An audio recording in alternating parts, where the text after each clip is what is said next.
back and forth, so much to consider. The Badoo Itchy Pollen just continued to hang around, and there's just no clear answer to how to work through.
You've been waiting all this time, but you ready.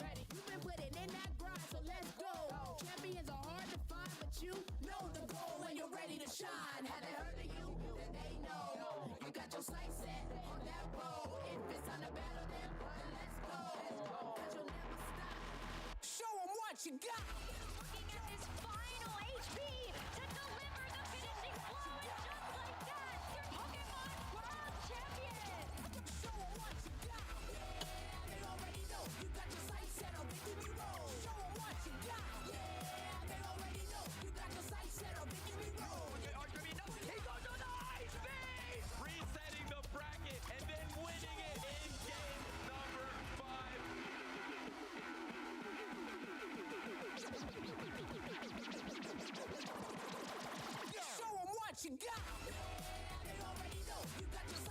Vale, pues estamos en directo.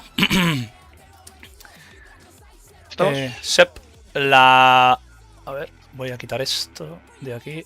Voy a dejar esta sola.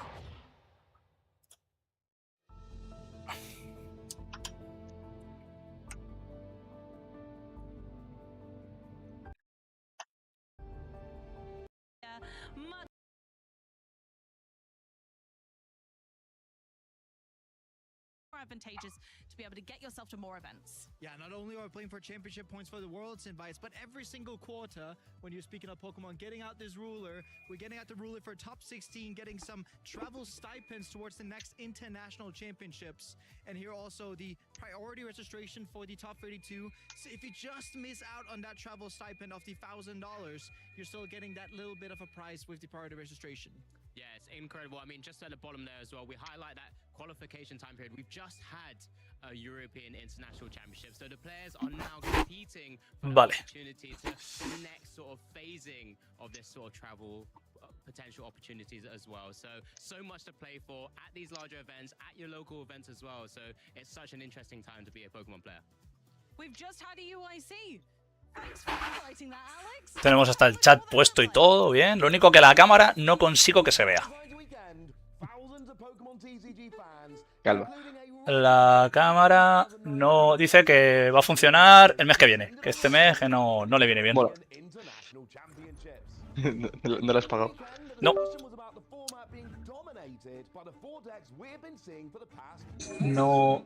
No logro que me la detecte.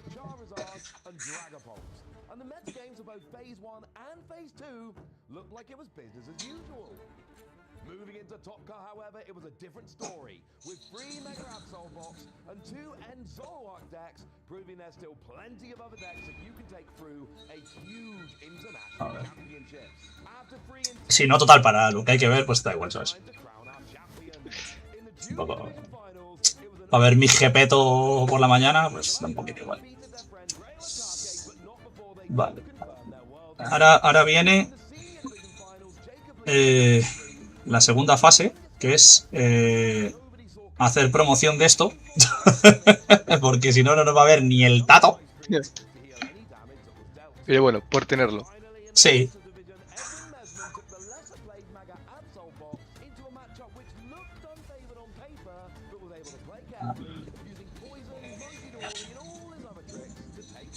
¿Cómo van estos? Joder, han palmado todos, tronco. Juan pilla dropeado. Bueno, Juan pido vender tampoco. 1-2 drop ha hecho el cabronazo. Roman ha vuelto a empatar. Y el resto han perdido. No, en teoría iba a jugar Zoroark. Es verdad.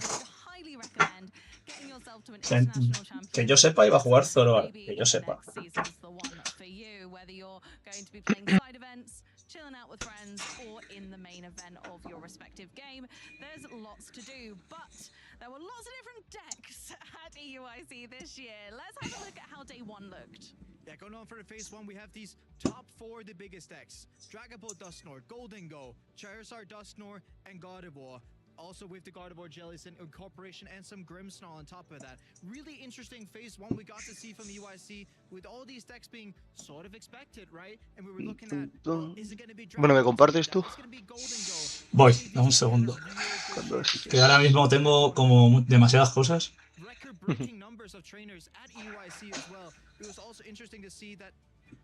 Vale, ahí lo tienes. 18% de Dragon. 16 de Golden. Gardevoir 12, tú. Que yo le decía a Ger, no crees que haya tanta Garde, no sé qué. Esperamos un 8%. Ya, 12. Hay 500 mazos de Garde, tú. Ah, no, pero ese era UC. Ah, no, ese es el UIC. Ah. Claro, vale. Vale, ya decía, digo, joder. Y este porcentaje así rapidito. Yo de Garde no espero más que un 8%. Eso te lo digo. Yo creo que va a haber... No, es que yo diría top deck obviamente de Dragapult. A ver, es verdad que va a haber mucho. Yo creo que va a haber mucho Zoroark. Creo que va a subir mucho. Sí, pero no, yo diría un... Y en detrimento, igual que Grimmsnarl, y en detrimento va a bajar Garde, evidentemente. Uno por otro. Goldengo, fíjate, no creo que vaya a bajar tanto. Porque es España. Porque es España y juega. O sea, en España lo que más se jugó el año pasado, creo que fue Regimboard. Entonces, no me acuerdo, pero vamos. Nos gusta jugar cosas rápidas, fáciles, que peguen como lo que tú dices de pegar cabezazos y ya. Y mira. A ver. No, esto es el UIC igual. Joder, pero deja ya el UIC, dinos que juegan hoy. Yo diría que va a ser Draga. Sí, Draga va a ser lo primero. Yo. 16. Segundo va a ser Charizard, fíjate lo que te digo. No, Charizard no. Seguro, yo creo que va a haber más de lo que nos creemos, Charizard, yo es que ¿sabes qué pasa? Que creo que va a haber van a estar muy repartidos ya por ti. Va a ser Draga y repartido. Igual Goldengo, lo que tú dices, se ve un poco más. Goldengo se ve más. Y luego lo demás. Zoroark, Grimmsnarl. Claro. Garde va a ser, de lo que salga, el último. Va a ser eso, un 6, un 8, un 10, como muchísimo. No sé. La verdad es que estoy tan perdido. Llevo tanto sin jugar que estoy súper perdido y no sé qué decirte. Bueno, yo, ahora ya que ha empezado esto, te puedo decir cuál creo que es mi metacall para este torneo. ¿Cuál crees? ¿Tú con qué mazo jugarías? ¿Sí? No, claro.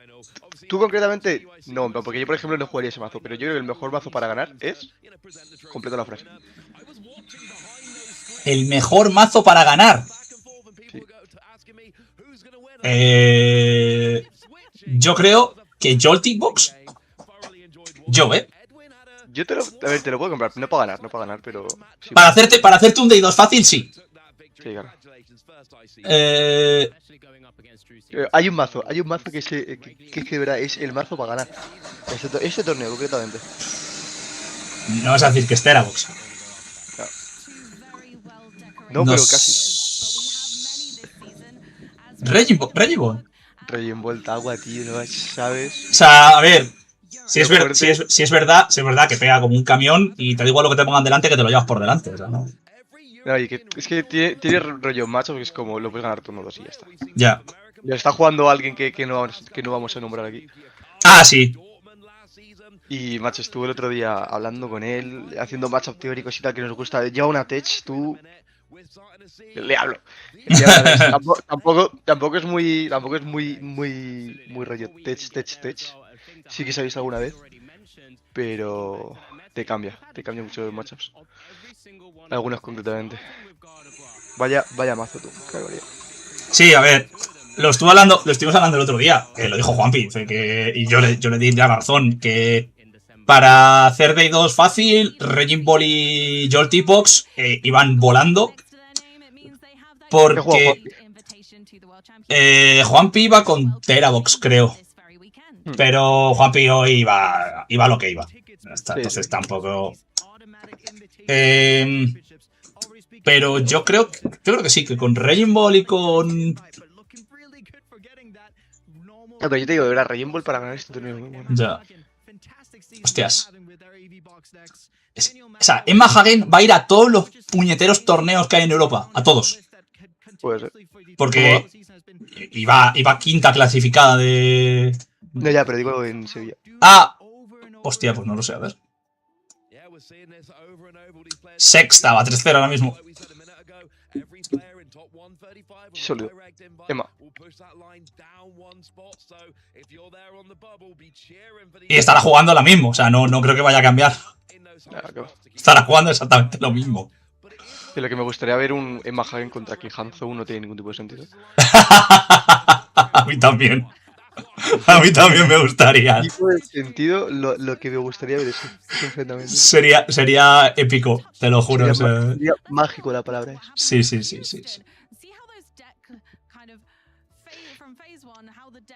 La verdad que estaría guapo.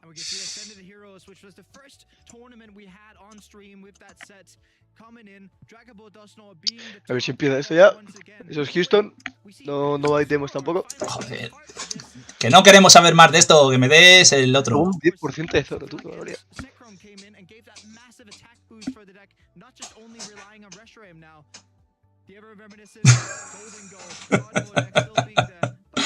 ¿Dónde leches está la cámara aquí para configurar la cámara? Me está volviendo loco esto. Esto es grabación, esto es emisión. Audio, vídeo. En avanzado estará.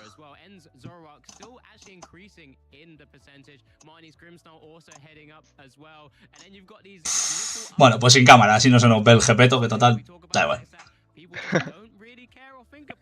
Es una cosita que no aparece, o sea, no sé dónde está ahora.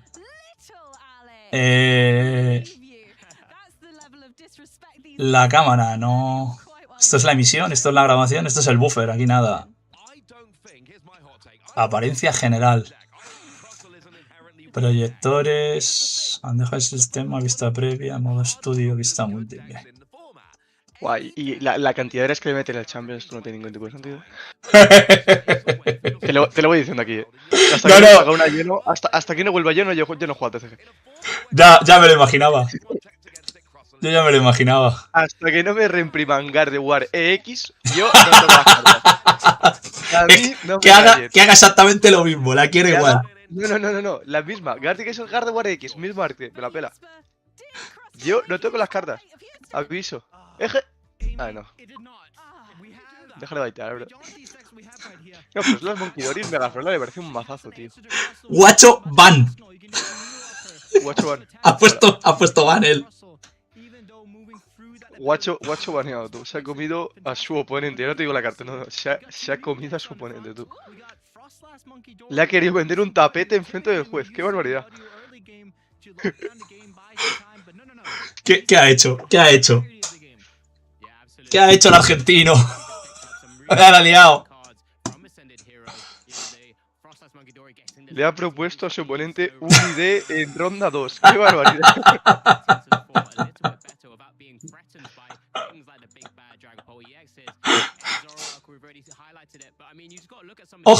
Ojo, tenemos cámara. ¡Tenemos cámara! ¡Bravo! ¡Qué bueno soy! ¡Qué bueno soy! Mentira, soy malísimo. La he encontrado de puto milagro. Gracias. Epa, aparezco súper chiquito. Chico. Chiquito. A ver. Vamos a hacer un poquito más grande, que se nos vea un poquito más el jepeto. Grande, grande, lo hemos conseguido. No somos inútiles. Anclamos, anclamos, lo dejamos ahí, bien. Me echaron por vender y dropeé también. ¿Qué dices?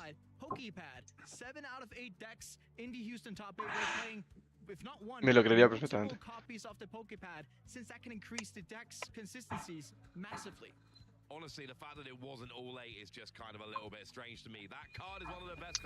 Está vendiendo una casa. Creo que me lo quedas vendido. ¿Pero qué estás vendiendo, Guapi?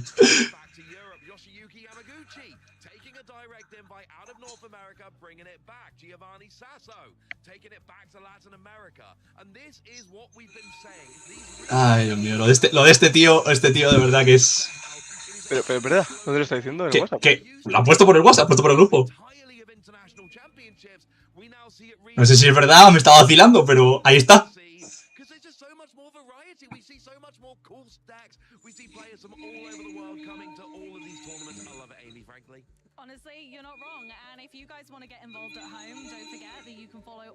Bueno, gente, siempre se puede atachar al racismo antes de sentido. No, no, no. En Pokémon no.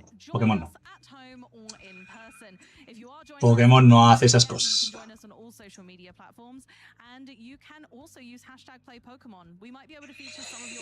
Pokémon no hace esas cosas.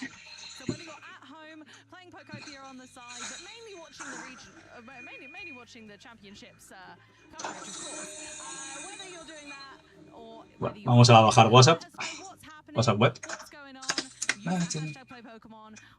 And you can of course find us on YouTube and on Twitch. Make sure that you're following the channels to join in. But now it is en Londres solo podías irte a la zona de cambio. Vender dentro no podías vender. Entonces no sé. No sé si. Pues sí. La han echado por vender.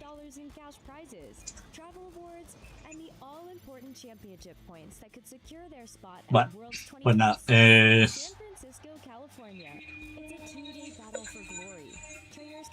barbaridad. Bueno, pues GG. Juanpi van dropeado. Y listo. Es que es una cosa, tío.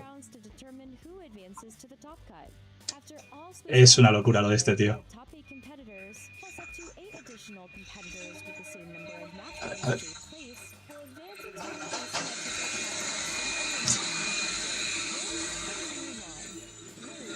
Es una locura lo de este hombre. Espectacular. Es loco, es loco. Bueno, vamos a empezar a spamear por los grupos de...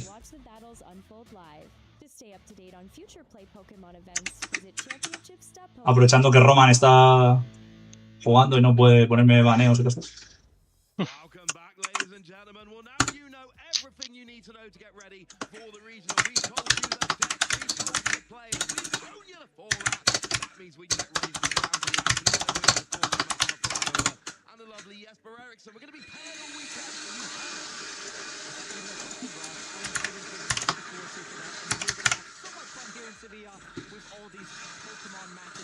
Lo pongo por todos los grupos de Alcalá, de Pokémon y me la pela. O como quieras.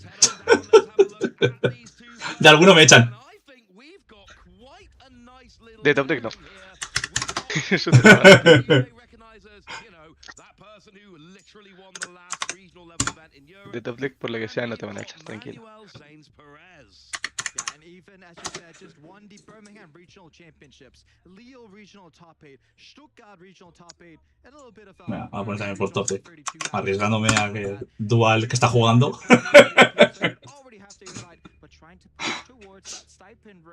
Ah, yo también, ahí va. Yo también. Di que estás conmigo, si no. Sí, nada. Ahora lo pongo. Que le doy al stop. Eva, no, Alba. Hostia, Alba, quita Alba. ¿Cómo irá Alba? ¡Hostia, Manu! ¡Manu en directo! Sí, hombre. ¡Hostia, el Manuel en directo!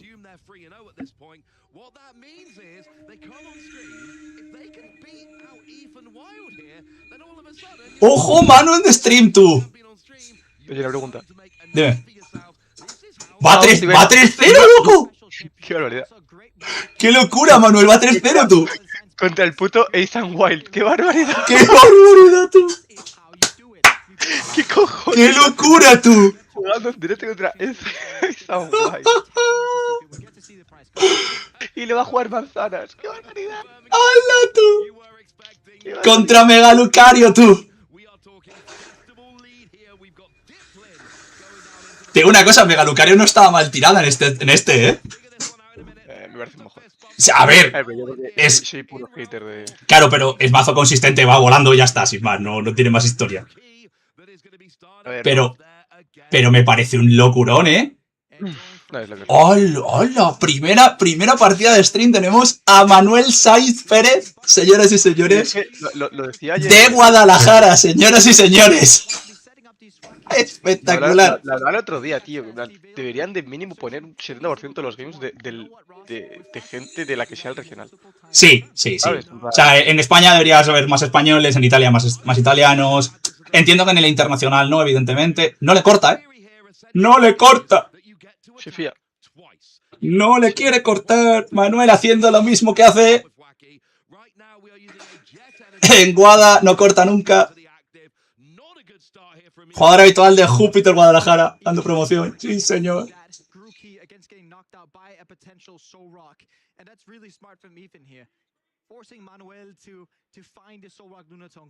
Qué guay, chaval. Qué locura. A ver, el matchup es duro, ¿no? Sí. A ver, claro, si empieza. ¿Eh? Si empieza jugando Solrock Lunaton y empieza pegando con Solrock, va volando, ¿eh? Cuanto más tarde en sacar al Lucario. Y la pregunta clave aquí es si juega cinta. Si no juega cinta, si juega cinta está bien. Vale. Energía. ¡Buah, de locos! ¡Va volando, tú! Juega el Lucario chiquito. ¿Eh? No lo lleva. No lo lleva, pero le da igual, porque es que es ahora mismo. Ha ganado. Es que ha ganado. ¡Buah, tú aquí!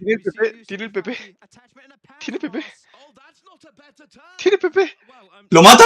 ¿Sí, no? ¿Lo matas? ¡Ya está, Manu! ¡De loco! ¡No te creo! Manu gana la primera a el Top Wild. Casi le donkea, tú.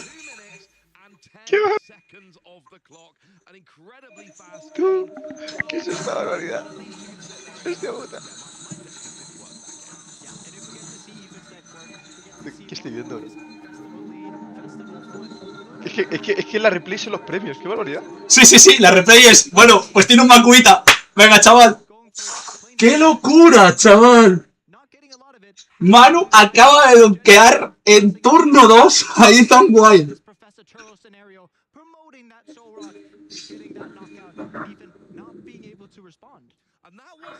A ver, también le ha salido todo, ¿no? Pero es que... La ha jugado perfecto.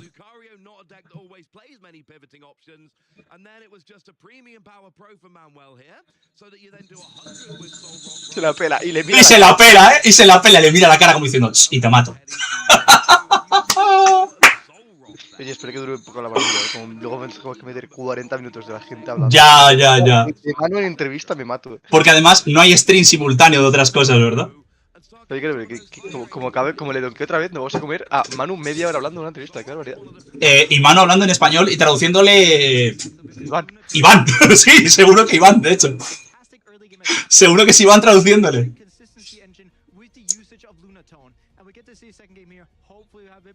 Pues si se pone con 4-0, o sea, con ganar una más están de 2. Y ya puede hacer ID todo lo que quiera. A ver, sí. Sí, ya está, con 5. Tiene un Lunaton en premios. Pero bueno, solo uno.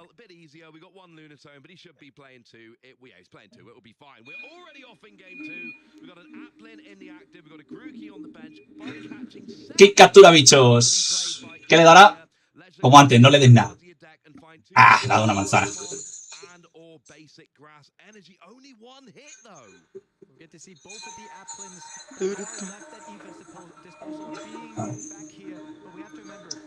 Necesito cambiar el ratón, me tengo que poner el ratón nuevo. Vamos. Qué locura lo de Mano, tú.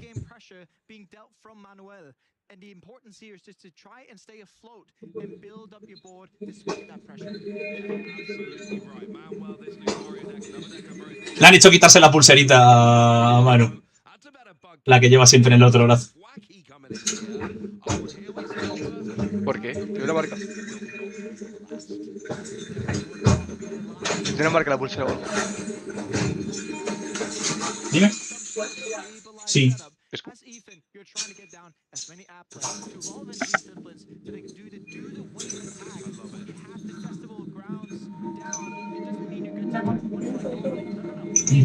bueno, está perfecto. Ahora voy, cariño, hago eso. Buah. Que la pulsera que tiene es de una marca o algo.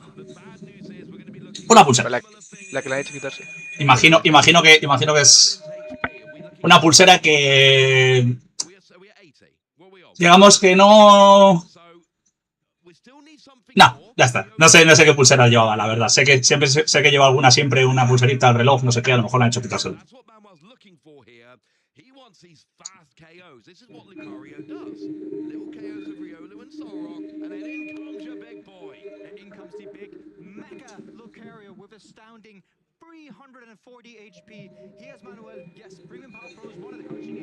Bueno, ahora repasamos. Cuando acabe Manu, repasamos standings.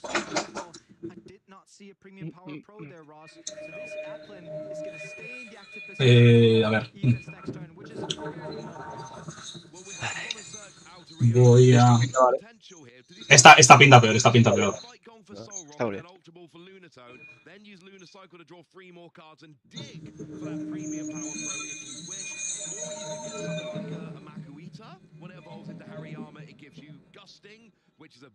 Esta pinta un poco peor, pero bueno. No está mal. Me parece mágico. Sí. Es un Wild contra Manuel Sainz Pérez. Sí. Me parece... es cine absoluto. Esto no lo habría hecho ni Scorsese, chavales. Y le pega con el primero, tú. Histórico. Venga, 30. Que te donqueo. Casi. Manu no se entera. Le ha pegado 30 y la ha estoneado. Le tiene que explicar cómo funciona el ataque del riel chiquito. Creo que es que luego no puede pegar ese Pokémon. No puede volver a atacar luego, Riolu. Bueno, gente. Se acabó la magia. Bueno, a ver. Es la segunda, va ganando 1-0. Tampoco. No, pero coño, este matchup debería ser. Es un poco toca pelotas, sí.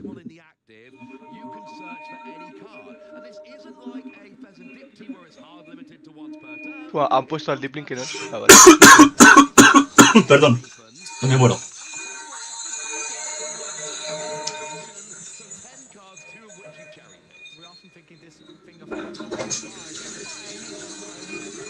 Pero esto es una locura.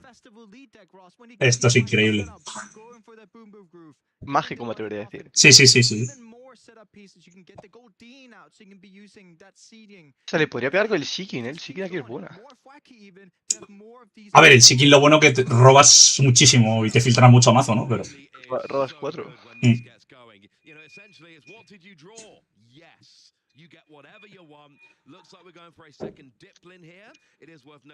A ver, está bien que Manu pegue los 30 del Riolu, total. No va a llevar nada para quitarse daños, o sea que le da igual, ¿sabes? Entonces, todo el daño que genere, pues ya está. Pero claro, tampoco puede hacer... Sería mágico que Manu llevase la tech que llevo yo contra los One Prices en ese mazo, que es el Team Lu, que pega 30 a todos los Pokémon de la banca. No, pero era solo si tienen daño puesto, ¿no? No, no, no, no. Es por una energía, pega 30 a todos los Pokémon de la banca. Claro, tiene el estadio pegado 2 veces. Es que Manu no juega nunca contra ese mazo. Baja cosas como un campeón, Manu. No, bueno, te da igual tirar energías ahora, la verdad. O hazte Turo.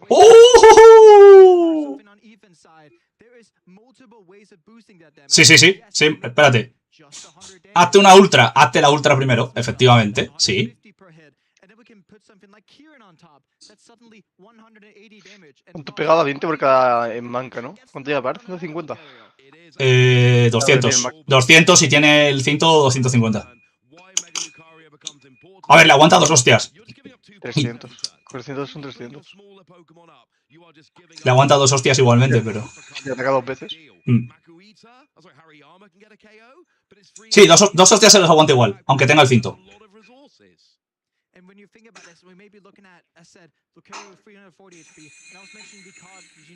Manu tiene que estar cagándose los calzoncillos prácticamente de los nervios. Yo lo estaría, ¿eh? Yo estaría nervioso de narices.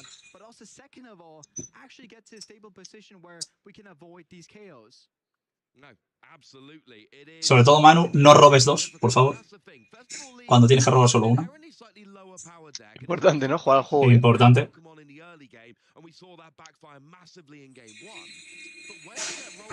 ¡Es verdad! El Overpond de piedra aquí es Jesucristo, tú. Sí, y no lleva Relabun el otro. Imagino que llevará uno por lo menos, pero... Carga, carga, carga, Manuel, carga. ¿Una solo? No. ¿Qué hace? ¿Qué hace? ¿Qué hace, mano? Uy, uy, uy, uy, uy, uy, uy, uy. Uy, uy, uy, uy, uy, Manuel. No la líes, Manuel.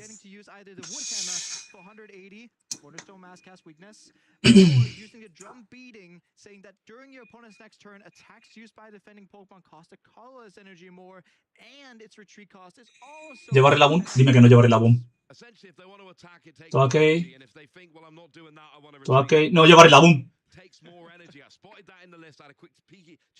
No lleva Relabun. Porque si no lo hubiera buscado ya, ¿no? Bueno, espérate, a lo mejor ha hecho para toque, a toque, a toque. No. Sí, sí lo lleva, sí lo lleva, sí lo he visto, sí lo he visto. Sí lleva Relabun.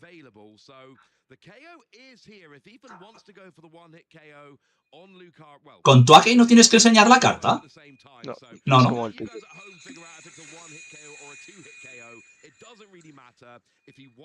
Sí, sí lleva Relabun, sí lleva, sí. Va a ser la putada.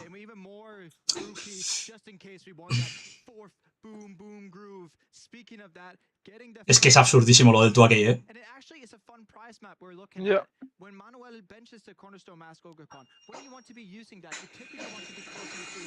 Camilla.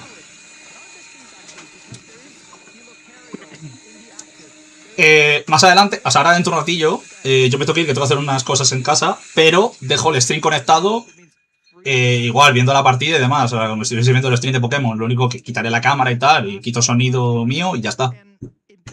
Porque si quieres te quedas tú hablando y ya está, porque tengo que hacer unas cosillas, ¿vale? Vale.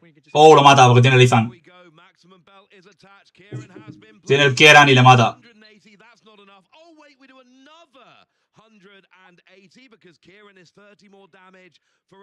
No, no, no, no. ¡No! ¡No! ¡No! ¡No! ¡Manu, no! ¡No, Manu, no! Aquí Manu tira la partida. Quien se monte manzanas para la liga, que se prepare.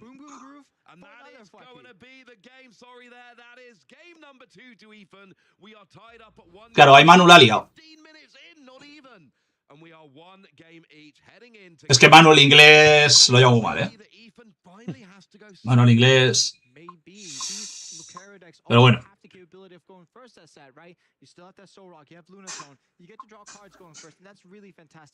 Manu ya puede decir que ha salido en stream. Y la Kami. Y... correcto.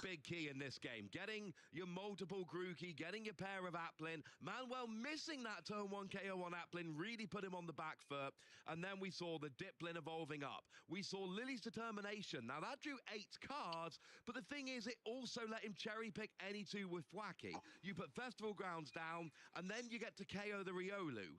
But then Manuel has to put something active, and then es que es normal. O sea, es su primer bueno, su primer Special Event, que es un cap tochísimo. Jugando en stream contra Ethan Wild, que este tío es una bestia. Manu, evidentemente, imagino que no sabrá quién es, pero este tío es muy bueno, ¿eh? Sí. Y que se venga a España a jugar esto es un poquito de disrespect, ¿eh? No, que va. Yo he hablado con gente río buena que va a venir. Y literalmente lo que te digo, en plan, vienen porque es España, hay buen ambiente, es un especial. Se ha jugado manzana, ¿sabes? En plan, que si quiere ganar Juan Dragapool y está, ¿sabes? Y se deja de rollos. Pero rollo un poco for fun. Último también torneo en Europa con esta rotación. Te digo que como Ethan pierda contra Manu, se lo va a tomar un poco en plan de... Cago en la puta, o sea... Contra un random me toca perder. A ver, que obviamente quiere ganar, por mucho que estoy jugando manzanas, quiere ganar. Sí, claro.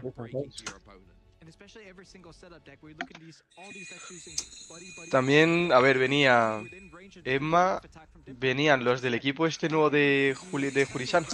Sí. ¿Lo has visto? Sí. ¿Vienen esos también? No, venía, no me acuerdo. Este sería...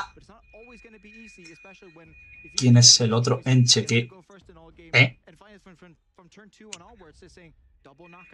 ¿Qué Enche? ¿Qué pasa con Enche?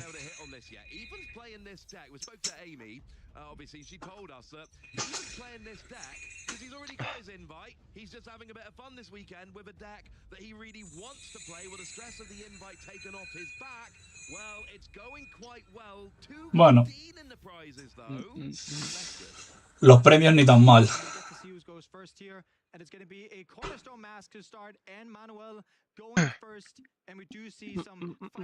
Gástate todo, Manu. Gástate todo en buscar cosas. El fighting y la ultra. Ah, no, el otro es Cartagena. El que estaba conmigo es Cartagena, que no le he presentado. Aquí el dios de los Excel, chavales. Cabra. Es cabra en general. Sobrado el niño, tú. ¿Quién está? Hay gente de Wada en el stream. No me conocerán. Es que no sé quién es. Ender Van Conner 17. No sé quién es, la verdad. Ender, ¿quién eres? Identifícate. No se ha identificado, no sé quién es.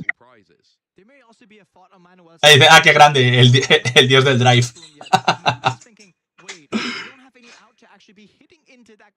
¿Quién es? Ahora por curiosidad. No sé. Ahora contestará. Porque como va con un delay. Identifícate. Ah, es Iván. Vale. Ah, listeo. Sí. Cabra. El otro día le dije, digo, si ya eres mejor que yo, no sé qué. Dices, que va, no sé qué, que no. Sí. Me cayó bastante bien, tío. No había podido hablar nunca con él. Es muy majete. El otro día al cap de Top Deck. Es muy majete. A mí me cae muy bien. Yo le quiero mucho. Se puso un pelín nervioso. Sí, claro. En el top, pero bueno, es normal. Pero cosas que ganas con experiencia al final. Al final, cuando llegas al top o llegas a... o te ves que vas 4-0 o cosas así, al final te empiezas a poner nervioso. Sobre todo si te toca jugar contra gente que no conoces.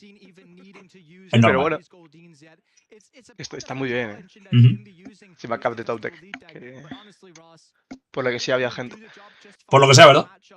Había gente, había gente. Siempre hay gente.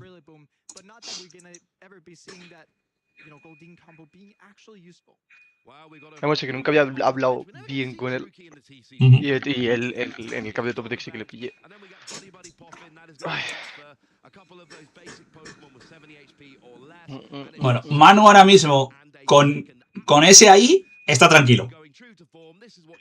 Sí. Pero también que digamos que igual en el drive no tiene puesto ningún macho contra manzanas, por lo que sea, ¿no? Seguramente, me parece a mí que no. Al final. No la he testeado. No ha quedado con Unai. No. Que Unai, según mis fuentes, iba a jugar manzana. Sí, una lleva manzana, sí se la ha pelado. Una lleva con manzanas. De hecho, lo lleva jugando bastante. Lleva una temporadita dándole duro. Manzaneando, ¿no? Siendo un Sí. poco dieta vegana, digamos. Sí. Teniendo en cuenta que su mascota, o sea, su Pokémon del equipo, su Pokémon del equipo es Mr. Banana.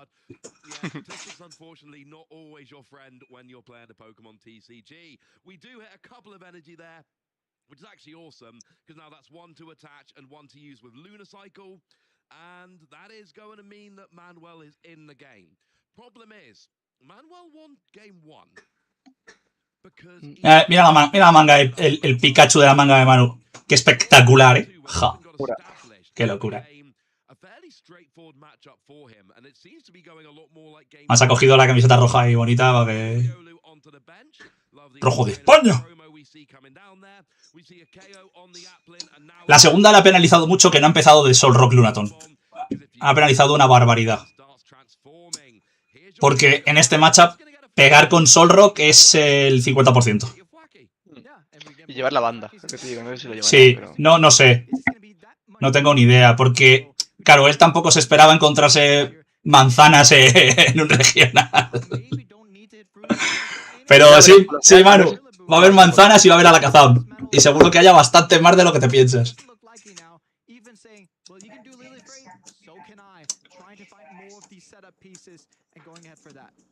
Alakazam, recordemos que le gana a Grimmsnark. Por si cabeza aún no lo sabe. Sí, que luego Cabeza se pone nervioso y dice que no es posible. Pero sí, Alakazam coge a Grimmsnark, se lo desayuna, a media mañana se mete un aperitivo con él y por la noche le hace tras por detrás.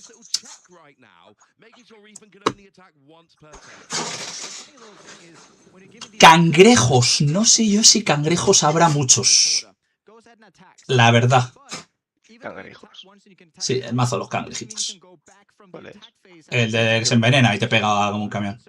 Pues eso se dejó de jugar. Claro, pues se dejó de jugar por la rotación, pero bueno. Entiendo que algún loco dijo, venga. Pero no, el cangrejo ya no es viable. Se fue muchas cosas. Lo que va a haber también es... Oye, cómo me gustaba, en un torneo... Cómo me gustaba ese mazo, tío. Ya. Que en un torneo sin enterarme, qué barbaridad.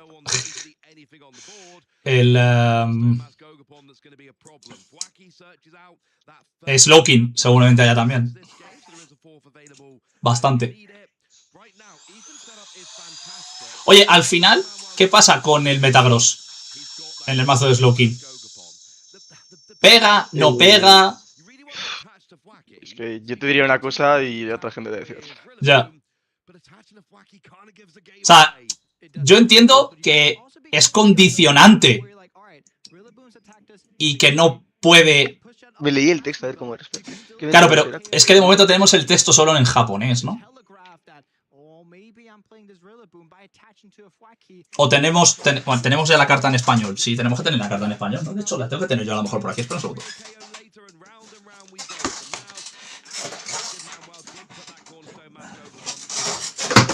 Uepa, que la liamos.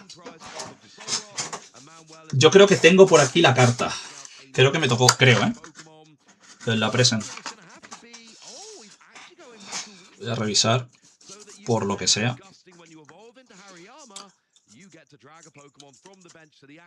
O es de la siguiente. Es de la siguiente expansión. we do see the replacement of the festival grounds, meaning that even has to be finding another festival grounds to be able to do the double attack with the Applin. El que me gusta es el Jaulucha nuevo. El Jaulucha nuevo me encanta.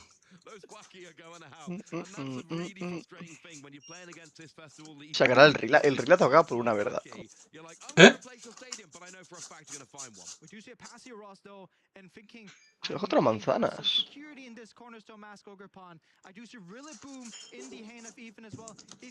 ¿Has visto el Furfuru, Cartagena?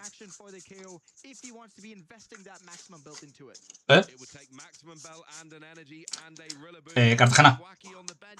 Ah, es de la del Greninja, vale, vale. ¿Has visto el Furfuru que ha salido en esta edición?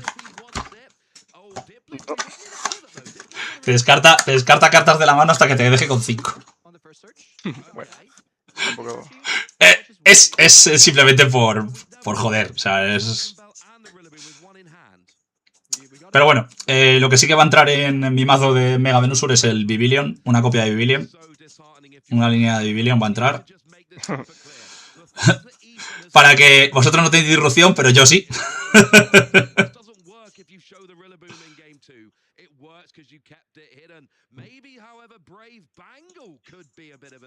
Tiene voz. Uy, Decidueye, es verdad. Sabrá Manu que si le hace voz luego puede subir al otro. Al Ogerpon. ¿Cómo? Ah, sí, imagino que sí. Espero.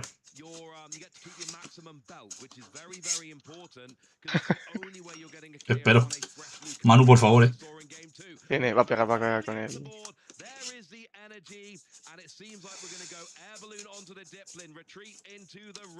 ¿Cuánto pega el Vivilion?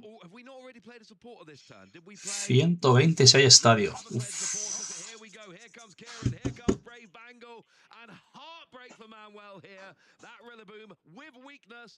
Claro, con Rillaboom te lo mata, sí.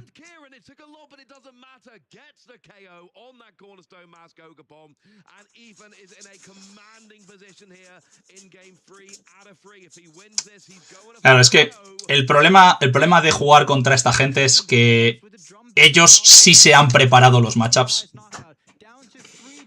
y saben lo que hace cada cosa.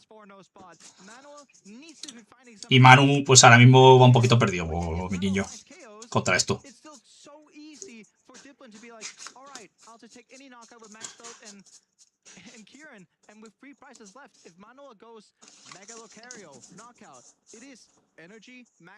¿Iría en rota?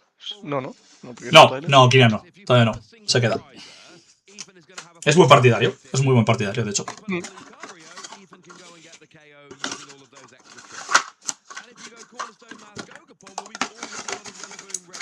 Versátil, cuanto menos.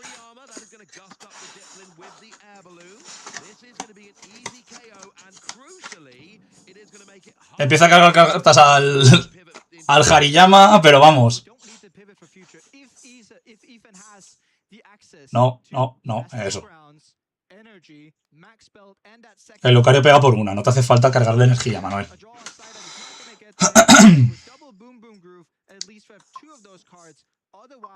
We may just have to settle for a double hit and then taking it next turn. It is a bit of a combo. I mean, presumably here, it would be, for instance, you'd Festival lead for a supporter, use a Lily to go and grab 6 cards, and then hope you're only missing 1, or maybe we can go a different route in future. We can be doing 60 damage and drawing a couple of cards with this attack, also being able to attack twice. If we have festival grounds in play, that is, getting to use the Professor Research. So ha hecho un research, ¿no? Si le sale el cinturón, ha perdido. No, porque no mata con Kirian. ¿Eh?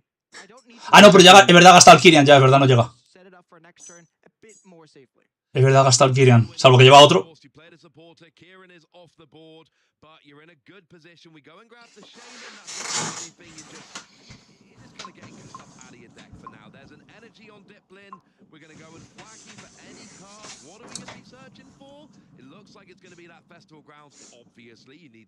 Si lleva compasión de Blascomanu, ha triunfado, ¿eh? Si la lleva, ha triunfado. Porque ahora lo que tiene que hacer es pegar con Hariyama para matar al Rillaboom. O al que le ponga el cinturón. Otherwise, it's just going to be so easy for Ethan to go, okay, I'll boom boom groove for boss. Pega 2 veces. Pega 200. También te digo que Ethan Wild, un señor, ¿eh? Hombre, Se está portando como un verdadero señor. esta gente al final ha jugado tanto y, Ya. y juega contra tanta gente.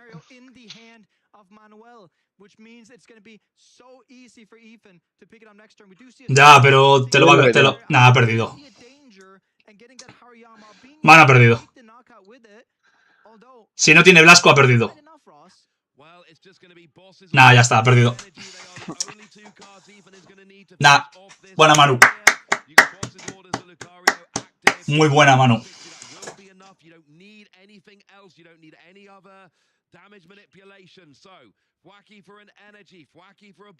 Ya está. Aquí por... Y tú aquí con energía, ya está, no, ya está, sí, ya ha perdido.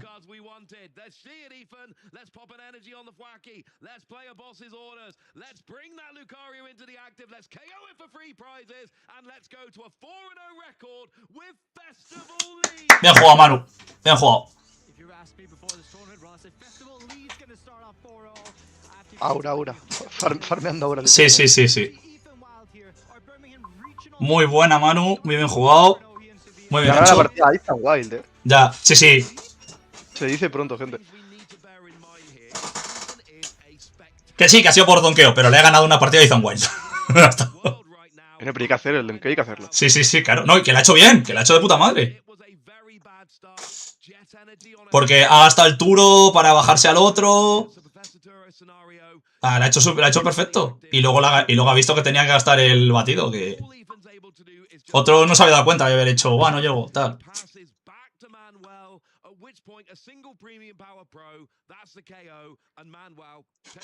En ese momento Manu estaba contando. En ese momento que ha visto el batido en la mano ha dicho, espera, ¿lo mato? Creo que sí. Dice, creo que llego. Es un genio, sí señor Manuel. Muy bien jugado, tío. Un par de misplays a la hora de cambiar Pokémon, sobre todo en la segunda, pero bueno. Ahora de hecho era un mazo duro. Sí, no. El matchup es un poco mierda, pero porque las manzanas es un poco mierda, salvo contra Draga. Porque pegan mucho. Tienen muchas formas de pegar mucho. Es que ahí, cuando ha subido al Lucario, cuando ha subido al Riolu, tenía que haber subido al Logerpon de planta. O sea, al Logerpon de piedra. Porque lo único que tiene para contrastar al Logerpon es el Rillaboom.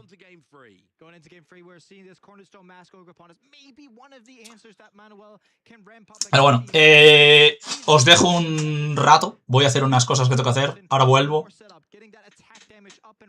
Señores y señores, vamos a actualizar. Espérate, antes de nada, vamos a actualizar a ver cómo van estos. A ver. Vale, todavía no ha salido nada.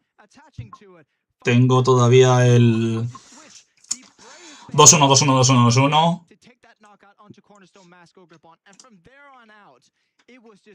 ¿Ha acabado alguien aparte de esto? No, siguen todos 3-0. La primera partida en acabar ha sido esta, la del stream. Qué locura. Nada, de momento van lo normal. 0-0, los 3-0 y ya está. No hay nada todavía.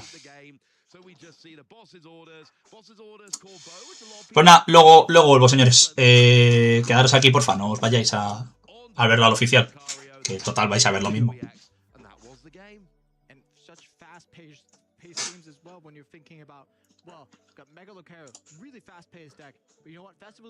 Potentially even faster when we're correlating that. You can get to attack twice, Ross. It's the only deck in this format that actually gets to attack twice. Os dejo con el gran Cartagena.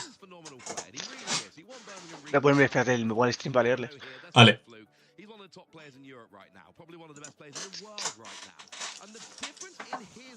¡Uy!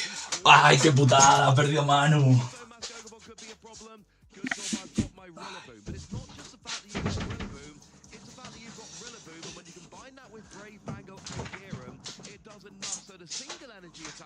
Ya estoy, cariño. It's having the Kieran and Voy a hacer eso. the maximum belt so that you can go and get that KO on that Lucario. It's having 2 copies of Kieran because in some matchups one isn't going to be enough. The deck is built with matchups in mind and Ethan has practiced. And here's the thing, we talk about Ethan bringing, you know, a more fun deck. He's got his invite locked, he's having a bit more fun this weekend. Don't misinterpret us when we say this. We're still talking about an absolutely top player with the best possible list he can find and testing so he is the best Festival League player he can be. Indeed, and when we're looking at the list, you're talking matchups in mind, double Kieran, but 3 different tools to offset that damage, right? Vitality Bane, Brave Bangle, and Maximum Belt, the holy trinity there to get that attack damage ramped up and being able to take some of these massive KOs.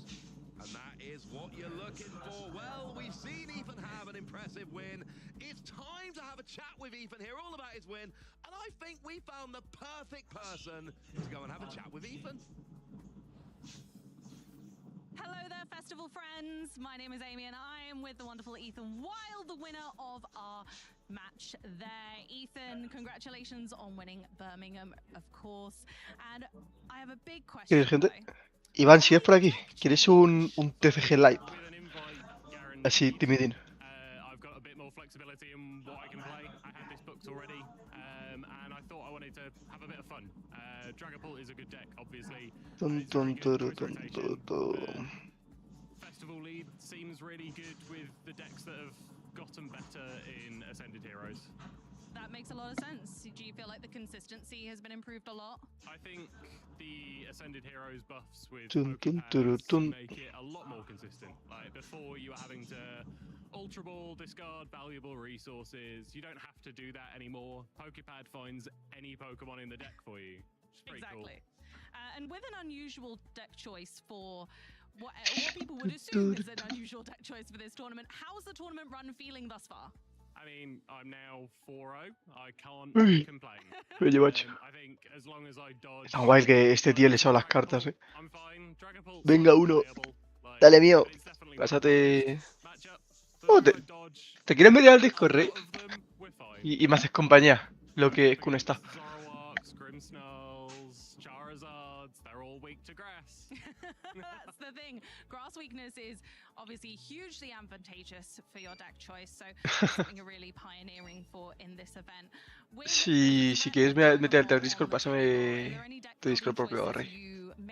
Y te meto, ¿sabes? Así que aquí conmigo. The deck is playing Psyduck to stop Dusknoir. I think if a Dragapult deck gets to Dusknoir against me, they clear one of my bench guys. They can probably take out an unevolved one with the damage counters, and then they KO the active as well. They can like wipe all of my attackers in one turn.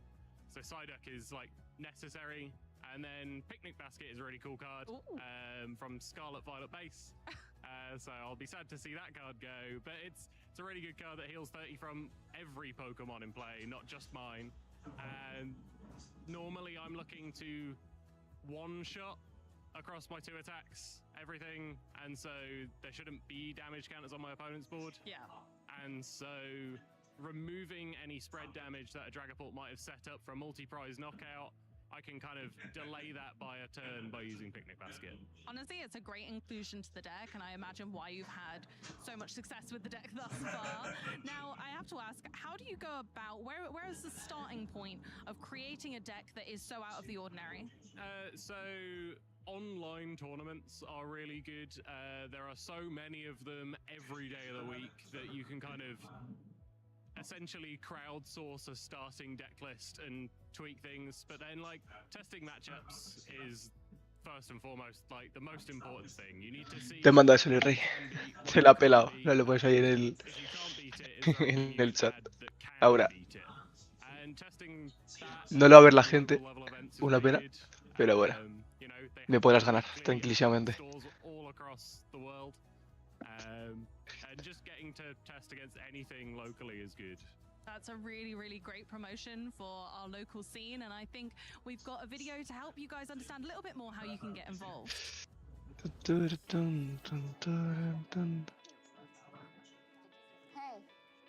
want to play? Yeah.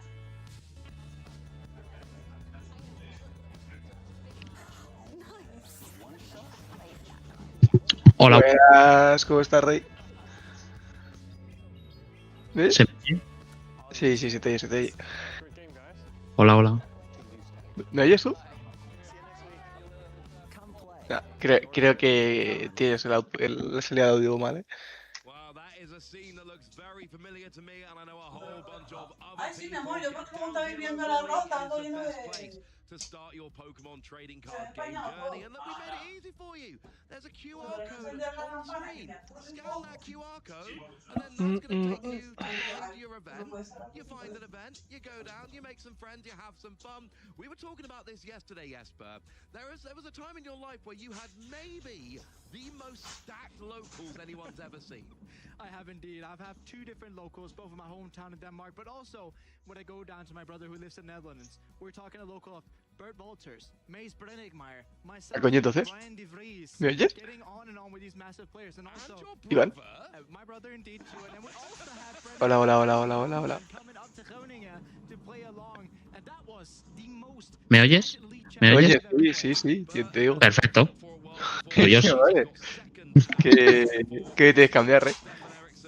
Tengo que hacerme un mazo. Háztelo, háztelo. Porque como han actualizado esto. Sí, sí. A ver, tengo uno de Lucario. Con la rotación, pero vamos a ver algo de Draga, ¿no? Lo que me apetecía testearlo, ¿eh? No te digo que no. ¿El qué? ¿A Lucarios? Sí. Bueno, pues vamos con Lucas. Dame un segundito, Rey. Sí. Te tendré que agregar también. Sí. ¿Qué tal, Rey? Que te está diciendo, oye, que enhorabuena por lo del CAP, ¿eh? Muchas gracias. Poca broma, ¿eh? ¿Cuánto llevas jugando? Vaya. Llevas jugando poquillo, ¿no? Pues llevaré 6 meses. Ah, bueno, sólido, sólido. 6 meses, sí. Gracias. Ah, hombre. Tuve suerte, yo que sé. Al final las cartas mandan, ¿no? A ver, es verdad que yo siempre lo digo. Pokémon es un juego que para ganar algo tienes que tener el día. Para Sí, ganar sí. un regio, por lo menos, o tienes el día o no. Y por tener el día no me refiero a, como te digo, en plan, tener suerte en cosas que no dependen de ti. Ya. Sino el jugar las máximas. Que esto yo creo que es un concepto que se entiende mal. El tener suerte. Bueno, que sí que hay suerte, ¿vale? En Pokémon. Pero la única suerte que como tal que tienes Ujú. es el después de haberlo hecho tú todo perfecto. Que no, en plan, rollo, no tener nada, me refiero. Yo, por ejemplo, no entiendo o no comparto la idea de la gente de, oye, he tenido mala suerte, se me ha quedado el último boss en premios. Eso no es mala suerte por el mero hecho de que es información que tú tienes y a la cual puedes jugar a round de ello. Pues sí. ¿Sabes? Mala suerte es, literalmente, para mí, lo único que considero mala suerte en este juego es la primera mano. No, la primera mano. La primera mano es lo Sí, único sí. que te El voy a mulligan. Que si tienes un Pokémon y haces energía vas, te lo puedo comprar que sea mala suerte. Pero vamos, que a partir de ahí ya prácticamente todo lo tienes en la mano. ¿Cómo sería la gente aquí? ¿Cómo te llamas? En el juego. Sí. Soy Ender Van Conner, con 2 Ns. Agregame tú. Cartagena. Dime. A palo. Más fácil. A palo.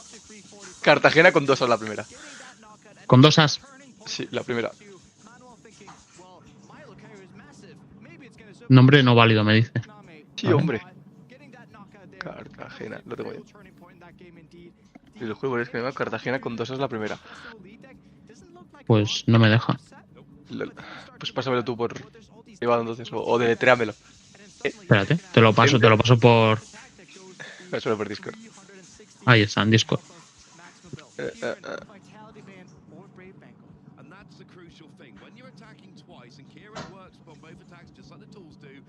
A mí sí me deja. Ah, pero porque tiene barra bajas. ¿Tengo barra bajas? ¿Y por qué no me sale? Sí, al final tienes 2 barra bajas. Pues no me sale a mí en el Toma, te envío. Por eso. ¿Tienes el mazo ya? Sí. Challenge a friend. Dale. Vamos a darle. Que Sí, pero vamos, lo que te digo. ¿Qué matchup tuviste? Pues tuve, ¿El 3-0 cómo fue?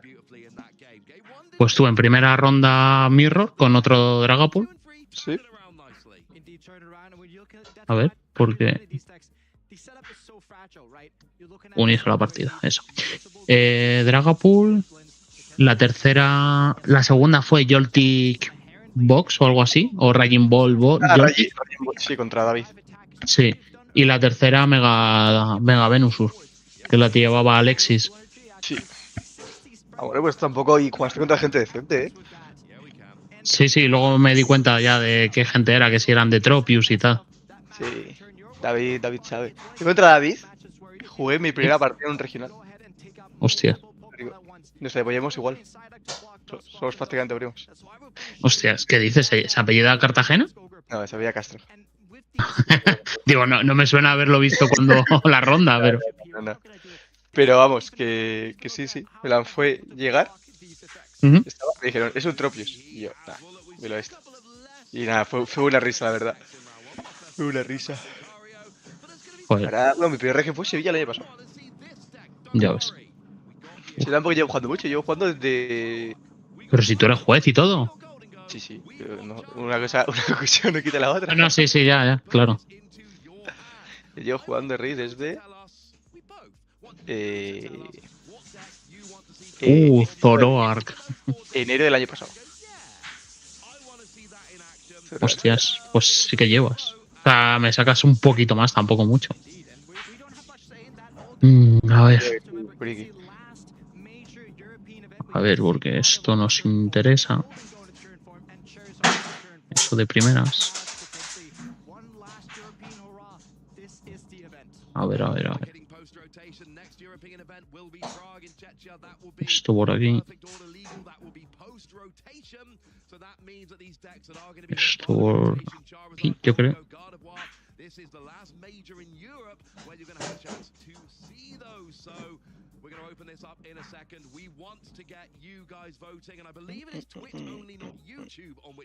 La Carmina me gusta en el lugar. ¿No te gusta? No, sí, me gusta.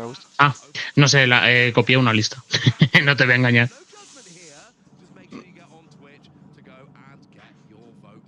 Qué pena.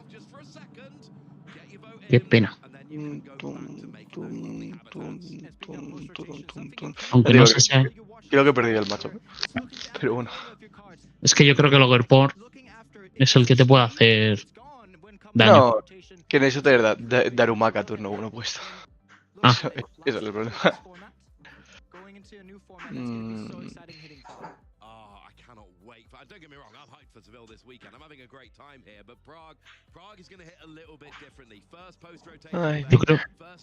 Yo creo que aquí en principio nunca tengo que evolucionar hasta que no lo tenga claro, porque si no son 3 premios para ti.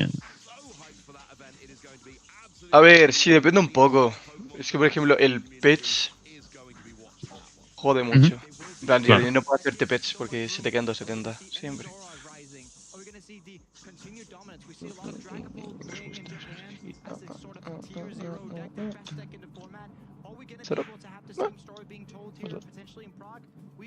Uy, el Darumaka. Uy, el Zekrom, madre mía. ¿Veis? Uy, el mochi. ¿Veis? Es que tengo una mano horrible.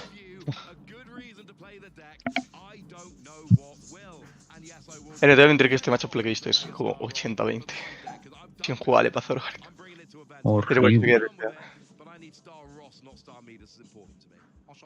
Indeed, you need to. And I mean, that's a wonderful thing we have in Europe where we're allowed to play with all these mixed language cards. I do love myself a little bit of German Charizard whenever I get to use my Glurak, which is a fantastic piece about this when we're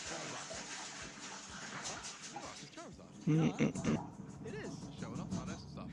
Mama Sean is Mama Swine. But more important than that, let's have a look at the results. You guys have been voting. What did you vote? And it is Zoroark that won the community poll. And I think I see where people are going with this. Tú al menos robas. This Eso sí. Oh, no, el palacio. Se intentó. No. Chill. Esta es más chill de lo que parece. Sí, me encanta como digo, voy a intentar hacerme el mazo lo más... ¿cómo se dice? Lo más... tiene nombre, coño. Barrio 4 Poképads 4 Puffin. Y no me sale.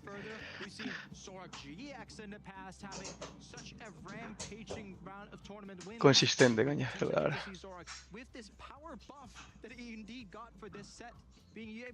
Oye, tío, es duro lo de que no pongan fucking segundas mesas, Sí, porque Duro de es flipar. horrible. Es terrible.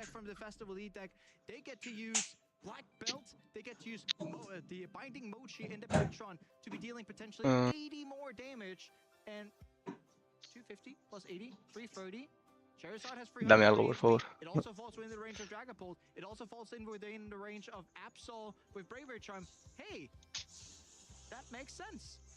No. A ver, no puedo atacar. Es el Lo truquete. sé, lo sé. Esa era la idea. No, pero con ataque del Zekrom, Si no te hubiese ganado Ya. ya. Si no te hubiese ganado ya.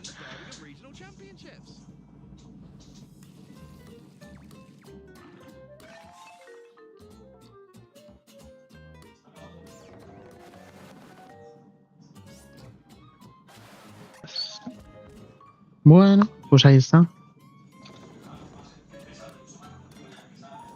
Sí, hombre. Lucario of the top. No, Lucario ya estaba. Vale. After Toronto Regionals with 4 Dragapult and a Raging Bolt in top 8, 2,344 players. Ay, hostia, es que llevo toda la partida jugando con que existe Turo y Turo no existe ya. Qué barbaridad. Claro.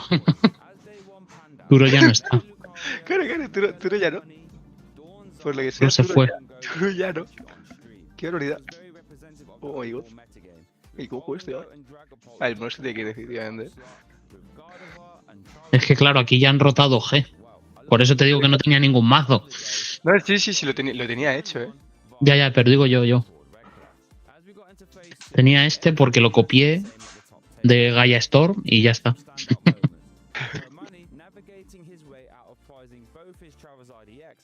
Ya tiene el juego montado.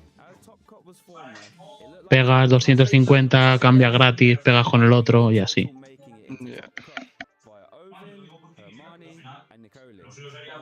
Y el problema es que a 130...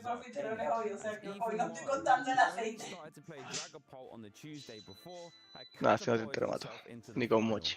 But he had a titan of the game sitting across from him in Emma Hagen with her trusty Flareon deck, which she was very confident with, already getting a second place and never Sí, hombre. the deck since. But as the finals played out, it was a close one, but Lo mantengo. to take it all home. Vamos a probar. Will Dragapult be Porque no tengo otra cosa que hacer. this weekend as well? Can anyone stop it? Keep your eyes on the stream to find out. En principio tiene la banca llena, con lo cual el Reshiram no vas a pegar por contadores que tengas. Voy a hacer esto. Bueno.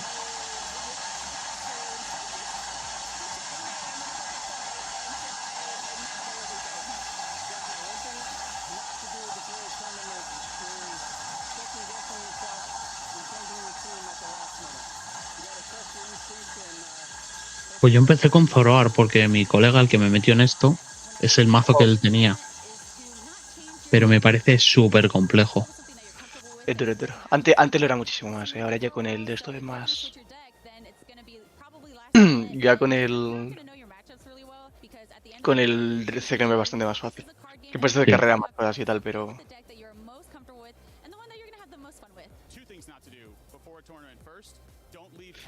Que es 250...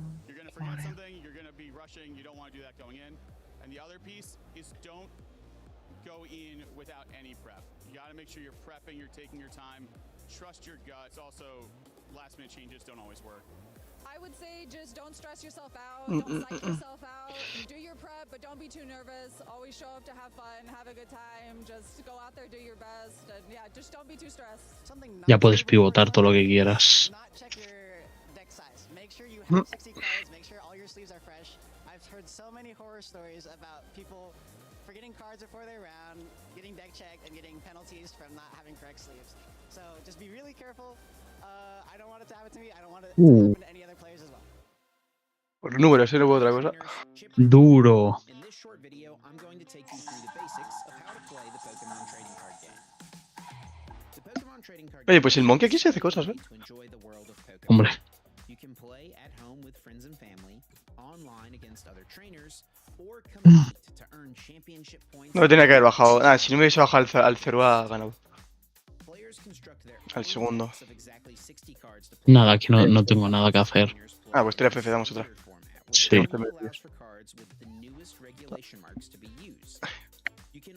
Que no tenía que bajar el segundo Cerua. Si no hubiese bajado el segundo el Cerua, que digo, perdón. El tercero, perdón. El tercer Cerua. Sí, un poco un bam bam. Uy. ¿Qué ha pasado? Challenge. No, que cambia una cosa. No he puesto el timer. Bueno, da igual. Es que no he quitado el timer. No pasa nada.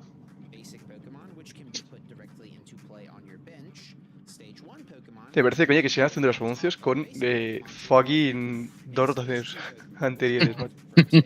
Es una realidad. Un poquito retrasado. No cobra Pokémon lo suficiente como para hacer anuncios bien. ¿Pokémon? No sé. Yo creo que estará en el salario mínimo, ¿no? Por lo menos. Pokémon está en crisis. Pokémon está en crisis. Nunca ha vendido tanto. Joder.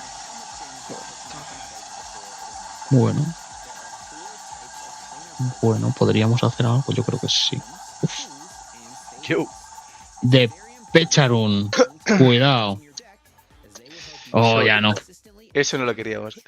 Ya no te puedo donkear como ha hecho Manu. No se puede, no. Qué pena, penita.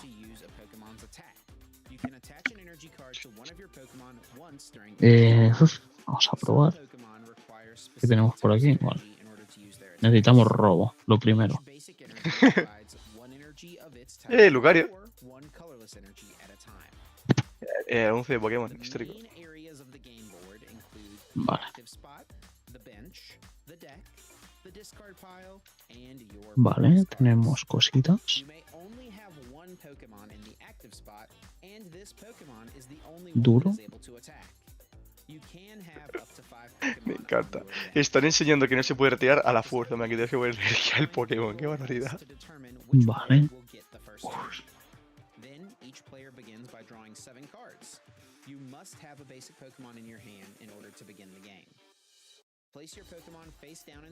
Vale.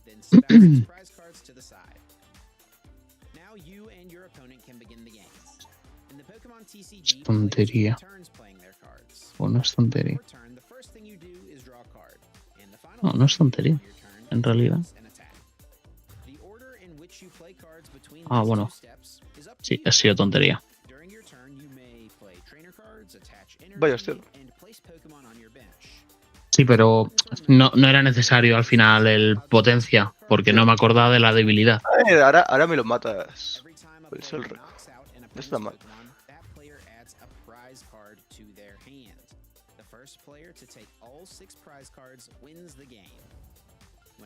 Sí, hombre. El mirtilo, macho. De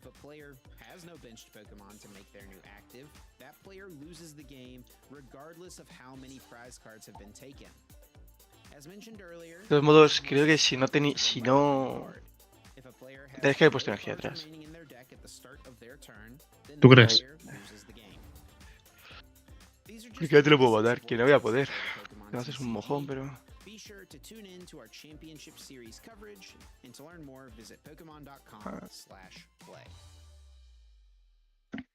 Duro. Uf. Duro, duro, duro. Uf. Ahora yo pienso. Claro. Ahora yo pienso. Claro, porque yo ahora tengo opciones de hacer cositas. Y ahora aquí pongo esto. Bof. Yo ahora aquí hago... ¿Qué hago? Hago esto. The tournament, but at the same time, we're starting to get that little bit of hints there. What's kind of doing well at the very top of the tables at the moment. Also, just what kind of field we're really going to be sort of expecting for this tournament as well.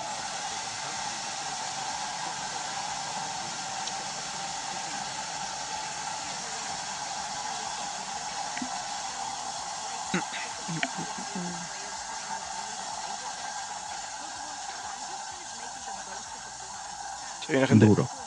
¿Preguntaremos? No, el siguiente no creo. Ah, ¿qué quiere hacer?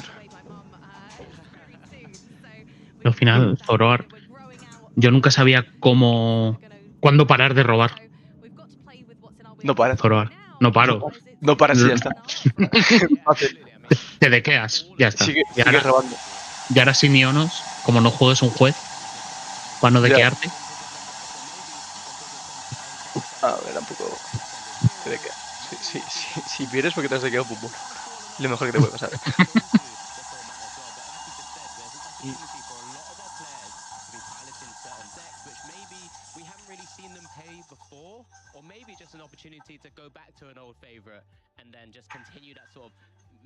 Sí, hombre, poke tabletón. Good work, good work. Just in the last rounds, two very different decks we don't typically get a chance to really showcase too often. No, we've got a lot of players on there kind of Y ahora aquí tengo... We've got Yellow Van Camp and they are playing, of course, Golden Go. We've got Kim Pagay, Claro, yo entiendo... Claro. ¿A por qué voy? ¿A por el Zekrom o a por el Darumaka? A por el Zoroark. Ay, qué close, cabrón. Qué fucking close.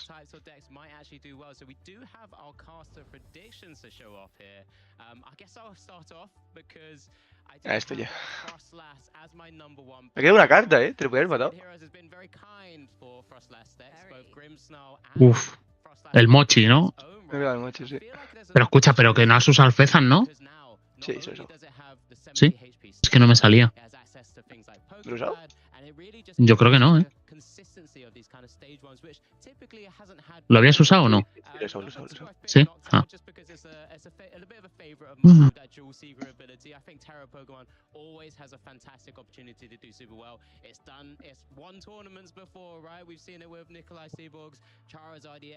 Pero es que solo puedo pegar con el primero, son 180. Y lo de que hay un caster predicción que sea Poképad me tiene dando volteretas.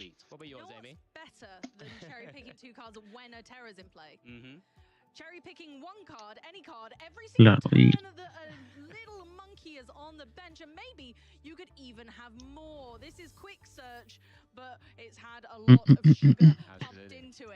No sé si usar eso.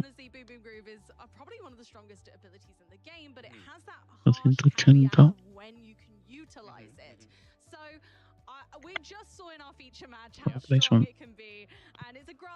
Tengo dudas. Bah. Bueno, nos puede valer.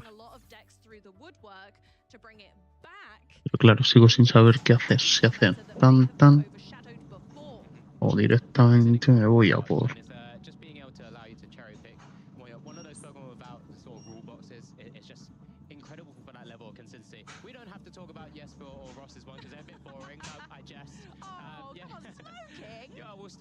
Vamos a hacer el mazo pequeño. ¿Tienes boss en mano? No, pero tengo esto.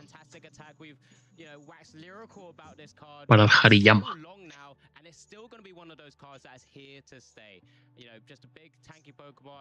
Pero claro, es lo que te digo. Creo que tengo que ir a por el Zekrom. Vaya calentado te he pegado tú. ¿Eh? Ah, bueno, no. Bueno, porque ahora ya... Nada, no he dicho nada. Lo que no sé es si Zekrom o Pecha. Yo creo que puedo ir ahí. Entonces, ahora aquí.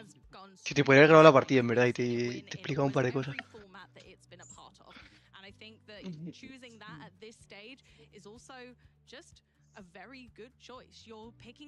Pues explícamelas. Así aprendo. A ver, aquí la única forma que te voy a ganarte Sí. es hacerte de Armanita. Vale. Si hago 4, tú tienes que luego pegar con Hariyama o encontrar el boss. No habiendo yo, no. Si aquí tú... Bueno, es que aquí yo creo que la play era... Es que era un poco... No, claro, es que no he contado con que ahora ya con que no puedes hacer Mega Break 2 veces seguidas. Claro. Si hubieses No podido puedo aprovecharlo, hacerlo. tenías ganado con la camilla. Claro, sí, pero me has hecho el sello injusto también. Ya. Y tampoco tenía cargado el otro Riolo, así que. Pero yo creo que la play aquí era Hariyama y matar Pechón con el Sol Rock. Necesito yo para meterte, para devolvértelo. Camilla, Valpecha, Mochi, Darmanidan. 3 cartas. También es verdad. ¿Sabes? Y 3 cartas es mucho.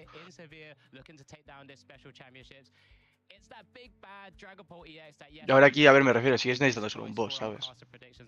Y ya te he hecho el sello.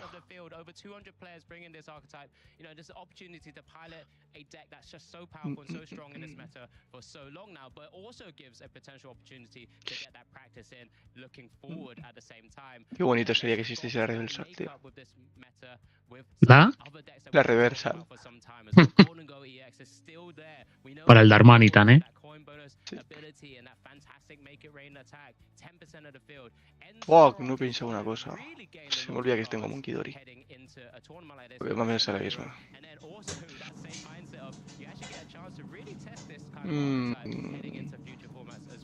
Esto lo he de todos modos, Te puede haber hecho. No podía no haber atachado de turno. Ponerse al Monkey. Quitarme el labio del pecha. Ya. Porque no llevas Energy Switch, ¿no?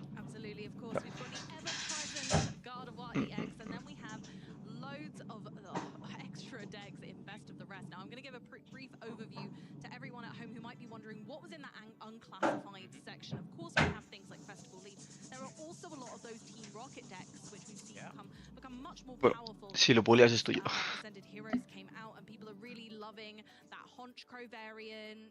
Es que mira, es duro, cambiar el mindset. Llevamos un año entero jugando que si hay Ono, que si hay Sí. que si hay...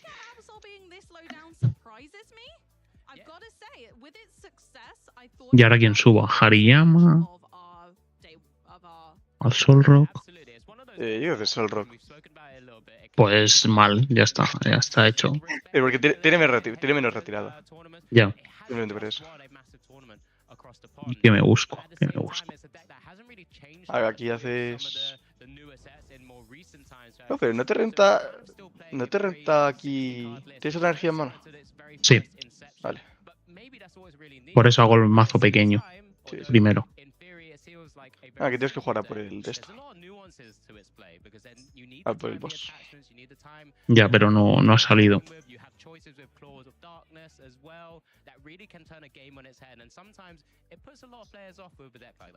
No ha salido. Entonces yo ahora aquí no sé.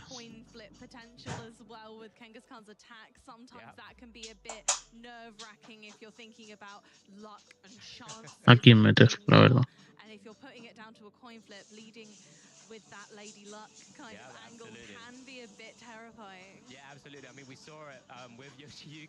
Yo ahora meto aquí a este. Te doy turno. Me da igual. Porque tú ahora sí tienes el boss. Nada, no tenía nada. Mi mano son 2 Sol Rock y una compasión de Blasco y... ¿Sabes? O sea, es que no podía hacer nada. Tal cual. Está buscando el otro, pero no estaba.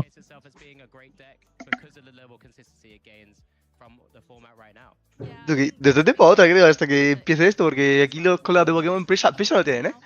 No. Pero les pasa mucho. O sea, en VGC antes también pasaba. Ahora han mejorado un poco, pero. Sí, creo que tienen más mesas también. Bueno, a ver, Sí. también más rápido. Que tío, Sí, pero no les cuesta nada poner otra puta mesa, bro. no les cuesta nada.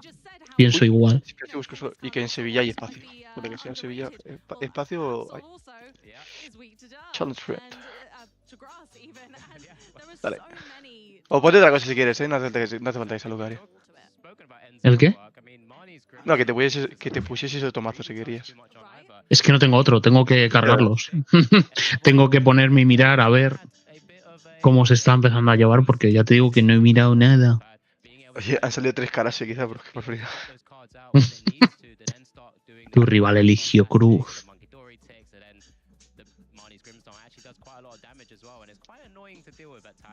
Venga, no quiero empezar. Creo que no quiero empezar nunca porque puede pasar como con Manu, ¿sabes? Que puedes donkear.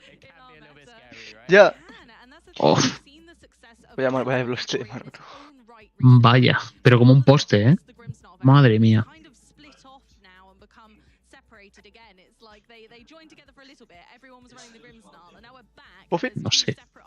No sé qué quiero. Pues como si hubiese sido un puffin. Menudo buddy buddy.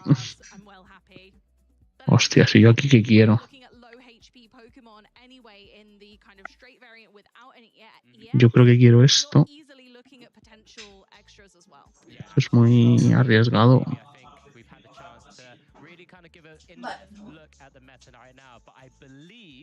Our players are ready at the table, ready for the next round right now. So we get a chance here to showcase both our players. Both are shuffling up. Tenemos partida. Y no hay español, gente. Castillo on the right hand side there. Both our players 4-0 of course. So in a fantastic spot to push. Vamos a buscar un robador. No hay robador. Pero bueno. Paulo contra Benjamín, tú. Qué Hola, gente, ¿qué tal? Ya lo he visto. Os estaba escuchando en la cocina. Hola, buenas, Iván. ¿Has visto los mazos? No. Primero Dragapult, segundo Goldengo, tercero Zoroark, cuarto Garde, 7%. Bueno, un poco lo que dijimos, ¿no? Lo que dijimos, somos unos genios, somos lo que dijimos.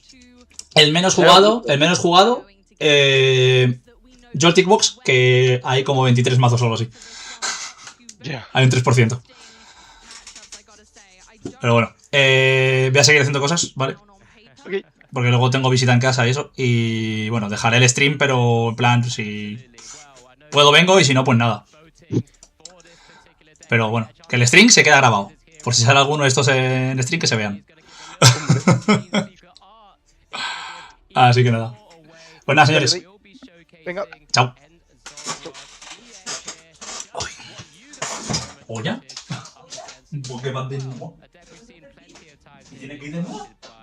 Yo por mí estupendo, ¿eh? No me estoy quejando. No es que...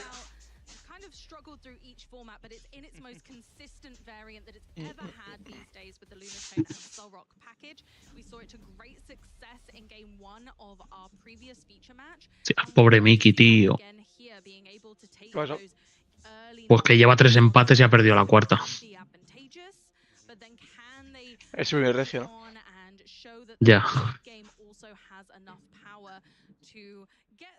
Qué duro. Of Zoroark right now. Yeah, absolutely. And I think Benjamin's just right now had a couple of mulligans, so if anyone's not familiar at player is not able to find a basic Pokemon from the opening 7 cards, they have to reshuffle back up and look, eventually try and get one, but your opponent then gets... Mi colega Benjamín está jugando Iron Thorn CX. Lleva 3 mulligans.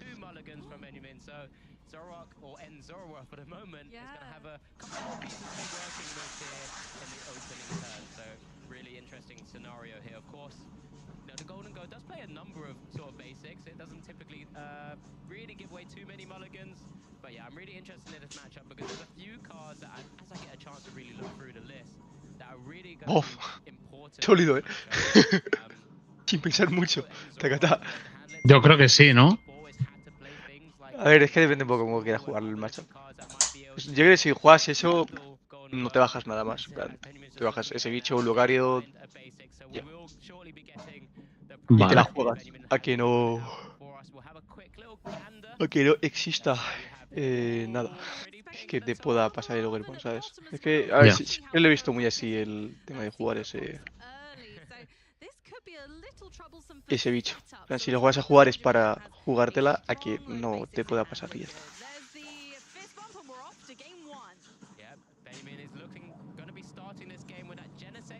Baja el palacio que tienes en mano. Al menos eso es lo que me has telegrafiado. No, ojalá. No, entonces lo has querido proteger al Zoroa para que no le meta daño, si no llegue o qué. Ah, bueno. Ah, bueno, que tiene la camilla. El camillista. Es malo y todo de modo. Eres el camillista. Vale, vale.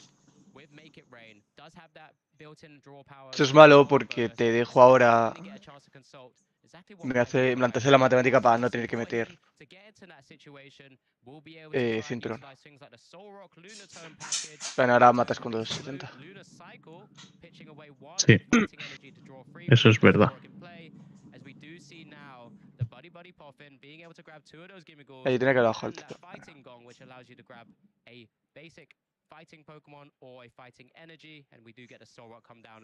Sabemos cuando juegues contra Zoroark, es rayeo. Tampoco te rayes a que mata Zekrom.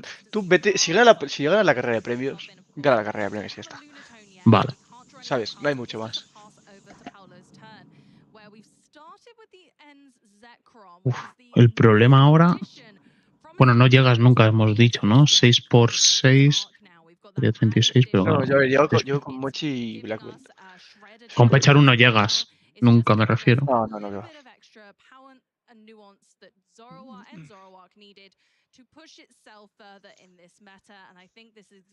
Bueno, ya estoy la gente.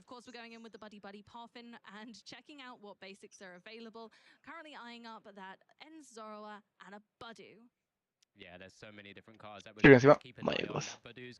Vaya cuquea que llevo tú.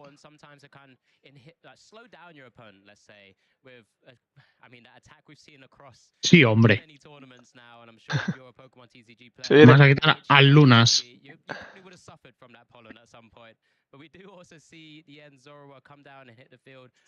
Budiwi. Duro. Duro el Budiwi. Just like Golden Go, pitch away a card, but you get to draw 2 cards. Oh, get to draw 2 cards rather than just coin boasting and drawing them. But this is once you get the engine. Porque además esta lista creo que solo lleva un globo, creo. No me acuerdo. No me acuerdo. Tampoco hay Arden.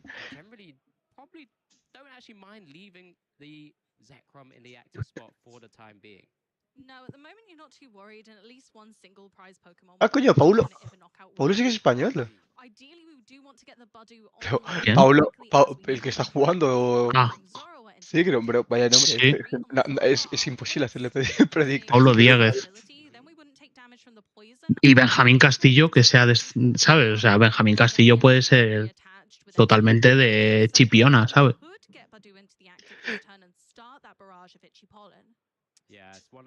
Tontería. ¿Tontería o no tontería? Sí, es tontería. Tontería porque no puedo hacer nada. Uf. Duro. Tiene pinta de que Paulo no lleva directamente ninguna herramienta contra... Duro, porque claro, yo... Tiene pinta de que no lleva ninguna herramienta contra Waldengo.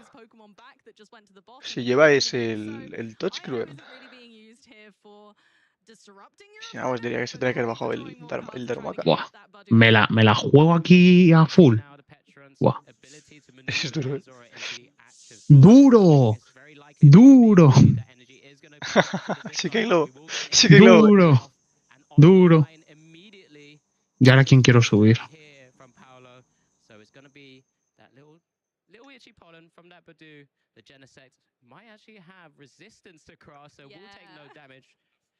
So there'll be no damage, but item cards will now not be Porque le has puesto playable cinturón on al. Benjamin's hand. Para no tirarlo. Pero pónselo al Lucario. Ya, también. Go ahead and grab those golden go back, and that's going to allow us to continue to draw more cards regardless on this turn. Hopefully they're not item cards though, because we can't be playing those. Yeah, absolutely. I mean, there's a few cards that I'm sure Benjamin will be looking to try and coin bonus into at some stage. He will need to find a way to maneuver this Genesect out of the active spot. Does have to play some of those cards that allows him to do so, like that Bueno, gente, scenario necesito un boss. or the air balloon. So there are Por lo que sea. outs. Currently not in hand. Does have No te va a salir. No, no, no, no, no. No, hombre, no. Just so you guys are being able to follow at home. No, hombre, no. One of the air balloons is actually prized right now, as we do get a lunar cycle here now. 3 cards drawn. Vessel not playable, Pheasant Dippity, and a boss's order. Bueno, no pasa nada, estás muerto. ¿Qué boss? Tengo potencia, tengo el Hariyama. Ah, vale, vale. No, pero pues está llamado. No, Pues ya. Ya, pero tengo el potencia. Plus. Y he pensado en jugar Zoroark con. Es que sabes qué pasa, tío. El sello. Lo que siento yo en este formato es que sello. O te gana la partida insta, o tienes muy useless. No es el porcentaje. Pero yo creo que capa, tío.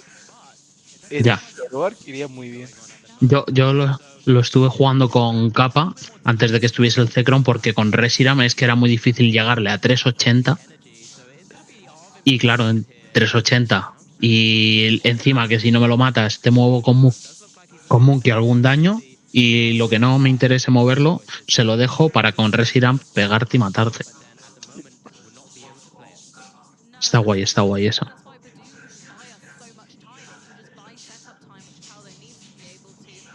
Y mira, pues mira, están justo, me acabo de fijar, están con Zoroark en stream. Que Rey te voy a tener que dejar, que me tengo que ir a comer. Vale, ya sí, está y luego vendrá Isku. Me acabo de dar cuenta que nos están escuchando. Sí. Acabo de poner el audio del directo. Están flipando. Bueno, gente, 2-1 en el total. Me ha metido una paliza este hombre. Mentira. Ahora. He tenido suerte. Ahora. A ver, ¿qué lleva? Paulo, vale, bien. ¿Qué lleva? No lo han enseñado. ¿Qué lleva contra Goldengo? Pues contra Goldengo tendría que llevar los Darmanitan. Voy a llevar el Damanita de Otosquel o nada y que te la pele. Sí, también. Porque lleva pato. No lleva nada contra Goldengo. O se le ha quedado prisiado las dos. Fíjate. Los previos.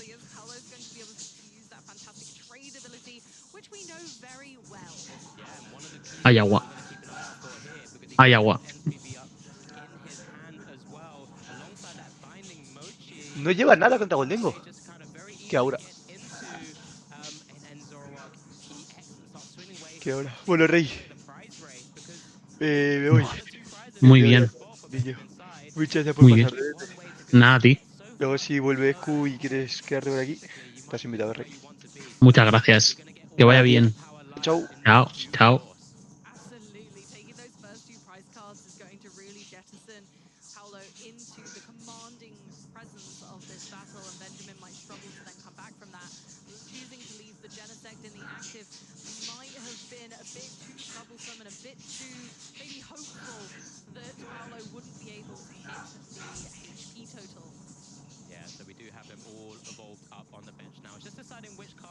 We're going to be start pitching away for that trade ability. You have to discard 1 to be able to draw 2 cards, but this is where you start to identify cards that you don't need in certain matchups. As we do see the first trade activated there, does find an Artisan, so he's pitched away. Is that 2 stadiums already gone? Finds the other Dark Energy, so we might be able to start swinging away soon. There's the other one of the interesting tech cards, that Black Belt's training, that will allow also the Enzoroark EX maybe to stretch over the HP of the Golden Go EXs as well, because Zekrom only providing you or allowing you to do 250 damage from the base attack. Does get a Bravery Charm on that Petrant EX as well, so it's looking pretty good here. Now it's just deciding how best we utilize some of these cards. Has got an energy attachment already. another trade available, pitching away that Night Stretcher. Grabbing ourselves an energy and a boss's orders. Maybe not advantageous to use it right now, but honestly, just taking a knockout on this Genesect might be it. But it's not. We're going to go for an Itchy Pollen and keep building up our own strength. Yeah, I like this because you have to utilize and be wary of your resources with the ends PP up. Just you can't always just freely start utilizing it and attacking, because then you're going to have to search for the next ends PP up. And you only play 2 copies, so just kind of slowing the game down for the moment as we do get another metallic signal for another Golden Go EX here out of the deck. Remember, you are slowing the game down enough so that you're able to maybe just kind of overcome anything that Benjamin throws back at you. You know, Benjamin does have the retreat, though, with the air balloon in hand, but it's just, what else can we do? Here's a coin bonus for 1. Does find a metal energy, but one step closer. One step closer, but doesn't really allow you to attack if you can't pitch away an energy card to attack. But it looks like we might be sort of activating it, because when you're in the active spot, of course, Amy, coin bonus allows you to draw 2 cards, but he's just hiding that. Bit tricky. He's just going for the 1 for the moment. Fighting Gong can't be played this turn, so we can't get a knockout using Song Rock again. We don't have the correct type of energy. Could use Boss's orders to kind of initiate a stall, but it's not really going to work because Petcheron's on the bench. So we're just going back down into a single prize Pokemon, bringing, of course, that ends Zekrom forward and hoping for the best.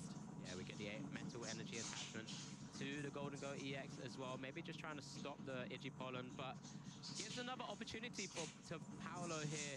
Maybe just kind of even more setup boards, because we can get another energy attachment maybe to another Zoroark EX, and maybe just get them just ready to go when needing to. As we do see a trade being activated here. Just deciding which Pokemon to actually pitch away for the moment. It's going to be that Boss's orders. Gets another 2 cards there. A couple leads to determination, I should say. Pitching one of those away. We're getting access to so much now. And there is a Professor Churro scenario as well from Paolo. We're still looking for a way to accelerate the energy a little bit in this game, though. Maybe even looking towards a Janine would be great at this point, just to catapult that energy production. Yeah, reminding myself. I know here's one of the energy accelerations that ends PP up here being utilized now. One of it does get the attachment onto the one that already has 1 dark energy on it. Gets the Binding Mochi attachment as well. Fantastic little card, especially comboed with the Petron EX used by the poison Pokemon. Does 40 more damage. There's the Boss's orders as well. Golden Go EX with 260 HP. Gets the Power Pad as well, just to kind of replenish some of those important cards back into the deck. But we're activating the prize race here right now. And that's a huge space for this game at this stage. Setting this pace when you've already got the energy attachment, not just for this turn, but almost ready for next turn as well, with just 1 attachment. You're right, Alex, I did forget the Janine's is safely in the prize card, so that won't be able to be in effect, but we still have just 1 step ahead still with all of the energy on board. We've got a possibility that does poison our Zoroark, of course, activating that Mochi, so we do have the damage required to knock out a Golden Go EX. Yeah, massive 2 prizes taken here. The first 2 prizes of this Swiss round 5. And it's just going to be an opportunity here now for Benjamin to actually play some of those item cards now he has access to. So let's see the direction that he does go down here. There's Pheasant Dipsy comes down for some more draw power as well. I mean, it's one of those interesting spots where he does need to find another Gimmighoul at some point just to kind of make sure the board is ready. But here comes double Fighting Gong. It's an opportunity to get some energy cards onto the board, well, onto his hand, I should say, and start Lunar Cycling, and also just have the energies ready to go at some stage. This is one thing he does have to be careful, though. That Badoo is waiting in the wings right now, and it's where it's going to be really important when he does pitch away some of those energies. A Badoo could come back to bite him. Indeed, and that's, I think, the troublesome part is managing your resources when you are not in item lock. It could be tempting to play all of your items from your hand, which would give Benjamin some really explosive draw power, but realistically, Benjamin needs to hold back where possible and just get what they need to achieve this turn. Now, we do have fantastic draw power on board, of course, still, so we are going to be able, as you say, to pitch away that fighting energy, question mark? Yeah, so deciding which one to go first. Or whether it's the flip the script first. We're going to go for it. The flip the script first gives us the 3 cards from there.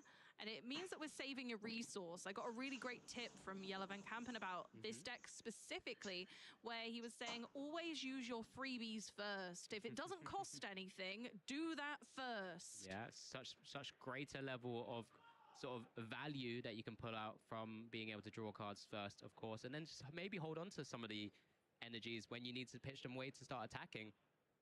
Right now, Zoroark EX and the active spot is down to 270 HP. We'll take another 10 damage from the poison, but obviously not quite enough to reduce the number of energies that Golden Go needs to use to make it rain and take the knockout here. Here comes the big coin bonus for 2 cards.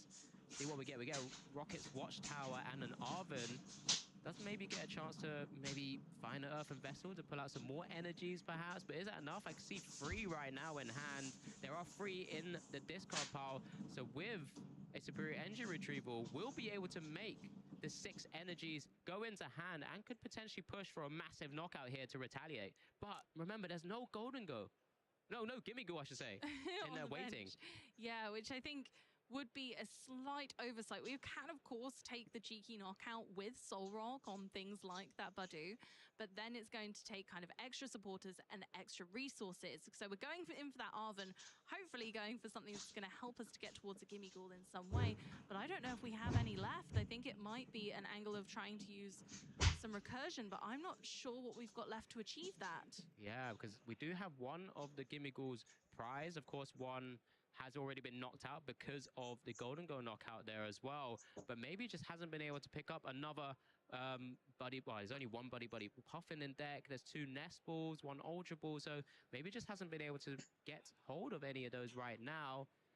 We'll potentially have to consider going into the Megalobody. Maybe not. We're pitching that away at the same time for the Superior Energy Retrieval. So we will get some of those energies back into hand now. So a real interesting spot here. We're just going to take out that maneuverability that Paolo has. Does also remove the poison that was on the active Zoroark EX as well. So Biting Mochi's damage is lowered. But we know there's something waiting in the wings in Paolo's hands at the moment. That's the terrifying thing. Benjamin's in this really sticky spot where he does have recursion cards in deck, has the Super Rod in hand, I believe, but is choosing not to play it at this time. Yes, a massive knockout there. Retaliation going down to 4 prizes as well, making it rain for 5 energies. Badoo in the active spot has another cheeky retreat, or free retreat, I should say, to be able to maneuver himself at some stage. As we do just find the other ends PP up just from that top deck there, heading into your turn. Is considering benching that Pheasantipity EX will mean that there's no space for any further Pekron EXs to come down, but it looks like we're going to get the trade in first. This is where slightly different in terms of getting that value. You are pitching away a card which is less useful in comparison, so it doesn't want to flip the script. But here we go with a second trade now, pitching away that. Draw into the Petrarunt, so we do have that option back online. But of course, Badoo does have the free retreat for now. You could presume that another knockout's going to be taken, and then space will open up on the bench. But this is one of the struggles of playing Zoroark, is knowing not to bench lock yourself and not to have too many things on the bench at the same time. Going ahead and attaching that next energy card. So we're finally ready with 2 Zoroark ready to attack. One, of course, has the Mochi, one does not, but that doesn't mean that it can't take KOs. This deck has a lot of weaselly ways to get those big knockouts on these Golden Go EX. Yeah, and we've already mentioned how sort of susceptible to this Golden Go going down, that there's not really much else going on Benjamin's board. It's just this single Golden Go in the active spot right now. And it just means that it is under threat of a massive KO as a subjugating change does maneuver the Zoroark EX into the active spot with that Binding Mochi attached. And there's another knockout going down now to 2 prizes remaining up against what we said earlier, has typically been a pretty hard matchup to deal with at times. Benjamin is golden gone, as there are no Golden Go or potential for another Golden Go in play right now. So unfortunately, we are flipping the script and looking for an answer. We managed to get a Gimme Ghoul, of course. That's 1 turn too late. Can't currently see any way of taking a knockout on board unless we kind of go for that Badoo and find a way to bring it forward. We do play plenty of Boss's Orders, of course, in this deck, but I remember a few being discarded earlier on. So here comes the Gimme Ghoul getting benched here. As you just mentioned, there is a Nest Ball now. mean, there's not going to be too many options there. That deck is looking mighty thin as the Baneri comes down. We've already seen the Mega Lopunny EX get discarded, but that could have been one way to have another sort of very efficient attacker with that Gale Thrust attack. 60 plus 170 more if it's moved from your bench to the active spot when it is a Mega Lopunny EX, of course. And that could have been one way to kind of deal additional damage. We do get a Lunar Cycle here just to kind of continue going through that deck. And like I said, it's really mighty thin. Didn't get much other than a stadium, but we are able to attach, of course, to our Solrock. And here comes the boss saying, Badu, I've had enough of your itchy pollen nonsense. It's time to take a break in the discard pile.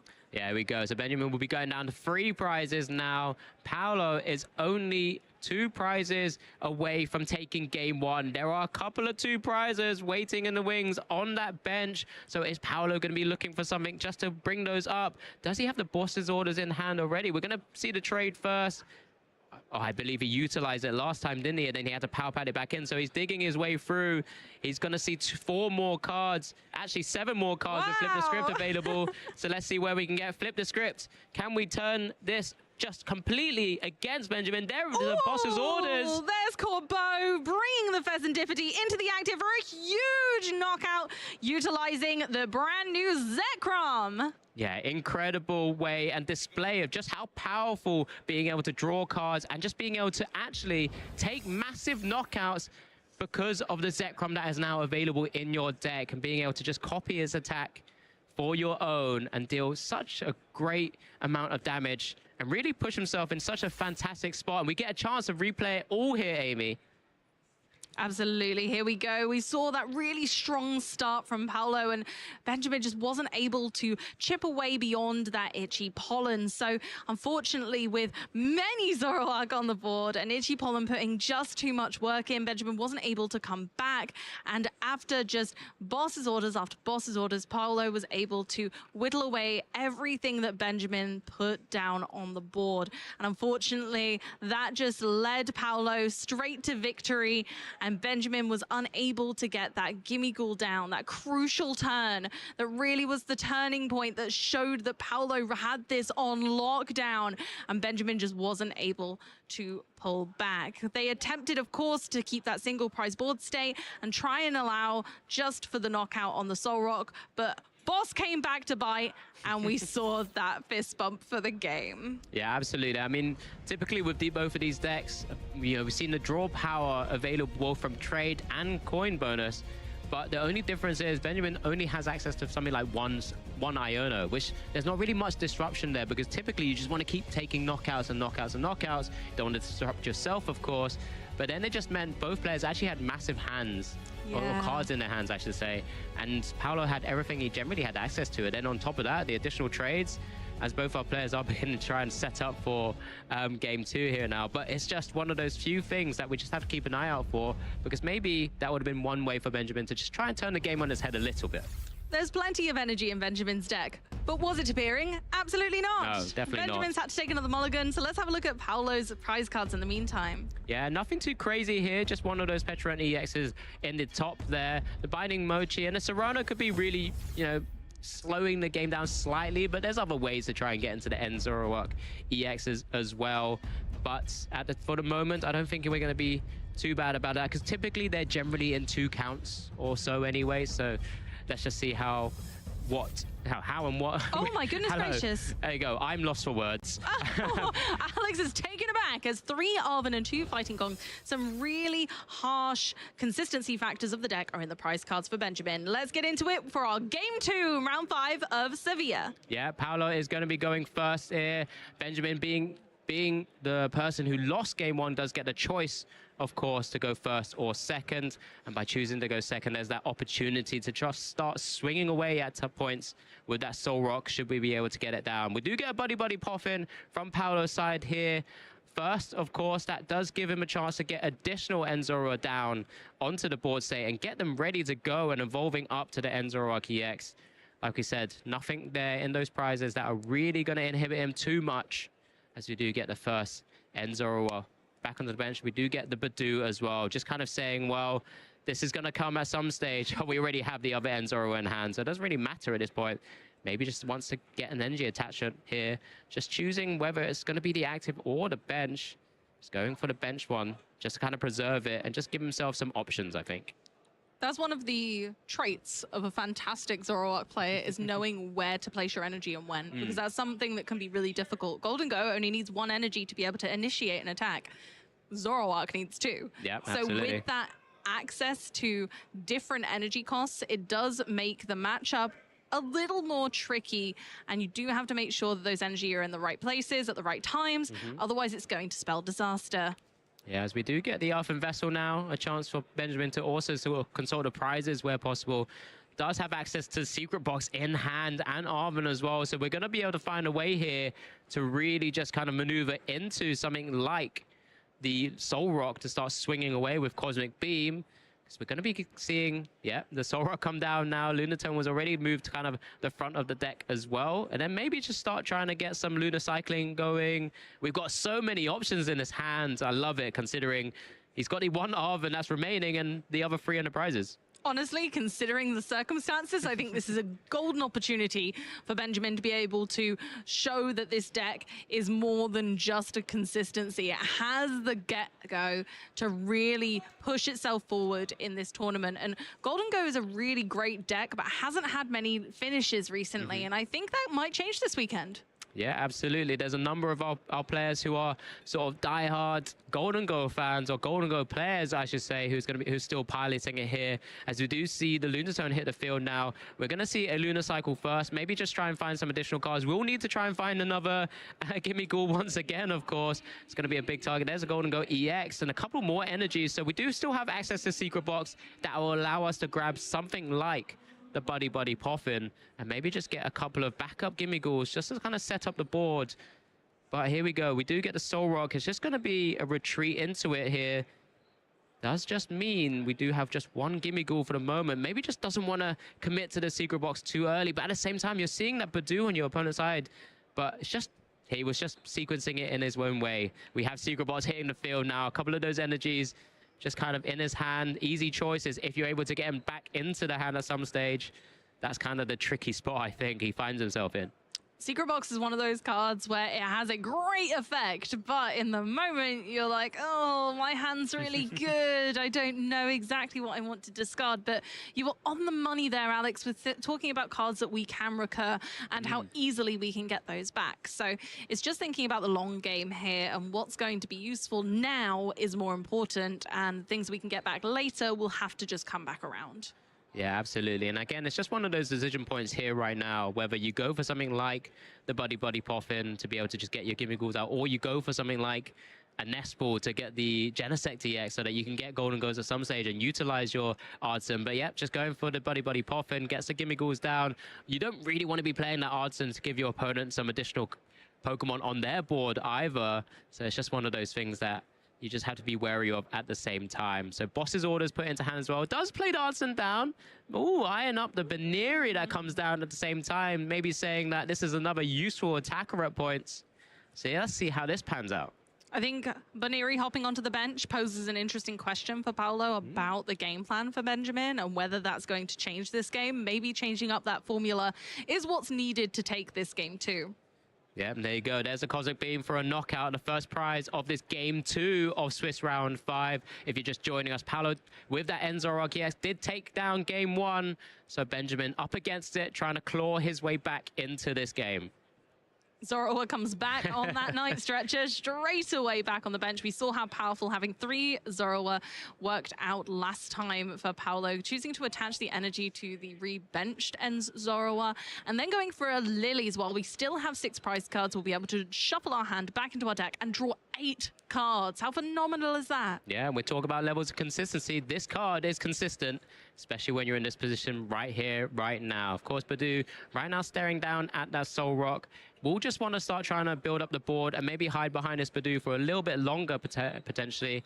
Just kind of, again, we spoke about the energy attachments being so important. You do have some energy acceleration, but for the moment, you just want to be able to kind of get that board ready and just see what we're working with. Do we hit our own secret box, which is a great pickup, but we don't have any End Zoroark EX, I believe, in hand right now. So it's going to be a little bit of an interesting spot. Do you continue representing the single prize board state, but at the same time, if you've got Badoo in the active, you're actually okay putting a 2-prizer down? Yeah, I do agree. I think at this stage, it's a tricky scenario because you do want to start the prize race, but you don't have any 2-prize Pokemon to take on Benjamin's side of the field. So at the moment, you would just be trading 1 prize card for 1 prize card, which doesn't really make for an easy time for Paolo. Ideally, you want to be knocking out 3 2-prize Pokemon to take the win. Yeah, and that's always, unless you're facing up against a mega Pokemon, that's going to be the quickest route to victory, right? Taking 3 2-prizes out as soon as possible. As we do get the secret box being played now, do see that boss's orders once again alongside the Lilies, I believe, hitting the discard pile. We know they can come back because of cards like the Power Pad that's in Paolo's list. Just looked like he's targeting maybe that Bravery Charm there. Will look like it's one of those things where sometimes it's always really fun to stick it on the Badoo, because then you get a Brave Badoo in the active spot, and it actually can be out of range of Cosmic Beam, at least for the moment. I like that. I like that. Just the brave little Badoo who could. And he really could do it. And that is absolutely so true. You gain yourself time, and maybe that's what we need to angle for right now.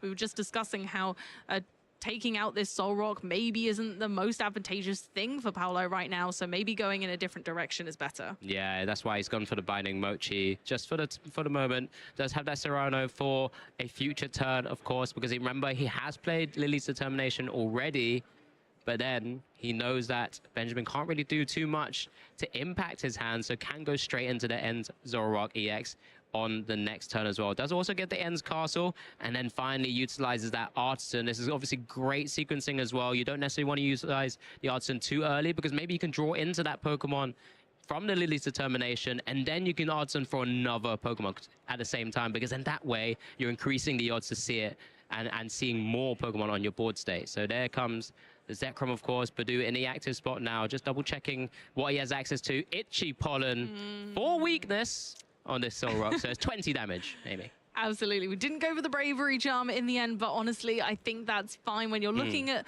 how the prize race will deal out, this is fine. We're just building up our board, making sure that we're going good to go strength to strength. Next turn. Yeah, but the only interesting thing here is by not going down the route of something like the Bravery Charm, it does mean Benjamin can just keep that single prize board state. And there's a boss's orders, taking down another End Zoroark that came back as well. There's another Cosmic Beam on that. And we don't need to put a 2-prizer down, which means that you're still just a little bit more ahead than your opponent is, because your opponent wasn't able to really protect much. But the boss's orders kind of changed everything anyway, so that Bravery Charm wasn't going to do too much. So here comes Serrano. Looks like we're going to finally maybe see some of those Ends Zoroark EX. Surely that's this single prize board state. It's not going to be too helpful for the moment. You only really want to be swinging away and attacking with that Ends Zoroark EX, of course, with that Night Joker attack. Here it is. Here's some of them coming out now. Only able to evolve up 2 of them, of course, but you can grab 3 Pokemon EX because of that supporter there. Looks like it's going to be that Petron EX that might be coming into his hand. And then we'll have access to at least 2 trades.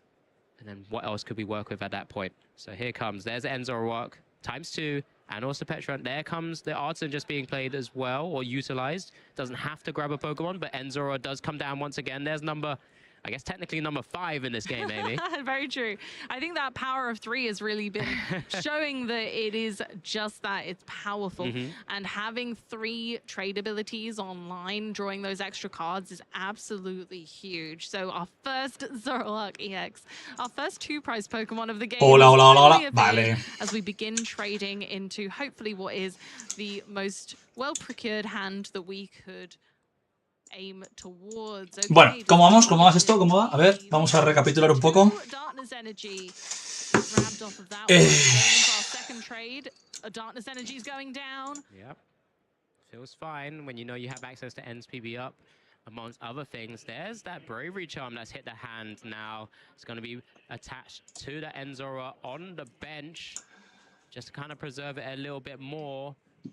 A ver, aquí. Reload. Favoritos. Jesús Duque 3-1. Kigen 2-1-1. Cabeza dropeado. But then at some stage, you're going to have to Este cabeza, ¿no? Zoroark EX, but maybe you have to combine it with something like that Iono that we've mentioned before. Ooh, maybe we're gearing up for a knockout on the Baneri and the Soul Rock at some point. If the Baneri doesn't evolve, we'd need to use Flame Body Cannon. We don't have a Darumaka down right now, so that's not potential. I don't even know if they're running that one. It's just a straight version with the Ends Reshiram and Ends Zekrom in this list. So, I mean, it's paving the way to be just kind of straight attacking what's in front of you from Paolo's build right now. So it's just kind of one of those scenarios where maybe Paolo's just going to really lean into something like those Ionos, really try and slow the game down, because you know your opponent doesn't have any draw power right now.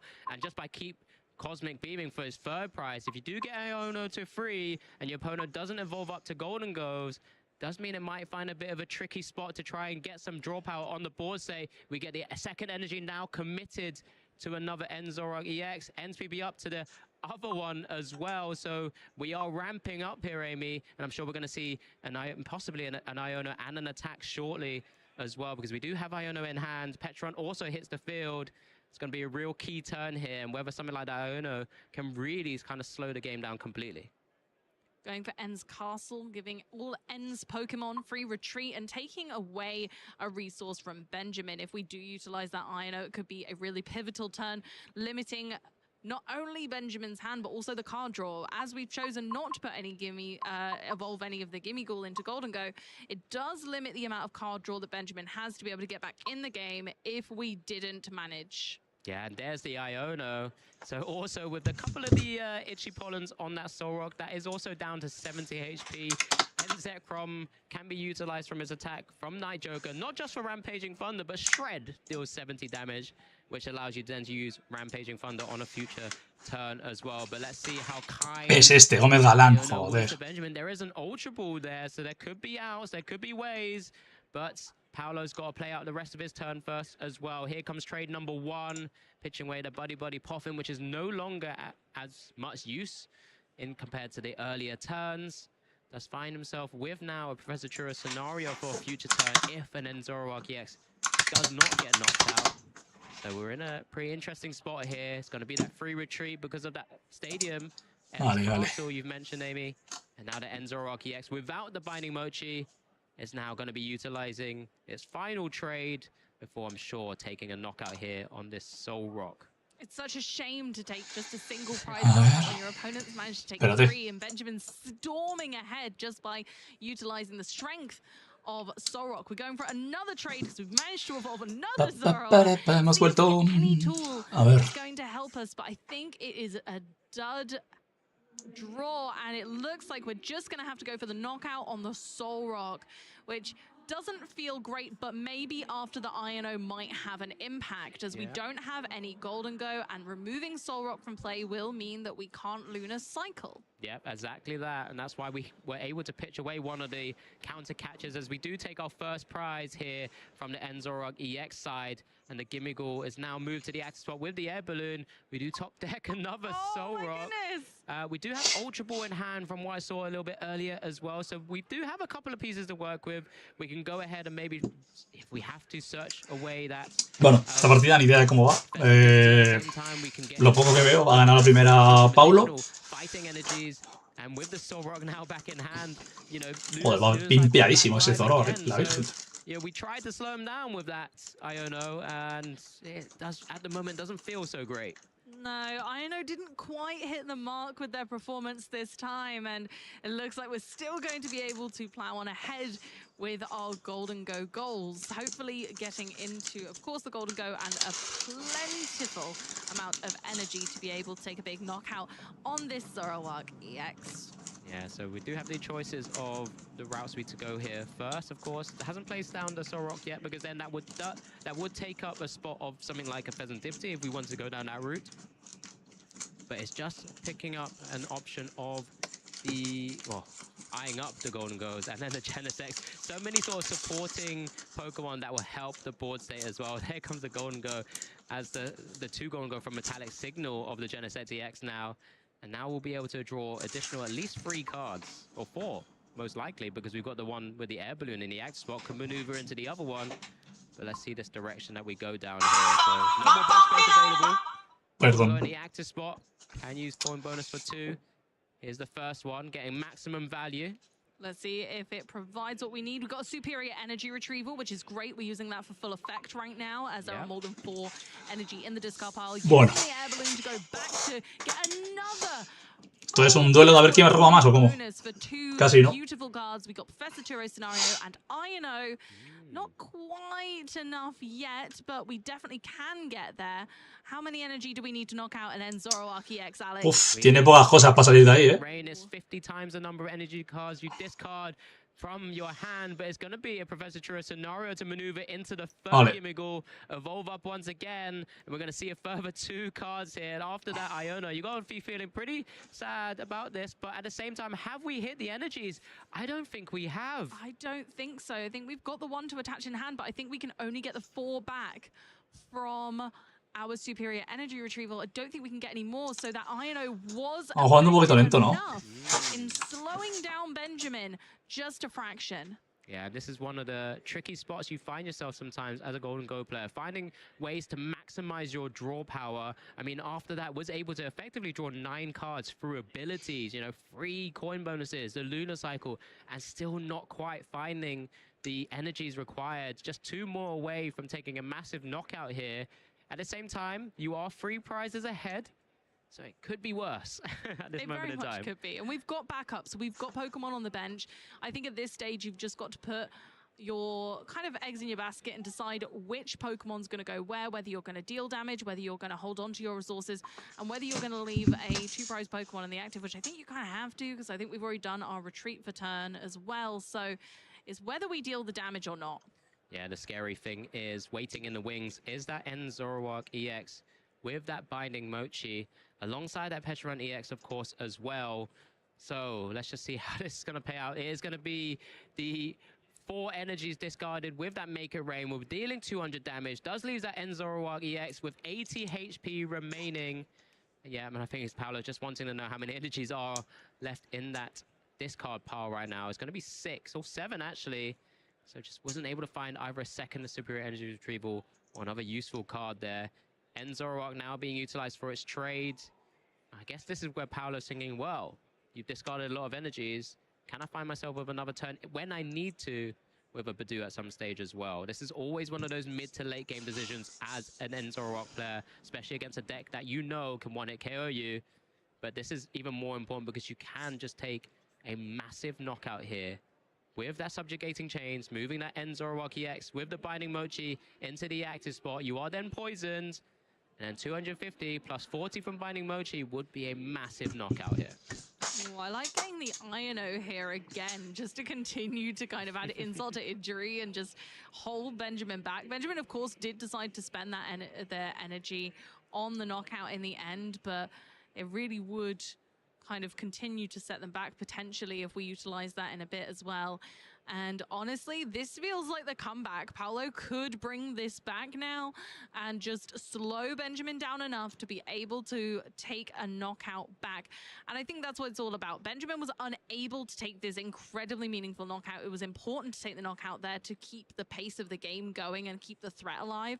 At this stage, Paolo can, of course, use subjugating chains to go back into a Zoroark that not only has full HP, but also that Binding Mochi for the extra damage we need to knock out the Golden Go EX. Yeah, this is it. This is a massive turn of events, considering that Iono really did pay dividends here. And it just comes down now to how Paolo could maneuver a couple of these last prizes here. Does choose to Professor Churro scenario the Zoroark EX on the bench here now.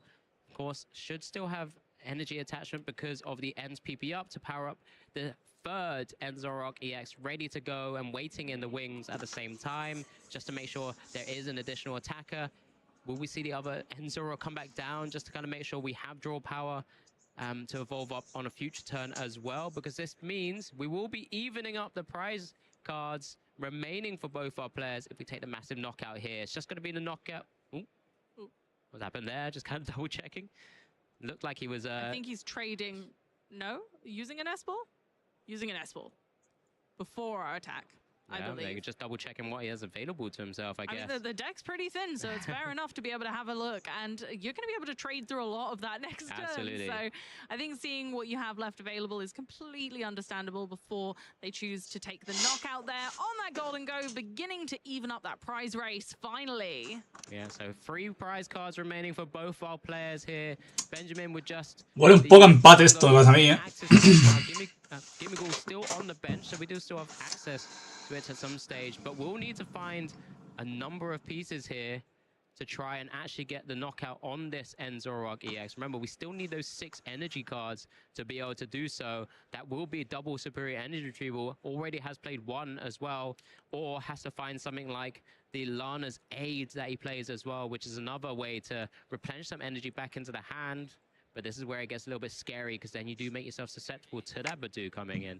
So let's just see exactly how this plays here. That metallic signal did grab the other golden go out of the deck as well. Gives it another good shuffle. Just need to find those key pieces now to keep himself in the prize race and just work out exactly the route to victory here. So, eyeing up an Iono is his own. Oh, yeah.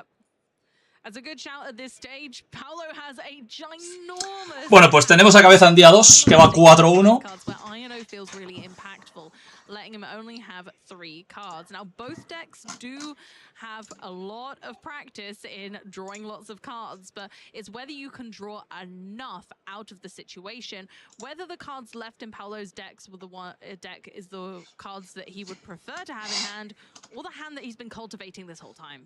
Yeah, so here comes Pheasantipity hitting the board now that we have a spare slot available. Flip the script, so we're going to see 3 more cards here as well. So there's a Fighting Gong. Lunatone now sort of rendered a little bit useless, unfortunately, because not being able to Lunar Cycle when you don't have Solrock in play. We do see the retreat from the Air Balloon into the other Golden Go. Another coin bonus for a further 2 cards.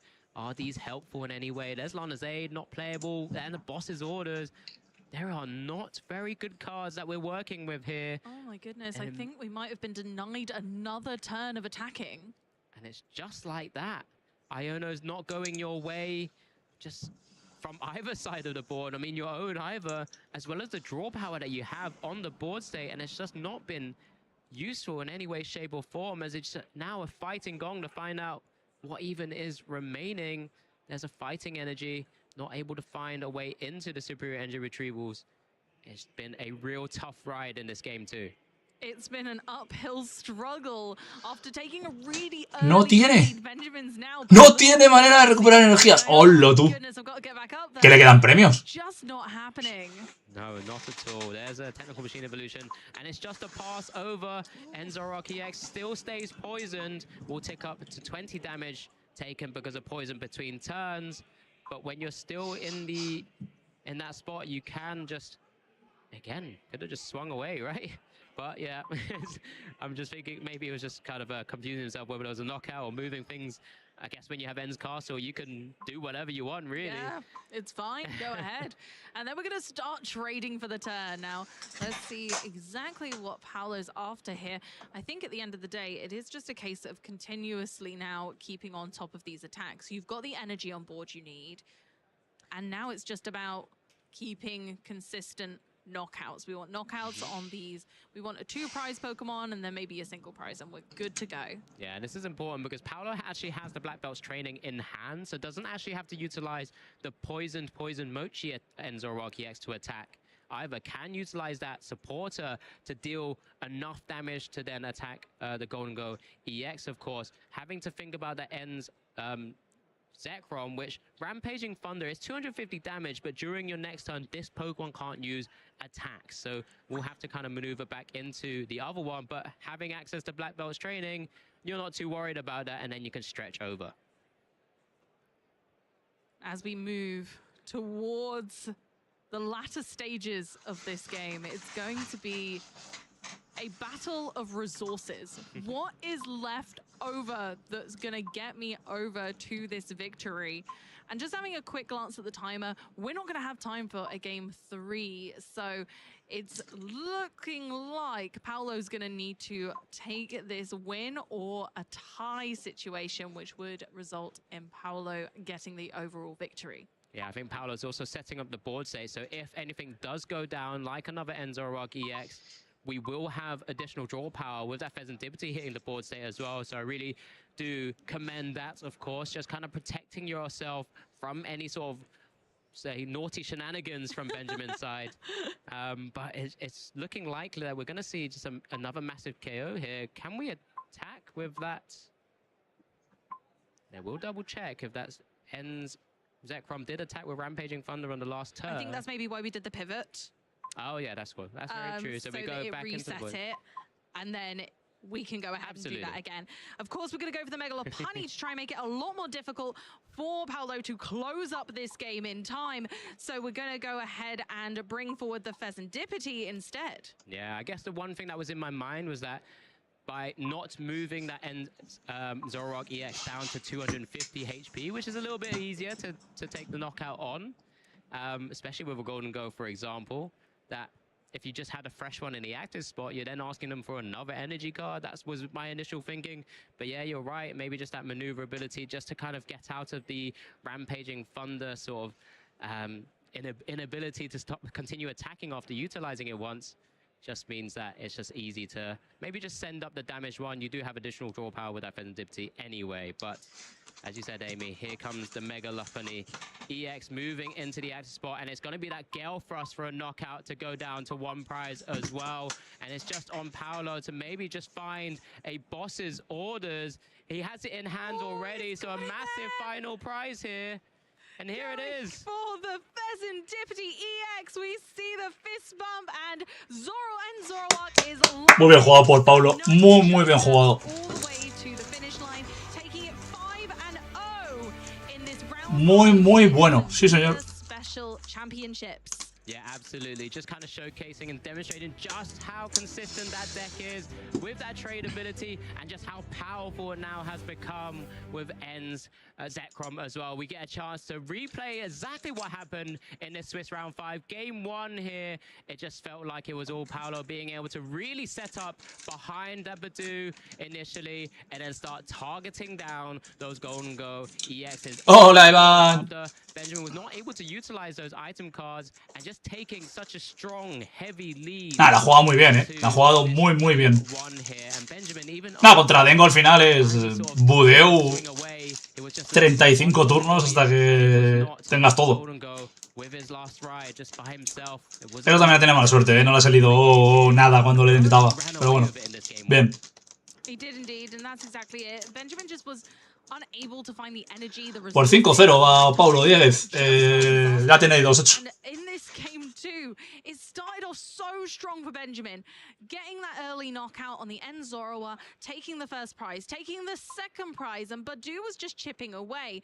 And that seemed like it was putting Paolo on the back foot. But Paolo at this point made everything change as that Iono began his comeback. And Benjamin was unable to re-establish a board which gave him enough energy to make any meaningful knockout. And so he was stuck on 3 prize cards. Eventually, after taking some damage, a Professor Turo scenario took that away. So Paolo was able to keep up the pressure and start making a comeback, finally taking that knockout on that Golden Go EX. Yeah, and it just, I think at that point, when you're missing a massive knockout there, Enzoroark again, we ran away with game 1 and game 2, after going down those 3 prizes, just found his way back in. That Iono really kind of slowing down the whole game. And just when you thought it was all over, that boss's orders was the one that was going to take it down and just allow Zekrom to be able to utilize, well, the Rampaging Thunder through Night Joker. Yes. To be able to actually take the final prizes and actually take Paolo to 5-0 in this tournament so far, which is an incredible record to be in. Absolutely, it's a great place to be in. You're looking into a very strong phase 2 there, aren't you? With a undefeated record, which is just phenomenal. I mean, Benjamin's still 4-1, so it's not as if he's in a poor spot either. And it was just, you know, you take one of those games or one of those rounds where maybe sometimes you do draw a little bit worse, so long as it doesn't happen again. So we'll brush it off, and hopefully we can continue that kind of great streak he's already been on. And being 4-1, you're in a great spot. There's still 3 more rounds to go. Just need kind of at least one of those to be a victory, and then just one more point somewhere within one of those last 3 rounds. And then you're also in phase 2 as well. But yeah, I say Paolo's put himself in a fantastic spot, and that's what we love to see, especially when it's a deck that you guys had voted for as well via the community choice. Really get a chance to really showcase, and that's just one variant, right? You started talking a little bit about Darmanitan, and maybe like we'll probably see some of that kind of floating around in End's Zoroark EX decks as well. So I'm excited to see what. Bueno, pues nada, vamos a ver cómo van los nuestros. Tenemos a cabeza Francisco Javier Gómez Galán, que va 4-1, de locos. Jesús Luque todavía no ha acabado, iba 3-1. Voy a bajar un poco el volumen de esto. Luego tenemos a Sergio, que va 2-2-1. Enche también va 2-2-1. Quijan todavía no ha acabado, va 2-1-1. Carlos Román va 1-0-3. Qué mala suerte está teniendo. 1-0-3 también acaba la última, pero bueno. Y luego vamos a ver cómo tenemos aquí a los españoles. A Alejandro Doblado va 5-0. Rubén García 5-0. Sebastián Pedroza 5-0. Bueno, hay muchísimos españoles, no voy a decirlos todos, voy a decir los 10 primeros. Sebastián Pedroza, Daniel Jesús y Francisco Ginés y Josema. Luego, bueno, Oscar Rivas Balonce. Hay muchos españoles que no sé quiénes son. ¿Qué más tenemos? Ethan Wild, que va 5-0. Juego las manzanas, Joder, tú.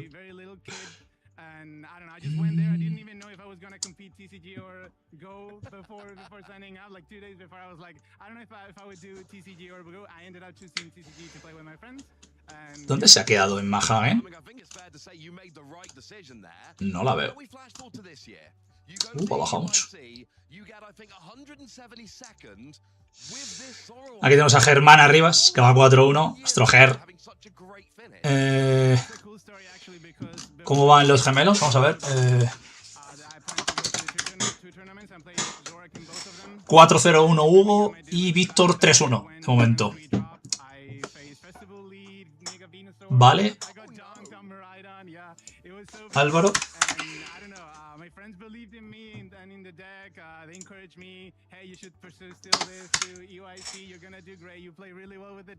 Dos, tres. Bueno. Todavía tiene posibilidades, pero está un poquito jodido, sí.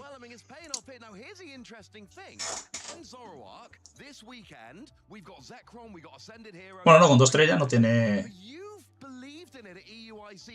Ya no puede. Why do you believe in the deck so much? It just has the pieces that I like on the TCG deck. I like seeing many cards. I like when I get Hundreds Raptor to be able to see many other cards. And I just like Zoroark a lot as a Pokemon. So I don't know. Every time I try to switch to a different deck, I felt like the deck was still calling me to try it out. I still had the best results with him. So it was a natural attraction between the deck and me. I mean, it works, but you're not playing Darmanitan in the deck. A nivel de inglés, envidia. Ojalá hablase de inglés o así. Why there's no Darmanitan? Yeah, another good question. So the thing is, I think Darmanitan was really strong. I played it at DUIC, really paid off. I saw a lot of Dragapult there. It's very good against Dragapult. It has its uses against Gardevoir as well, especially day 2. But the thing is that I thought, so Vinicius cooked this list, I think together with Marcos y Fuentes, and I thought it was just so powerful at beating everything, even the decks that you were usually losing against, like Raging Bolt, Therion. I played against these two today. I was able to beat them, and I think it was because of the sheer consistency that this 60 offer. I decided to sacrifice a bit of more of losing against, Grimmsnarl. You have a worse matchup. We actually do better against these type of decks, and in Seville, this is my city, so I know that I I think I knew how the metagame was gonna look like, and it feels like it was spot on, at least for now. And yeah, hopefully it continues to be the same. I mean, I hope so. I'm told I can only have one more question, so I got to ask. You say you're a big Pokemon fan. You went to EUIC this year. Did you join in any of those festival games like Ski-Ball? Did you find any time for that? I didn't. I wish I did. I was competing, but next time if I drop out of the tournaments, for sure I'm gonna be enjoying the whole Pokemon experience. This is the best thing ever. For me, a dream come true, really. I mean, if you're too busy winning to play the carnival games, sounds like you've had a pretty good tournament and another one being cooked up this weekend. 5-0 with Enzorowak. How far can we go? Well, I think we're going to find out shortly. Just a few more rounds to go. Let's take it back to the casters.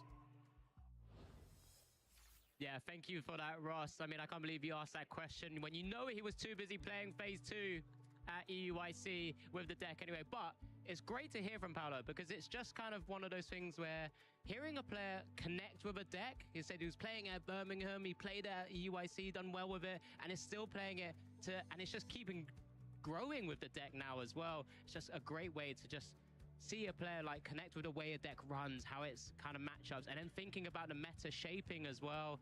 I think some really good questions there from Ross, some really good insight from Paolo. I don't know what you thought, Amy. It just kind of snowballs as your experience grows with the deck, right? Absolutely. And that's what it's all about, is that practice, how many games you have, the practice that you have in other events, and bringing all of that knowledge together in a pool and bringing it to a special championships. I think that's where the strength in a player lies. It's not just about the deck, it's not just about your matchups, it's also about how much you know your way around your own deck. Yeah, absolutely. And I know we love talking about the juniors and seniors, especially considering they are players who love soaking up so much information as well when we see so many different tournaments. I think we do have a little bit of a sneak peek shortly of exactly what their metagame is looking like as well. So this is the junior trainers here at the Sevilla Special Championships. 72 players here, and it's going to be quite similar. I mean, some of these decks, as we mentioned, when you've got them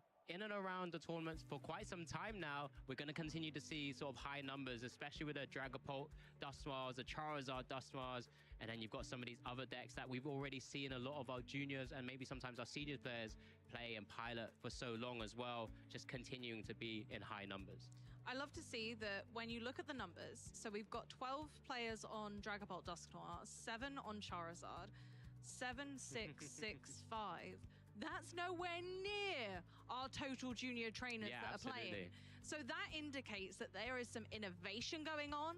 There are lots of different decks out there on the field, and we've got some big potential interesting matchups for our juniors to enjoy. Yeah, absolutely. I mean, especially when at that age as well, you know, I would always kind of try to encourage them to play decks that they love to play and actually enjoy, and they're going to feel better about when they're continuing to pilot throughout a tournament. And then we move on to our seniors in the same sort of situation as well. But at the same time, we do get one of the sort of age divisions actually respecting, or not necessarily respecting, but piloting that mega box into second most played decks here at this tournament. 103 players, of course. There's still a large number playing Dragapult Dusknoir, but this is the first time I've ever seen Absol being this high, I think. Honestly, same, and I think it's a great indication of how well the deck is doing. It just won a major event. At the end of the day, you can't argue with that, and I think that's clearly what the seniors are not taking for granted. Yeah, and exactly that. We get to see a lot of the similar decks there. The Enzorowak EX, the Golden Goes, the Marnie's Grimmsnarls. It's just great to kind of highlight exactly how much influence sometimes they do take from the Masters, but then they spin it their own way, right? Because let's face it, not all Masters, it's not all about the Masters, it's all about the younger age divisions as well. They are the future of our game after all. Exactly, and they're here playing too, rigorously going towards that big championship title of their division. Yeah, because there's so much on the line. I mean, they also get a chance to earn that direct invitation to the World Championships as well. And it's just amazing to see. You know, there's plenty of them. I'm sure one day we'll get a chance to kind of see. And there's our standings and like leaderboards available online as well, just to kind of keep following a lot of these players. We've seen so many senior players, or even just from junior players moving up to seniors, or senior players moving up to the Masters and just performing so incredibly well. I mean, I'm pretty sure there's a large number of them, even in our top standings in the Masters division, right here, right now, who were seniors not too long ago, who are still doing competitively super well. I totally agree. We've seen it before. We'll see it again when a junior or senior levels up to that next age bracket. They continue to take the game by storm. But as with all good players, they've got to start somewhere, and we've got some top tips for you guys to keep in mind.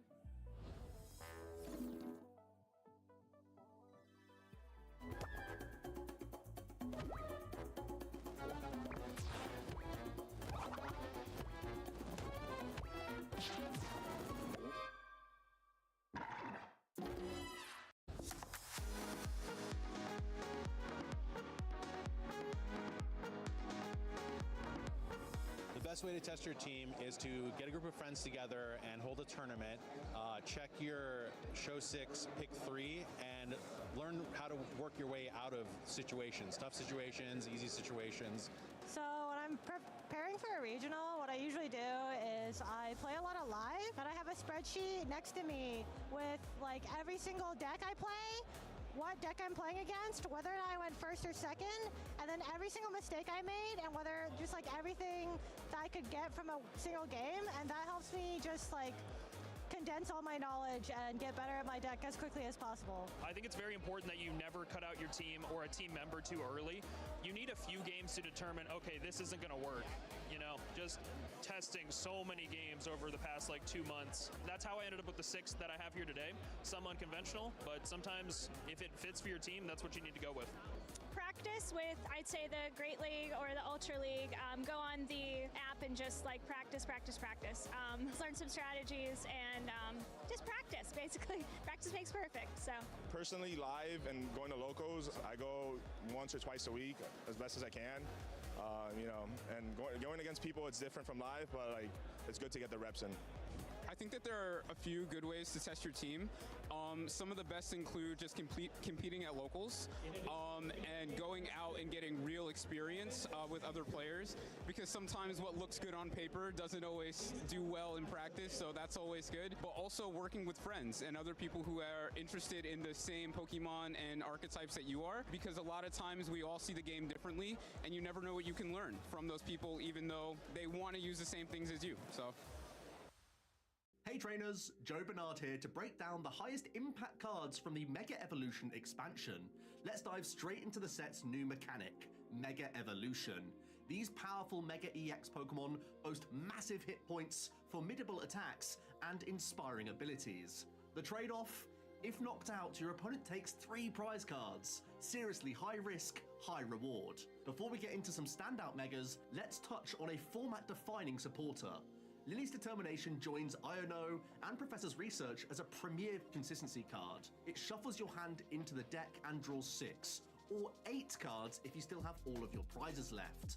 Setup decks definitely benefit the most here, as their go-to early game options only improve further, knowing that they can see a huge heap of cards to amass combos as they develop. But almost every deck can justify this inclusion when deck building, because it's such a huge amount of cards with no drawback.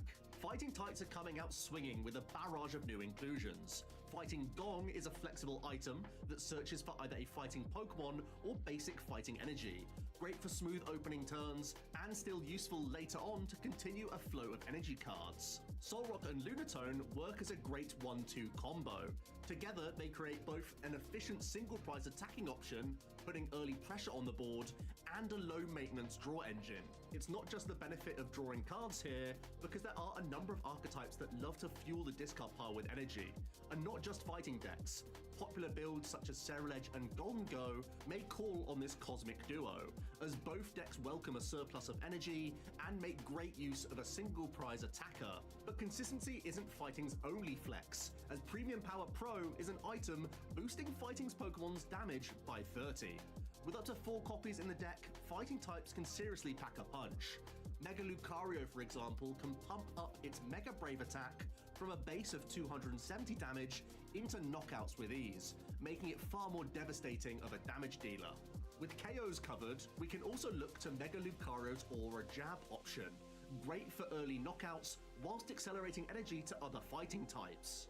Hariyama is a handy partner here, with Wild Press dealing a hefty 210 damage, a key number to tackle many bench-sitting engine Pokemon, and thanks to its Heave-Ho Catcher ability, these Pokemon will find themselves in arm's reach instantly for easy uptrades during the game, provided we can accelerate with Lucario. With this new combination of cards all working together, fighting decks aren't just hitting harder, they're striking smarter too.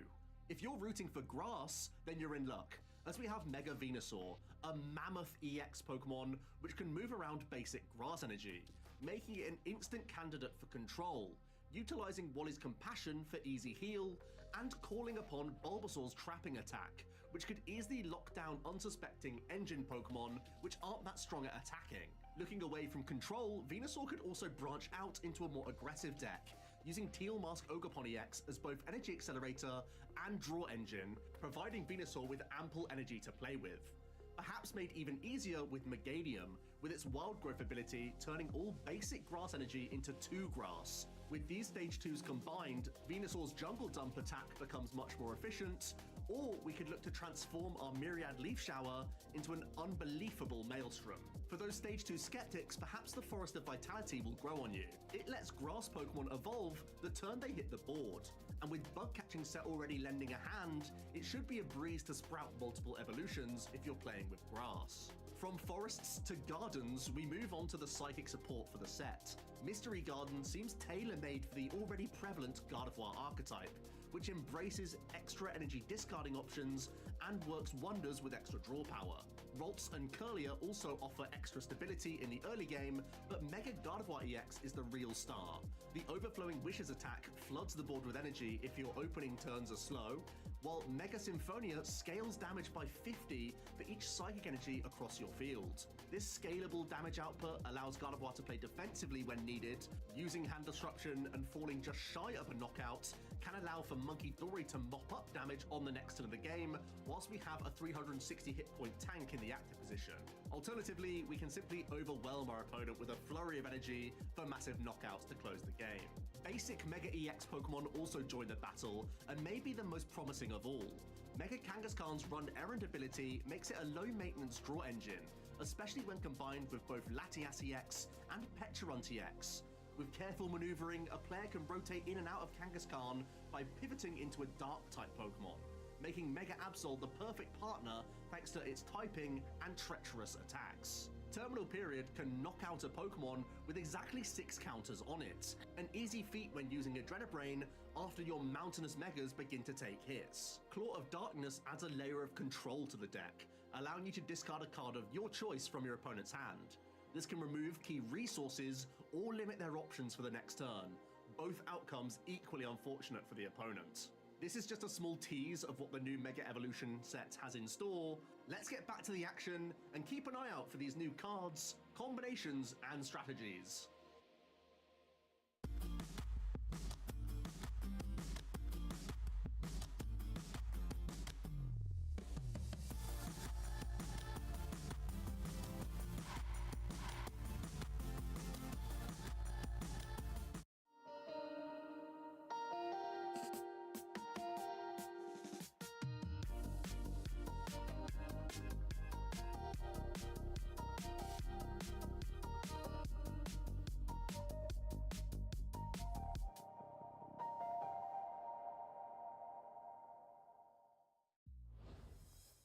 A lovely look there are the kind of scenes you'll find at a regional championships or a special championships. Those stages are a bit familiar to us at this point. We are back getting ready for round 6 action here in Seville at the special championships. And by we, I of course mean myself, Ross, and the lovely Jesper Eriksson. How you doing, buddy? I'm doing fantastic. We had a very great round 1 to start off on our end. Round 3 with Festival League versus Mega Lucario. 2 decks unexpected. And we've seen some surprises today, mate. Like, we've seen a lot of different decks, a lot of different variations when we've seen this tournament. Just had a little bit of a sneak peek of what Absol can do, thanks to Joe for that. But yeah, a lot of exciting action. We've already seen Mega Lucario. We have other Megas, which we are expecting to see later on. We're expecting to see some Mega Absol, some Mega Kangaskhan, Mega Venusaur, maybe not. Quick quiz.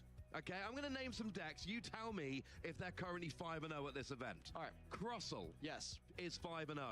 Frostlass Monkey Dory. Yes. Is 5-0. Blood Moon Ursaluna, the single prizer. Yes. Alakazam. Yes. No. but the other 3 are currently sitting at 5-0. But that's what's currently happening. What did we think was going to happen coming into this tournament? Let's check in on our caster predictions.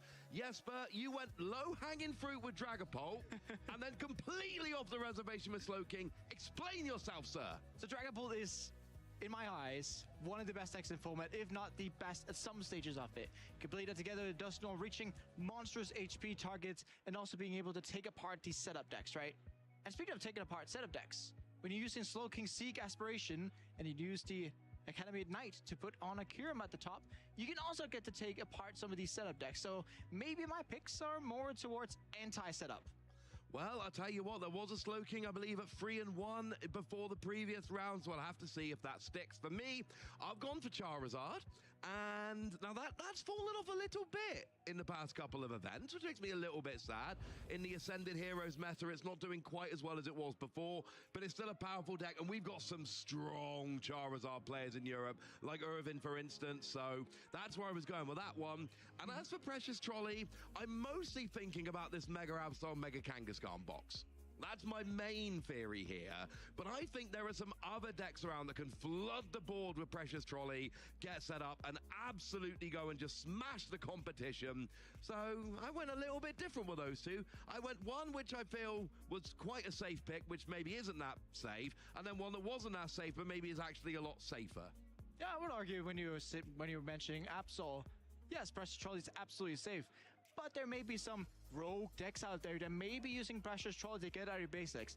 It's not a full moon ago, we have seen some Charizard decks using Precious Trolley. We've seen God of War decks in the past use Precious Trolley. So there is a lot of interpretations as, if you're playing Arvin, you certainly can include Precious Trolley. And, I mean, if a Charizard with Precious Trolley wins the event, then I'm pretty sure I get hailed as some kind of, like, Pokemon genius. I think that's what's going to happen. I think that's the case if both your picks are in the winning deck. Either way. Now, I do need to just mention this Mega Absol box. What is going on, people at home? Because it won early on, right? It won in Vegas with Todd Reklev. It won in Brisbane with Ryuki Okada. But just recently, it won EUIC. And it won Houston.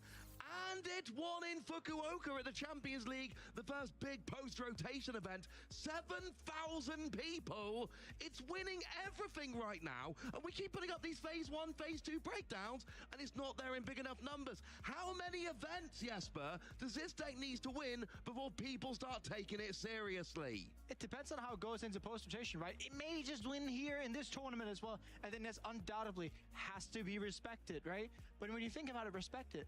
I would argue that people like Ethan Wild are massively respecting it using Festival Lead, which naturally has a good matchup into it. So there may be some decks where you're thinking, maybe it's not a direct counter into Absol box, but actually you have a pretty decent matchup or pretty decent time into it. So you have to be thinking about these decks that are good at using these one-hit KO attacks or double attacks if you're Festival Lead to be able to take out Absol. And that's where the strengths lie within Mega Absol.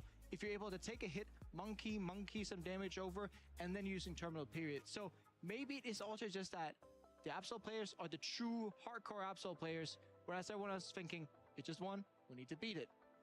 Not a bad theory, absolutely. I mean, look, I've been on these streams in previous events saying, I don't believe in this deck, I don't think it's good enough. But when you see it win multiple regionals and an international championship and then a Champions League over in Japan, I sit here and I go, you know, I was wrong. This is a phenomenal deck, which is arguably the single most powerful deck in the entire metagame, and yet it is not representing in the numbers that I would be expecting it to represent in.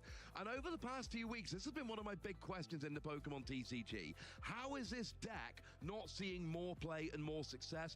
Do you think, Jesper, you're the kind of man who would know the answer to this.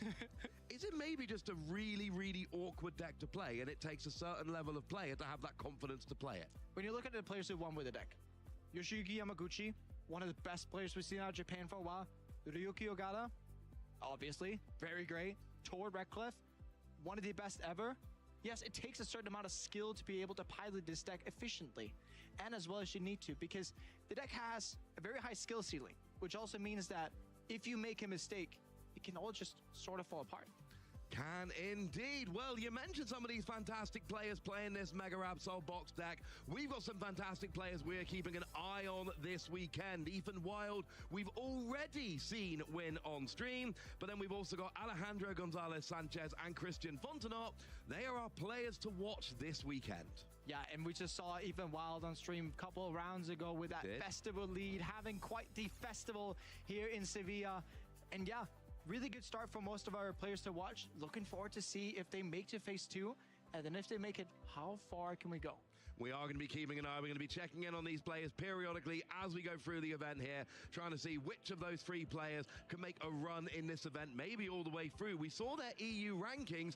Ethan is currently the 60th, 6-0 ranked player in Europe, even after a regional championship win. So I'm just saying there's absolutely room to pump that up. No, he doesn't need the championship points for his Worlds invite, but for stipends, absolutely, and for climbing that leaderboard and for bragging rights, oh, he's going to need those championship points. Already looking to lock some more up this weekend. Absolutely. These championship points are the name of the game right now. Yes, you're saying 60th. Yes, you're saying having the Worlds invite, but we're still talking about the stipend towards the World Championships. The top 28 in Europe are going to be able to get a cool $1,000 stipend. But if we're looking upwards towards that top 22, you're getting at least $2,500 to go to the World Championships in San Francisco. Not only the World Championships, but also Pokemon XP. We've been talking about this. I cannot wait. I don't really know what San Francisco is going to look like at the end of August. We know that it has been split into 2 events for the first time ever. We got Pokemon XP, which is very much the fan experience, and Pokemon World Championships, which is, you know, your competitive tournament where we're going to crown the world champion.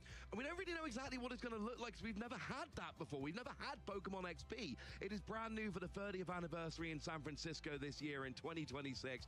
I'm definitely going to be there. There's no way I'm missing out going to that event. And I cannot wait to see in person exactly what it looks like. And maybe there's some festival games I can play. Maybe that, I don't know. I don't even want to guess. I will say, though, go to the Pokemon XP website. You might see somebody rocking a panel on there. Just saying, you know, go check it out. Yeah, or perhaps you get to be able to play in the World Championship yourself. If you're able to rack up enough championship points, potentially also get to celebrate my 10th anniversary from last time we were in San Francisco. So that means you won 10 years ago, so you're going to go back to San Fran and win the World Championships this year? I mean, if that's in the cards, I'd definitely take that for sure. Yeah. You've got a lot of championship points. You're over 800 at this point. You're feeling pretty confident that invite's coming. I'm actually at 799, so we're not quite over the 800. I do need to win a little more league challenges perhaps, or a cup, is so to spike myself over these 800 points. But yeah, I'm feeling pretty good for invite, but still, it's ever moving, right? These tournaments, if we're looking at it from my perspective, can go wrong where a lot of players get their championship points. That means I have to get out and play more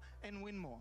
Absolutely, it does. We talked, of course, the top 135 Masters in Europe and the top 135 in North America will get that invite. The numbers do change according to region and according to age bracket. But top 135 in Europe, so maybe, you know, 799 is enough, or maybe the cutoff ends up being 800, and then anyone who falls below. We've only had 1 year of this system so far, so it's hard to make exact predictions. We are, however, very close to getting towards our next game, so it's not got very long to wait. What do you want to see in this next game? I mean, I do like cross-slide. I do like slower pace decks. I do like more control-y archetypes where you can kind of take the spade off your opponent's board. But I also do like decks like Blood Moon or Saluna, where they're a bit more rogue, off meta, and have huge caps to hit. Well, I'll take you a peek behind the curtain. I specifically asked if we could have Blood Moon Mersaluna, so let's head on down to the table and see if I get my wish, or we've got some other delights coming out in this next matchup. We have Osama Lopez Romero and Vincenzo Canata. Apologies, as always, for any mispronunciations.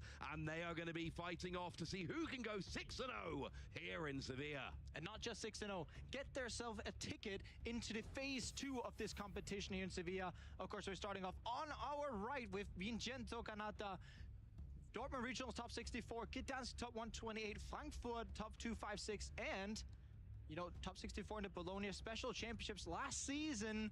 Really good stacked resume, but always looking towards adding a little bit more here in Sevilla. Yeah, that's a profile of a player who's yet to have that big breakout tournament result, but really does seem like it's only a matter of time before that actually happens. I'm not going to tell you the decks yet, but I have actually had a sneaky look. I know what they're playing, but we'll find out in a minute. I will say, we're not going to get to see Blood Moon Ursaluna this round. It's not happening, but there's plenty more rounds. It's going to be fine. If it keeps winning, we can keep seeing it. See anything in the prizes? I see TM Devolution, I see Solrox, I see Energies, double TM Devolution on Josema. This is really matchup dependent, but Ross, I think I'll put my X in a basket. When I see fighting, when I see metal at one, I'm seeing Goldengo typically. I think Goldengo is one of them. There is the fist bump. We are rolling here in round 6, and I can tell you it is Goldengo on the right, and it's actually going to be against that new Frostlass Monkey Dory deck, the one that we saw 2 top 8 finishes for in Houston. So if you're wondering how that deck works, hopefully we can show you in this round. Vincenzo goes first. We've got a fight gong initially, and that is going to search out either a basic fighting Pokemon or a basic fighting energy. But if you play it as the very first thing you do in your turn, usually this is going to be a basic fighting Pokemon. It's not going to be a Gimmighoul. You can't go get one of them. But Solrock and Lunatone are generally good options. It's a Solrock off the fight gong, and there we see a Nest Ball for the Lunatone. The combo's already there. We discard an energy, but it's not for Lunacycle. It's for Earthen Vessel to get more energy. And more energy, the thinner the deck, and the more odds you have of drawing what you need of these Solrocks and Lunatone combinations here. With the Lunar Cycle of Lunatone, wanting to get as many Gimmighoul's into play in this game.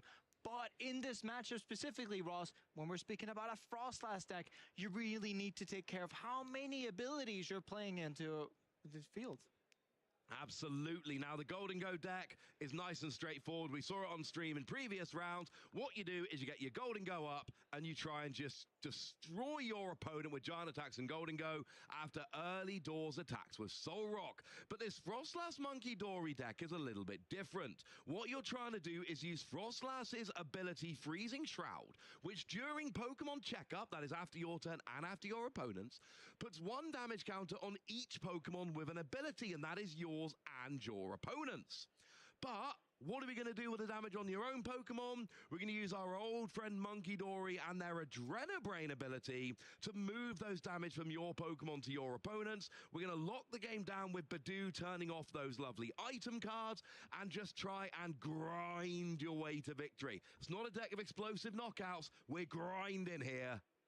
And especially when you're tossing up Budew after Budew after Budew every single turn, using that Itchy Pollen, you're only dealing 10 damage, but the main part of your damage is exactly going to come from that Frostlass and Monkey Dory combination. And that's why it's so important that these 2 TM Devolutions are prized, because that's how you're typically taking prizes against Goldengo, when you're thinking, okay, I can put 70 on each Goldengo, go TM Devolution, knock out all these Gimmighoul's out once they come de-evolved. But hey, that's not going to happen as soon as Josema probably wanted it to be. And that is important to note. Both the TM Devolution are prized. I've had a cheeky look at the deck list. There's only 2 in the deck, so they are not going to be available until some prizes are taken.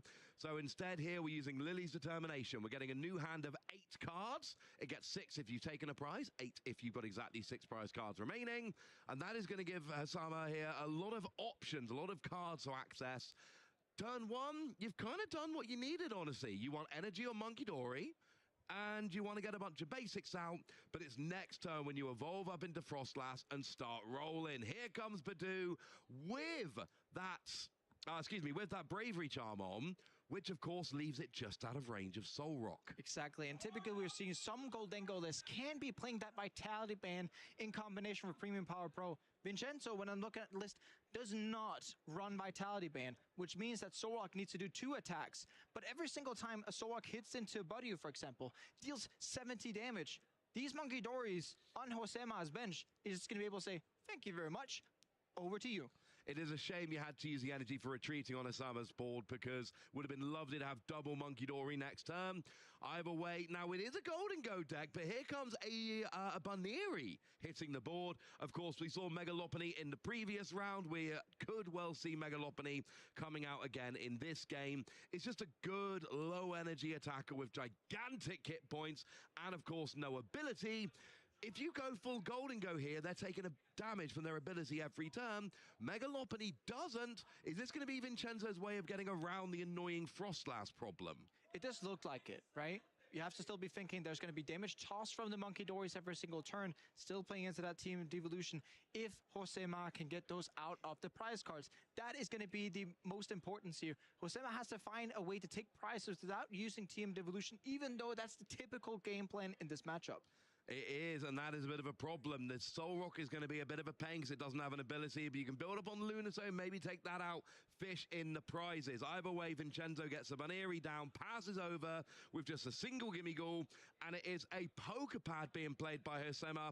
He is turning off items for his opponent, but he still has plenty of access. Now we get the first Frostlass, which is going to be coming down, and what you really want here is double Frostlass, and that means when this turn ends, that's 2 damage on... well, actually, only the Lunatone right now, but hopefully there's more. And then, of course, obviously, Josema's own Pokemon will take it as well. And that's the importance here. We're thinking, yes, that's why Vincenzo wants to just play Lopunny, essentially Lopunny, Soul Rock, Lunatone as a deck right now to try and counteract these damage counters coming into play. And as you see, triple Monkey Dory. So we're going to be spawning 30 damage on the field every single time the turn is passed back and forth, right?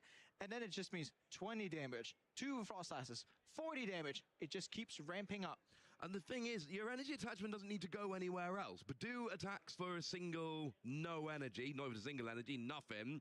Which means all the energy here is really just going on to Monkey Dory. And look, there are special energy in there. We've got Prism energy, we've got Luminous energy. We can mount some attacks in certain situations, but generally, they're all going on Monkey Dory. And you're thinking about special attacks to be mounting, right? We do have one thing coming out of Ascended Heroes for this Frostlass Monkey Dory deck.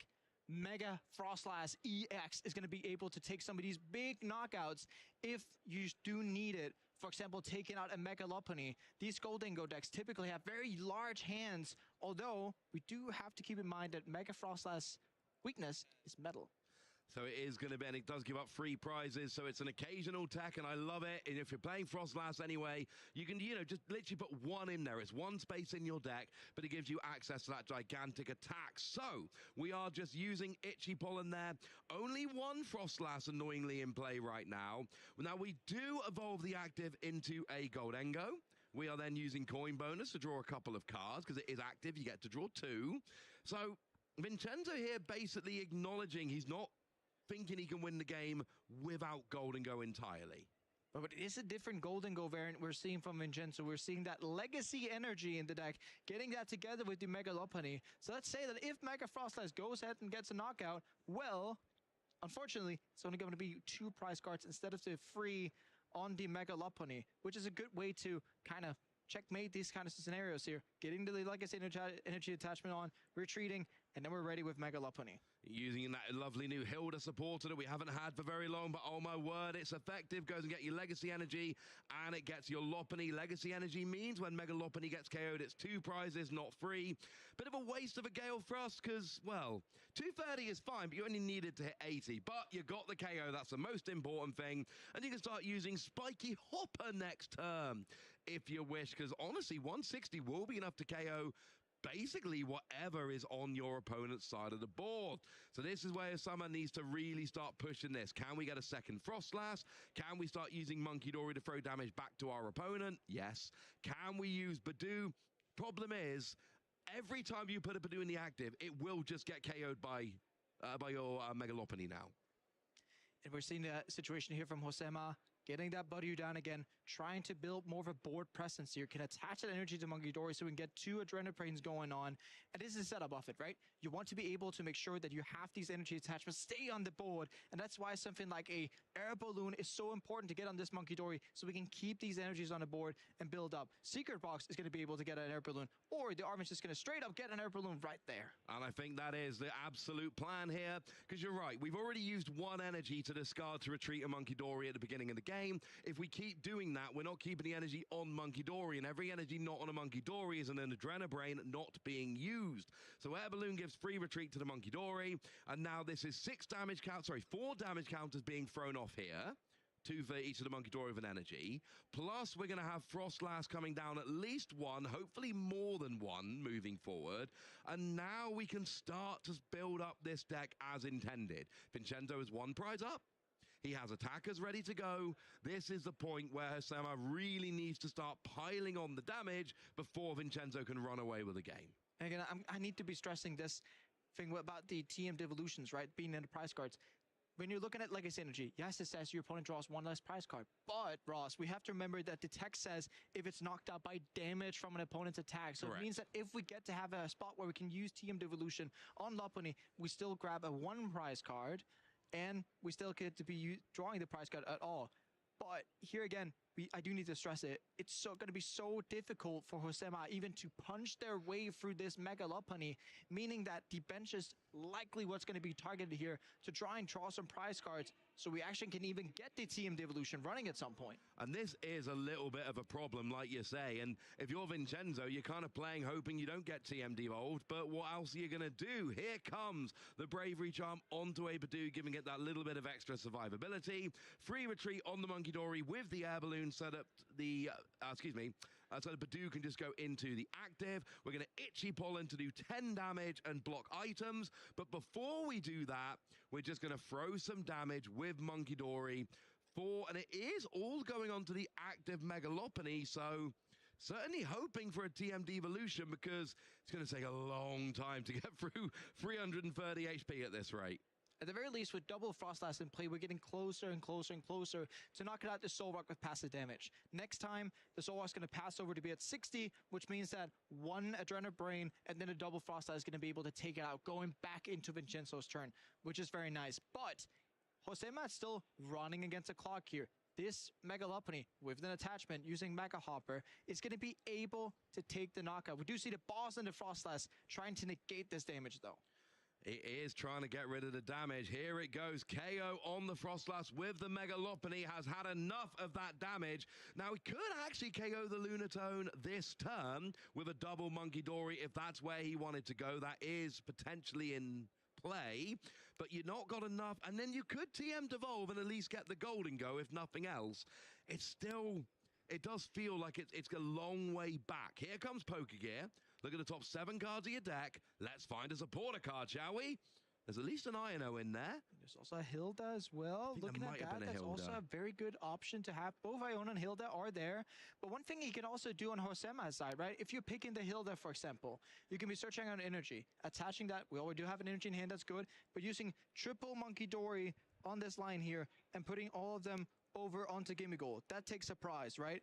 And then the Soul Rock's still going to be taking passive damage from the Frostlass. You kind of want to be keeping that Lunatone in play for as long as you can to generate more damage counters on your opponent's field. But we do see from Vincenzo's list there is a picnic basket in there. So if Vincenzo can find a great opportune time, that will be one of the ways to counteract this. That picnic basket healing 30 from everything would be super annoying for Hosema. It's only 1 and it's not going to win the game, but it can certainly help you out as you go through. Here comes Lily's determination. It wasn't the Ino played. Choosing to go for 8 cards with this. And this is actually a really cool thing about the deck. Because you generally take prizes in bunches, that gives Lily's determination, you know, it leaves that drawing 8 cards for a little bit longer than a lot of decks can get away with. Which is very great for this consistency engine when you constantly lead Budyu after turn after turn after turn, trying to get either into Night Stretcher, Pokepad, or a replacement Artisan if that is kicked from play. Now, looking at Hosema's side, not a lot of options here. Does look at a counter catcher and think maybe that is playable. Doesn't quite go for it yet. Goes for the Adrenal Brain and can potentially start targeting away. Looking here, 30 more damage onto the Mega Lopunny. 30 damage to the Gimme Goal, setting that up. And then there's 30 more damage to be thrown. All 3 Monkey Dory do have Darkness Energy on at this point, so you can start going. Looks like it's going on to the Soul Rock. The problem here is this is the perfect board for Picnic Basket now, or it would be if Picnic Basket wasn't an item under Badoo Lock. Indeed, and that's where it's only if Hosema goes for another attack than Ichipon that is even going to be a possibility. But what I'm questioning here, Ross, Hosema is playing as if TM Devolution is in deck. But maybe he hasn't spotted that it isn't. I mean, there's very some ways to go. You might just be trying to convince your opponent it is available to try and make them play in a different way. or it might be that you just want to spread the damage around and you're basically hoping, look, if I can take one prize and hit my TM devolution, I've got a 1 in 3 chance. If I can take one cheeky prize mid-turn, hit my TM devolution, and then go and get multiple prizes. That's what we're looking for, but it's a boss onto the second Frostlass KO with Megalopony. So, now, we actually know there is a potential. Now, you can now KO that Gimme Ghoul on the bench. If you hit TM devolution, you could then actually get a double KO on the Megalopony and the Golden Go, although it would be the basics thereof. That would be an option if you hit TM devolution off the prizes, which is possible. It depends how confident you're feeling. Counter catcher onto Lunatone, bring it into the active, trying to buy some time, hoping it's going to be stuck there for a couple of turns. Do you see more attachments of the air balloons, trying to thin out some cards so you don't hit them later in the game, trying to set up double pivots, right? In case this Monkey Door in the active is taken out, or in case that Frostlass has been taken out, you still have a free retreater. But one thing that's very interesting about the Frostlass Monkey Dory deck is that Ting Lu with the Ground Crasher attack. If the stadium isn't played, this attack does 30 to each of your opponent's bench Pokemon and discard that stadium. So you get to spread even more damage and setting that up to take the knockouts on these Gimme Goals on the bench potentially soon, or the Soul Rock, and even playing Iono on top to make sure that Vincenzo gets as few cards as possible to work with next turn. Looks like we're breaking the Badoo lock here, and I kind of love it. Ting Lu is one of my cheeky favorite cards in the format. I've played this in way too many decks, but the idea of spreading 30 to everything is too much fun. It is the best spreading attack in the entire game, and believe me, I have looked. I am confident when I say this. And here, when you combine it with a Monkey Dory, look, Frostlass hasn't pulled its weight. It's not worked well enough. You've got one left there. Let's do this, and then extra damage on everything, and then maybe you can start piecing that together. But we've got Adrenabrain first. And if you go Adrenabrain there, Adrenabrain 10 more, and then a third Adrenabrain onto the other Gimme Goal. Onto the other Gimme Goal, setting up that Crown Crasher for 2 prizes at the very least, plus Frostlass giving 10 more damage to Lunatone, meaning that the Lunatone, if the Frostlass is not removed from play, gets to take a knockout back into Osema's turn and still forcing Vincenzo to retreat that off the active. And then, if there's any way you could potentially set up a KO on that Megalopony, that would be the game. That would be the last 3 prizes you need. I'm not seeing it on the board yet, but it is something that I've got my eye on. So, this is going to be a big turn. Both the Gimme Ghoul are going to be going down. The Lunatone is going to be left with 1 damage counter on, which will get on going back into Hosama's turn.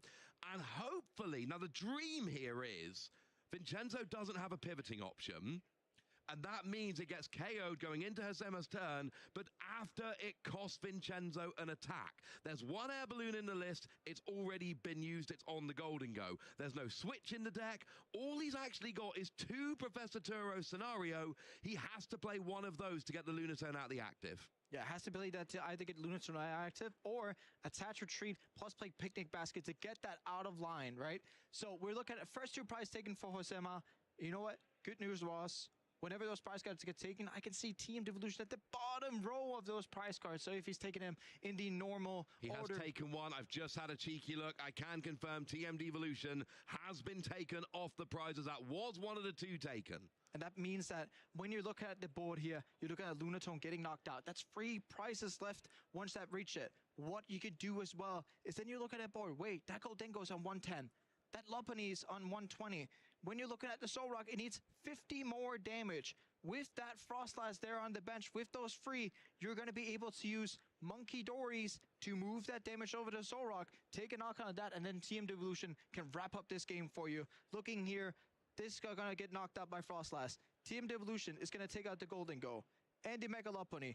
Then these Monkey Dories right here are going to be able to transfer damage after taking damage from Frostlass onto the Soul Rock, and that could be the 4th prize taken. You absolutely nailed it. Every Pokemon on the board can be knocked out going into and then during Hosema's next turn. You've laid it out beautifully there. We do see the attach and retreat. We need a Picnic Basket. It is a boss's orders onto Frostlass. Now, this will actually stop things. This means there won't be enough damage coming from the Monkey Dory onto themselves to KO the Soul Rock. It means the Lunatone won't get KO'd by damage, but it doesn't turn off the TM Devolution play on the only 2 attackers on the board. Indeed, you're right there, Ross. And even with you know, a ground hop, a ground crusher, you can still take a knockout on the Lunatone, and you can still with double monkey be able to take both Lunatone and Solrock out, dealing 60 damage to that Mecha Lopunny. But what Josema has to look at is that we kind of have to reestablish Frostlass. Again, speaking of, 3 of them getting knocked out already this game, it's getting harder and harder and harder for Josema to even set these up. It is, but is there an argument here that you can basically just essentially TM Devolution and then finish the game off with Tinglu and Monkey Dory anyway?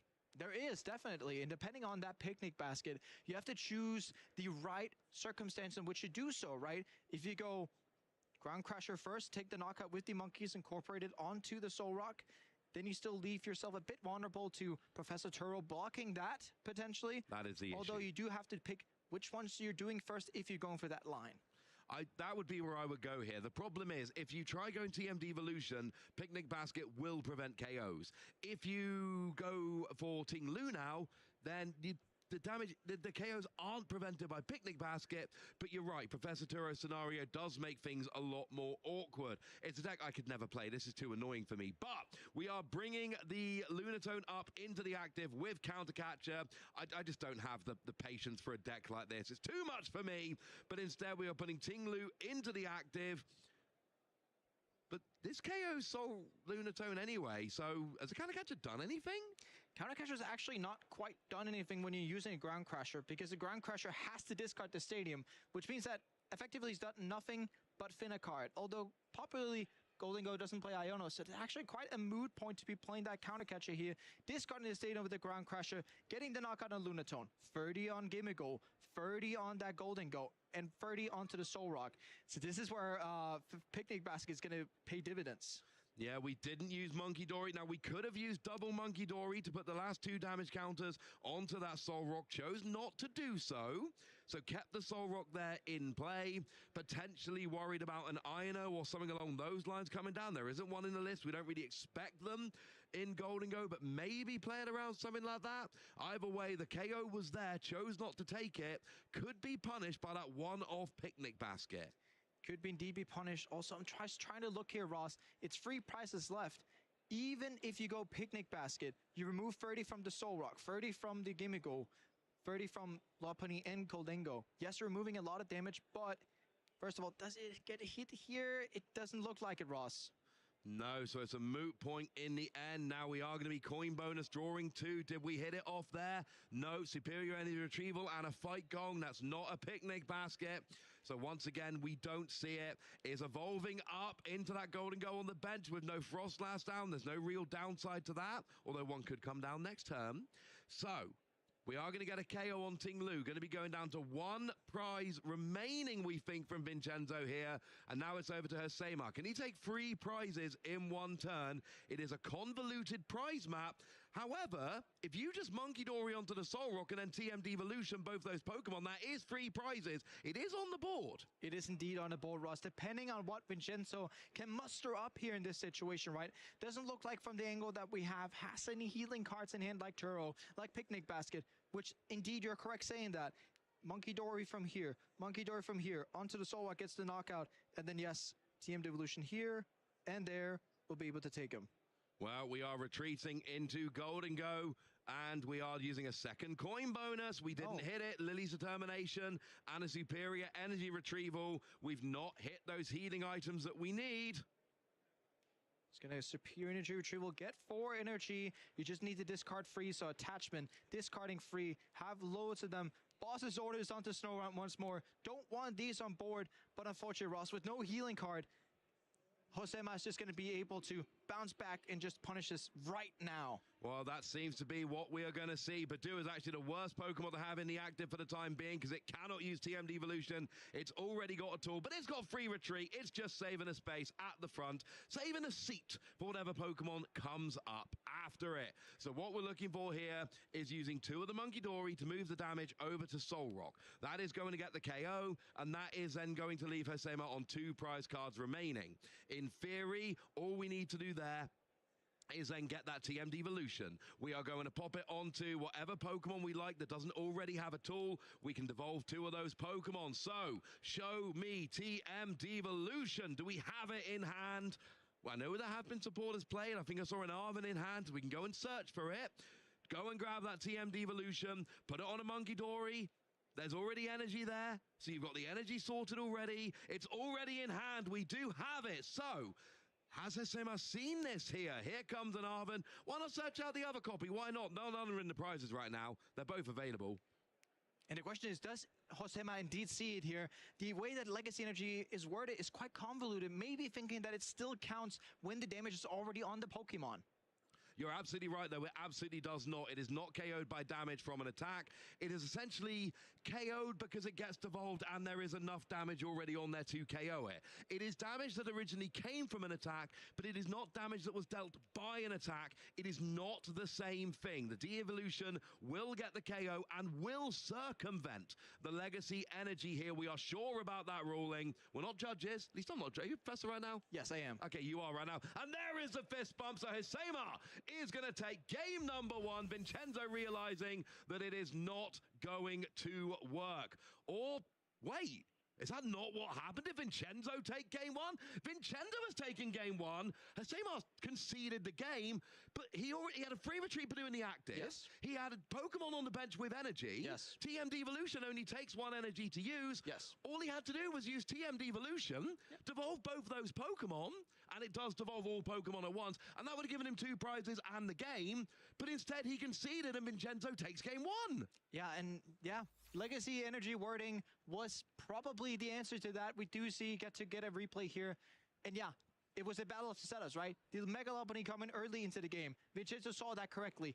The best way of avoiding all of these damage counters spread by Frostlass, taking out these Frostlass at the same time whenever you're getting your Lunatone, and do these kinds of things into play. Boss onto Frostlass again, and that was kind of the playbook for this match. Boss Frostlass, trying to avoid all these damage counters. Again, Boss Frostlass. And Vincenzo was super clear in this game. I will not lose to Frostlass. I might lose to something else. I am not going to lose to your Frostlass dropping damage counters. Here we see again. Boss is ordered onto the snow run, not even waiting for it to turn into a Frostlass. Only needs 1 energy discarded because of the weakness. And Hesema actually set up this game beautifully, conceded in the end, but did have that possibility to win by using TM Devolution to devolve both the Mega Lopunny and the Golden Go, but unfortunately did not see it. Conceded to Vincenzo. We go to game 2.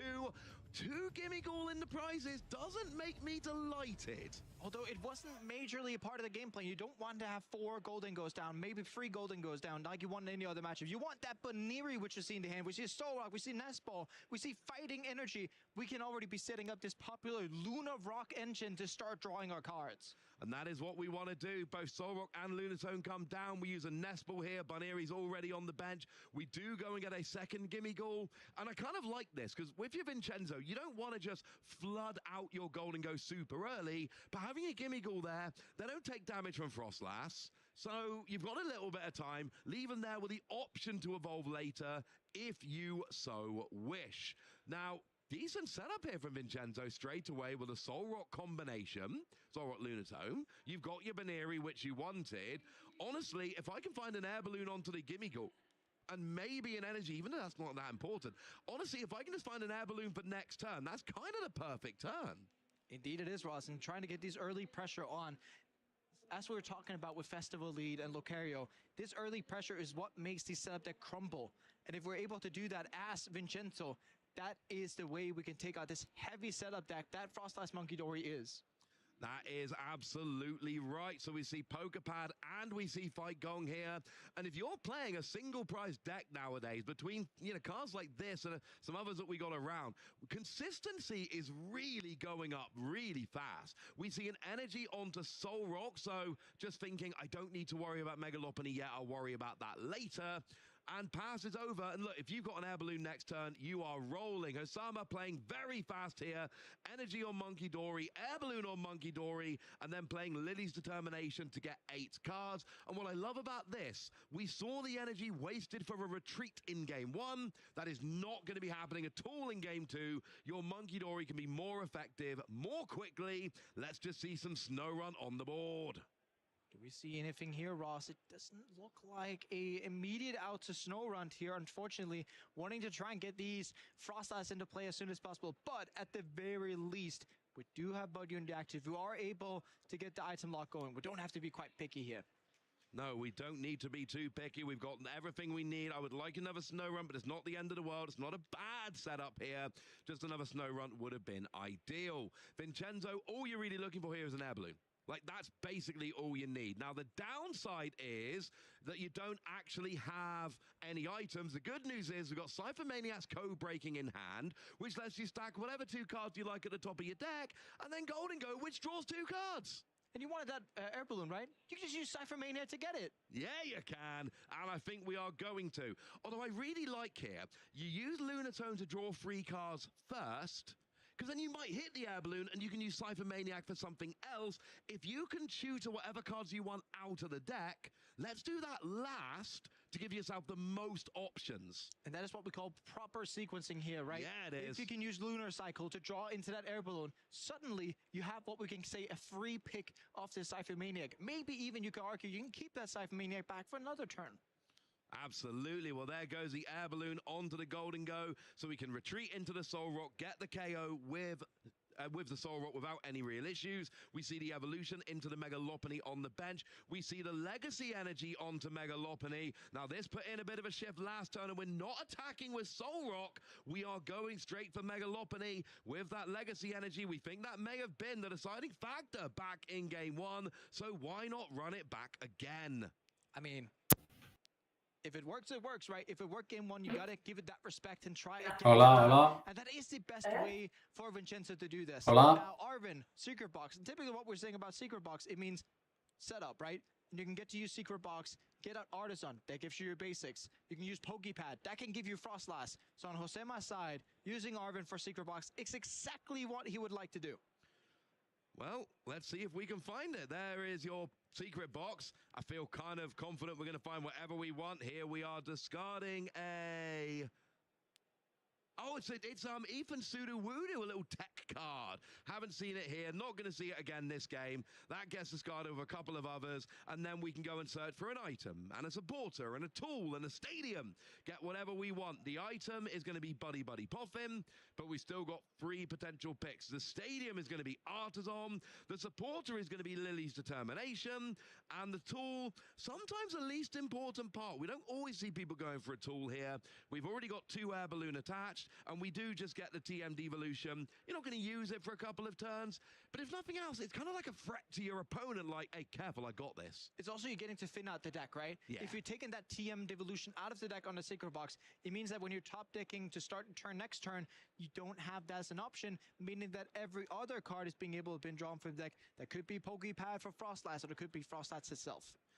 Absolutely, it could. Always nice to have all of these options ready. Now, we see a bit of a difference from Game 1. Let's say I'm going Snow Run, Snow Run, Snow Run. This is what they were not able to do in Game 1. They weren't able to set up a whole fleet of Frostlass, and they're trying to get around that and do it differently this game. Now, the downside is, a kind of counterpoint, in Game 1 they had a whole bunch of Monkey Dory, but in this game they're going to be stuck with 1 Monkey Dory. They've got a full bench. Where do you come down? Do you want more Monkey Dory? Do you want more Frostlass? I want sort of like a range of a mixture, a perfect mixture. And I think something like triple Frostlass, double Monkey Door, or just double Frostlass with the way that's set up, right? If you're putting out free snow runs, even if Vincenzo goes and bosses just like we saw multiple times last game, there's going to be at least 2, right? And 2 Frostlass is the sweet spot for this matchup. I agree. I think you're absolutely right. And the thing is, I think what we see here is Hosema reacting to Vincenzo's Game 1 plan. You know that your opponent is going to aggressively go after your Frostlass, and that means that you have to be a bit more mindful when you're going after them. Now we see the second attack. Some spiky hopper action coming in from your Megalopony here.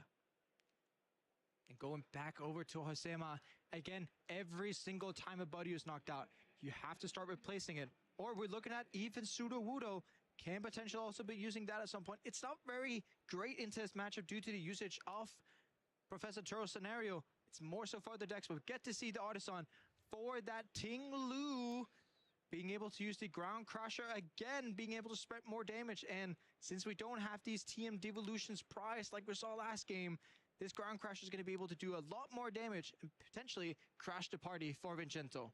There is a really, really fun play you can pull off here, where you use even Sudowoodo, you use try to initiate, or try to imitate, sorry, and if you flip heads, you can actually copy Spiky Hopper from Megalopony, and with weakness, get a KO on Megalopony. It is flippy, but I'm just saying that would be fun and I would enjoy watching it. Flipping is fun, right? Yeah. That is part of it, right? It's also 2 energy, so if you put it down with an energy on, I feel like your opponent might guess what you're doing and KO it. I'm just saying it's a fun thing I'd like to see happen. What Hosema wants to see happen here is Frostlass. We've already got 2 down, potentially working on a 3rd here. There is an Ultra Ball coming down. Could this go and get the 3rd Frostlass? And that'd be free damage on each Monkey Dory, free damage on Lunatone, free damage on Golden Go.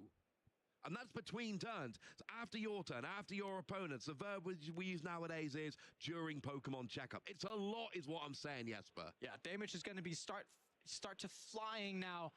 1 Frostlass, no. 2 Frostlass, no. 3 Frostlass, yes. Dealing 30 damage each Pokemon checkup, as said, onto that Lunatone, onto that Golden Go. Also the Monkeys. You have to remember that with the Frostlass, the Freezing Shroud only deals damage to anything that isn't Frostlass. Yes, it does not go onto Frostlass itself. Here we see Ting-Lu. I was going to say, don't forget the weakness. Let's double that up. It's weak to fighting. Goes up to 70 now. Let's do this. And then we get rid of the stadium. There we go. And then free damage on each of the bench Pokemon. So Ting-Lu at least doing something here. The problem is Ting-Lu, I'm just going to double check here so I don't say anything really silly. It is not out of range of Spiky Hopper. So Megalopony will just be able to get a quick return KO.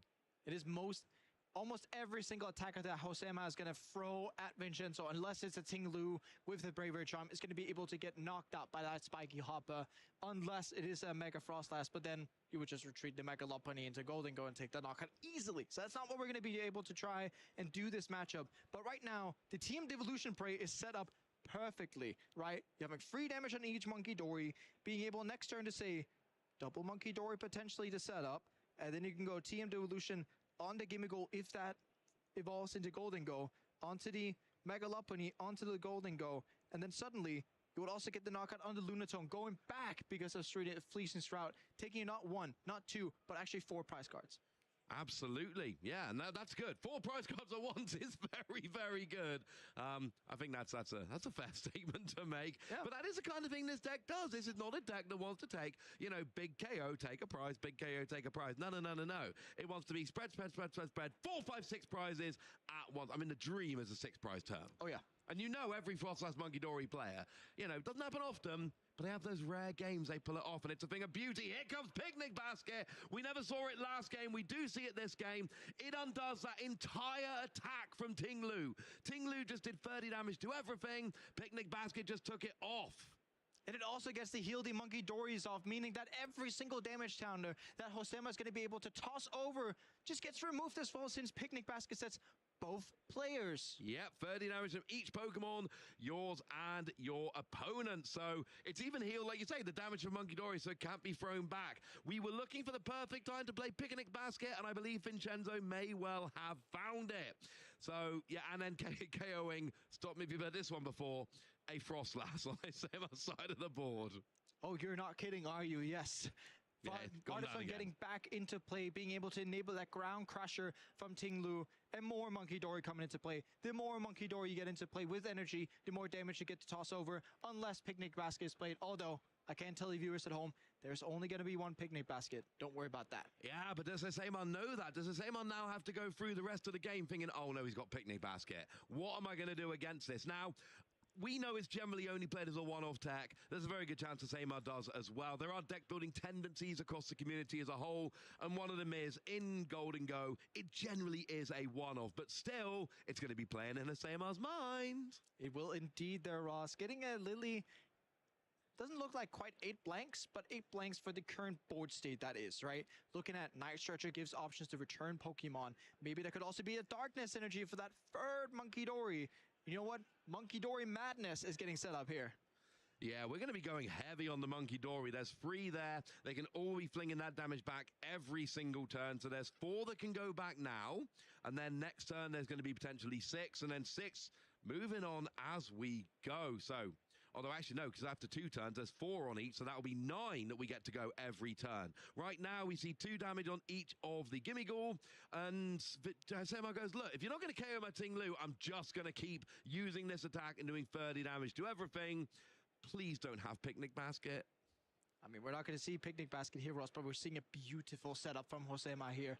You know, going into next turn, with Monkey Dory, if you're able to toss damage onto Gimme Ghoul, you're getting damage with the Frost Eyes onto Lunatone.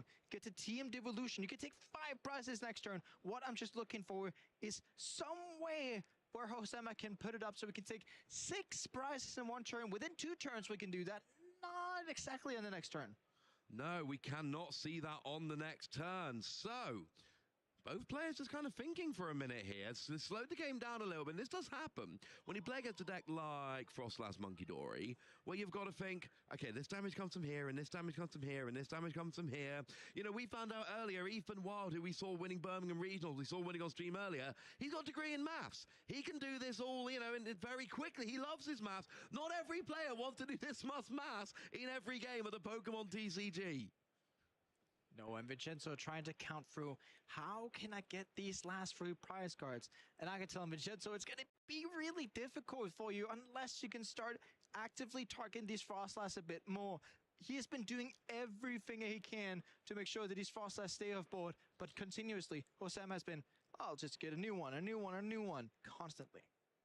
Well, there are 4 bosses orders in the list, so can potentially keep gusting. Now, here we look like we're going to be retreating the Megalopony, and I don't mind this because if your opponent's going to keep attacking with Ting Lu, that is the worst Pokemon to have in the active because it's taking double damage, and you're playing against a deck where they are trying to just pile up this damage turn after turn.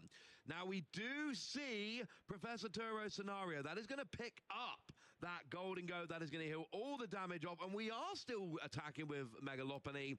So are we just going to take out the Ting Lu? I think we're going to have to, because there's no gusting. You've already played your supporter. Yeah, and I think you're definitely right about that. Double Golden Go reaching the bench there, though. Being able to receive damage from the Frostlass. So we don't need to be thinking about damage counters on those.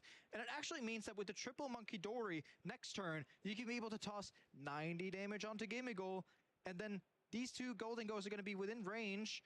And Delopony is as well. So you can actually be able to take 5 prizes still, even though the Turo was played. So it actually didn't foil any prize card taking. It would just leave a single lonely Soul Rock in play. But if, let's say, Josema plays both Team Devolution and Iono, you can take apart the whole board here.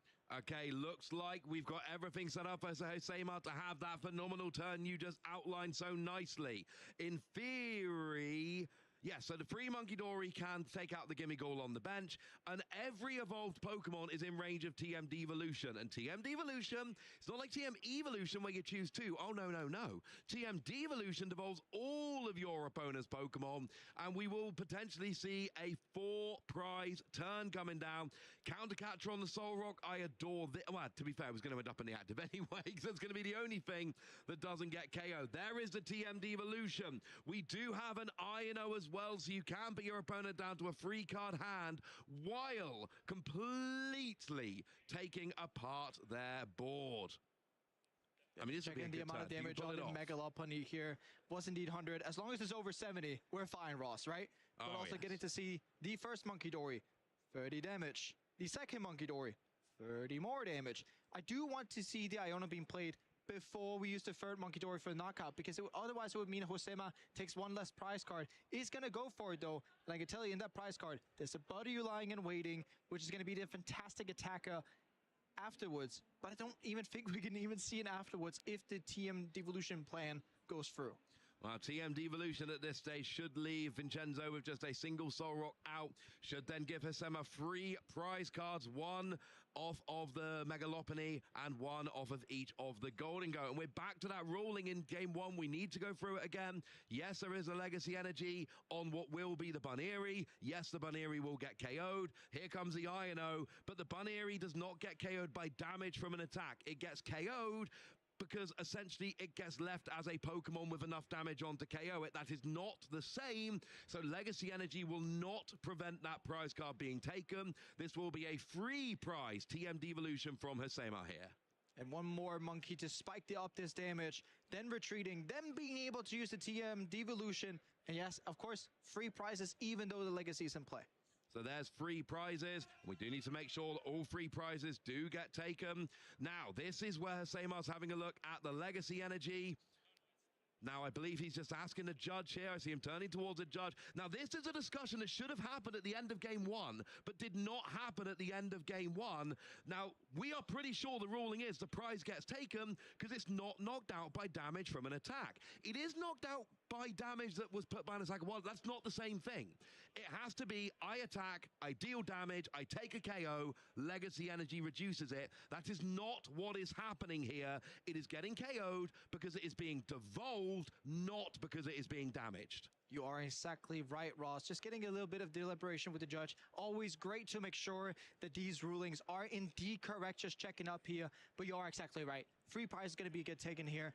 Husseimar's is going to be down to 1 prize card left, and with 4 Monkey Dories on board, with Frost Ice dealing damage to these Monkey Dories, it is going to be quite easy to get that knockout on the Soul Rock. Now we got a nice little view here of the judges. This is an awkward ruling, and look, we acknowledged this a minute ago. This is a very finicky, awkward ruling.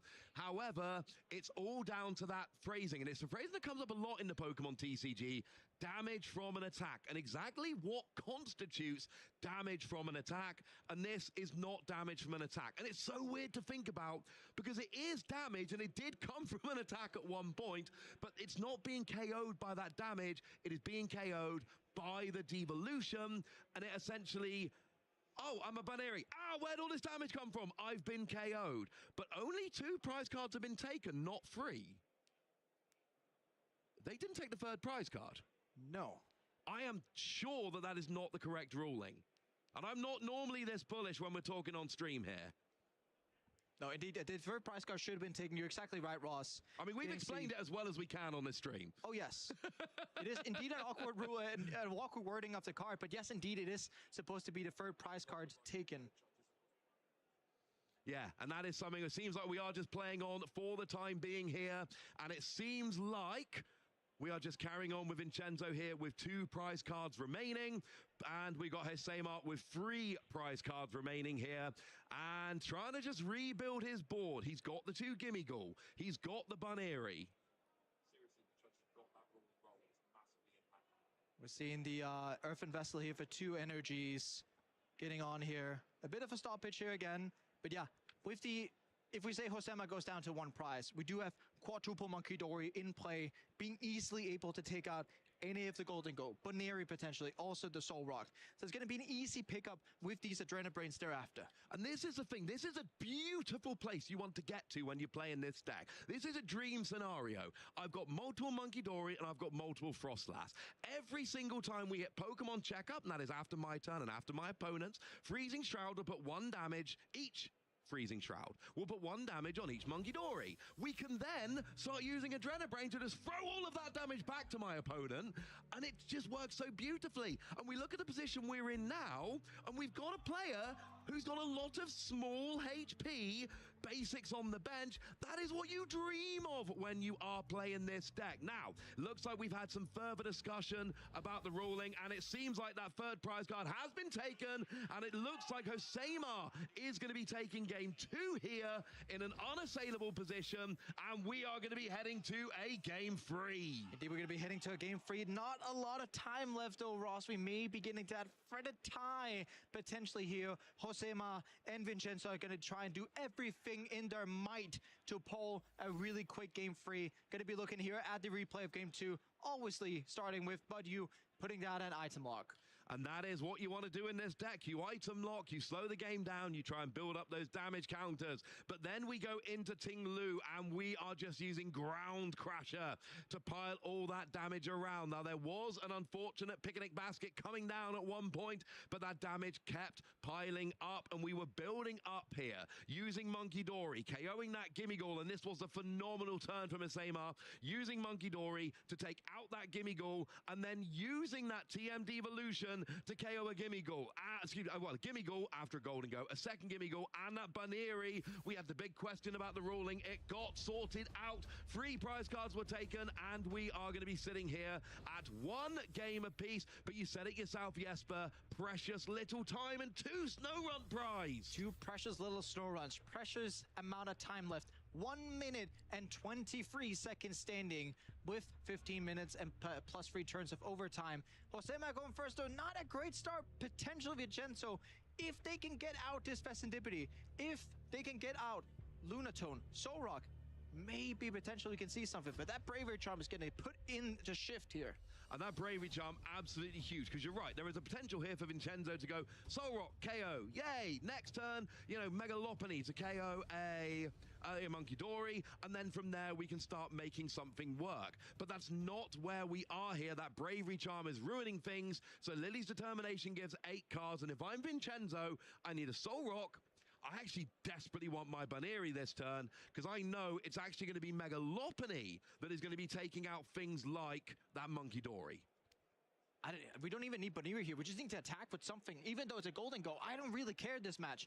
25 seconds is not going to be enough for Josema to do anything. So on Vincenzo's part here, it's about urgency, right? We urgently need to see damage in play, attacks being thrown, prize cards being taken, and hopefully being able to close down the game on their side.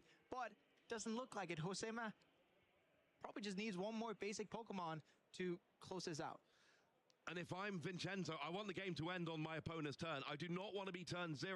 But the way it works is, when the game ends, now we assume this is the end of the game. We're now into overtime. Vincenzo, the game ended on his turn. He's turn 0. That means Josema gets 2 more turns. Vincenzo gets 1 more turn, because turn 0 was 1 of their extra. Josema attacks. This is Vincenzo's final turn of the game. They are not going to be able to KO all 3 of these Pokemon. I don't have faith in them being able to do so. I've seen their deck. We retreat into Megalopony. We are going to be able to KO with Gale Frost here. Yay, there's a prize. But unfortunately, we're not in Top Cut here. We are in Swiss. It is not about who is ahead. It is whether one player has reached a win condition. And KOing 1 Pokemon is not a win condition, unfortunately. Yes, we're talking about games have to count. Games have to close out. We're not playing least prize cards win. No, a game has to fully finish before it counts. Therefore, if Vincenzo is not going to be able either to knock out all of Josema's Pokemon from the play or take all 6 prize cards, this game will not count. Nope, unfortunately, it does not count in the end. It doesn't finish. So that means that Vincenzo is going to have 1 win. And it seems like we are just going to be going in. Have we got the tie confirmed already? We might have a little intermission. I'm not sure the game is entirely over yet. Both the players are sitting down having a little bit of a chat at the table. So we're not going to confirm the result here until we are told there is a result to confirm. It does look like from the way that the board position is playing out, of course, but we still have to do wait. It is our job here and due diligence is to just make sure that the correct result is getting reported. Yeah, we'll tell you when it's official. Until then, I'm sorry, you're gonna have to wait. We're not mean, we're just thorough. Exactly. But we are just at the table here. Players are having a little bit of a discussion. So this Frostdust Monkey Dory deck, how convinced are you? 2 top 8 finishes in Houston. We're watching it in action here. Is this deck legit? Absolutely. When you're seeing 2 top 8s at the same regional, maybe it's 1 and you're thinking, that was just a fluke. But 2 at the same time? No, Ross. And also with Josema starting off this fantastic in the tournament, it is definitely not a fluke. Has naturally a pretty strong matchup into something like Golden Go because of all of these amounts of abilities in play. Also has a strong matchup into Festival Lead, if we're thinking about that as a matchup to think about. But many of these setup decks, they're relying on big, bad EX Pokemon with abilities and constantly being able to toss damage over and then being able to use TM Devolution. Like, popularly in the past, it was Charizard. I was using Charizard, has an ability Infernal Rain, putting damage onto that. And you're thinking, oh, it's a big, bad Charizard with 330 HP. No, might just be Charmeleon beneath for 110. We can easily reach that number. See, that we can deal with, and that's kind of the point here. You're saying, I can't deal with your big Mega EXs and big Stage 2 EXs. I don't do enough damage, I'm sorry. You know, I can do, though. I can drop enough damage on to deal with a Stage 1 or the basic if you've used a rare candy or if it's a Stage 1.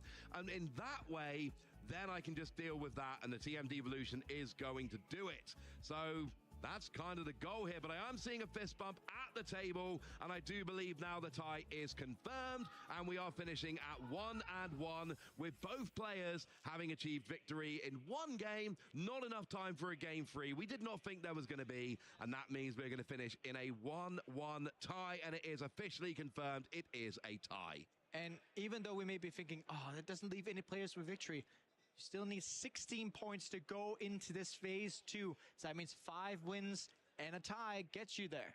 So that means if they were 5-0 coming in, and they get a tie here, that means they are confirmed into phase 2. Congratulations to both of them. Let's go back to game 1 then, remind ourselves how this went down. And we had Josemar there with a whole bunch of Monkey Dory throwing all of this damage back off. Vincenzo realizing that the high HP of Mega Lopunny combined with the fact it can one-hit KO anything on Josemar's board, that was the play. But it was all about boss's orders and taking out those Frostlass turn after turn after turn after turn. Josemar decides maybe it's time for Ting Lu, and Vincenzo goes, I don't care what's in the active, I would like to KO your Frostlass, please. And that is exactly how he went through the entire game.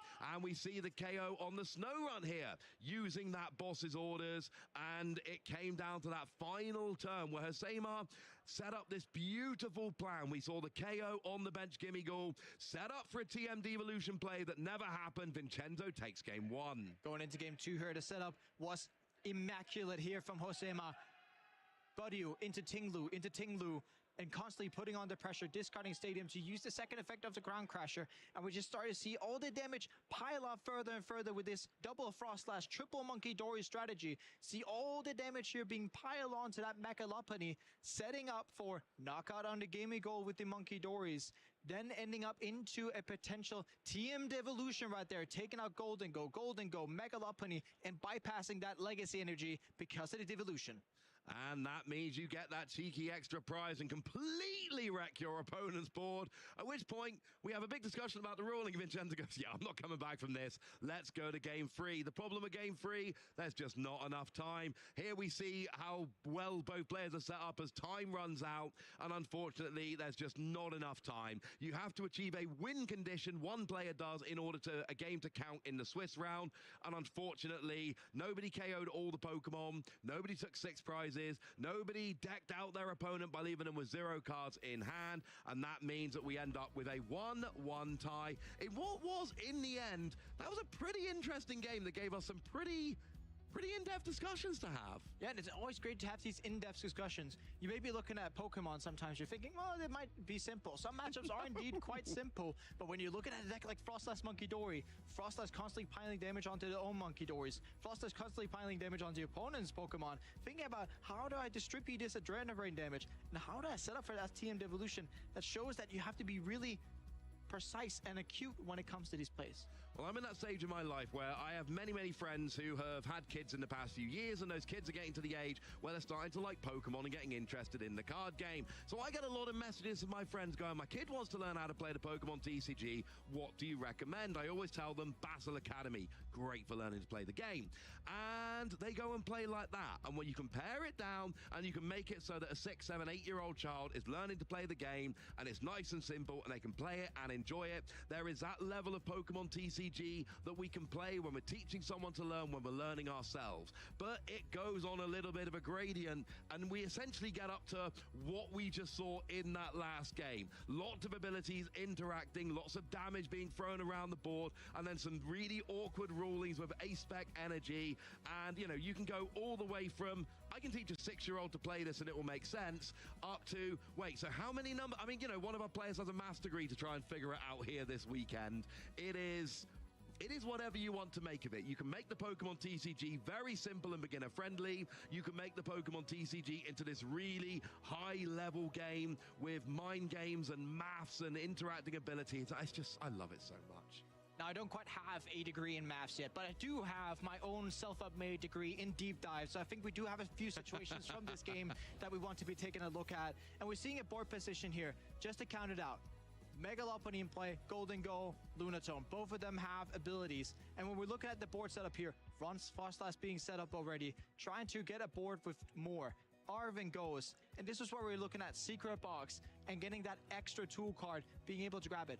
Air Balloon is a cool retreat option because when you're thinking, we want to be keeping these energies in play because we're seeing one monkey, two monkeys in play here with energy cards. We want to be establishing a third, but if you're retreating off those energies, it means that you're not going to be able to keep these monkey dories in play with the energy cards, which is what you need. So going on further, it's more so of a board establishment exercise when you are playing these Frost-Ice Monkey Dory decks, and it's about keeping these board states rolling and not getting rid of the energies, and that's why cards like Air Balloon, they're so important. And this is why it's a deck which is not on my personal list of decks, and that's okay. We don't all have to love playing every deck. There are little micro decisions all the way through of a deck like that. It's not my personal play style, but we've seen how powerful it can be in the right hands of a right player who is skilled with this type of deck. It is just a thing of absolute beauty to behold, watching it all unfold. And watching stuff unfold, we're having a second deep dive look right here, and the star of the show for these games was that Ting Lu with the Ground Crusher attack here, seeing a Super Rod here, getting back Frostlasses, and that was it, and a reaction to getting all of these Frostlasses continuously knocked out throughout the game. Frostlass, Snow Run, back into the deck you go, and trying to set up this board state. As said, it was just more maneuvering your board state into position, which was what the most important job for Hosema here, constantly keeping at least one Frostlass in play to start carrying up these damage counters. Super Rod being played here, and we see the setup here, which ended up being so great for Hosema, was that you could be setting out Gimme Goal,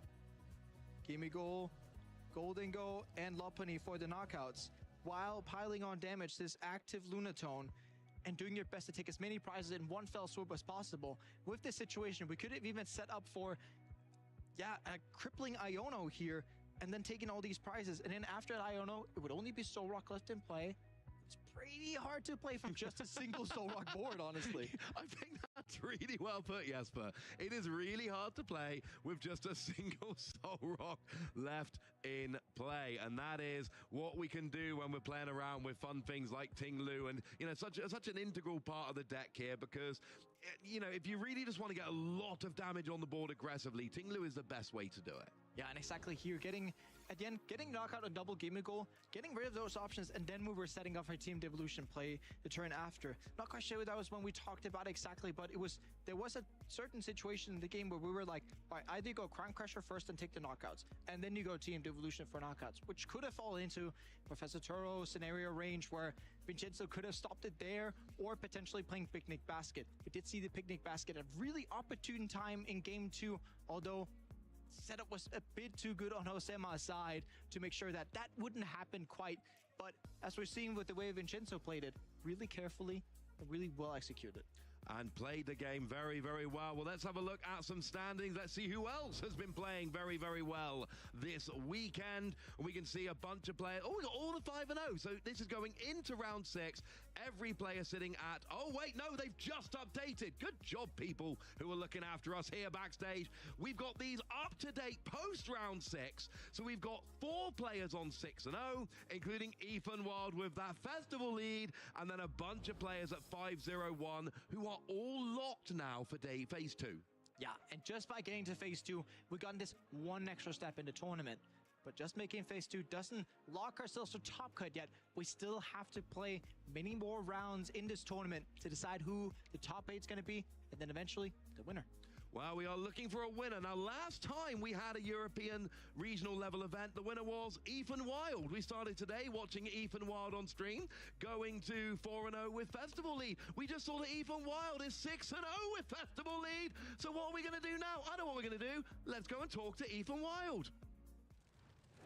Thank you very much, Ross. Yes, I've been out in the field and looking for one of our players to watch, our player we had in Swiss Round 4. Ethan, it's great to see you again. Ross has already given it away, but you are 6-0 right now with a deck no one knew was really going to show up. But how are you feeling after that? Yeah, I'm feeling pretty good. I mean, I've hit good matchups throughout the day. I've still seen 0 Dragapult, so I can't complain. Yeah, that's the dream, right? I think you highlighted it in your interview with Amy earlier. Dragapult's the only deck that you don't really want to find. It's a pretty bad matchup. Everything else is like playable, but I think Dragapult, unless they have some pretty unlucky draws, There's no way I'm winning it. Yeah, I mean, absolutely. I know you played a side up for it to give yourselves a bit of a chance. Yeah. But just run me through what kind of other decks you've faced so far, because I feel like you've had a bit of a...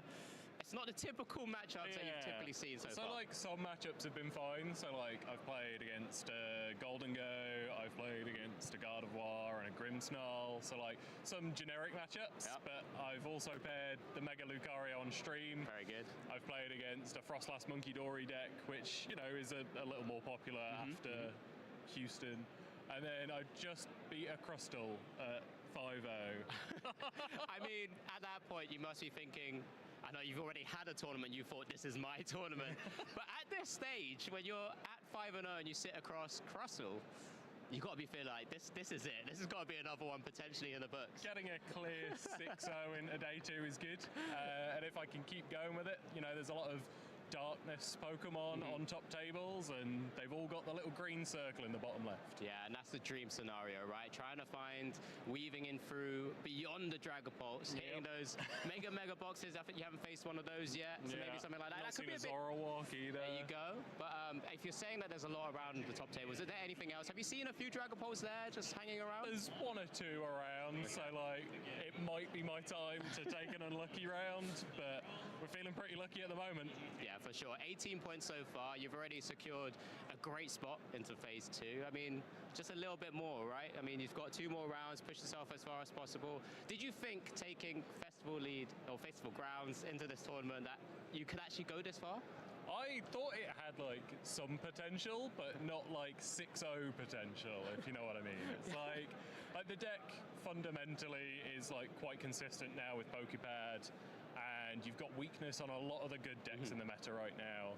Dragapult is a problem, and I was expecting to probably see one before this point. Sure. But everything else is at least playable, if not favored. Well, okay, well, just last question. I mean, we saw it on stream in your very first game. It was probably...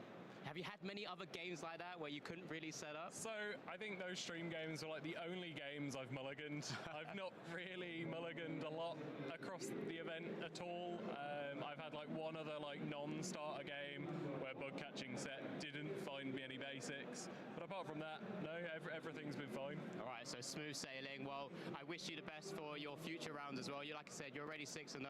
But for you guys at home, you just heard a word called mulligan there. Maybe there's a few other words that you haven't quite understood yet, but I've got one way to show exactly what those are to you. Madre mía, qué stream tan bueno, Aquí estoy sin hacer nada. Madre mía, qué locura.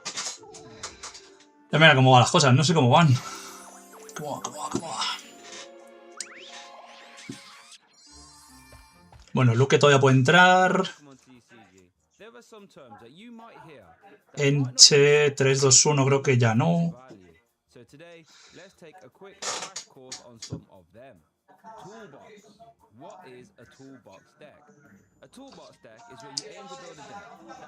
Kihan tampoco. Nada. Cabeza solo había 2 en el momento.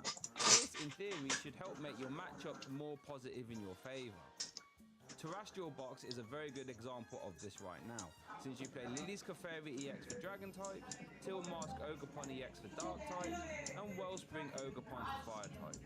And for basic attacking decks, you can sometimes use Terrapagos EX's Crown Opal attack to completely become immune against them. And for everything else, Topaz Bolt from Pikachu EX normally cleans them up. Now, while these kind of decks sound unbeatable on paper, they often lack consistency, since they have to play a lot of different energy cards and a lot of different Pokemon as well. But they normally are very fun to watch. Gust. The term Gust goes all the way back to base set, and has been very important to the game ever since. Gust relates to cards that swap your opponent's active Pokemon. Gust of Wind was the first one of these, all the way back in base set. But since we have had cards like Boss's Orders, Lysandre, Prime Catcher, Guzma, and Lycanroc, all of these are known as Gusting cards. As you can imagine, these cards are normally very powerful and are seen in almost every deck in format right now, making them a true cornerstone of every format they are available in. Safeguard. The term Safeguard refers to Pokemon that have abilities or attacks that make them immune to Pokemon. For example, Crystal's ability makes it immune to damage from EX bonus.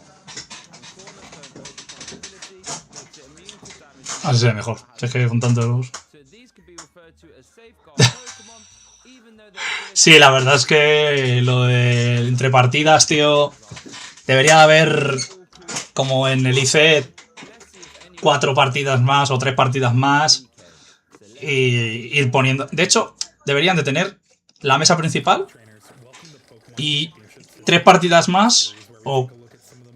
Sí, como tenían 4, 2 de Master, una de Junior y una de Senior y ya está. Y joder, porque así es una mierda, tío, es que...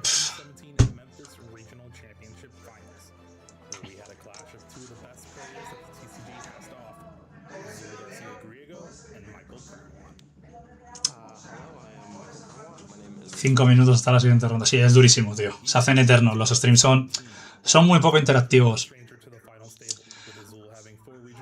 No me pongas vídeos de estos. Ponme análisis de las partidas o... Pero es igual. Se me hace muy duro, tío, porque solo hay un stream en un idioma. En inglés. Se supone que Pokémon no es inclusivo a todos los niveles. ¿Por qué narices no hacen streams? O sea, de todos los idiomas. ¿Sabes? No, hacemos el co-stream y ya está. Vale, está guay el co-stream, ¿no? Pero... que... no me pagan por esto. Entonces, bueno. Pero fíjate, 4 minutos todavía hasta que empiece la siguiente ronda. ¿Qué haces estos 4 minutos hasta que empiece la siguiente ronda?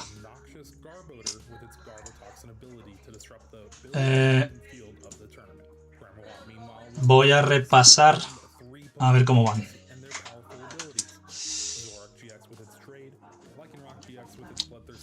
Bueno, tenemos 3 españoles con 6-0, Y...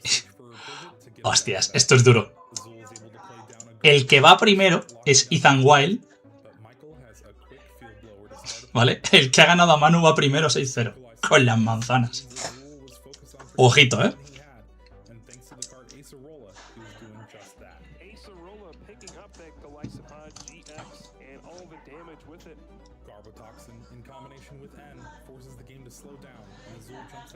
Bueno, este año por lo menos hay bastantes españoles en el top por arriba. De momento hay un montón. Luego ya la cosa es mañana. Mira, Germán 5-1-0 va. Germán Arribas. ¿Cómo van los gemelos? A ver.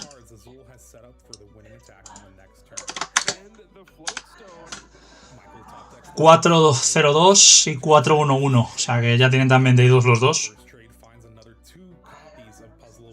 Luego va a sacar si ganan esta ronda, bien. Si no, complicado. Porque mañana no pueden hacer mucho.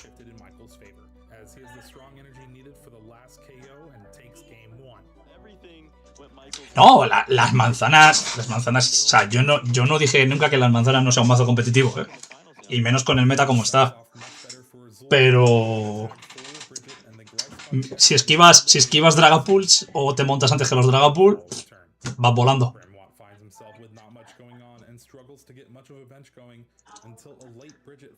A ver cómo va esto. A ver cómo va Onai, por cierto, Onai, no lo he mirado. Onai 4-1-1. Miguel Vico 2-1-3. Uf, qué mal, pobrecillo. Buah, es que encima, claro, es muy mal torneo para jugar Garde. Mano 4-2, tiene de 2. Mano tiene de 2. Hostia, mano, con Lucario.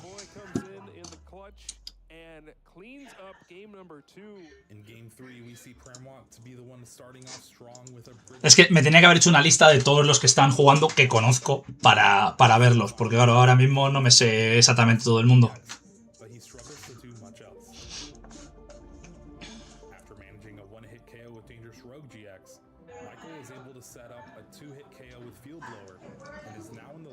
Azul 4-2. No, no, yo no voy a decir nada. Yo no, Manu, no le que yo no iba a decir nada. Crucially, Azul's last Guzma is in the prizes. Clermont misses Guzma while Azul picks up the heavily damaged Glyspod GX and continues the pressure with first impression. The last two puzzle time allow Clermont to switch up gears and go for two Guzma with the host. ¿Quién más ha ido aparte de Manu? ¿Alay ha ido al final? Porque estoy mirando Master, pero no he mirado Seniors. Madre mía, Raúl Santander va primero tú, 5-0. Hostia, tú.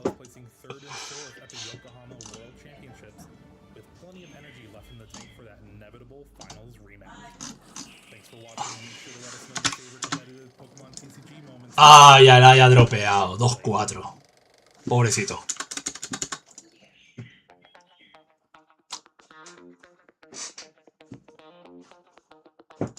Qué putada.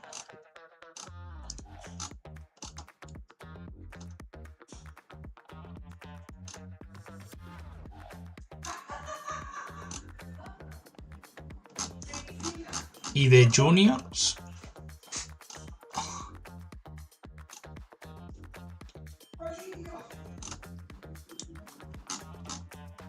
Muy bien.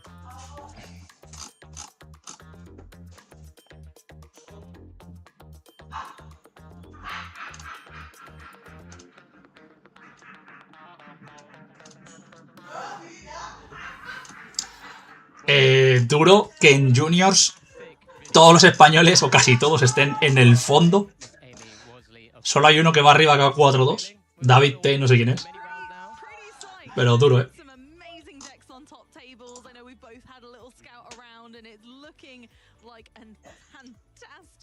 Event for diversity of decks. Yeah, absolutely. But enough about us because we actually have our players ready at the table for Swiss round 7 already. We're getting them locked in here. We have Arnie. ¡Hostia, Germán! ¡Sí, señor! Germán arriba. Ahí está. Ahí está mi pana. ¡Sí, señor!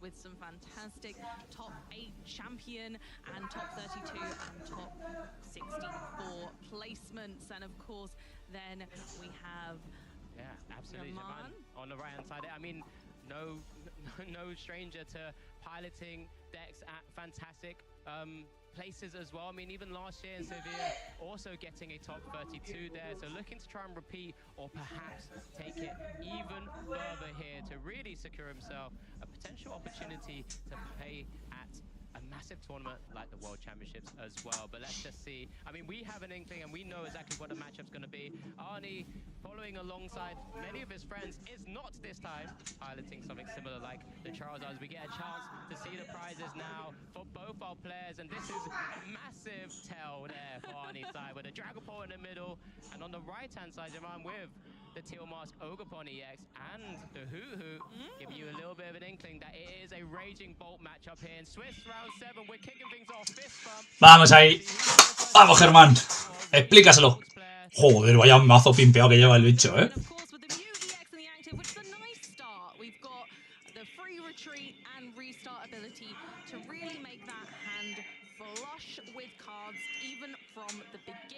Now we might be looking for something either like our Ditto with transformative start that can only be used on your first turn, or similarly a Fan Rotom with its ability which can only be used on your first turn. Yeah, absolutely, and this deck sort of thrives in being able to utilize that Raging Bolt EX with that Bellowing Thunder attack, dealing 70 times the number of energies attached to all of your Pokemon and just ditching it to the discard pile, dealing a lot of damage, and it is one way to take massive knockouts on big Terra Pokemon like that Dragapult EX, but it does so with the supporting cast of things like that Teal Mask Ogerpon EX with that Teal Dance ability, able to help accelerate energy to the board.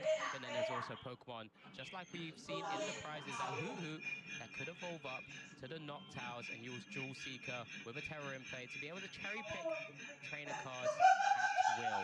That is just utilizing that Fan Rotom, I believe, as well. Yeah, I'm a pretty big fan of that new art of the Fan Rotom we got from Ascended Heroes, so we're feeling pretty good about that. That was already in hand, and then we can Vamos, Ger, vamos. Ditto for transformative start. I know we've all got a bit of the Ditto fever right now. I wonder why. And so, of course, we're absolutely ecstatic to see our little blue blob friend turn itself into a lovely Ogre-pon. Yeah, I haven't quite seen one of those Dittos yet, but maybe there is one out there. You never know. We get a water energy attachment, and that's key here up against a deck, especially when he's facing up against a Badoo for the moment, because he's wanting to utilize that fantastic attack from that water Ogre-pon, Wellspring Ogre-pon EX. As we do see now, the Buddy Poffin come down from Arnie. Remember, you are a stage 2 deck, so we do have to start setting up that board state first. Yeah, and that's the important thing. Both players doing a prize check right now, I believe, so just checking on that during your opponent's turn just helps to speed things up a bit. Probably ask permission, asked Arnie, oh, is it alright? And then he's just having a little flick through, so don't worry about Oman right now. It is Arnie's turn. ¿Has visto haciendo el price checking, Joder, qué genio es. Es que es un figura. Essential prize checking, know roughly what's in there so they know what to expect, how to manage their resources, and we see 2 3P hit the board to start things off with this Dragapult-a-Loser. Yeah, so let's just see what else is in hand right now, because it doesn't look super strong at the moment. It's got a lot of energy cards. Don't really see a supporter yet, as we do finally see the finish of the shuffling there from Jaman's side, and it's just, I think he's having to try and work out how this is going to play out. I need to double check what actually is in hand. It looks Might be an Itchy Pollen. Yeah, it's going to be a real tough spot here, because he is facing up against Jaman's Wellspring Ogre-pon EX. It is an Itchy Pollen, 10 damage on that Ogre-pon EX in the active spot. So now what can we work with? We need to get some energies on the board. We do ¿Tendrá Crispin en mano? Es que no lo he visto. ¿Tiene Denis? No tiene Denis, ¿no? Buah, si tuviese un Denis tú... Vale. Vale.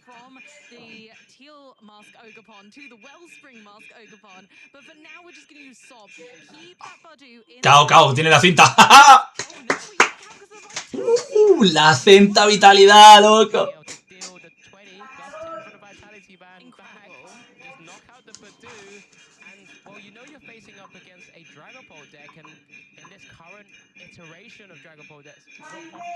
Tenía Vitality Band, no sabía que tenía Vitality Band. No lo había visto, no me había fijado.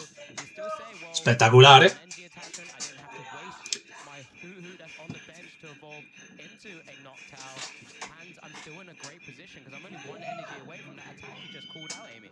¿Se escucha ruido de fondo o algo? No. Es que tampoco no sé si estáis o no estáis.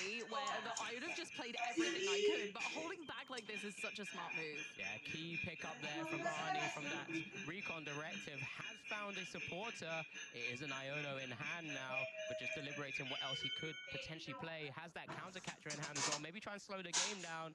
Goes for that hoot, but this is a massive pickup from that Recon Directive there. Just being able to see free cards is so vital, and this is where potentially Arnie could get back into the game. Yeah, buying that time, Iono to disrupt German's hand. Joder, qué potra tiene. Qué potra, tú. Qué guay, qué guay. Que la suerte acompañe. Poképad, es que es Poképad para Dracloa, Poképad para Dracloa. Pokemon that allow you to just get your engine going with that Recon Directive. So we do see the second Dracula come down now. Voy a cerrar un momento la puerta porque hay mucho ruido de fondo.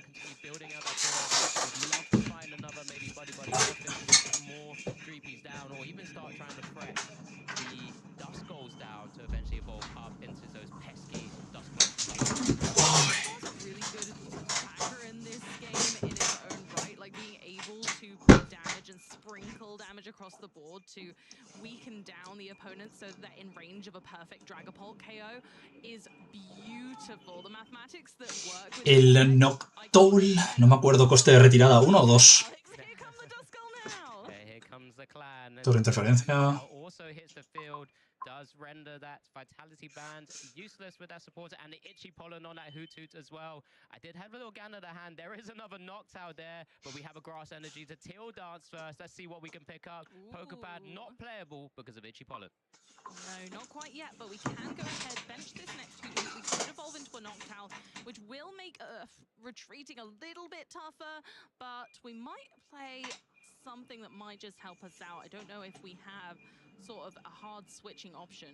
No, but we can still go into a Crispin, perhaps. Get the energy attachment to the active and also attach from hand to the Wellspring Ogerpon EX as well. Then it's that terrifying attack that you've been so eagerly anticipating, Amy.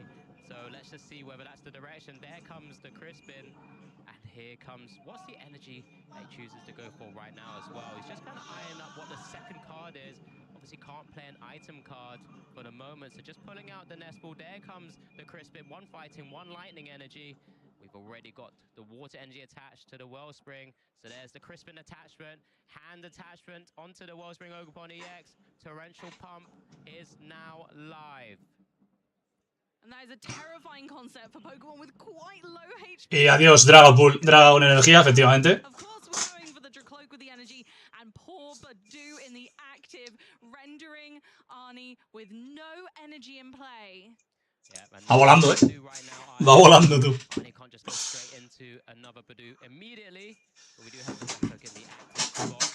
Now it's just kind of determining what direction we go down here. Has another Iono in hand, ready and waiting. I think he actually had to top deck that as well, so saved himself. Venga, sí, que le vas a tirar otra Iono, si no explotas. Claro que sí. Here comes Iono, could be a big 6 cards, putting down Jamal now down to 3. Cartagena decía que le daba, que no le gustaba que rotase Iono, que no sé qué, que tal. Yo sí, yo prefiero que se la tome por saco. La tengo un odio, la tengo un asco horrible.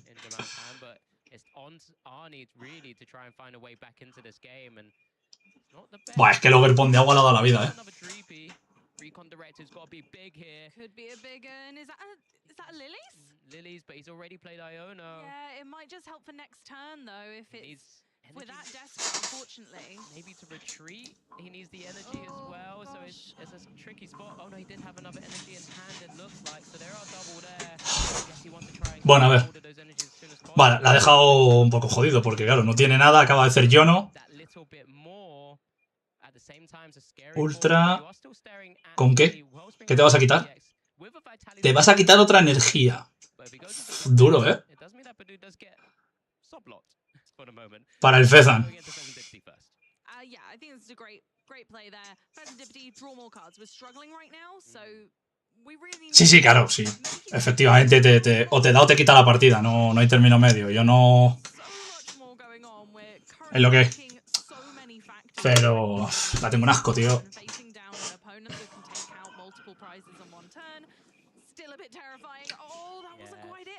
No, that was another Dreepy. It looked like another item card, which wouldn't have helped this scenario for the moment. I think that was a Night Stretcher, so it's just eyeing up that Badoo for this potential turn. Las caras, Juan, las caras.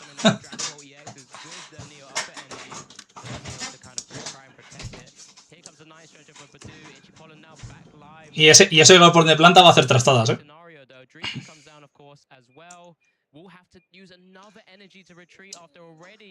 Claro, tiene que pegar con Budio, porque si no está en la mierda. Tiene que seguir pegando con Budeo, porque como Ger puede hacer objetos, ya así que... No hace nada.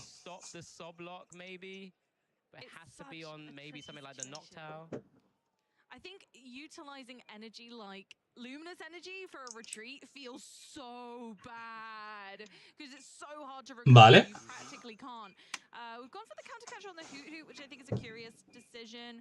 Could, these sorts of decks are typical of running Latios EX. So that would be sort of an easy way with Area Zero Underdepths to get out of this. ¿Te imaginas que le mete energía al otro y le hace triple stab y lo mata? Me parto la polla, Bien. Estadio fuera.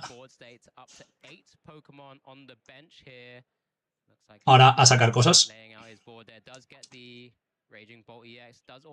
Habilidad del Mew. We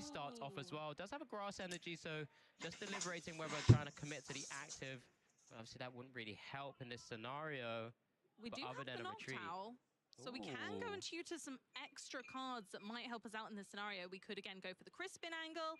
We could go for some ball search. No, la han evolucionado muy rápido. Ahora sí, y lo quitan y lo vuelven a poner. Germán troleando al stream, tú.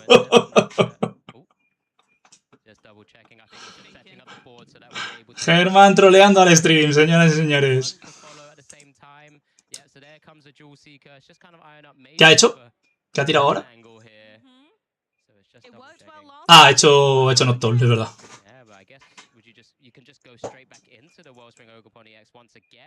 Dennis Countercatcher. Ah, no puedo utilizar las energías, eso es verdad. Dennis sí o sí. Doble Dennis. Y si quiere que le haga yo no.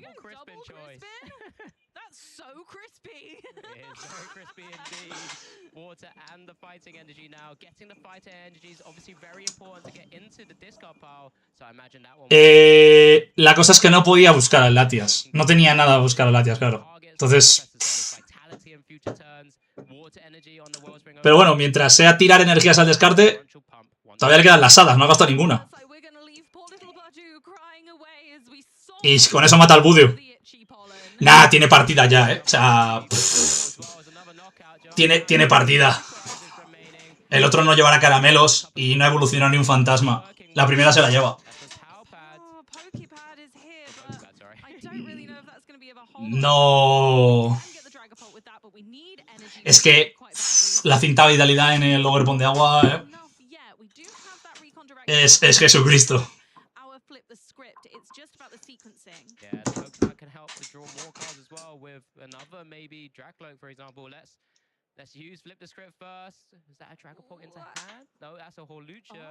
Nah, o sea, es... yo creo que da un poco igual lo que haga. ¿Alguna salida tiene?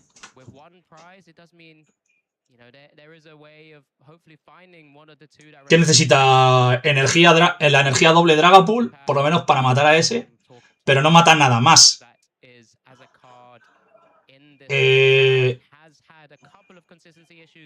Hacerle una Iono y que no le salga nada a Germán. O no le puede salir ni boss, ni...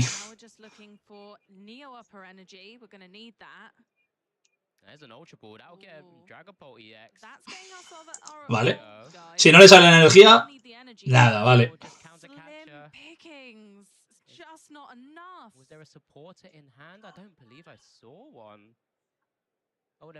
Tío, esto de que no se vean las manos me pone de los nervios. A ver, es Dragapool y puede remontar prácticamente siempre, pero la mano que tiene no. La mano que tiene no remonta, tú. No tiene energías. Y es que ha tirado 2 energías al descarte, Una del que le ha matado y otra que ha tirado para tirarse una Ultra Ball.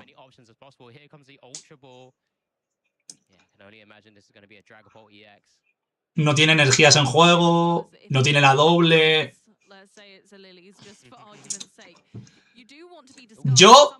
Si yo fuera Arnie, la primera se la daba a Germán. Según está. Yo no la luchaba. Me iba a la siguiente.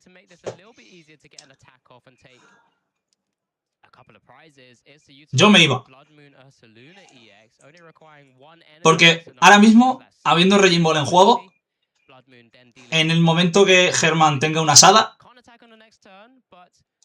es partida prácticamente. Ya no tiene para hacerle Budeu. Entonces, puedo utilizar objetos. No sé qué tiene Germán en mano. Pero... Es que ha gastado solo 2 Crispin y tiene 2 energías de descarte.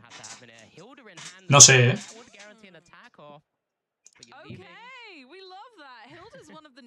Ah, bueno, claro, tiene Hilda.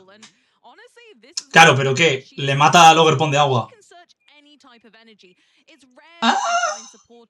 ¿No se ha buscado al Draga?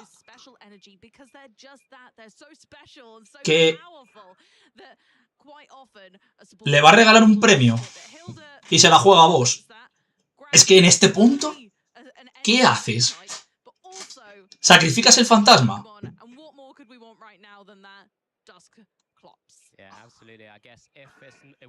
Porque tiene los 2 Raging Ball en juego. En el momento que tenga energía asada, puede cargar lo que quiera de los 2. Vale. Evidentemente vas a matar al Overpond de agua que te está amargando la existencia. Pero le vas a regalar un premio para poder matar otra cosa. Porque no llegas a nada más. Vale. Da igual. Sí, lo busco con la ultra, sí, no me acordaba. Uno ahí. Uno ahí. Vale. Counter. ¿A qué? Al overbond de planta. Vale. Eso está bien. Pero le ha dejado vivo el overbond de agua.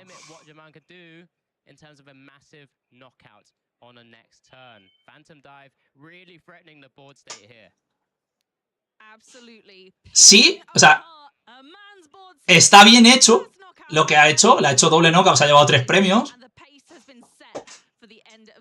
Evidentemente juega conmigo arriba ahora.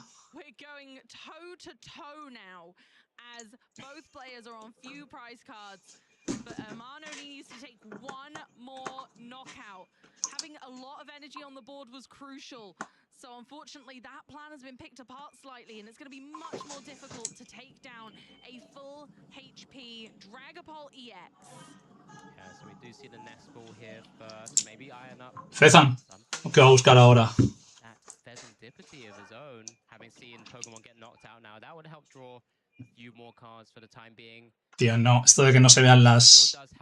Sí, sí, claro, le tiene que quitar las energías, pero sigue teniendo un overpond de agua con una energía.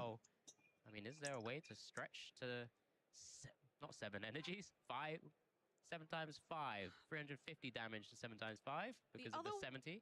Other way around, you could maybe think Sí, tienes que bajarte al Fezan, no te queda otra. you could think about Prime Catcher with the Ogerpon, with the Wellspring Ogerpon. Yeah, Because if we absolutely. crisp into the Wellspring Ogerpon and use Prime Catcher in the same turn, then we still win this game thanks to the lower HP Pokemon on the other side of the board like Duskull and Holucha.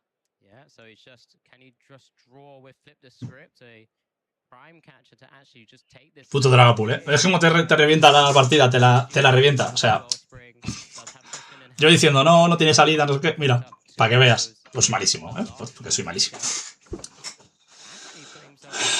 Pero mira, Let's see. And it's all about sequencing this as well as he can. And we need to leave the energy in the deck, so here we go. Vale, Sada.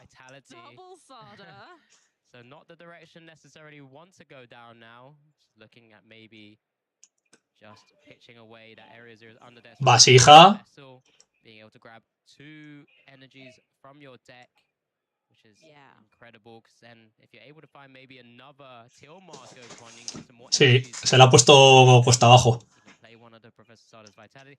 Maybe even try and find something like, I don't know, is there, I think we're there is no committing to the energy Sada switch? play. We're committing to Sada. going ahead Una and ahí, otra ahí. to both of our Raging Bolts. Robas 3. One lightning, one fighting energy, and then we get the draw 3 on Camilla y ultra. Camilla. Teal Mask Ogerpon, and then we can carry on. El overpond de planta, efectivamente. Vale. Energía robo. Bien. Marca la habilidad, Ger. Y ya está. 7 por 5, 35. ¡A tomar por culo! ¡Ese es mi chico!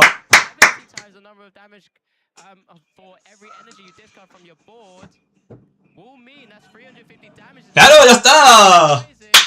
Camilla Logerpon. Sí, señor, claro. Era lo suyo. ¡De locos!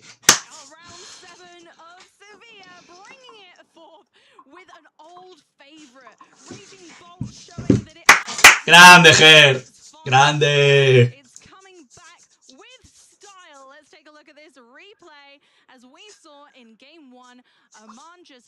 Absolutely flooded the board with so many basics straight away and really made very good use of. Buah, es que el overpond de agua la reventa al otro vivo, Y aún así, ha conseguido, Beautiful play, an exquisite addition to the deck to keep back-to-back knocking out these Badoo and then landing that huge torrential pump, setting the pace for the game, leaving Arnie on no energy in play Qué cabrón. whatsoever. Taking more Badoo with that Vitality ban back-to-back, it puts so much work in considering it's not considered the main attacker of this deck. And then we managed to piece it together right at the end, putting all of our faith into Professor Sada to close out the game. Yeah, incredible sort of display of sort of almost like 2 archetypes coming together to really be able to give Raging Bolt a chance against one of these typically sometimes quite difficult matchup to walk through. You know, because sometimes. Ya. A ver, Raging Ball yo lo he jugado hasta la saciedad. La única versión que no he jugado de Raging Ball es la que lleva Germán con el Ogre Pond de Agua. Todas las demás las he jugado. Y...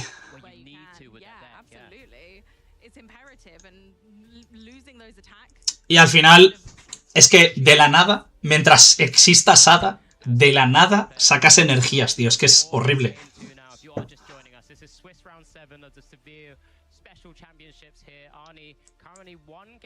Y lleva la trompeta.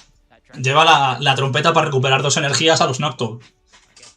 Que es que no te puedes relajar de nada, tío. Es que es horrible porque enseguida te saca...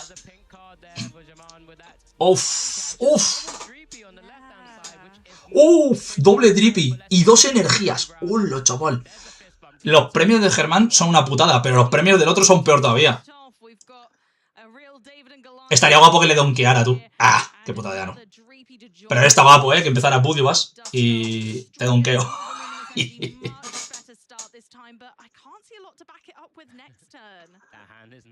Joder, qué robo. Espectacular. Sí, ese. Y con la ultra te vas a tener que buscar el Tera. Una.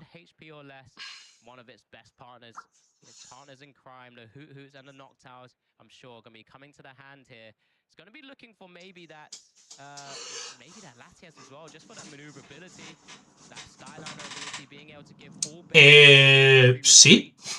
Ha elegido mi primero. Para que Germán le pudiera donkear con el Ogre Pond de Agua, ¿sabes? No sé.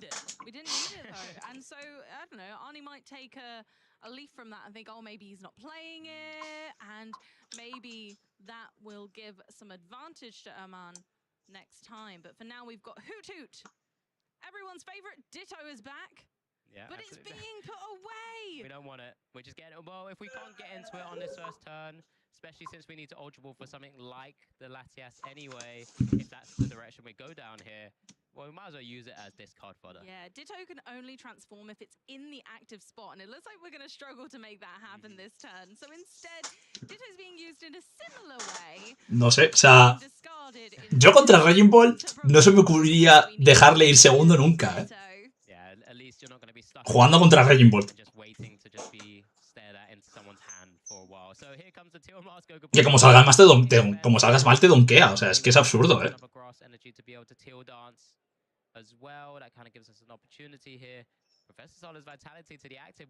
Sada, robo 3, 1, 2, 3, joder, de locos.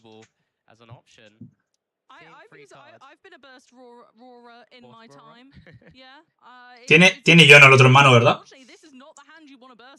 Yeah, I mean, you don't really want to be throwing away too many of those, and it's just a pass over now. Unfortunately, couldn't find access into that Latias Stadium and did have to the NG. Me ha parecido ver que tenía Yono. No Wellspring Ogre EX staring down at Arnie this time. That Pokepad actually saved Arnie, because I was looking at that hand with quite a lot. Ah, guapo, tío, que hayan salido Germán y Manu en stream. Me parece espectacular. Y yo no sé si mañana voy a ir a Guada a jugar, Ya veremos a ver.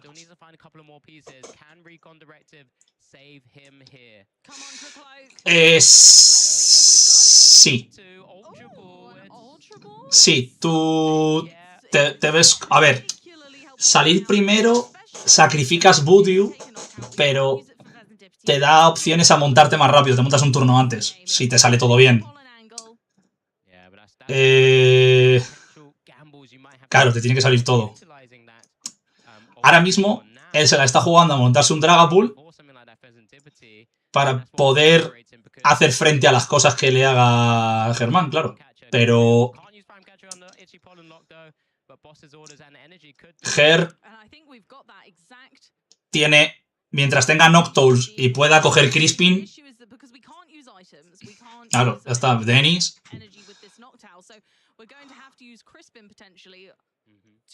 attach our energy anyway. So it's a shame that we can't use the boss in hand, but that That's exactly what Badoo is built for. Yeah, absolutely. I guess playing the safer game here for the moment as we do get a Nespel and the Crispin here. Crispin, let's just see exactly where those energy attachments are. Claro, entonces va una energía al otro, otra al Overbone. Active Raging Bolt EX for the time being, just to be able to just pitch away one of your energy cards. La putada es que no puede matar al Dracloak.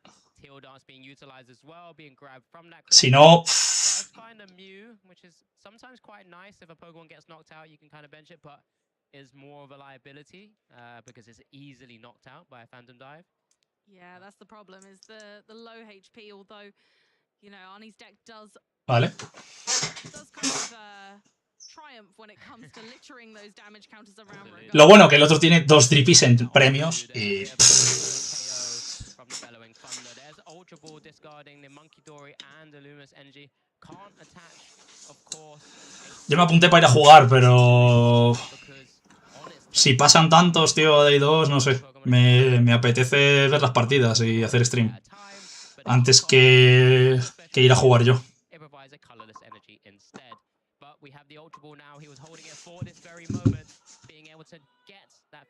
Ultra Ball para el Fezan. Es que tener que bajarte Fezan tan pronto contra Raging Ball, tío, es regalar 2 premios, ¿eh? Es una mierda no ver las manos, es horrible. Tenían que tener una cámara como tienen en Magic para ver las manos, tío. Vale.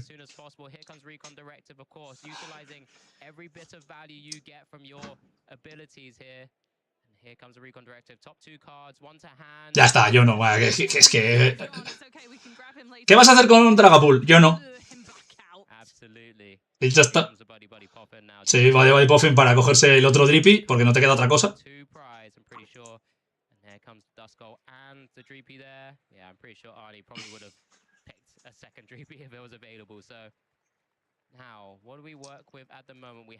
Poképad.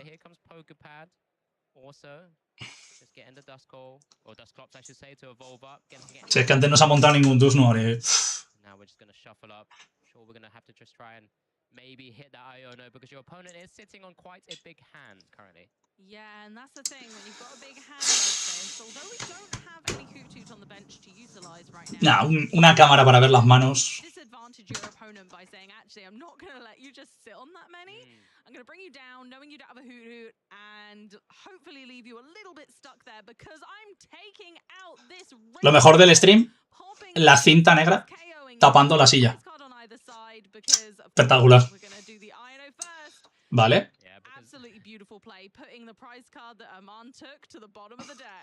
Y ha hecho la Yono de otras 2 Yonos. Ha hecho la Yono solamente para ver si le salía el Jaulucha, yo creo. Algo para buscar el Jaulucha.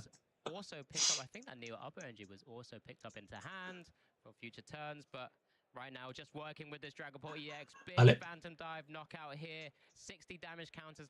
¿Y 60 dónde? Buah, pues ahora esta se le pone cuesta abajo, ¿eh? 10, evidentemente.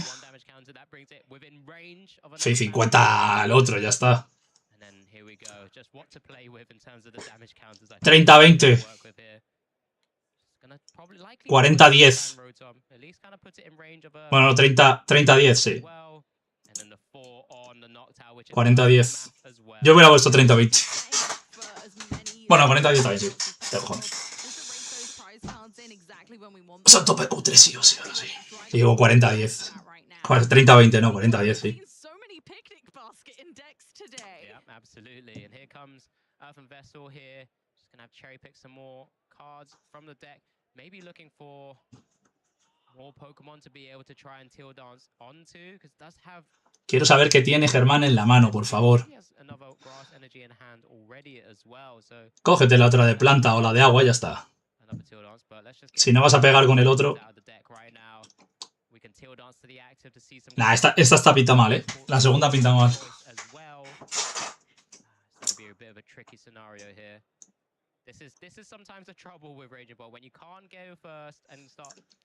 Iván, si quieres entrar al Discord, puedes entrar, ¿eh?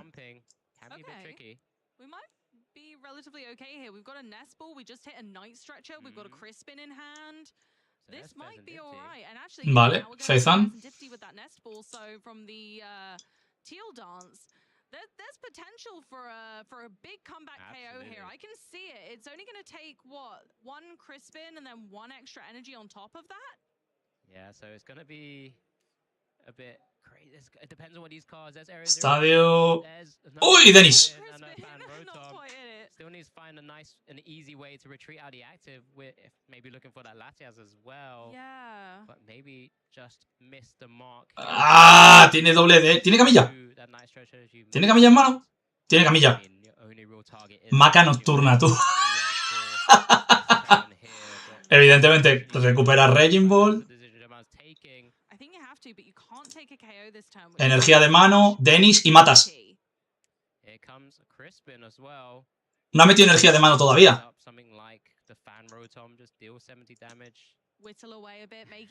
Ay, no, se va a quedar a 1.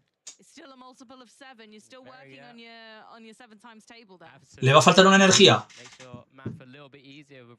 Sí. ¡Oh! Le va a faltar una puta energía.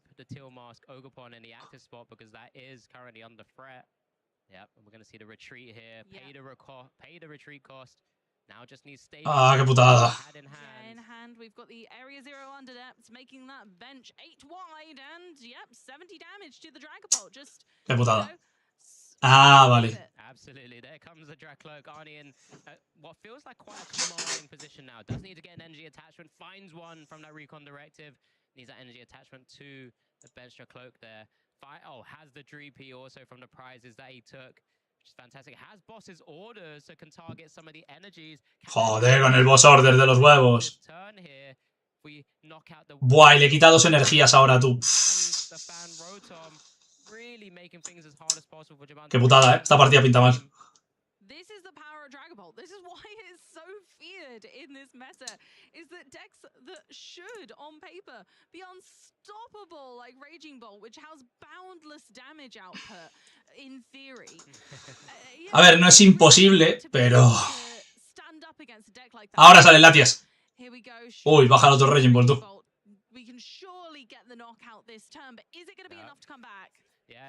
Nah, Germán recoge. Bien, quedan 16 minutos, está bien. Take the big knockout on this Dragapult EX, so he scoops it up. Arnie takes game 2, and we'll take this to a game 3 now here at the Swiss round of 7 at the Seville Special Championships. Raging Bolt became ancient history, and it might do it again, or will it stand the test of time? We've got a game 3 to find out exactly what's going to unfold. Let's check out the replay. Yeah, absolutely. In this game 2 here, Arnie did sort of have to gamble a little bit, just stuck with just that single Dracloak on the bench, utilizing Badoo, slowed the game down enough, and was eventually able to find an Iono, get out of the game, take a massive knockout with his Dustclops, Curse Blast onto the active Raging Bolt EX. Bueno, a ver la siguiente. Última. Started setting up the board perfectly with the numbers and math. Boss's orders on the Tilmas, Ogopon EX, and a massive knockout on the Fan Rotom, removing 2 energies from play, and that was all she wrote. Raging Bolt by itself with just that fighting energy could not do anything to stem the flow there. And it just wasn't enough. Yeah, into game 3 now, and I'm sure both players will be wishing game 3 goes the way their games that they won. After all, Javan's going to be looking for that Wellspring Ogopon, really to command the game early doors. Arnie's going to be looking to try and control the board with that Badoo and setting up into Dragapult nice and early. Oh, let's see how this is going to go. We've seen it from both sides. That's the beauty. We know the potential of each deck, and now it just comes down to this. Both players, don't get me wrong, are in a fantastic position to still make phase 2 of this event. So at the end of the day, they're still both good. They're still both in it. But this will just catapult one of them to those top spots for making a really hard stand in phase 2 to be going to those top placements. Absolutely. So just over 14 minutes for this game 3. Arnie finally has his basic Pokemon, so there'll be an additional mulligan card that German will be able to pick. So here comes the prizes. Neo RNG in the prizes there for Arnie. I don't like it. No! Dos Crispin en premios. A little bit painful, but yeah, Arnie's going to feel that one if he's not able to find the Neo Upper. Badu in the active spot. Here comes Mask Ogopon in the active here now. Ultra Ball in hand, so we've got a number of pieces that will allow us to start. Sí, le salió bien, sí, le salió muy bien salir primero, la verdad. Here we go. First nest ball. We're going to check the deck. We're going to know exactly how many Crispin we're working with. And then we'll be able to plan accordingly. And that's what it's all about. That's what these high-level players are used to at this point. It's what do I have access to? What could I gain access to later? The ifs and the buts are so important to work out at this stage. That's why prize checking, making sure that you know roughly what's in there, is so important. Yeah, just having, I think it's going to be one of those first searches, looking for something like that fan Rotom to kind of set up your board, get it ready for future Noctows to be able to utilize that Jewel Seeker and really kind of start applying a lot of pressure. We're going Nestball first here for the Latias. We're going to see the Artisan come down here, I'm sure, for that fan Rotom, that fan core ability. Again, it's just such an incredible ability to help set up. We find the Ditto, we find the Hoot as well. We're going to have that free retreat from the active, so Ditto's going to transform. Not Splup, I think. I do like Splup. Transformative Star, a fantastic ability, not utilized in practically any other deck, but this one. Va segundo otra vez, ¿no? You can exchange it, pop it in the discard pile for any other basic Pokemon in your deck. And of course, what are we going for, Alex? Wellspring Ogopon EX. Uf, ahora sí que se ha montado bien Germán. It has Torrential Pump and Sob, and we love both of those decks in this case. So despite having to give up the Artisan for your opponent to utilize as well, we do see now Arnie playing his own Buddy Poffin first. But, you know, this was the... Vale. Estoy aquí organizando las cosas de la presen, que tengo mierda para aburrir. Bueno, no es Terabox, pero sí te entiendo.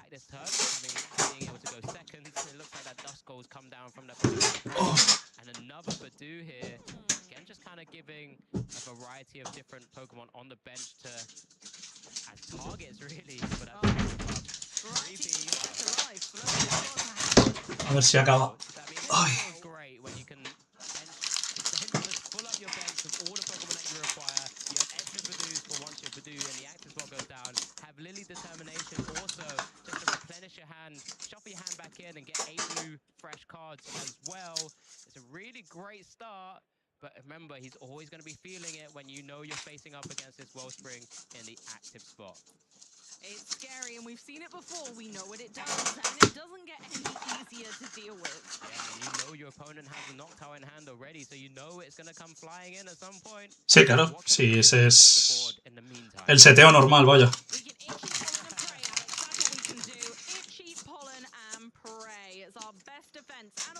Ahora el otro se ha montado bien. Ya no ha salido mal. Están los dos bastante igualados ahora mismo. Multiple Dreepy to be knocked out this turn, replacing Artisan with the Area 0 under depths and straight into Noctowl to seek some jewels for us. But which jewels will we choose? Yeah, we're going to have to go down that Crispin line. I'm sure he's already eyeing up some of those energies, especially that water energy that's required as the energy cost for Torrential Pump, of course. Energías especiales de estas tengo un montón. Because when you use Torrential Pump to take an attack your opponent's bench, ¿Quieres Pokepads? those energies back into your deck, and that would leave Jaman with no energies on the board currently, at least. But that's the beautiful thing about the way that this deck is constructed is that we have Crispin y Pokepad para cogerse un Noctowl, ¿no? Crispin, and that's what you want. Is you want the energy everywhere but your hand for those supporters to have their full effect. So shuffling the back in isn't too bad, especially when Raging Bolt itself only requires 2 energy to attack. That's okay, we're cool with that. We've also got a gigantic bench right now. It can hold up to 8 Pokemon. And we've got all the energy required for a Torrential Pump. We're going for it, Badu and Badu! Yeah, I really like that. Because De puta madre, los dos Badu fuera. ¡Hala! A mandar con tonterías de Badius y mierdas. Another Night Stretcher, for example, to get it back. At the moment, just removing the Badus is far more critical because you know your Dreepies can't actually get into a Dragapult and start attacking, or maybe tank an attack. Te digo todo lo que tengo yo ya. Can only go up to a Dracloak, and that's only got 90 HP. So then, for the moment, let's remove the threats. You could say that's a Badon't. Not having any of that. Te digo yo todo lo que tengo. Madre mía. Stretcher comes to the rescue. value very much in its name. And we're going to go for the Dusclops in the active. Pokepad, probably for, a Trickle Oak. And here we are. The engine is beginning to be put together piece by piece. Yeah, in this scenario, does mean he's very likely to have to pop the Curse Blast Dusclops here just to get the Badoo back into the active spot. Because ideally, you still want to be committing your energy attachments to your Dracloaks and Dragapults, because that's really where you're going to be dealing the most damage, as there's the Ultra Ball, just to get a second Dracloak down now and start just getting that board state. Aquí ahora mismo solo tengo 3. It's really difficult for Jaman. Sí, lo tengo guardado, lo tengo guardado. Pero te lo voy a cobrar caro, ¿eh? Lo tengo guardado, te lo voy a cobrar carete. Ah, es broma. This hand a lot more advantageous for ourselves if you're Arnie. We have bountiful draw power on the board right now. But first, it's just Esto para tirar. There's a couple of different options here. I mean, esto por aquí. Targeting down that Hoot for the moment, bringing it down to 20 HP remaining. Another Dusko comes down and of course hits someone with another Ion. Esto aquí. First blast as well, so now just Esto también para tirar. Madre mía, cantidad de mierda, tú. ¡Alibaba! But at the same time, I don't feel like he's feeling too bad in this situation. Hope grab another smoke as well. We've got 3 ready to go. The only thing we're struggling with, once again, ¡Alibaba! 50 euros por un overpon de agua. ¡Oh, oh! ¡Qué locura! ¿Te imaginas?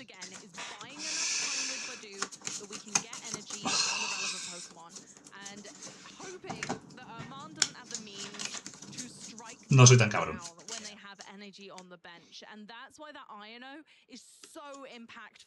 Yeah, absolutely. And typically the way Jamal could do that was with the quote-unquote baby raging bolt. Uy, perdón, qué sueño. To be able to snipe against some of your opponent's bench Pokemon, or utilizing things like Torrential Pump, but Torrential Pump's got quite a big, massive cost to itself. Just being able to, if you Crispin, you can only re-get 2 energies onto it. You can't energy switch energy onto it either, because you're going to be under Itchy Pollen Lock. And it's a scenario where I think right now Arnie is going to feel pretty content. ¿Qué te has puesto ya para hacer mazos post-rotación o no?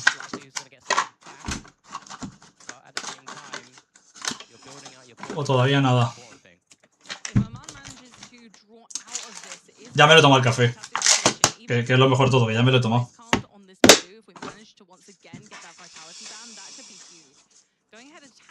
Oh, I like this. Oh, this is lovely. Just the boss's orders onto that Pheasantipity with an NG attachment, so does have Sob live. Mew gets a chance to restart for an extra card as well. Mega Kangaskhan, okay. A card that I didn't expect. La Tech. Esa es la Tech de Germán.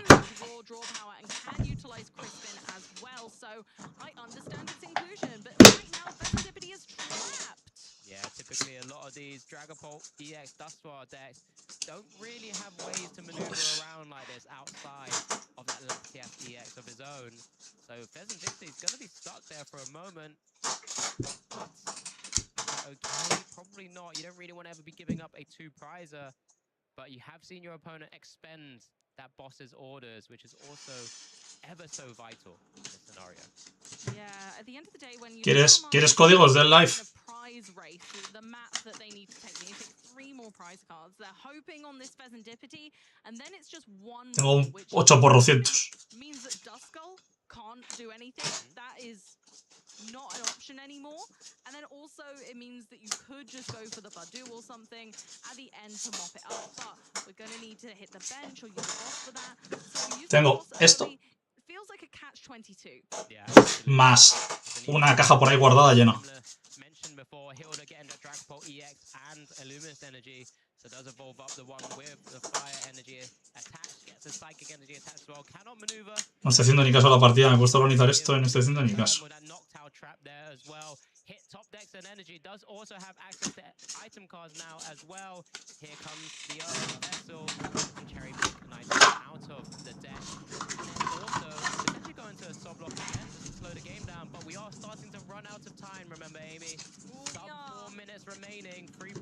for Jaman. All 6 still to go for Arnie. So we're really in the depths of the game right now. And can either player find a way to take all of their prizes? No la tiene mal Germán ahora mismo la partida, ¿eh? Their spot in phase 2 with a better record rather than just going in at 5-1-1. I reckon either No la tiene nada mal. spot with this amount of time. We've seen Dragapult do it before. I can guarantee it can do it again. And Amar is very well on the way to making this happen. Here we go with the new restart. Noctowl has an energy. We've got another Noctowl. We can utilize that. So I think we're well on our way to a big KO here as well. Yeah, so that Esto es para organizar, madre mía. Ya empieza a tener otra vez el mismo problema de siempre, que tengo demasiadas cartas para organizar. Pero bueno.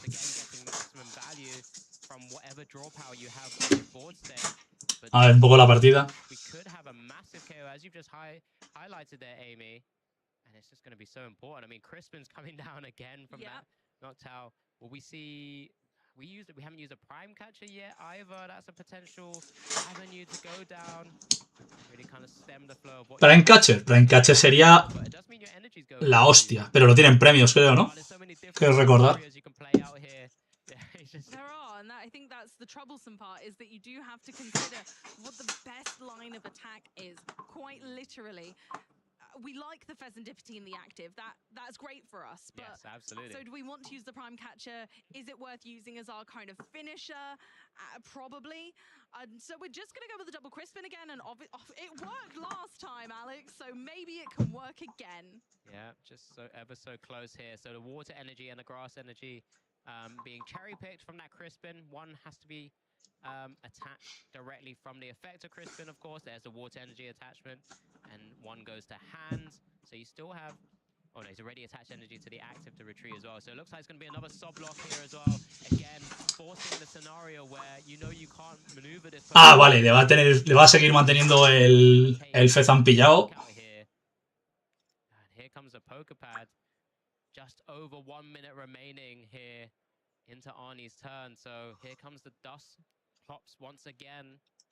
Can't be utilized, or is very risky to utilize. Absolutely. It would put Aman onto 2 prize cards remaining to take for the game. So unless you're taking all 6 prize cards, I think that's a risky Pokemon to use, but it does thin the deck down and allows for more likely good draws off of our recon. Vale. Yeah, absolutely. What's really cool as well, because there is your under desk, Arnie also has access to a board of 8, a bench board of 8. Because Dragapult EX is in play. Do we utilize that as well? Here comes a second recon directive now. Do find the boss's orders. Okay. Maybe that's another way to target down the Pokemon he needs to KO in this turn. I mean, both your opponents, Ogopons right now, have 2 energies attachment each. You can't really take out both at the same time, can you? We're going to try and go for that Noctowl stall play for one more turn. Again, stop the sub-lock where possible. Yeah. This is just, I mean, he's holding a massive hand. He's got so many options. 9 seconds remaining, 8 seconds remaining now. It's going to be a tight match, that's for sure. We're going with the Luminous, starting to threaten the choice of the Pheasant. Ha puesto la energía a poder retirarlo luego. Ah, no puede. No tienen SOP. Yeah, so it looks like after that energy attachment, time has been called. And we'll get confirmation, of course, if that is exactly the case. But if that is true, Arnie will be turn 0 here. And we are back to our +3 turns of time, of course. So Arnie will be turn 0, Shaman will be turn 1, Arnie turn 2, and then finally, Shaman will be the final turn of this game. And is there a way, with 2 turns remaining, that we can get this done? I believe so. 3 prize cards remaining. I think it's very possible. But whether Arnie has the tactics to maneuver around that possibility, we're going to find out. Yeah, looks just deliberating that jamming tower to come down as well here. Bumping that area 0 under depths. So we'll have to remove 3 Pokemon to go to a board of 5 as per usual. There goes the Noctowl. There goes the Fan Rotom. Wants to try and keep some draw power where possible, but all the other cards are ever so important because the other Noctowl's in the active spot right now. And here comes another Ultra Ball here. Just deliberating what we can work with. I don't know if there's much we can do other than thin the deck. I think that's got to be the angle, right? We're just trying to get all of the Pokemon out of the deck. You don't want to evolve those Dracloak. You need them. So it is, I think, at this time, just can I get all of the Pokemon out of the deck so that what I'm drawing is more likely to be what I need to win this match, or at very least bring this to a tie. Yeah, Arnie not really in a position no more because of that sob lock, that retreat lock from the sob. If anyone's just joining us, that Pheasantipity has been attacked with sob from that Wellspring Ogerpon. It's just the pass over. So Javan, this is turn 1 of time right now. So 2 turns remaining. We do get a Teal Dance first here. Professor Sada's vitality is huge here. We've got the energy we need in the discard pile. It would be nice if we had another ancient Pokemon in play, but it's not a necessity. We're going to go for the Crispin on this turn, which again is great if you know that there are 2 energy in the deck that you can utilize. And I imagine Oman has been very meticulously monitoring the energy in deck to make sure there's always 2 different types. Of course, one will likely go on the Noctowl, there it is, and the other to hand. And we can play that, of course, on our Wellspring Ogerpon. So yeah, it's just going to be a retreat into the Wellspring Ogerpon EX right now. Now just kind of could Torrential Pump, take 1 prize here as an example, and then, I mean, you then would have to find a... Oh, yeah, there we go. It's just a Torrential Pump. It's going to be 100 to the active, so it's going to be on 140 damage taken. Takes out the Duskull there, just to stop any shenanigans from Arnie's side. But now that Pheasantipity can retreat. And there's one big target on Jaman's board right now, which is that Teal Mask Ogerpon EX with 3 energies on it. Yeah, that is the biggest target. Still can't overcome a Dragapult yet. Would need a lot more energy to be able to do that. But the Pheasantipity itself, very in danger. And we still have our ace spec. Yeah, and to stop that as much as possible, that counter catcher is in hand. But do we do it now, or do we just try and lock a Pokemon? Yeah, it's just going to be trying to lock it instead. Noctowl come into the active spot. Maybe we'll just maneuver into the Badoo here, just to try and stop the game from getting out of hand. There's a Iono as well, putting Jaman down to 2 cards. Otra Iono, qué pesado, tío, la Iono. Buah, qué mierda, tú. 6 cards here for Arnie, just 2 cards for Jaman. Is there enough that can be done here if you just go into a Badoo Itchy Pollen Lock once again? Qué pesado, tío, de verdad. Qué coñazo el puto budeo de las Yareces, de verdad. Qué pesadilla. We see the Prime Catcher. We've got Area 0 Underdepths, Fan Rotom, and we can Prime Catcher. Can't Prime Catcher with the Itchy Pollen. No, we can't Prime Restart Catcher. for 2, and it's not enough. No, we can't use anything. There's the fist bump. I think that's it. It's going to be just a tie, an ending of this Swiss round 7. Arnie's been able to empate himself from necessarily losing. Both players do make it into phase 2 now with a 5-1-1 record. So they will have 1 more round to try and push themselves as high up at that standing as possible. But really true, commending both our players right El 5-1-1. because really showcasing how powerful both of their decks are. And it's just a 1-1 here. Jaman's so close to actually taking it all down. But we get Bueno, luego vengo. Sí, no, lo del Itchy Pollen es de verdad que... Ojalá hubiese una carta que los matase a todos. Pero bueno, ahora vengo. I'm sure, but that is genius. Making sure you can always easily KO a Badoo. And did we see it once? No, friends, we did not see it once. We saw it twice. Brilliance. Here we go again with the second one. There it is after the Torrential Pump, taking 3 Badoo out in 1 singular game. Taking a flurry of prize cards that Arnie just could not keep up with. Arnie just wasn't finding the energy they needed, and in the end, a huge Bellowing Thunder took out the Dragapult to take game 1. Yeah, and then game 2, being able to go first here just kind of limits the options that Jermaine has access to. And then that way, he did have to gamble a little bit with that single Badoo, single Dracloak on the board state, but it paid off. He was able to go into that Dragapult EX, take a massive knockout alongside a Curse Blast of the Dusclops there, and also putting Jaman down to 4 cards with the Iono just before taking the knockout, and then setting up the board state for perfect math, constantly removing the energies from the board state, and really just too much for Jermaine to actually come back from. So that was a scoop up and concession of game 2. And then into game 3, it was starting to look the same as game 1, Amy. It was looking very similar, but we went a different way about it, taking both Badu with their torrential pump really early on. And then Arnie kind of managed to claw things back a bit. But much like game 1, where's all the energy? We finally, after some turmoil, managed to get them onto a Dragapult, but by that point, Wellspring Mask Ogomon was sobbing so much that Fessendipity just could not get out of the active spot. And both players were trying to lock one another into the active, with Noctowl and Fessendipity being the poor souls that were being subject to that kind of stickage. They're just stuck. Yeah, certainly was stuck for quite a while. I mean, I'm just kind of think back to the game, whether there maybe would have been a direction that Jermaine could have gone with, just taking the knockout with a Raging Bolt instead, maybe. and then saving some of the energies and maybe utilizing a Torrential Pump on one of the final turns to take a knockout on the board. But you know what, both players, played their hearts out, really put themselves in fantastic spots and really showcased, like I said, just how strong both of their decks are. I mean, it's been a while before they actually put a Wellspring Ogerpon EX into a Raging Bolt deck, and it finally has come together. And you get this early game, you get the late game, typically of the late game finishes of Raging Bolt, and it's just so nice to see it come back in full circle of being this really powerful, scary deck that sometimes can really take down the tournament.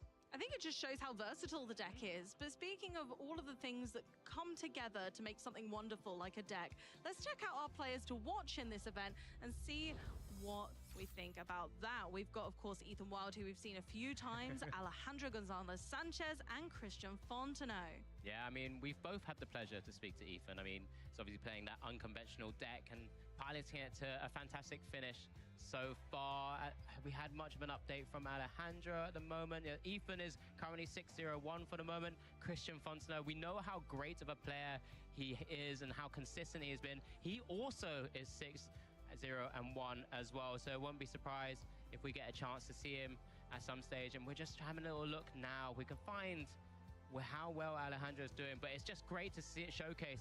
All of these players, no stranger to playing on stream, for example, piloting to some fantastic finishes. We already have, 2 champions on that graphic already. Yeah, exactly. And Alejandro, I'm sure, is looking to try and do the same thing like all of our other players here at the Seville Special Championships. Absolutely. Let's go and see Christian Fontenot on the floor with Jesper.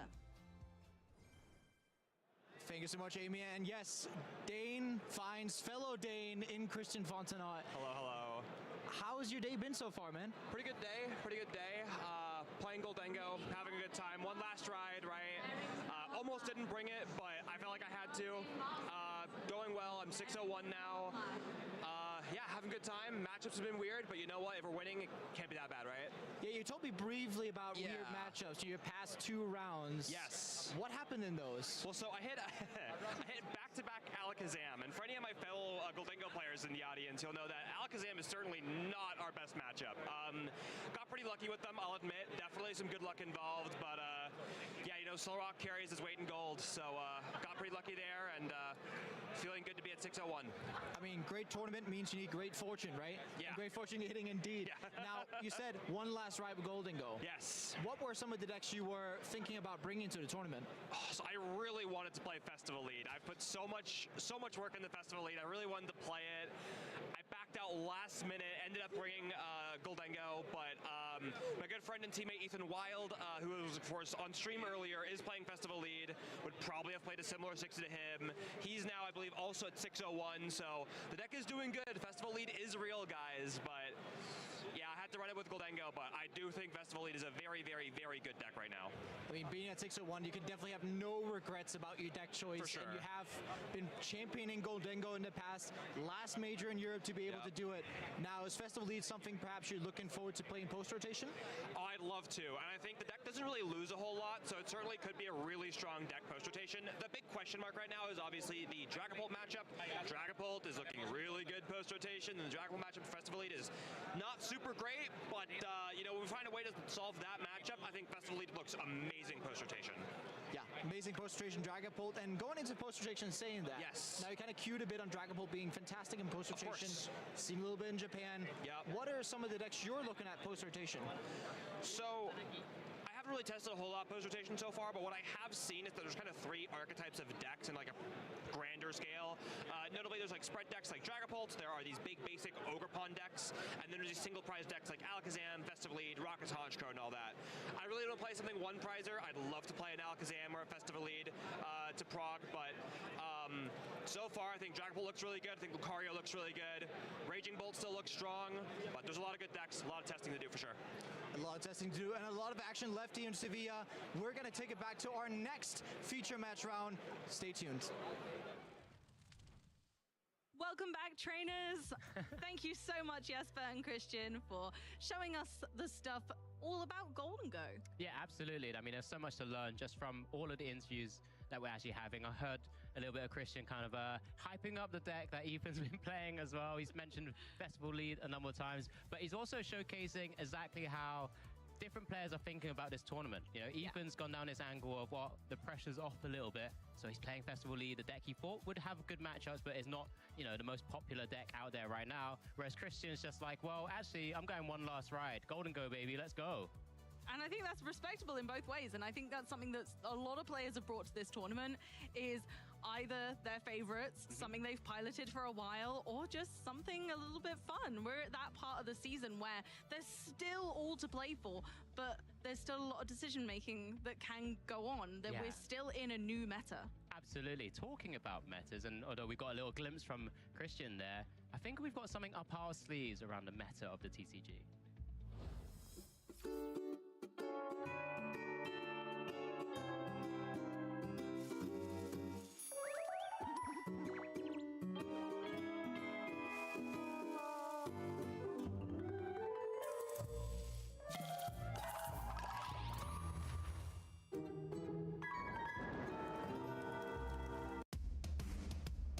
Trainers, Chip Ritchie here, and today I'm going to talk about metagaming in the Pokemon trading card game.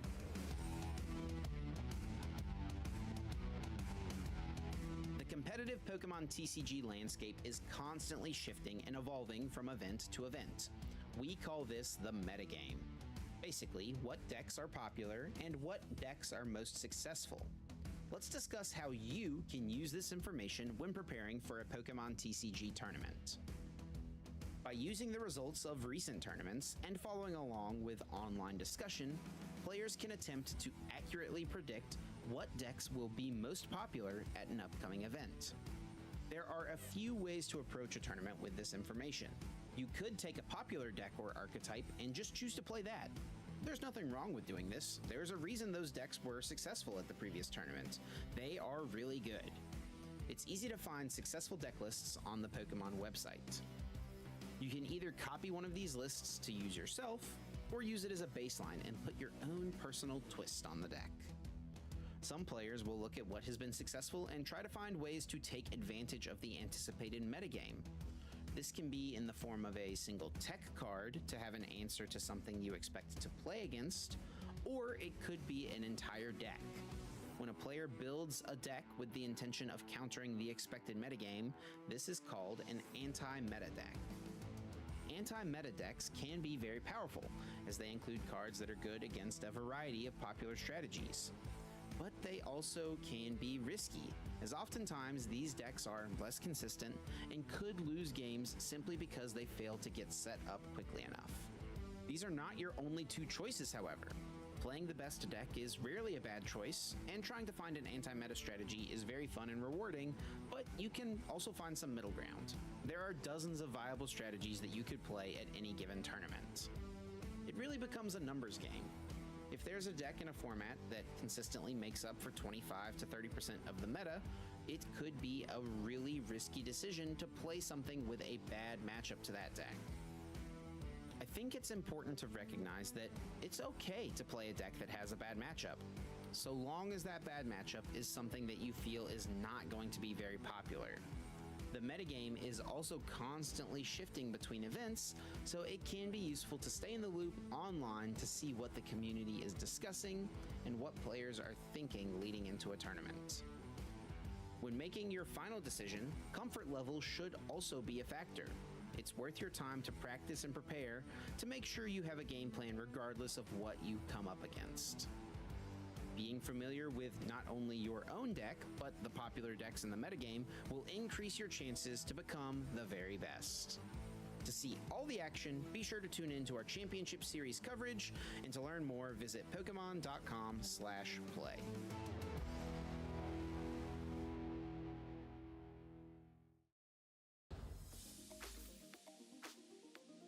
I went to my first tournament in 2009, and I don't remember exactly anymore, but I was just really into the game, was playing with my brother, and I think we saw like an advertisement for the German nationals, and we were like, let's try, maybe let's try to win this. And yeah, then we went to the nationals and really enjoyed it, so kept going. My favorite deck of all time was probably Seismitoad Giratina from 2015-16, because it was the first deck I really had success with competitively, and it was also a deck which wasn't very popular before I played it, and then got pretty popular, so it's always going to be like very special for me. I still really enjoy going to tournaments, just playing every now and then, and so just meeting friends, playing some Pokemon is basically just my motivation now.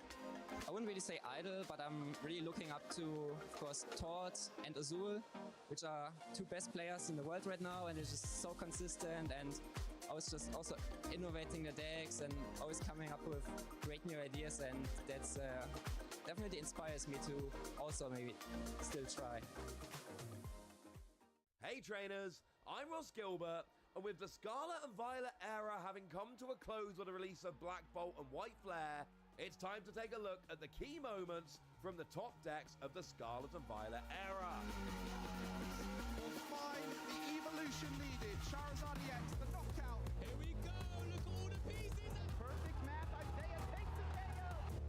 Starting off with our friend Charizard. It's got the phenomenal Burning Darkness attack that gets more powerful as the game goes along, and a best friend in the guise of Pidgeot, whose quick search ability can grab any card you like from your deck. It was the deck with which Tord Reklev won the European International Championships in the 2024 season, taking down Isaiah Bradner's Lost Zone deck in the final, a player who would win their own international championship the following season. More on that in a moment. Dragapult, since its release in Twilight Masquerade, has always been fighting for the title of best deck, and between the phenomenal Phantom Dive attack doing 200 to the active Pokemon while dropping 6 damage counters, and the Stage 1 Dracloak from which it evolved having Recon Directive, an ability allowing you to draw cards and gain consistency, you can see why. It won the first regional championship of last season with Ryuki Okada taking the title in Dortmund, beating Rahul Reddy's Lugia in the final, and then it added a North American regional victory in Vancouver with Andrew Hedrick taking down Lucas Shing's Golden Goat in the final. And it may never have taken an international championship title in the Masters division, but it did go toe-to-toe with Gardevoir in the World's final last season, which leads us nicely to Gardevoir, really revolving around this Psychic Embrace ability, allowing you to accelerate energy as you like, and although it's got the fairly significant downside of placing damage counters when you accelerate energy, that's okay, because we've got stuff like Monkey Dory, which can, for instance, take the damage from your Pokemon and move it to your opponents. And when we're talking about Gardevoir, we could mention how Tord Reklev took second place at the European Internationals the first weekend Gardevoir was legal. We could mention Henry Chow's 3 regional wins last season with the deck. We could mention that it took both finalist spots at the North American International Championships before Isaiah Bradner took his first International Championship victory. But I think we need to focus in on the real highlight here, which was Gardevoir winning the World Championships with Riley McKay taking the title in Anaheim, beating what else but Dragapult in the final. There were many memorable decks and many memorable moments in the Scarlet and Violet era, but these stand out to me as the most impactful. But will these decks remain as impactful moving forward? Will new decks come and take their place? Stay tuned to find out.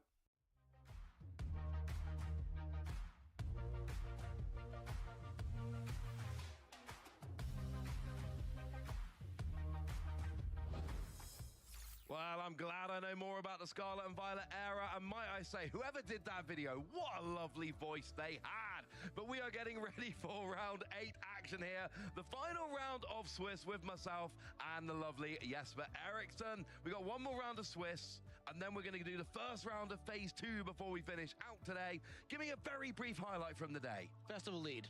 Cool. I just saw Drew Stevenson in the previous round tying with Mega Venusaur. That was awesome fun. But I'm going to be honest with you, we don't have much time to chat at the beginning of this round because we have 2 players at the table. They are shuffling, they are passing decks, they are cutting. So let's go straight down.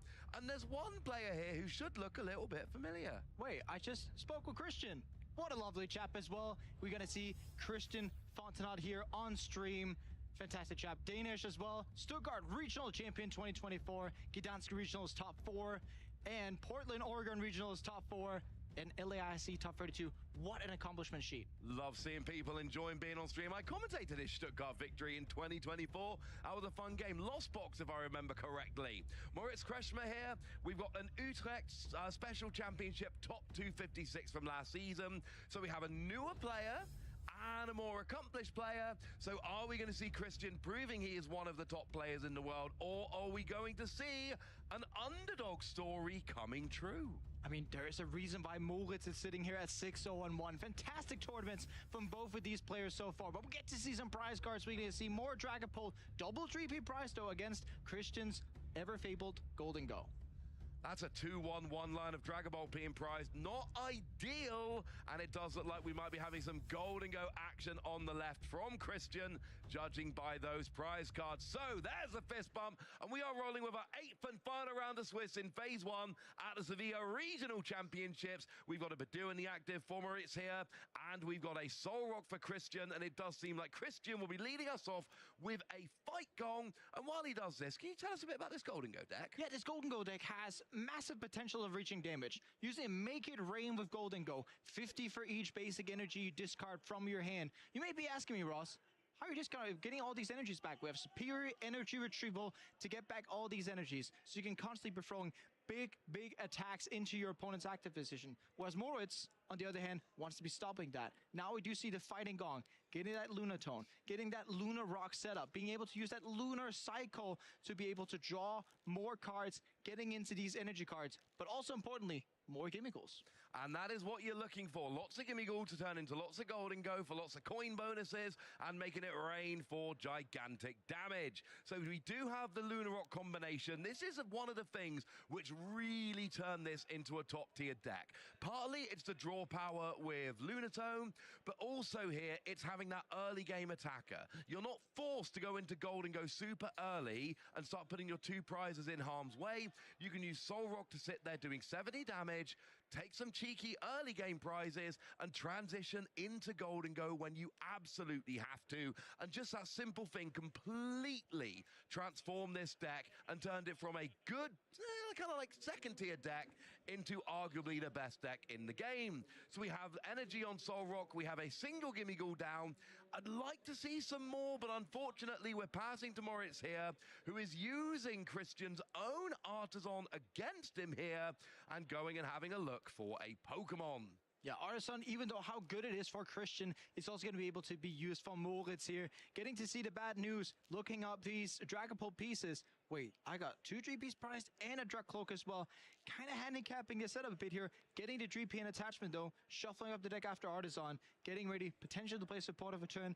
Didn't see if there was one in the hand from Moritz, but definitely needs something to be able to draw more cards. That is going to be the goal. You need more than just a single 3P now. There is a 2-1-1 line of Dragapult prize. The good news is he plays a 4-4-3. 4 3P, 4 Dracloak, 3 Dragapult. So there are still plenty left. And here we see an Ino hitting the board. That lovely special illustration rare from way back in Paldea Revolve. The second Scarlet and Violet set hits the board. And that is going to give both players a new hand of 6 cards. And double buddy Poffin. That is what Moritz was looking for. He was looking for it, but he was also looking to see, wait, where's the 3Ps at, right? We get to buddy Poffin for a 3P and a Duskull. Fantastic. But typically this second buddy Poffin would have been getting you more 3Ps, but he can't do that quite yet. Well, here's the thing. The mind games are coming in. Boris needs to hide this. He cannot give away that 2 Dreepy a prize, because if you do that, Christian is going to really try and hunt down those remaining Dreepy. So if you play the second Buddy Buddy Poffin, you kind of have to find 2 other things to search for here. You cannot play a Buddy Poffin and just search for 1 Duskull and leave a bench space open. That will be a giant red flag to Christian. Hey, Christian, I've only got these 2 Dreepy. That's not going to work. No, it would not. And definitely still, even though there's 2 Dreepies on the board, and fantastic on Moritz end, playing only the 1 Buddy Poffin, even though you had the second, Christian's still going to look at it with the 4 Boss's Orders in their deck being like, well, you know what? If there's 2 Dreepies on a board and I knock out one of them, there's only going to be 1 left. And that means that Moritz has, in this case, to find Night Stretcher. Or in Christian's mind, we need to find another Buddy Poffin, even though we know that's for naught. Well, we've just had an incredibly quick turn from Christian. It was not really very much more than attaching an energy. Now, we did get more Gimmighoul, which was nice on the board, but it was mostly just attach an energy, KO Badu, and then it's straight back to Moritz here, who's got a Dreepy in the active with an energy. Do we have rare candy? No, there's no rare candy in this build, so it is going to be a manual evolution up, and you're going to need to get this out the active. We see a second Duskull coming down, which is nice. But you're going to need something, and it's probably going to be a Badu turn. Now, we play 2 Buddy Buddy Poffin and then use Lily's Determination. If I'm Christian, I'm thinking, mate, there is no way you've got a bench space open and you just burn 2 Buddy Buddy Poffin. You don't want to burn them. They won't taste as good. And you didn't get a Dreepy. But there may also be a thought in Christian's head being like, okay, maybe Moritz is just trying to hit a Latias to be able to keep this energy in play. So there's another layer to that chess kind of thought here. I see where you're also going. still drawing 8 with this Lily's Determination. As you said, no rare candies in that deck of Moritz, meaning that they would need, and I'm saying need, to find a Dracloak to even have any chance of there being a Dragapult attacking next turn. Well, the good news is we have 2 Ultra Ball in hand, so that is going to go and get Pokemon. You can go and get that Latias if you want to maybe try and hide the lack of Dreepy. You can go and get that Dragapult, that Dracloak, which is going to give you access to that Recon Directive, but yeah. Oh, and actually, those are the 2 Pokemon, so I think we're going to see both Ultra Ball played, and I don't mind this. They're the 2 cards I want. Question is, do we have cards we're willing to discard? It's going to be a tough discard from Moritz here. Going for a Dracloak first. You can't just evolve the bench Dreepy, hoping that off the Dracloak there, you're either hitting Latias or, you're hitting a card you want to be discarding. Sitting on 2 Counter Catcher, they're pretty important in this matchup from Moritz side, trying to build up these multi-KOs where you wouldn't want to use Counter Catcher. Doing the Dracloak in the active, and looking at 2 cards, Night Stretcher and Fire Energy is not access directly to secondary Dracloak, although, yes, you can be using that second Ultra Ball in this turn to get that second Dracloak going.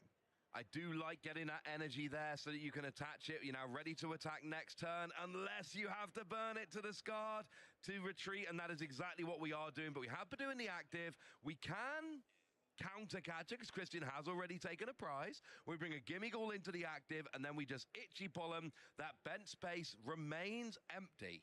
And I do love this play from Moritz's side, wanting to promote a Gimmighoul to give it 10 damage. That's 70 HP. Dragapult's Phantom Dive gives 60 to the bench. So next turn, if Moritz gets Dragapult energy and then Counter Catcher again, can be able to take out 2 Gimmighouls off the board. Yeah, that's really heads-up play. We see a Hilda coming down. That is going to go and grab an Evolution Pokemon and an Energy. That is going to be Golden Go and a Fighting Energy. Sometimes we get better value out of this, but look, you're still going to get your Golden Go. You can go and get your coin bonus. You've got the energy that you want to use. It's going all right for the time being. But here, it is really just going to be, can we get the Gimmighoul out the active and take another prize with Soul Rock? Some decks, you're willing to just sit behind a Badu lock and set up. This is not really one of those decks. You need those prizes. Not really, especially when you're staring down double Duskull that can turn into potentially double Dusknoir. If we're looking at that, it's going to be potentially 260 damage being able to flood the board. So Christian here needs to get out of the active position. I do see an Air Balloon there, which is very good news for Christian. But speaking of Christian's deck as well, typically we've been seeing these Golden Go decks playing Secret Box or Prime Catcher. No. Again, we're seeing that Legacy Energy variant, which has been popping up after UIC. Which explains Hilda here, because you want to be able to search out that Legacy Energy. Hilda does not give you that much benefit all of the time, but just having a way to search legacy energy, absolutely huge. So we get the KO on Badu with that Soul Rock. Pheasant Dipty hits the board for Maurice here. That is going to allow him to draw 3 extra cards because he had a Pokemon KO'd during his opponent's last turn. And that second counter catcher's gone to the front of his hand. We might be doing some gusting. But first, let's flip the script. Exactly. In this matchup, if you played it at home before, typically you're seeing Dragapult going for this route of, all right, I can attack this turn, and then next turn there's a possibility of going Dusknoir plus Iono down to 1. Let's say if Christian takes a knockout under Dragapult this turn. Although Moet still needs attachment Dragapult this turn. Would also then need next turn the Neo upper energy to even be able to go up with the full game plan. So right now this is a turn where Moet needs to hit their pieces to be able to stay competitive in this game. Even though it's looking like Christian does not have the full setup, it does not take a lot for Golden Go to reach these knockouts. And it can happen extremely quickly when you start building in Coin Bonus and Lunar Cycle and all these other abilities. We do have an energy in hand. It is just a Luminous energy here coming down. We do see the evolution on the bench up to the Dusclops. We're going to counter catch it onto that Golden Go, and Dusclops with the single damage already on. Now, you said about the 6 damage counters from Phantom Dive KOing. The damage also works here. Dusclops does 5 damage counters. That will put Golden Go on exactly 200 remaining, which will mean a KO with Phantom Dive. But here we see again Horlucha dropping 1 damage counter on each Gimmighoul. I've just finished saying how useful that 1 damage counter was. Now there's another 2. And it's beautifully set up here by Moet, taking this a bit more convoluted line. Now being able to use Dusclops on the active, put 50 more damage in play, but not before you play Lily and draw a whole new 8 cards. Moet is getting everything they're asking for here, and basically putting up the question, Christian, are you going to be able with potentially only 2 Golden Go and a Lunar Cycle, potentially Pheasant Dippity, etc., to draw into a knockout on this Dragapult, but maybe also a knockout on the next coming Dragapult after a potential Iono? This is going to be a free prize turn for Moritz. You're going to get 2 prizes off of the active Golden Go, and you're going to get a prize off the bench Gimmighoul. We do have a second Dusclops coming down, but I wouldn't expect to see it use this turn. That going on to the bench? I wouldn't expect the damage. I expect the damage on the active, surely. Yeah, you're right about that. That's where the maths works out. Because the bench one, there we go. It is on the active. So now Phantom Dive does 200 to the active to KO. 6 damage counters on one of the bench Gimmighoul to KO, presumably the one with the energy. And then that is going to be a free prize turn. So you did give Christian a prize, but then you took 3 yourself and you're actually evened up nicely. And it's playing into this perfect Iona to 1 scenario. If Christian can get into the pieces that he needs to be taking this knockout under Dragapult, needs an attachment for turn, plus 7 energies to take this knockout. In Christian's deck, there is measly 11 energies, so you need to be hitting 8 out of 11. There are 4 in the discard, there's 1 attached to the Soul Rock, so he needs to be drawing a lot of cards to make that more likely. And the one on the Soul Rock is kind of stuck there, so it's essentially 8 out of 10 at this point. So here we are going to be searching out with a nest ball. We got that Pheasant Dipty. That's going to give you flip the script ability. You can draw 3 extra cards here. So that's going to help him get towards it. He's already got a superior energy retrieval in hand. That's going to be helpful. He does have access to Lunar Cycle, and presumably at some point there's going to be a Golden Go.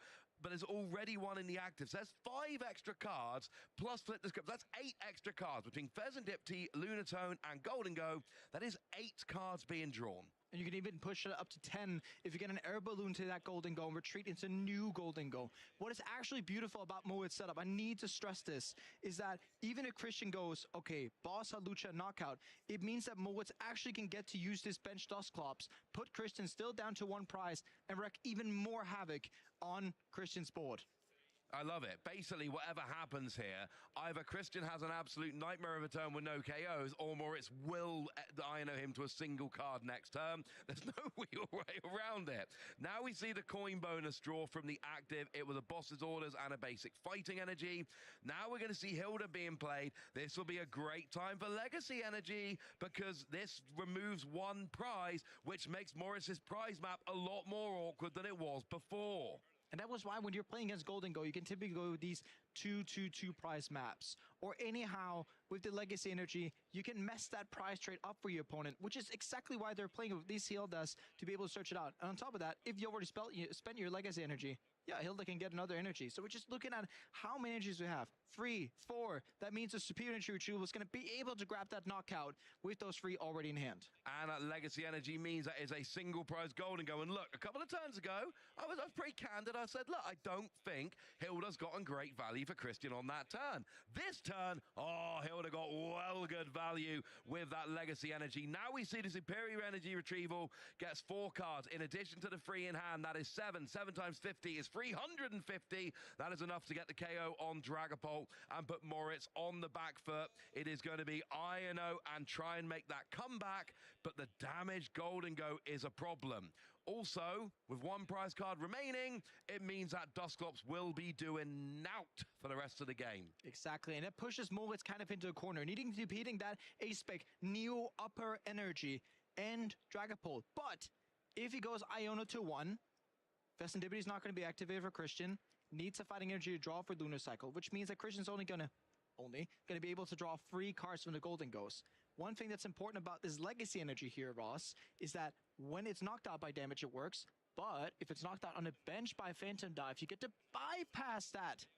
Yeah, we've talked about Legacy Energy quite a lot already this stream, but it is only damage. So if you do 200 here to the active and then put some damage somewhere else, next turn you can just KO it on the bench with a residual damage from Phantom Dive, and that will work. Here comes Flip the Script. It's a poker pad. Boss's Orders, 2nd poker pad. So that's going to give you a Dracloak, and it does give you Gusting if you want it. Yeah, but you need to be hitting either Dragapult EX or Neo Upper Energy is a Night Stretcher. That gives you the Dragapult EX, right? But it means off that 2nd Dracloak that's possibly coming down, it's definitely in the hand, you need to be hitting that Neo Upper Energy. Otherwise, you would need to go Jet Headbutt, and that doesn't really set it up for you. Now, Jet Headbutt is unfortunately not going to do it. You need to basically take a KO this turn. We need to set up for a double KO next turn. However that actually comes up around. Next turn, you need to have taken 2 KOs.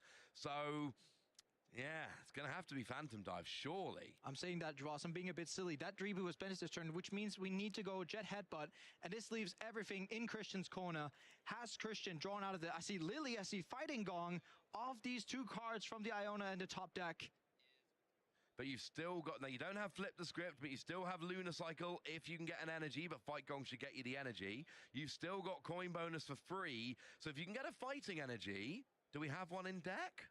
I think I saw a Fighting Energy left in the deck potentially there, but we can just go Lily, saving the Fighting Gong. And what's really good about this is that when you're saving the Fighting Gong, you're saving an out to hit that Fighting Energy. Okay, I like it. Not too bad. Let's see if we can go and grab it in a moment. For now, I mean, you don't need very much. Well, you didn't need very much if you could gust. Now you do. Now you need 7 energy in hand. So we're going for Superior Energy Retrieval. And 2 of those, in fact. If you're getting double in it, Superior Energy Retrieval, the game is over. So this is what Christian is targeting here. Are we going to be able to see 2 of those Superior Energy Retrieval? We see none of them currently, but we do see Earthen Vessel being potentially able to fin out more cards from the deck. Using Lunar Cycle, drawing more cards with Golden. There's no fighting. I'm not sure there's any energy left in the deck. I think it's all in the discard except for the couple on the board. I don't think he's got any energy left. So this is a Superior Energy Retrieval game plan. You don't have Flip the Script. If you don't have a Fighting Energy, you don't have Lunar Cycle available. Yeah, I don't think he's got it. He's got 1 energy in hand, but it's a metal. So we're going to coin bonus for 2. And we do have a Night Stretcher for the Fighting Energy potentially. Golden Go for 1. Picnic Basket only. That doesn't quite do it. It can heal a bit, which is nice. Sets it out of Phantom Dive range, which is very good for Christian's sake here, but not a potential game ender unless this Lunar Cycle potentially off that Night Stretcher can net him 2 superiors. It's a lot to ask for, but it is possible. Go and get that Fighting Energy, and then just use that to Lunar Cycle, draw 3 more cards. It doesn't feel like it's going to happen this turn, but Moritz is not winning the game next... no, he could win again next turn. No, Moritz is not going to be able to win the game next turn because that Dusclops not being able to be activated unless he wants to give the game away for free, which he doesn't want to, of course. That would be a little bit silly. He can win the game in 2 turns, but Christian does not want to give him those 2 turns. Having said that, I'm not seeing any Superior Energy Retrieval whatsoever. Picnic Basket to heal 30. This is kind of relevant? It is relevant because now it means it's out of range of a Phantom Dive. That's hugely relevant because now it's got 210 HP remaining, and it does feel like Christian is putting himself in a very strong position in this game. Indeed, it just means that Christian gets to have one more turn with double Golden Go in play and making this prize map even harder on Moritz. I could potentially argue that using the picnic basket may be a bit faulty here because let's say the Golden Go was knocked out for one prize on Morit's side. It means that Christian could be able to net more cards. If Moit goes, okay, Iono again, Phantom Dive, still setting up for that free prize turn, it would mean that Christian on the next turn still would not be able to use Fescendipity. Absolutely, and that's the thing. You can still do 200 to the active, 60 to the bench Golden Go, and then next turn Gust and KO both the Golden Go, and there's your free prizes. But you're giving Christian one more turn to try and piece something together. There is the energy. So Phantom Dive is on the board. You don't need. Oh, and Boss's Orders is in hand. And there's no Iono in Christian's list. So Moritz can basically guarantee game, but here is Fescendipity into the active straight away. No mussing, no fussing, as I say to my children. But Boss and an energy means that Christian will still be able to finish it out next turn, taking a small KO. So after all of that, it came close, but Christian still takes game one. Moritz put up a fight, but Christian takes game one. And this is how the matchup typically functions, right? Golden Go goes ahead early, and Dragapult tries to push back with Dusclops, with continued pressure from Budyu, and Dragapult trying to set up prizes. When Moritz was missing that Neo Upper energy, it always felt like the Neo Upper was laughing in his face when he went for Dragapult to turn after, saw Latias and Neo Upper energy. But we get to see the replay here. Early start with Budyu, but then the pressure came on from the Soul Rock and beautifully. We had multiple Dragapult coming down, but it was that Hilda for the for the Golden Go and the Legacy energy. That was a very big deal. We then saw that big KO on Dragapult with 7 energy. We saw the boss at the end on the Fescendipity. Moritz trying to set up a really fun turn, but unfortunately Christian just went, yeah, I've got an energy and a boss, so I can get a pretty easy KO. And Moritz like, oh yeah, cool, let's go to game 2. Yeah, getting that knockout on the Halucha at the end. The Halucha was paying dividends early game, getting to take out double gimme goal here. But yeah, we're going into game 2 here, where Moritz likely wants to get to go second. In this matchup, both decks wants to go second, typically, where Dragapult can get to play Lily's Determination, play Pokepads, play Buddy Puffin, hopefully not pricing 2 Dreepies at that. That would be good. And getting more of an engine setup. That was what Moritz was lacking in game 1. Absolutely. He did not have the fast start that we were really looking for. Well, it looks like we are ready here. Let's take a look at these prizes coming down, see what we've got. Are we going to have good, happy prizes or bad, mean prizes? I don't like Fescendipity being prized, and that one of Megalopony as well. A couple of options taken off the board. A couple of options taken away, but overall, pretty fair prices here from both players. Not terrible at all from neither side. Moritz gets to go first, and we're on with game 2. We are indeed, and Moritz here starts off with a Buddy Puffin, and he's going to go and search out a couple of those basic Pokemon, and he's counting up. Well, I got wonderful news for you. You do have one Dracloak prized. Deal with it. There's no Dragapult, there's no Dreepy. This is going to be a much more fun game in that regard than game 1 was. Maybe that can give a slightly faster game plan. But I think you made a really good point a minute ago, Jesper. It was missing that Neo Upper energy. That was such a big deal, not having access to that for several turns. That was not fun. And when you're starting as Moritz, wanting to go second, you're hitting Buddy Puffin. Nice and jolly, right? But then you look at the rest of hand, needs a lot of help. I don't see any Dracloak. I don't see any draw supporters at that. So it's going to be difficult. We're going to be relying on top deck, but getting Budyu so we have that for next turn. An energy attachment in hand, all good. Dust Call down so we can get that setup going. But then thereafter, kind of lacking. It's not perfect. I'd like to see the energy come down, because obviously with Dragapult, there's energy attachments, absolutely crucial. Had to waste one to retreat last game, and we do again this game. Not an ideal start, because we saw discarding that energy early is why you were so desperate for that Neo Upper later in the game. Over to Christian, we start with a Soul Rock. What have we got? We do have Artisan, we do have Gimme Goal, we do have Legacy Energy and Fighting Gong. So we do have the attack, and we want to be spending that Legacy Energy on Soul Rock. But as long as the Legacy gets its full effect, who cares? Yeah, honestly. Like, as long as it stops your opponent taking a prize, it gives them one more prize to take throughout the game. Doesn't really matter how it does that. That is going to get you that full value, and that's what you're looking for. So Fight Gong is going to go and grab a Lunatone with Solrock in the active. That gives access to Lunar Cycle. And Hilda is going to grab an Energy and a Golden Go. Really, this is... Again, it's just like hop with extra steps. You're drawing 3 cards, but you're doing it by having a search out and then discard a fighting energy after already getting your Lunatone out, but you at least have your Golden Go ready for next turn as well. Yeah, it's just it's Hilda to hop, where you get a stage 1 Pokemon on top. That's not too bad as well here. Getting that fighting energy. Yes, Lunar Cycle is going to be able to be activated, but I do want to point out a Mullet's side. I like the retreating of Dreepy into Duskull instead of Budyu, because taking out the Budyu would be easy. Now it's just an attachment away. But if the Duskull gets knocked out, it leaves more room for double Dracloak potentially next turn if Mullet's can get some help from the top of the deck. Absolutely. It does give him a better board potentially at the end of it. We draw 3 cards. It's a Boss, a Rescue Stretcher, and an Earthen Vessel. We get a Gimmighoul down on the board. We play the Artisan and go and search for another Pokemon. It is shockingly going to be another basic Gimmighoul coming down onto the bench.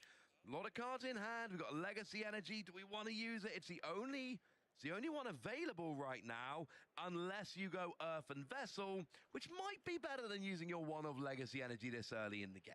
I would argue yes, because whenever you have to switch from Solrock into Golden Go... Oh, it's not apparently. That's not what we're doing. We're going to go Legacy all the way on Solrock here, and does Mullets get it?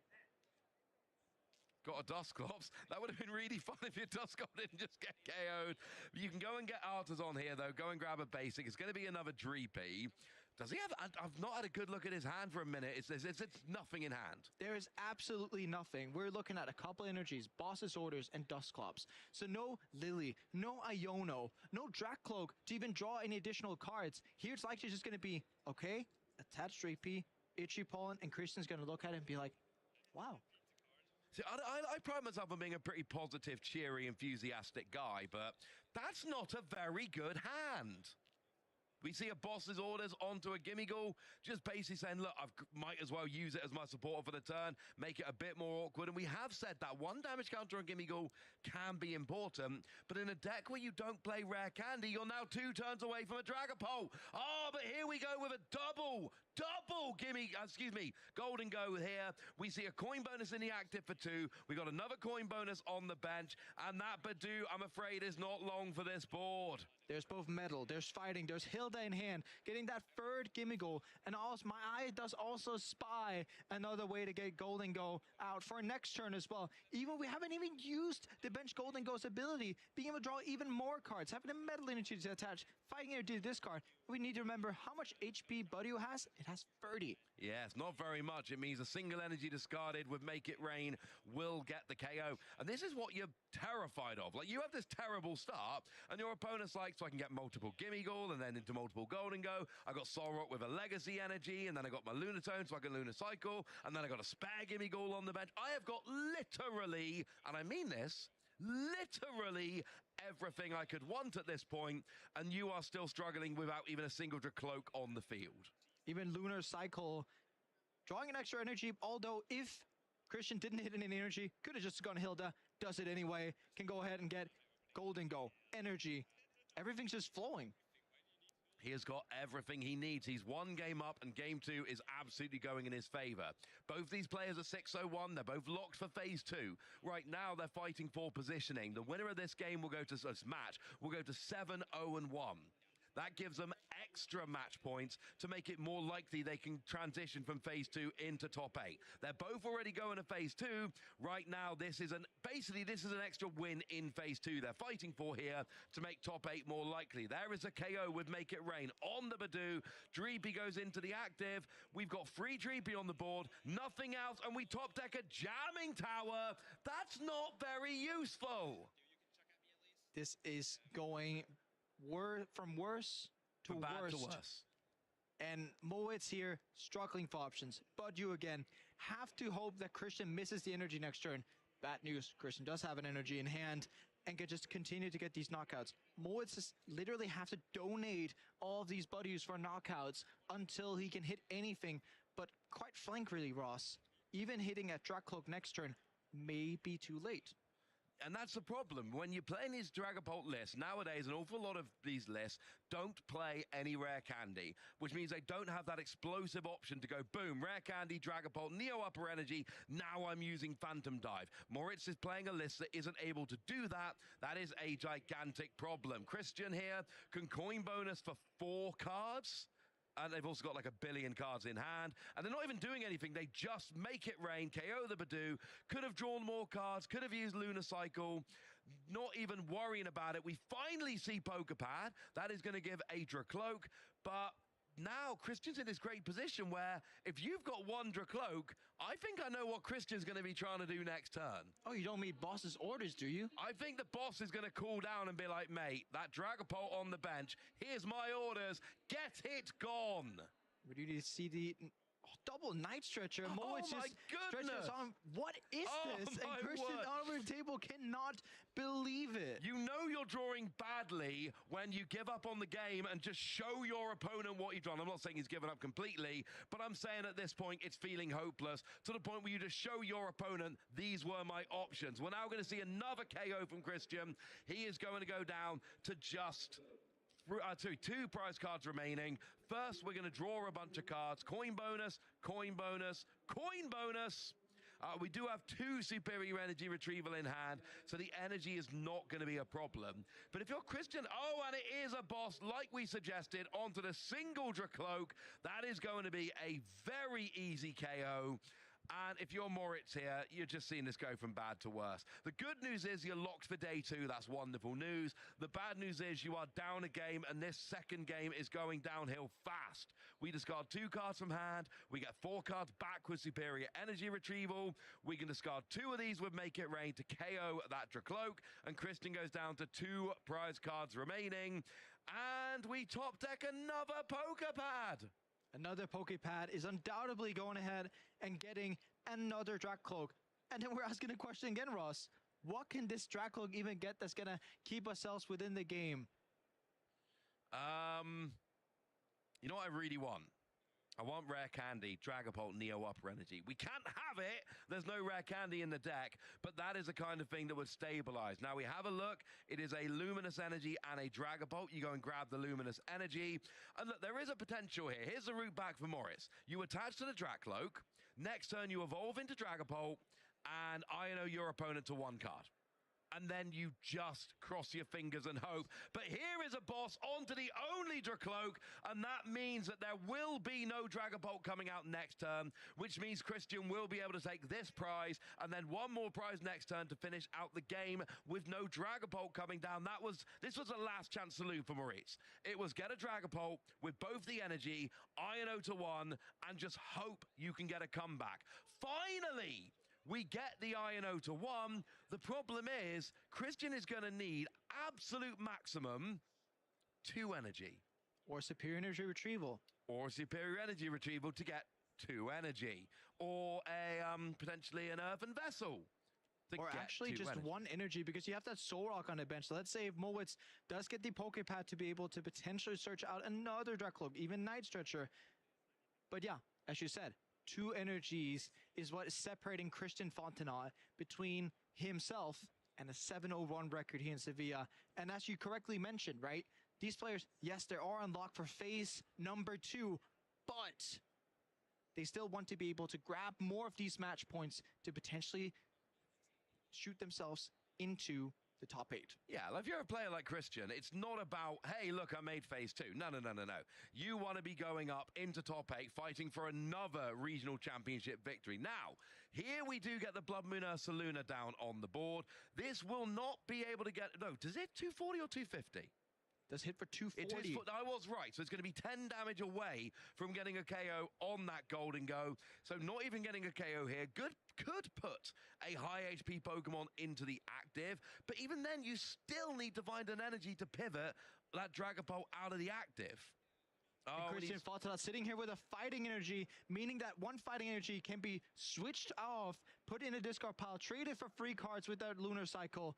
He's drawing 8 cards next turn. Yeah. 1 for turn, 3 from Lunar Cycle, 2 from the active coin bonus, 2 from the bench coin bonus. So Christian got INO to 1 card, and he's going to be drawing 8 cards. he probably is going to hit what he needs. Now, we do finally see that Blood Moon Ursaluna hit the active, so it's now a little bit more difficult. We're going to need to see some gusting or 5 energy to finish out this game.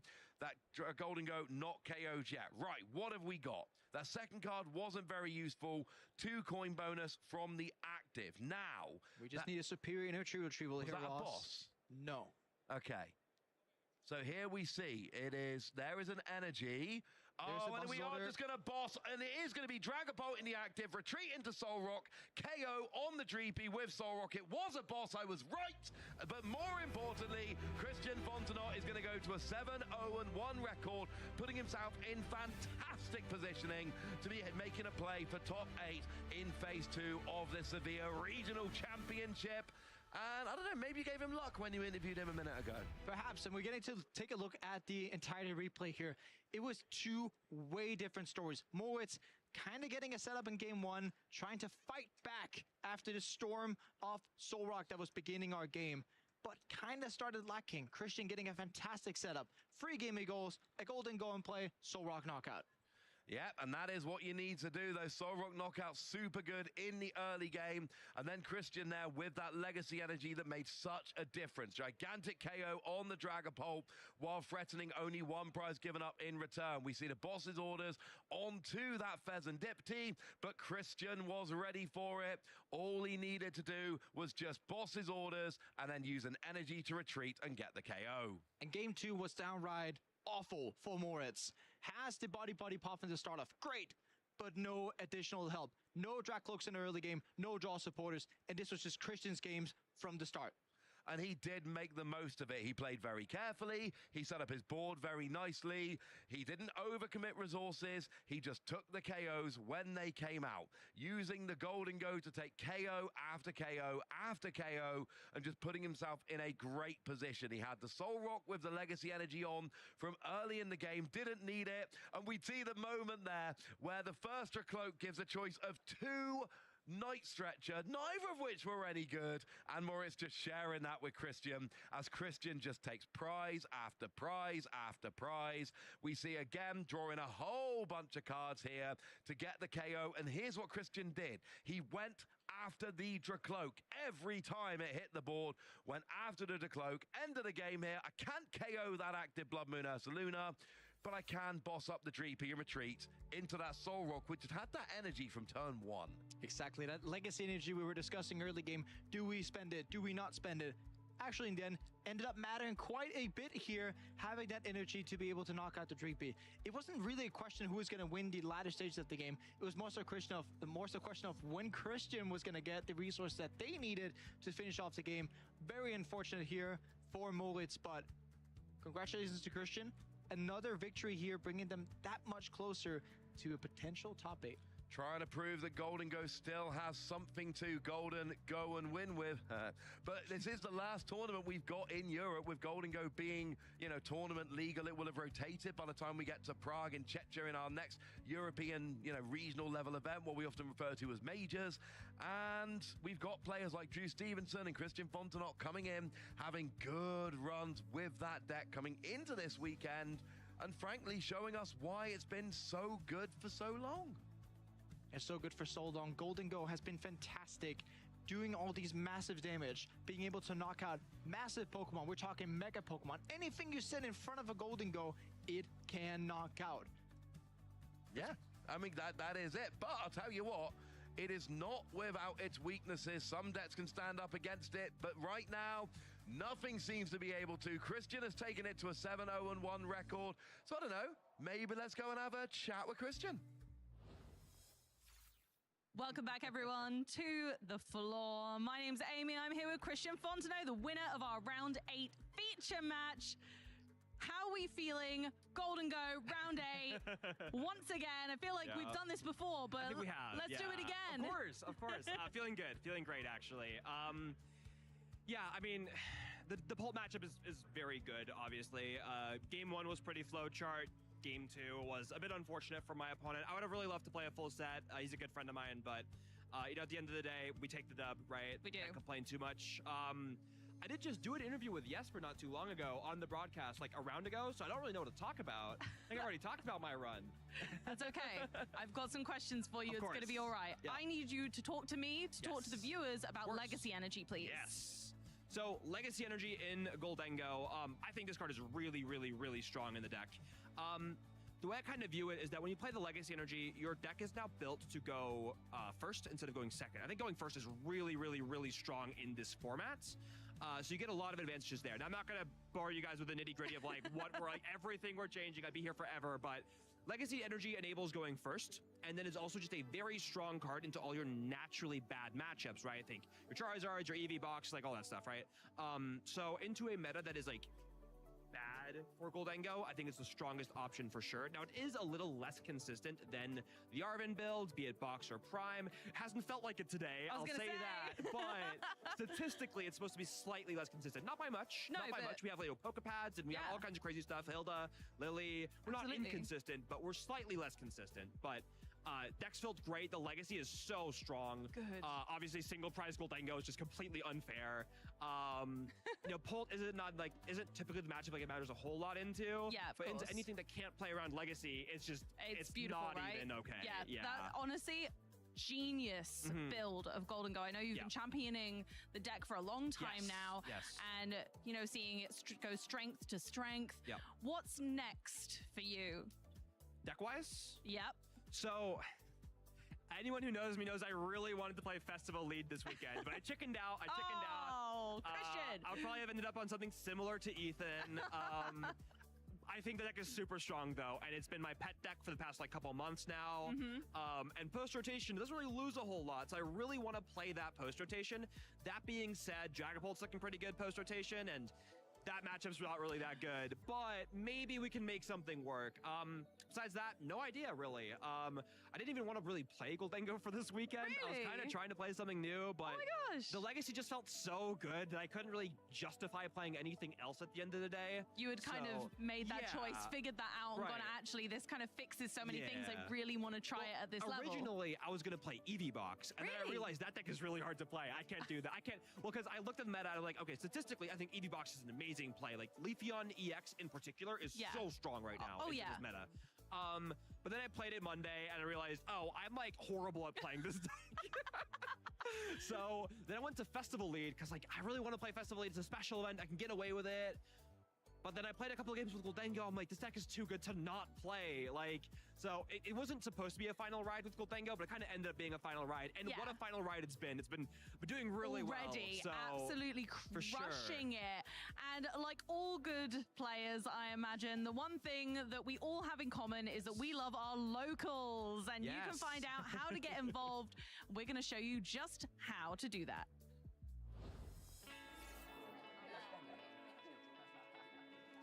Hey, do you want to play? Yeah.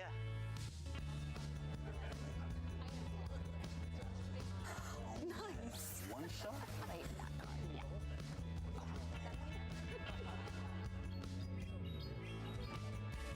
I'll use twin cannons.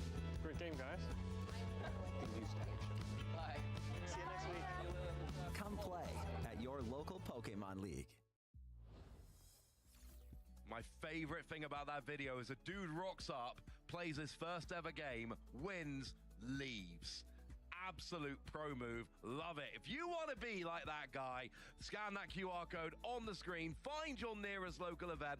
I cannot stress this enough. I mean this very sincerely. You know, going to Pokemon League changed my life. That was where I learned how to play the Pokemon trading card game competitively. It's where I made an awful lot of friends. Going to my local league in Nottingham back in 2008, don't judge me, that was where this whole journey started. And I've now been all over the world talking about Pokemon and playing Pokemon. I adore it. Yes, but give me a story from your local league. Oh my, me starting off 5 years old in 2006, sitting on my brother's lap and playing my first pre-release has to be my favorite one. That is a very fun one. Something I really enjoyed. I used to go to my local league every Tuesday, like clockwork. Tuesday was league day. Go to league, get a pizza from the place opposite. Jobs are good 'em. And I play against my friend Tommy, my good friend Tommy Roberts. And I would play him every week at league. And then in 2012, I qualified for the World Championships.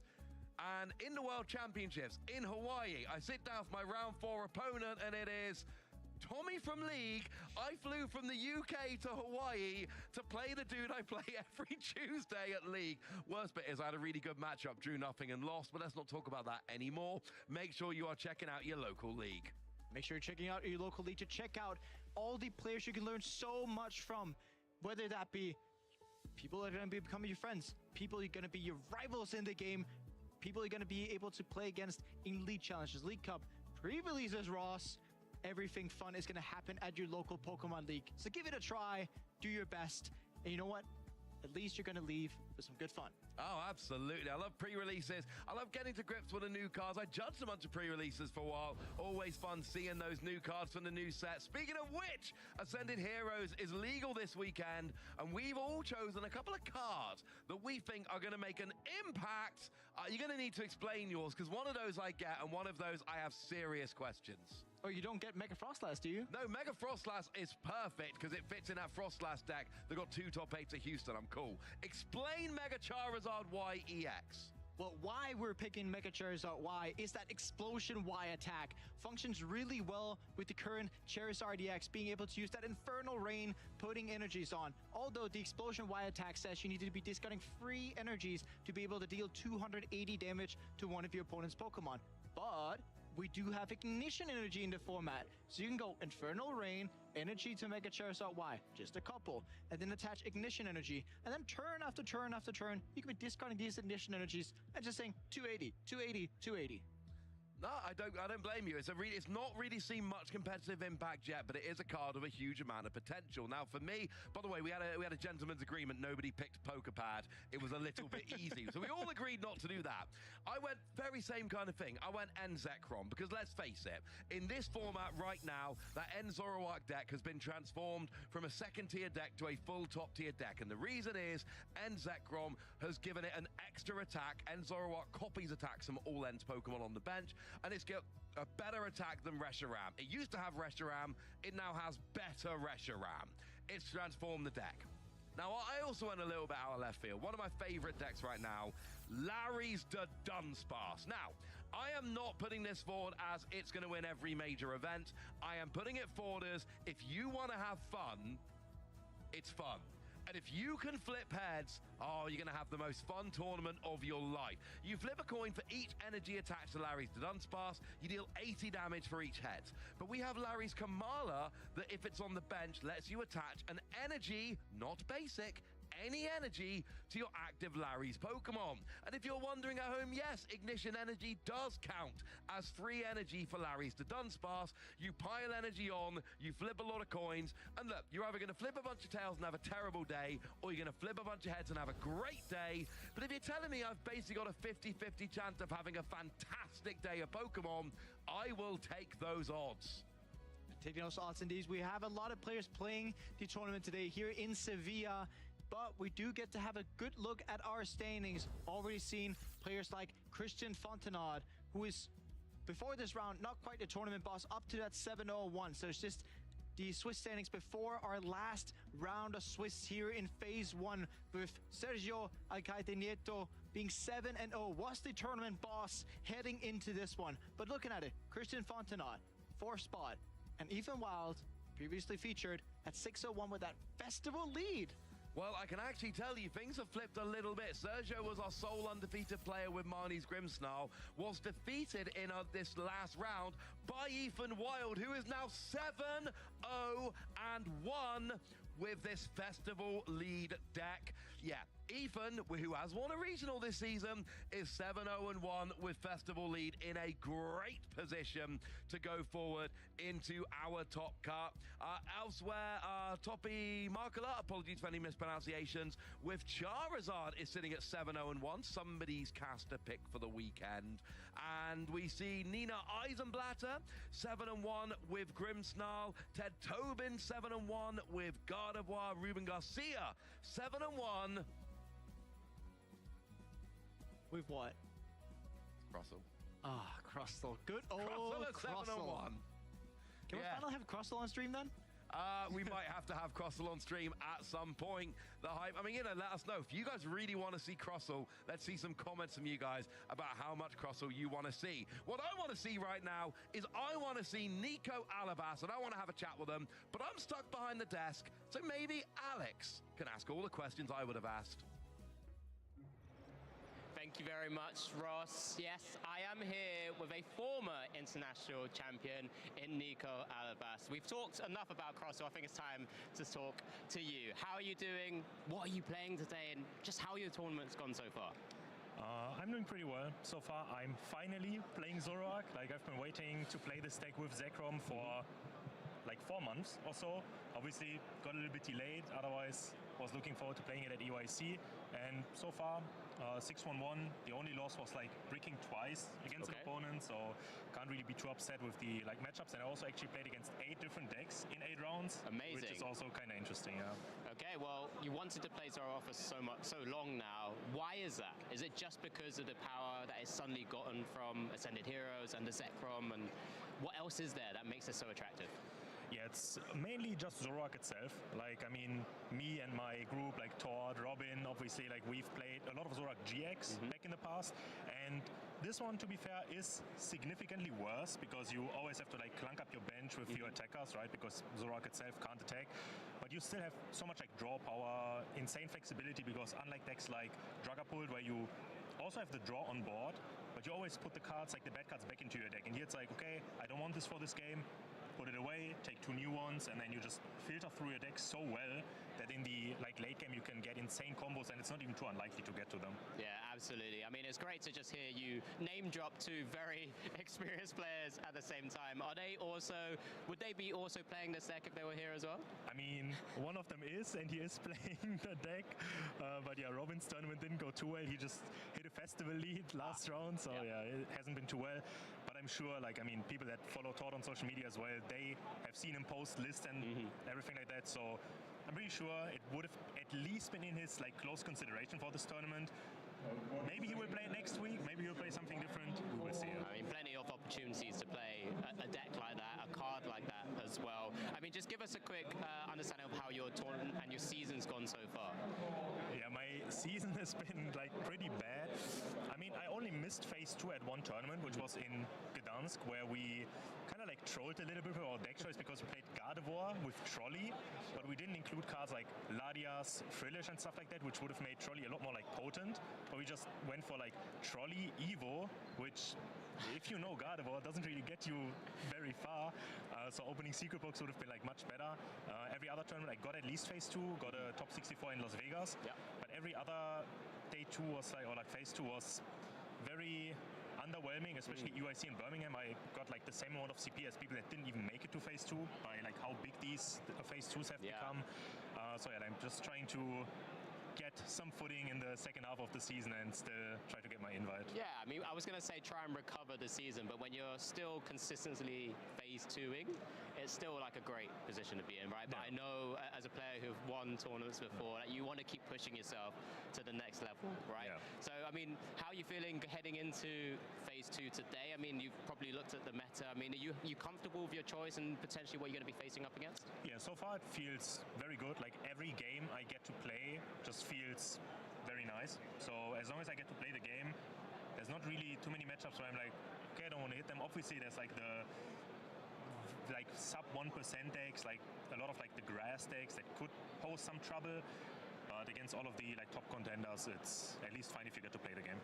Okay, well that's great to hear. It's lovely to always hear a bit of your insight. I know we always joke about anything when we can when we catch up together, but it's great hearing from Nico and giving us that insight. I just want to give you a chance to like have a little break before we head into phase 2, of course. So congratulations for making it.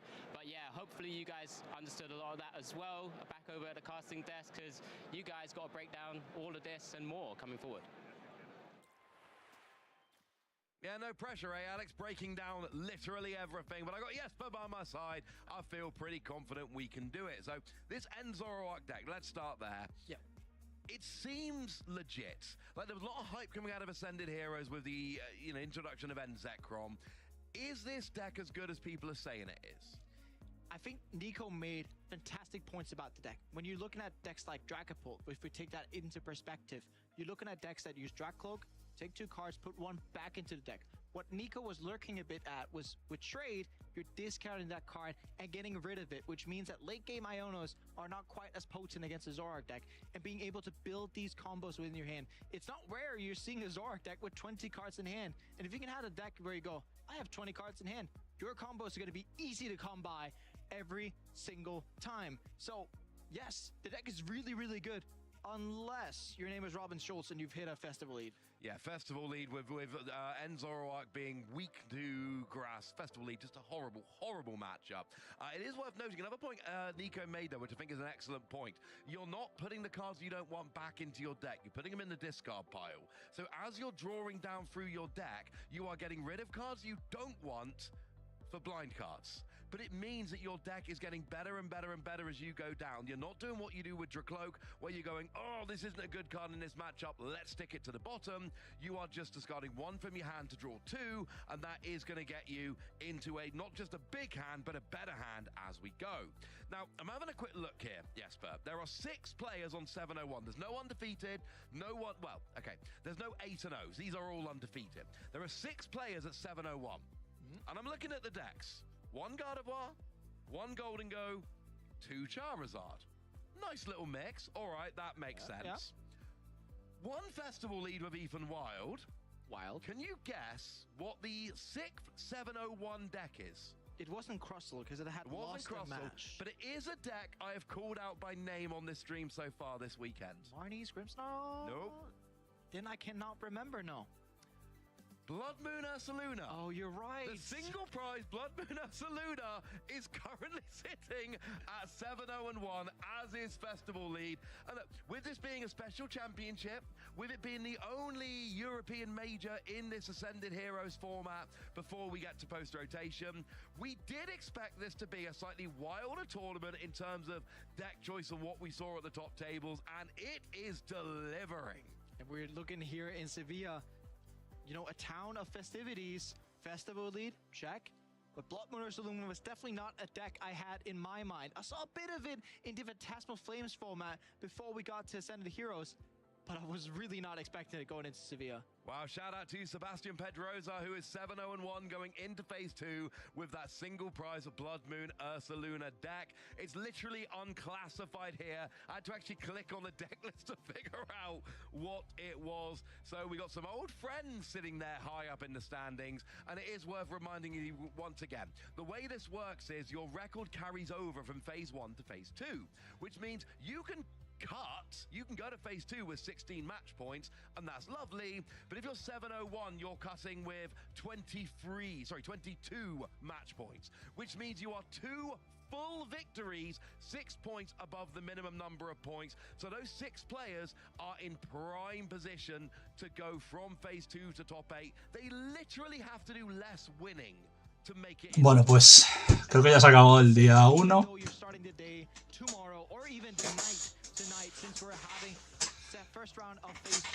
Vengo por el final, Jo, como los pros.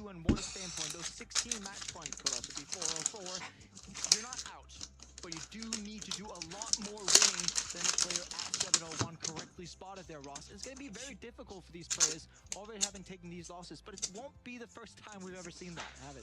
We've seen players go from minimum record to winning North American International Championships back in 2024, for instance. It has happened, but it is very difficult. Also worth remembering, I say top 8, we are going into an asymmetrical top cut, so it is, the top 8 is the bar. So if top 8 ends up with 33 points, then every player up to 16 who's got 33 or more points will go in. But even then, these records are important. Let's say there are 10 players who make the number of points. That means that 6 players will be in to top 8. And then 7, 8, 9, and 10 have to play an asymmetrical round. So even in asymmetrical top cut, the highest seeds may well end up skipping the first round of cut. And I know we generally want to play the most Pokemon possible. This is an exception. So we talk about this asymmetrical top cut, we talk about Phase 2. We need to figure out who's going into Phase 2. And given that Phase 1 is finished, we're going to step away just for a second. We're going to figure out who's in phase 2, and then we're going to come back with round 1 of phase 2 action coming up faster than you think it is.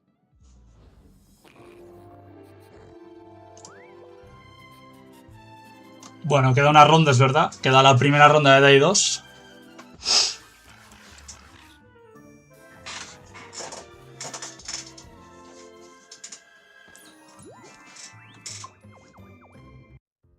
Hi trainers, I'm Amy Wosley and welcome to Professor Amy's Classroom. Today we're learning Pokemon TCG mathematics. In this deck there are a few mathematical questions that we can ask ourselves. How much damage can my Pokemon deal and what HP totals are important right now? Bueno, pues nada, una rondita más. La primera ronda de Day 2.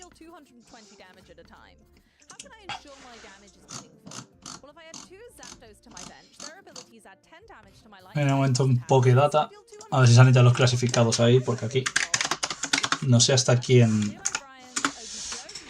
se clasifica. Vale, y Sevilla Masters. Vale, ¿hasta cuál?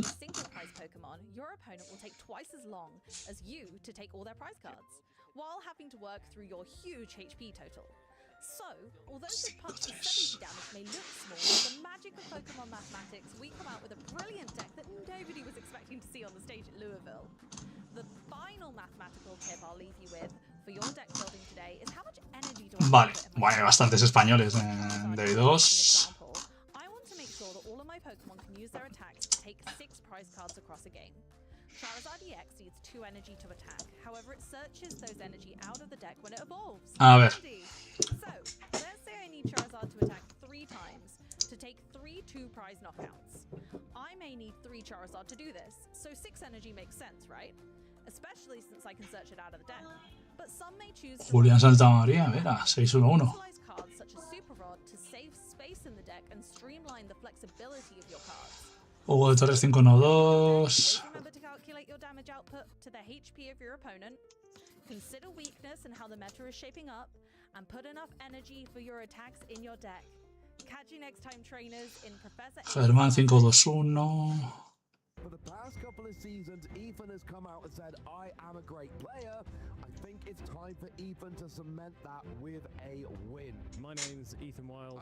There it is! Ethan is going to go into the final to play against Emma Hagen. It's not in the hand. She flips it. Oh, it's a knockdown. It's nothing in the game. And I won the Birmingham Regional Championships. And make some noise for Ethan Wild!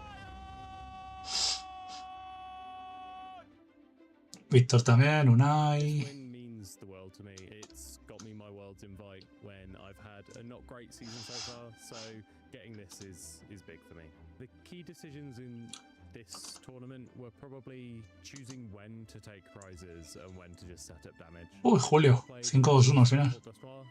And I chose it for this event because I thought it performed really well at the last event in Toronto, and I thought I could replicate that. Bueno, pues pasa a día 2 del equipo en TCG cabeza.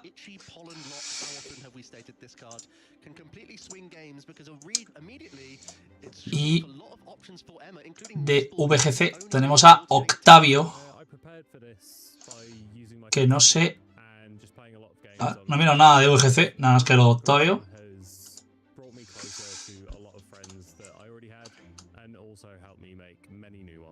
I'd like to thank Amy for always supporting me. I'd like to thank the Discord group for helping me test and prepare for events constantly. Qué sueño. Competing in future events, I'll be at EUIC. 7-2. Uf, Octavio, tú. 7-2. I'd say just take in a lot of content and on Twitch, on YouTube, and learn from the best who make content. Hello Pokemon trainers, my name is Benjamin and I'm here to take you through some of the highlights of our newest set in the Pokemon TCG, Journey Together.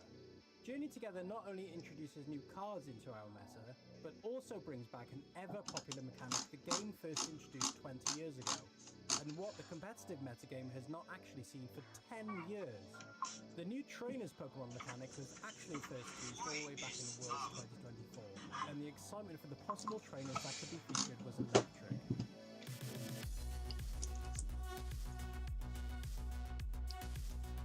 The wide variety of trainers included in these new cards could span across various regions and games, showcasing some of the fans' favourite trainers and, most importantly, their acclaimed Pokemon.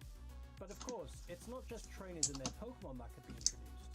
Items, tools, and even stadium cards are all part of the bundle, allowing players to adapt their entire deck around a specific package of cards, all aligned to one specific trainer. Now let's take a look at some of these standout inclusions from the new set, all based around these new trainers. First up on our trainers list is N, and we can't start talking about N until we take a look at N Zoroark EX, a powerful darkness-type Pokemon with a bunch of tricks up its sleeve. Armed with its reputable trade ability, this card is perfect for players who want to draw cards and increase their consistency. With its Night Joker attack, a player's N Zoroark EX can attack... Bueno, pues nada, os dejo con la última ronda, sin estar yo ni nada, simplemente pues grabándose y listo. Players can opt for a more varied approach to taking their game to their opponents. Players can easily accelerate energy and synergize with N's Zoroark EX's trade ability with the new N's PP Up item card, allowing them to attach those important basic energy cards from their discard pile. And once more, to help them stream those ongoing attacks, is the new N's Castle Stadium card.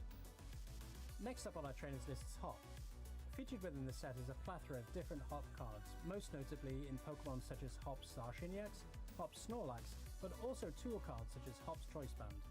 Hop's cards present a perfect example of harmonious synergy.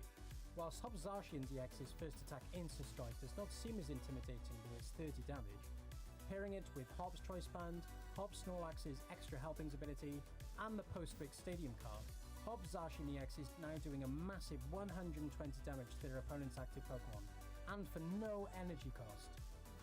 With a number of additional Pokemon in its stockpile such as Hop's Cramorant, and other Pokemon such as Blood Moon's Lunar EX, the continuous and consistent damage slowly overloads their opponent and grinds down their board state of submission, showcasing just another style of play in another trainer archetype. Another trainer on our list is Ino. Ino's Belly Baltiac shines bright, being paired with a huge range of cards supporting its two main features. Firstly, its ability Electric Streamer allows players to attach as many basic lightning energy from their hand to one of their Ino's Pokemon. And secondly, its attack Thunderous Bolt deals a very respectable 230 damage. Where Ino really shows great consistency is with Ino's Kilowatt Troll. Its ability Flashing Draw gives players a way of drawing up to 6 cards in hand if they can discard a basic lightning energy from the Pokemon. Paired with Ino's Belly Baltiac's Electric Streamer, and with various methods of consistency bringing basic energy to the player's hand, players can more comfortably draw into the cards they need, and execute this strategy more effectively.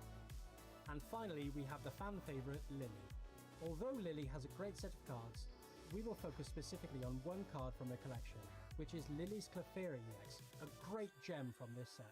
Lily's Clefairy EX combines an extremely relevant ability with its Fairy Zone ability, making it the perfect tool for players to splash the card easily into other decks to more effectively deal with the Dragon-type Pokemon that are dominant in the format.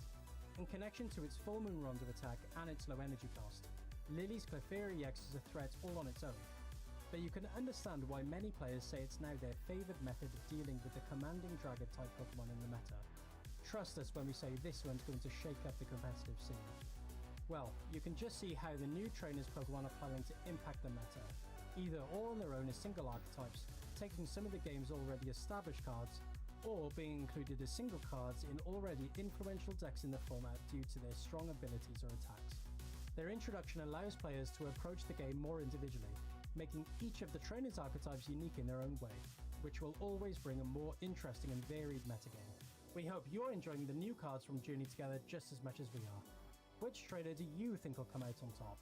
There's only really one way to find out, and that's by staying tuned to the live broadcast. Until next time, trainers, this has been Benjamin. Catch you later.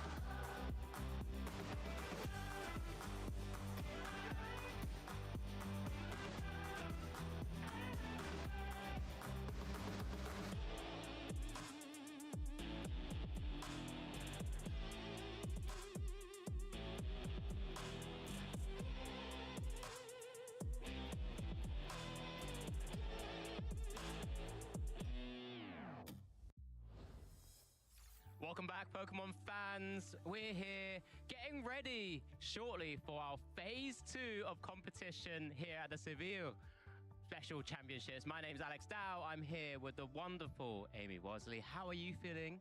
I'm so excited about our Phase 2, which is coming up shortly. We're ecstatic. There are so many amazing decks and players who have already made it through to Phase 2, including all 3 of our players to watch today, which is quite fantastic. Yeah, absolutely. I mean, when you're talking about fantastic players, we certainly got 3 that we picked out, cherry-picked at the start of today, just to keep an eye out for. And I know we've had a chance to feature a couple of them already, and we know what fantastic records they're on so far. I mean, Ethan's doing amazingly well with that festival lead deck that he's been piloting, and we just saw Christian Fontenot as well piloting his Golden Go EX, and we did just have a quick glimpse of Alejandro also making it into Phase 2, and it's just incredible to actually see all of these players making it through. Absolutely. So they're all going to be going up in that EU ranking. You saw their ranking at the top there. All those numbers are going to get closer to the tippity top. Not that any of them, some of them don't even need it. I mean, Ethan has a direct invitation. I mean, now he's just stealing away championship points at this point. Oh, he is wearing his Team Rocket shorts today. Oh, there it is. I wouldn't stealing trust all him. those points. But yeah, it's actually incredible to see. I mean, that's just a small snippet of like all of the players that have made it into Phase 2 currently, as well as we do get a chance to look at the current Swiss rankings heading into our first round in Phase 2. This would be our Swiss round 9, but just look at some of those names. I mean, so many players with 7 victories under their belt so far, and there's a few names that we've seen across all of these tournaments as well. I mean, you just have to pick out things like, people like, I should say, Drew Stevenson, and that's alongside some of the players we've already featured so far this weekend. Absolutely. Nina, who we've seen a lot of in the past, really decorated player. Kim as well, championing God of War to this very tournament, giving it that one last ride in Europe. So brilliant to see. Honestly, just a littering of fantastically decorated players who are just at the top of their game today. And just at the very top of that, taking that resistance to the top, is our Thomas Lunet. Yeah, absolutely. I mean, just looking through some of the decks, it's just incredible. We know that there's a few decks we've yet to sort of really showcase on the stream so far. I mean, we only get the chance to show 2 decks every round, right? I mean, we haven't even seen decks like Charizard, we know has previously won massive tournaments before as well. And there's also decks like Gardevoir, which we know, again, has taken down so many in its time in our format, in our meta, throughout its sort of, I don't know, card lifetime, is that the best way to put it?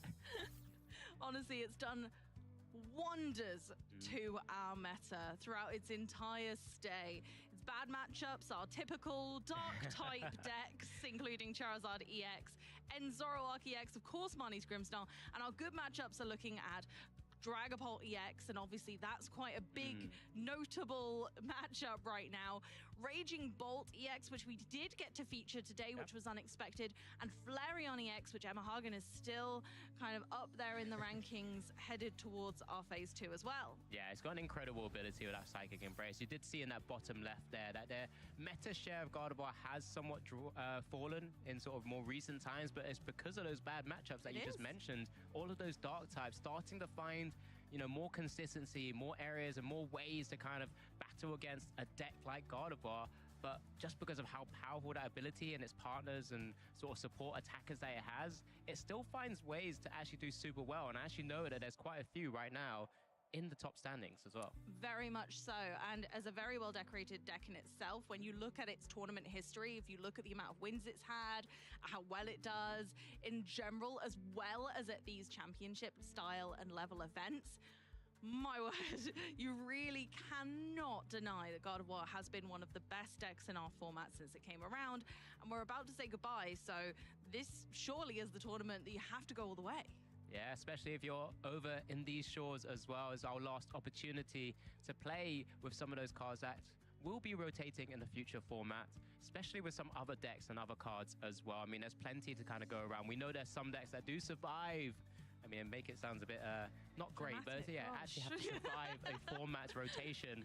But that's why we're seeing so many players pick up things like Dragapult still, pick up Zoroark EX at the same time. There's just so much still to learn and sort of get to grips with so many of these decks that puts you in good stead for future formats. Yeah, absolutely. And going even further in this event today, with all of those fantastic standings, those players are going to be looking to solidify that result in our first Phase 2 match, which will be coming up really soon. So keep your hats on, everyone, because we've got some action yet to come, and it's even more exciting. It's not just the last feature match of the day for us, it is indeed that first Phase 2 match, which then will be carried on tomorrow. Yeah, it could be just the start of something special, but I mean, all of these players now in this position from the standings in their future matches up that are coming up, I should say, are all vying for those championship points, because the end game, Amy, is to make it to that World Championships. Just what you can see now on the left-hand side, what is available to our potential players for finishing in those fantastic placements from first all the way down to 64th. Actually, we're even going down further down to 128, top 256, top 512. There are points on the line for all of these players. And why does that matter, Amy? It matters because you want to get yourself to the phenomenal pinnacle of our championship series. You want to be at the World Championships as a competitor, and that championship leaderboard changes with every day that goes by. Every event, whether it be a cup, a challenge, or a championship level event as big as this one, we've got championship points galore, and they've got to go somewhere. Yeah, all of our players from the junior, seniors, and masters, of course, have to play out to try and get in that upper echelon of players, the top rankings, to be able to qualify for the World Championships. But at the same time, whenever there's a new sort of qualification time period, there's an opportunity to actually keep playing, keep earning those championship points, to try and earn those travel prizing and opportunities. As you can see there, if you're showing a lot of consistency throughout a small period of time, you have the opportunity to get some actual travel prizing to go to the next international championships, or even going all the way down for priority registration. We know how popular these tournaments are now. We know a lot of our players love the fact that you can still compete for something like that as well, because it all counts at the end of the day, and that's one of the most important things. I know, any reward is just spectacular, just a top, put the cherry on the top of the cake, really, and give yourself that reward of just having the relax, not having to stress about event registration. I'm going to really quickly interject as well and talk about one more thing that championship points can do. Ace trainers. Oh, absolutely. Yeah, so if you get 200 championship points in a season, you can get an Ace Trainer reward. Check out all the details on the Pokemon website if you search for Ace Trainer. But that is a very good reason to be trying to climb up to those upper ranks. You saw that lowest payout is 120 championship points there on our graphic. That's more than halfway there for an Ace Trainer. I mean, it's incredible just to have even just an opportunity for some consistency, even at the local tournaments, because there are championship points available there. But speaking of consistency, I think there's a certain person out there on the fields I believe Ross has found that has shown some incredible consistency throughout the regional championships and even international championships so far. You're not wrong, Alex. I have found myself one of the most consistent Pokemon TCG players this season. Drew Stevenson, how you doing, man? I'm doing great, man. I'm 602 right now, trying to win, get another top cut, and hopefully win the event. I mean, like, we seem to be talking every event now. Every event, it's like, right, I just have to interview you. Last time I spoke to you, you're on the stage, it's EUIC, second place. How good was that, or was there a disappointment? Tell me about EUIC. I mean, the tournament was amazing. Like, there's one of the funnest events I've played all season.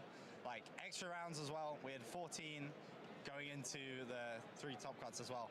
Great tournament, and man, it's the second time getting second place. It feels really bad, but also it's my biggest event in Masters, the biggest result. So, you know, I've got to be happy with it. And second out of 4,000 is not too shabby. That looked up your direct invite. Yeah. You're probably going to get an invite anyway. Probably, yeah. But now it's confirmed. So what's your mindset coming into this tournament? You don't need the championship points, but you're still playing Golden Go.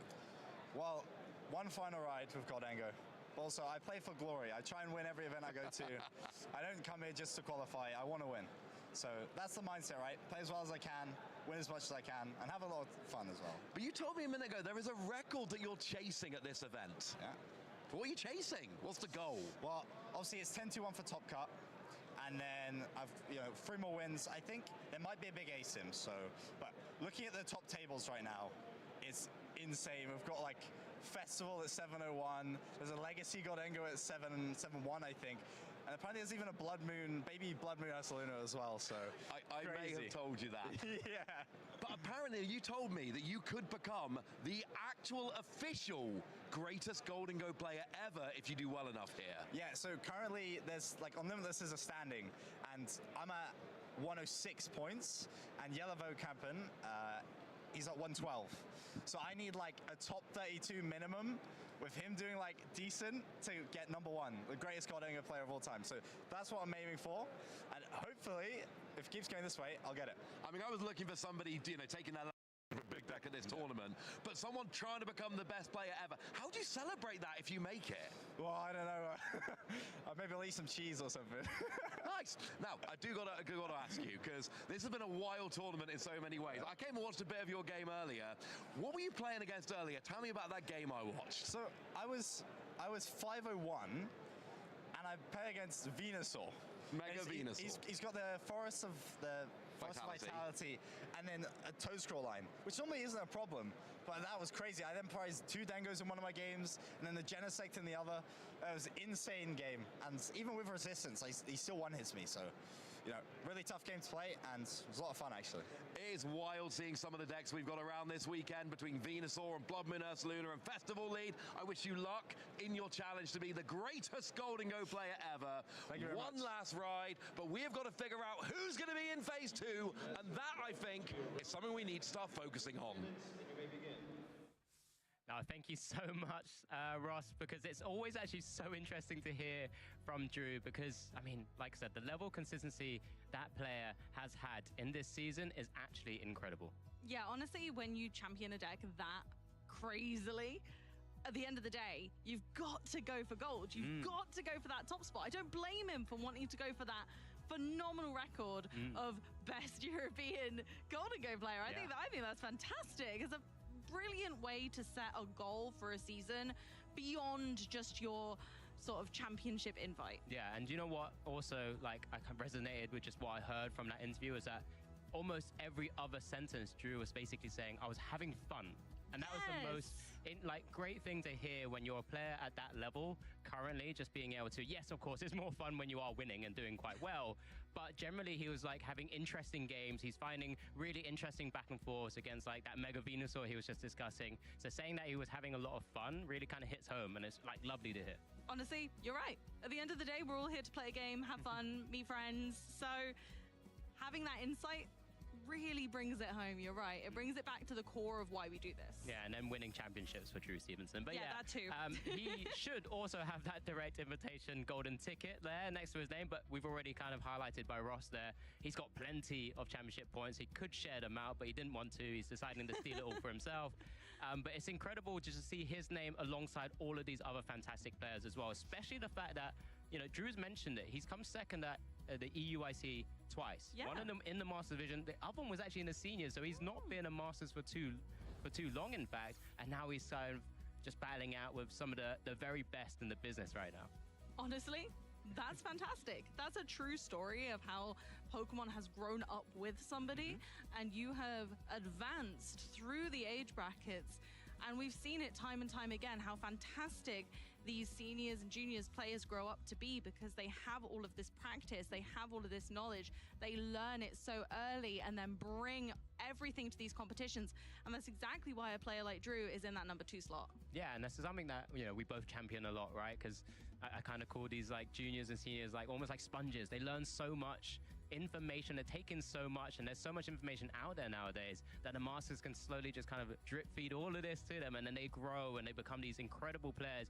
I mean, we've mentioned Nina, who's I think not too long ago again was a senior player as well, also doing super well in this tournament. It really sort of comes full circle to see like quote unquote what I call the future of our game. We're going to see these players over and over and over again, should they stay in the game, of course, because sometimes life takes us away. But it's just incredible to kind of watch that journey. Yeah, exactly. That's what it's all about. We're all on a journey together. And at the end of the day, that brings all of us here. And that's what the beautiful thing about Pokemon is. It's brought all of these people together who may not have interacted otherwise. And actually, now we're all here to have fun. And tomorrow, we're going to crown a champion. Yeah, but even before tomorrow, we've got plenty of matches still to come because we have our feature match shortly as well. It will be the first match of this phase 2, and it's just going to be like just some riveting Pokemon, because these players are now that we're going to try and showcase are going to be the creme de la creme of this tournament, right? They're in form, they're having a great time, and they're piloting their decks so well, generally to fantastic positions, to try and push themselves that little bit further to try and make it into somewhere like a top cut, maybe push themselves to try and take down a tournament like this as well. And that's truly where, you know, at the heart of it, there's lots of fun, but there's still a competition to hand, and there's a lot of battling to come. And one of these players is playing the deck that I played to Birmingham Regionals. So if you know what I was piloting then you might have a little inkling of what's about to happen and what's about to go down. Absolutely. Considering, Amy, for the last few tournaments I've seen you play, you've been playing some very special, different decks, to be honest. We can call them that. Yeah. I mean, you've definitely been having fun, but also been very competitive at the same time. Yeah, no, I've had a good season. I can't deny that. But if there's one thing that I love, it's my single price decks. So there's another little hint for you. I'll sprinkle little more cheese on the wheel there. And yeah, I do love my single price decks. I think they've got a really strong position in this meta, and I think that, you know, people do underestimate them as well. Yeah, absolutely. I mean, we've spoken about what Ascended Heroes has brought. A lot of the times these single prize decks now have access to things like Pokepads and things like that allow every deck to sort of kind of increase in sort of consistency. I've said that word a lot, it feels like now so far. But everything's it's an all important about factor. Exactly. It's all about being consistent, whether it's your play, whether it's your deck, whether it's absolutely everything. And it's just kind of unlocked a lot more. And that's what's so exciting about the game right now. I completely agree. And we've seen just today how diverse one set can change up our meta. What one singular set like Ascended Heroes can do is change so very much, and we have such a small window in which to explore that. Yeah, absolutely. But I think that's enough from us. We're going to start to get a glimpse of exactly what that deck you've been highlighting there, Amy, because our players are at the table getting ready right now, shuffling away, and just preparing for this first round of phase 2. It will be our Swiss round 9. On the left, a very familiar face, Kim Pobega, up against... Oh, sorry, I just missed the name there. But it's Kim first with all of his accomplishments there. Again, no stranger to the stream. I believe you've had the chance to interview him before. Oh, yes. Yeah, they are no stranger indeed. As you can see, the littering of top 4s, tops 8s, and the word champion just casually in there as well. Absolutely no stranger to the stage, but also no stranger to a good God of War deck. And they are giving it its final run in Europe today. So this is one of the things that we've been wanting to highlight today, is actually the people who have been championing these decks, who have been playing them and learning them inside and out, every possible matchup. But going up against an unusual matchup can sometimes be a bit of a thorn in the side. Yeah, you're going to have to sort of sometimes think out of the box when you go up against a deck you're not necessarily prepared for. But Sebastian Pedroza here is also 7-0-1. And what deck is it, Amy? Come on, reveal it. Well, I don't know if we should. Why would it be a surprise? Oh, I like it. I like a good surprise, and it is a fun one. But I can say that it is a very good deck in the right hands, Alex. Yeah, I mean, I know we've had in our graphic a little bit of unclassified. It's one of those decks that we typically don't see too often, but when you get that level of consistency boost sometimes, especially in the hands of a fantastic player as well. I mean, you wouldn't be 7-0-1 if you weren't. Exactly. We're going to showcase that exactly up against, I think we just saw Kim there put down his active Pokemon as well. We're going to get ready to go shortly. I'm sure we're just waiting for the go-ahead for both our players, but I'm excited for this one. Will it be a teddy bear picnic for Sebastian, or will Kim once again overwhelm with the power of God of War? We're going to find out really soon. Our players are almost set up. Let's take a look at those prize cards, Alex. Yep, and we haven't revealed anything really, other than your little clips there, Amy. Just that fighting energy in the prizes. A couple of Monkey Dories on Kim's side, but it looks like we're getting ready to go. Here comes the fist bump. This is Swiss round 9. Both our players 7-0-1. Kim will be kicking us off here with that Frillish in the active spot, and then that Monkey Dory in the active spot there for Sebastian. So let's see how Kim is going to navigate his first turn. Indeed, we've seen the Frillish. We know the Frillish. We love to hate the Frillish because item lock is nasty. And that's what we've learned through many Itchy Pollen from Badoo. But this one comes with a caveat of some extra damage. Now, Monkey Dory loves damage. It says, yes, please. I love to gobble that up and then throw it back at you. So this is a bit of a tough situation because item lock could be really harmful to Sebastian's setup, but equally, that item lock with the extra damage, is it helping in a way? It's yet to be seen. Yeah, there's so much going for it. I mean, just to give everyone, all the viewers watching right now, so this is God of War Jellicent that Kim is piloting. So there is Jellicent in the list right now. It's a deck he's been piloting for some time now. We do get a Nest Ball coming down as well, but it does rely fairly heavily on that God of War EX's Psychic Embrace ability, being able to energy accelerate from the discard pile. That's why we saw that psychic energy discarded from that Earthen Vessel initially. And I think Kim's finally just kind of worked out maybe a couple of Monkey Dories are prize, and maybe even that's Mega Diancie. But alongside that, that Jellicent having the item locking sort of ability, and then also the Frillish with the item locking attack. So it's got loads going for it, lots of likes to slow the game down and then get set up with stage 2, and then start pummeling away against your opponents alongside those Monkey Dories as well. But here we go, Sebastian getting his first chance to deck search himself. We do get that Earthen Vessel, I believe. That's just been discarding one of those fighting Pokemon on there. And he's just double checking what he has access to. Does grab 2 fighting energies. And we're starting to see maybe, just maybe, what's going to come down shortly. Because there's fighting gongs in hand. There's Monkey Dories there. There's quite a lot going. There's a lot going on. We're going to Fighting Gong, and we're going to get either some consistency factors like Lunatone Soul Rock, I imagine, or we're going to start getting some more energy. We don't have the Lunatone and Soul Rock in hand, so we're going to grab that right now. This is your typical Lunatone Soul Rock draw engine for the deck.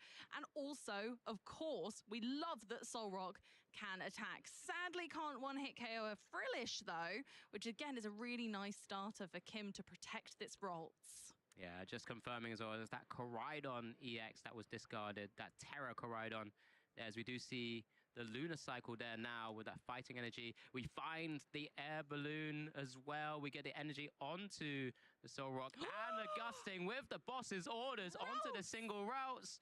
Poor Lonely Route, 70 HP, perfect math for that Cosmic Beam. We're going to see that Instant Punch, Monkey Dory, and there it is. First prize taken here in Swiss Round 9. My goodness, I was just saying how Ralts was safe thanks to Frillish. How wrong was I? And here we are with a brave Frillish standing against the world, or at least in this instance, a Soul Rock. INO hopefully will provide us with some more card draw. Ultra Ball accidentally jumped out of the deck there. Judge will help us with that one. So in the meantime, we'll probably take a little pause and just see what's happening. But Frillish is in a really good position here. Bravery Charm just again solidifies that kind of instance of it potentially being knocked out. Because we have the Monkey Dory, there is a world in which we can use Monkey Dory with maybe a Calamitous Snowy Mountain to deal some damage to ourselves, move the damage across to Frillish, but actually this Bravery Charm kind of saves it from that eventuality. Yeah, there's quite a lot to kind of keep track of during this matchup here. You know, that Frillish is typically used to try and slow the game down, use that fantastic attack that it's got. It's like a Badoo, but with a Vitality Band built in and the Bravery Charm already built into it. Does need the Psychic Energy, of course, but you're not really complaining when you're able to actually use Oceanic Gloom to slow the game down and then start prepping behind it. That was what Kim was probably looking to try to do with that Routes on the bench, but it got gusted up and knocked out. I'm not loving what I'm seeing from this INO, though, I've got to say, Alex. Yeah, just not fantastic. So we're using the Earthen Vessel to discard the Scream Tail. I suppose, yeah, it's not useful right now, unfortunately. We're not screaming anywhere without any energy hand help from Gardevoir to deal some damage to itself. It's an odd situation to have to discard the Scream Tail this early, but yeah, Monkey Dory, just an attach there, and then it looks like we're going for the Gloom, Oceanic Gloom, allowing no item cards to be played, and 20 damage to our Soul Rock. I guess it's not too bad when you have Frillish with a Bravery Charm on it right now. I mean, 130 HP is quite tough to deal with, as Sebastian now is paying down an Arven, opportunity to grab an item card and a tool card, and especially when Kim's also set up his Monkey Dory already with that Dark Energy attachment, does mean that if Sebastian does choose to attack with that Soul Rock. I mean, Kim then has a bit of damage counters to play with to fling back over to his side of the board. I think the problem with this matchup is that Sebastian loves damage counters. True, Sebastian wants damage counters. If you start the damage counter race, Sebastian does not mind. Sebastian's like, yeah, sure. I'll move them around. I'll put them back on yours. Yeah. And if they get anywhere near my Ursaluna, I'm having a great time. I wonder if that was the first time we've actually mentioned Ursaluna. I think it is. Well. I've let it go. I'm pretty sure at this point, if you didn't know, yeah, absolutely. you probably just haven't seen the deck before, honestly. Yeah, this is just a Soul Rock Lunatone Monkey Dory deck with a Genesect, which has got that fantastic Ace Nullifier ability when you have a tool attached, does get an air balloon on it, and does just swing away at the Frillish there. And now it's just stopping Kim from being able to utilize his secret box.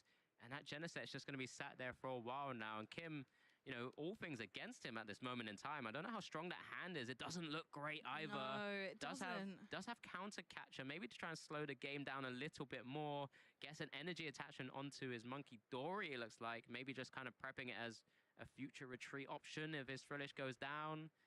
It's certainly an unusual situation where you see a player like Kim push back into a corner like this and see how they react, see how the play turns out, and see how they come back and bounce back from these situations without getting too disheartened. Yeah, it does have the counter catcher. Looks like he's going to play it onto the Lunatone right now. Try and buy himself a bit more time to get set up. Here's Oceanic Gloom once again. Maybe trying to stop Sebastian being able to retreat. We've seen 2 air balloons already hit the field, so just has to maybe get an energy attachment because can't play items, of course, to be able to switch around, I guess. A Calamitous Snowy Mountain would be nice here, but we don't have one. We've got an Arven, so we maybe can get an item card out, but at the moment, not looking great. Looks like we're just going to have to go for that manual retreat on the Lunatone, Soul Rock back in the active, and we can manipulate some damage later. So this isn't a bad position to be in. We're taking the Vengeful Punch. I also played this one in my deck. It does 40 damage when your Pokemon is knocked out by an opponent by damage. Yeah, and it's also just choosing that secret box that, of course, is a fantastic card. Both players are utilizing it, but Genesect's only stopping your opponent's secret box from working with that Ace Nullify ability, so you still have access to your secret box, and it's then just a Cosmic Beam over onto that Frillish once again. Currently surviving because it is a Brave Frillish instead in that active spot. I'm not too sure if that top deck actually saved Kim's current hand, though. Might just have to punch straight back in again. What was it? Did you see? Not quite, but I mean, I would have thought he'd try and play it if he could. Moving some damage across with Monkey Dory's ability. Kim's just deciding where that's going to land, where's going to be the most advantageous place. Do we start trying to knock something out? Or with the other Monkey Dory on the bench, do we want to spread it around and make it more difficult for them to throw it back around when they end up with some darkness energy? We're going for the Professor Turo scenario, which will kind of refresh our Frillish, may take that damage away and allow for a Monkey Dory attack and or retreat this turn. But I think we're probably just going to go for the attack. We're going to Mind Bend this Soul Rock. Yeah, now we've got a Brave Monkey Dory in the active spot. There's Mind Bend, the knockout, evening up the prize race here. Monkey Dory with the air balloon is pushed into the active spot, and now items are back live for Sebastian. What can we do here? Will we finally see a big bad bear come to the ground and actually start swinging away as well? But we do see a Nest Ball first. Does have now many options. Soul Rock coming back down. I think that's wise. You want your draw engine back on track, and it also is a good attacker in its own right. And Monkey Dory can only absorb so much damage until you can also react with your own Monkey Dory. So even if you can't get, let's say, a large attacker out at this stage, it's honestly not a problem. And he's still holding on to that secret box, right? So he still has a potential burst turn here into this Monkey Dory in the active spot with that Psychic and Dark energy. Of course, it's up to 160 HP right now, but that Fighting Gong for that fighting may give a chance for Sebastian to just see 3 new cards from that Lunar Cycle. We'll see exactly how this plays out. There it is, Lunar Cycle for 3 cards. Will this help? Okay, we got a bear, we got a Nest Ball, and another bear, but a different kind, a bigger one. The bigger bear, the EX bear, is now in hand as well. But is that enough pieces? No, it probably feels like we're going to have to play that secret box, discarding Big Bear EX. I swear it wasn't Monkey Dory and the 3 bears, but maybe I'm wrong.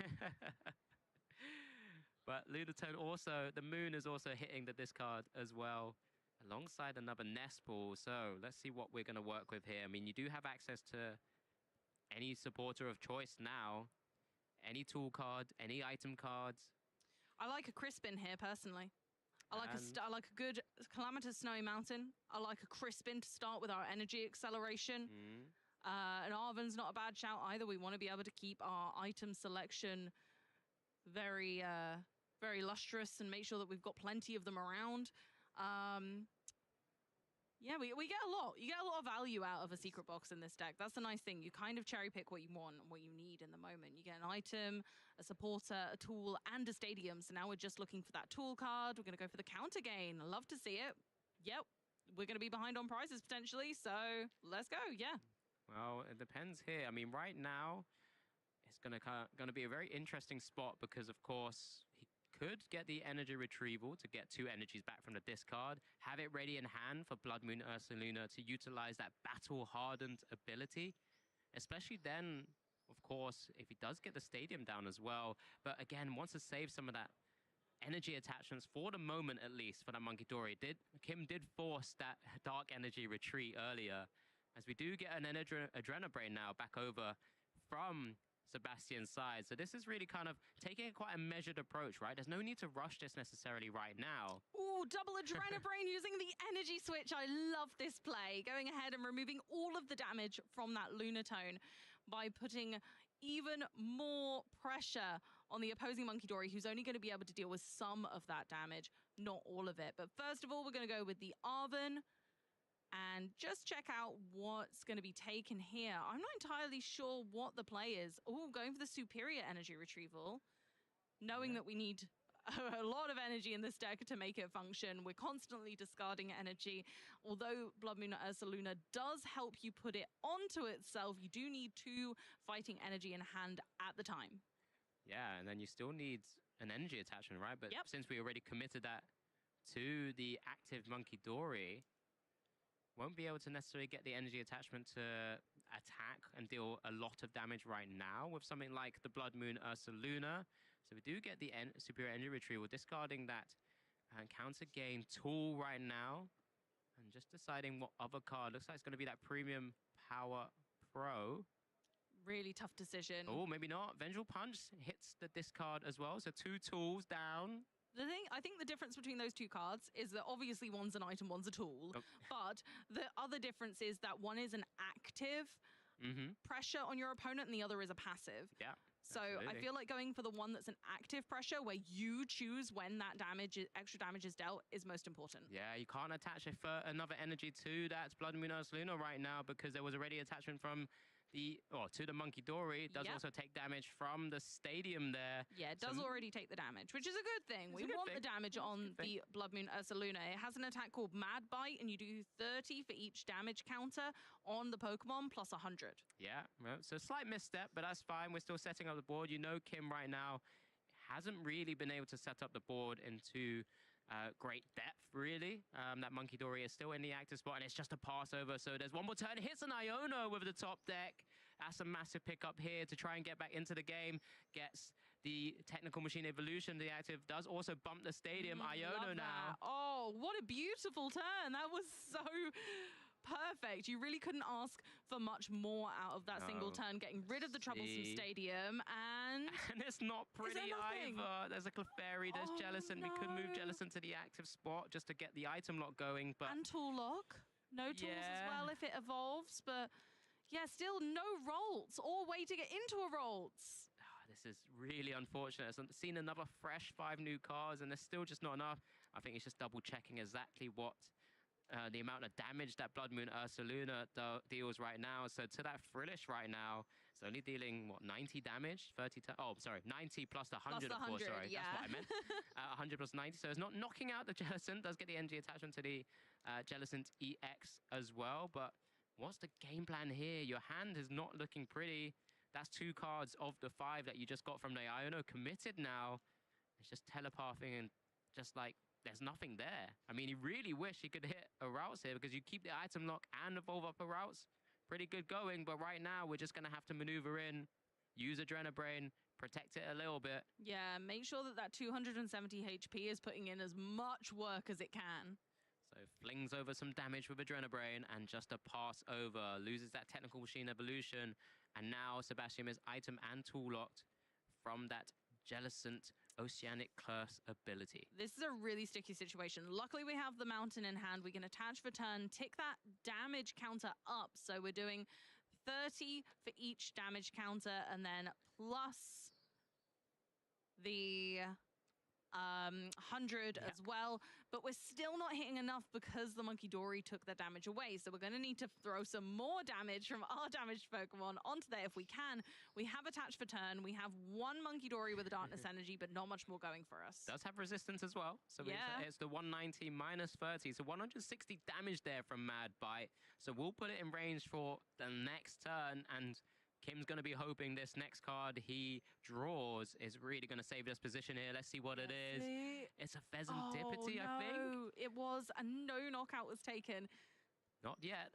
Not yet. Not yet. So we're still hanging on by a thread to see who's going to make the first big call of this game.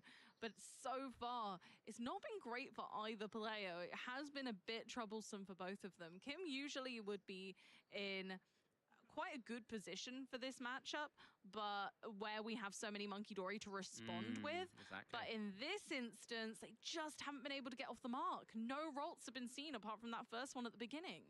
Yeah, so here we go. There's a lot of damage currently on the Jellicent there. Yep, just confirming that that stadium didn't come back into play until it was Sebastian's turn. Can't retreat, right? It's got a free energy cost retreat, yeah, so it's just an attack over with Power Press, dealing 80 to that Blood Moon Ursaluna. 70 HP remaining on it right now, but it's under threat, Amy. This Mad Bite is going to do a lot of damage. Oh, yeah. I'm not even going to try and do the mathematics on that because I'm not smart enough. But you guys in chat can go ahead.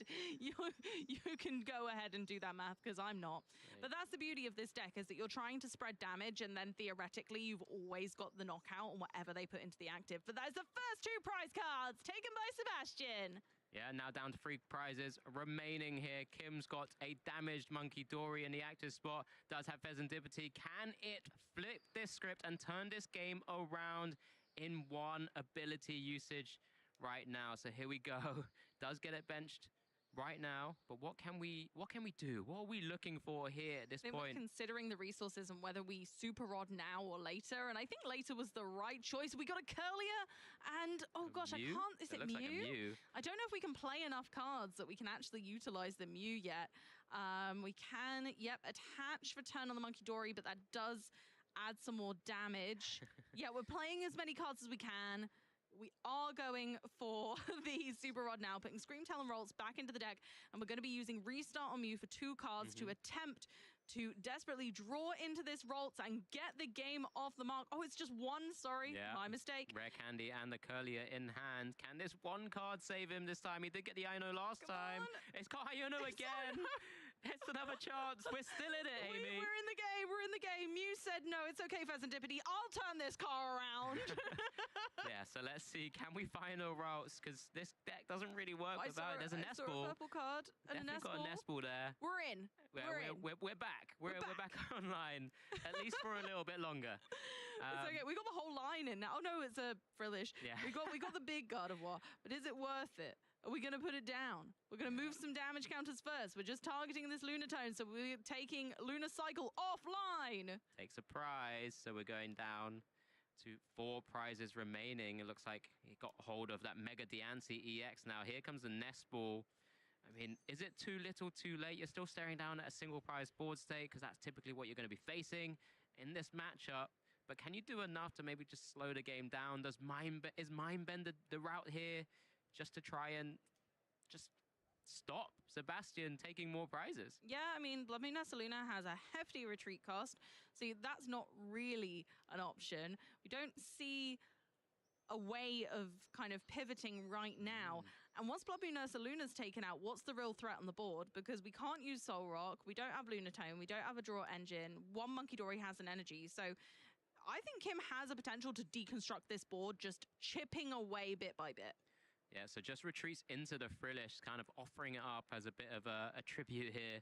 Right now, here comes the Night Stretcher for that Lunar Tone. So we've got Lunar Cycle back up and live once again. Another energy card in hand. Finds another Stadium Nest Ball and a Dark Energy. That's a great pickup to be able to now activate his another Monkey Dory on his board as well. So he can maneuver generally 6 damage counters at a max per turn right now. There's currently 5 on the active.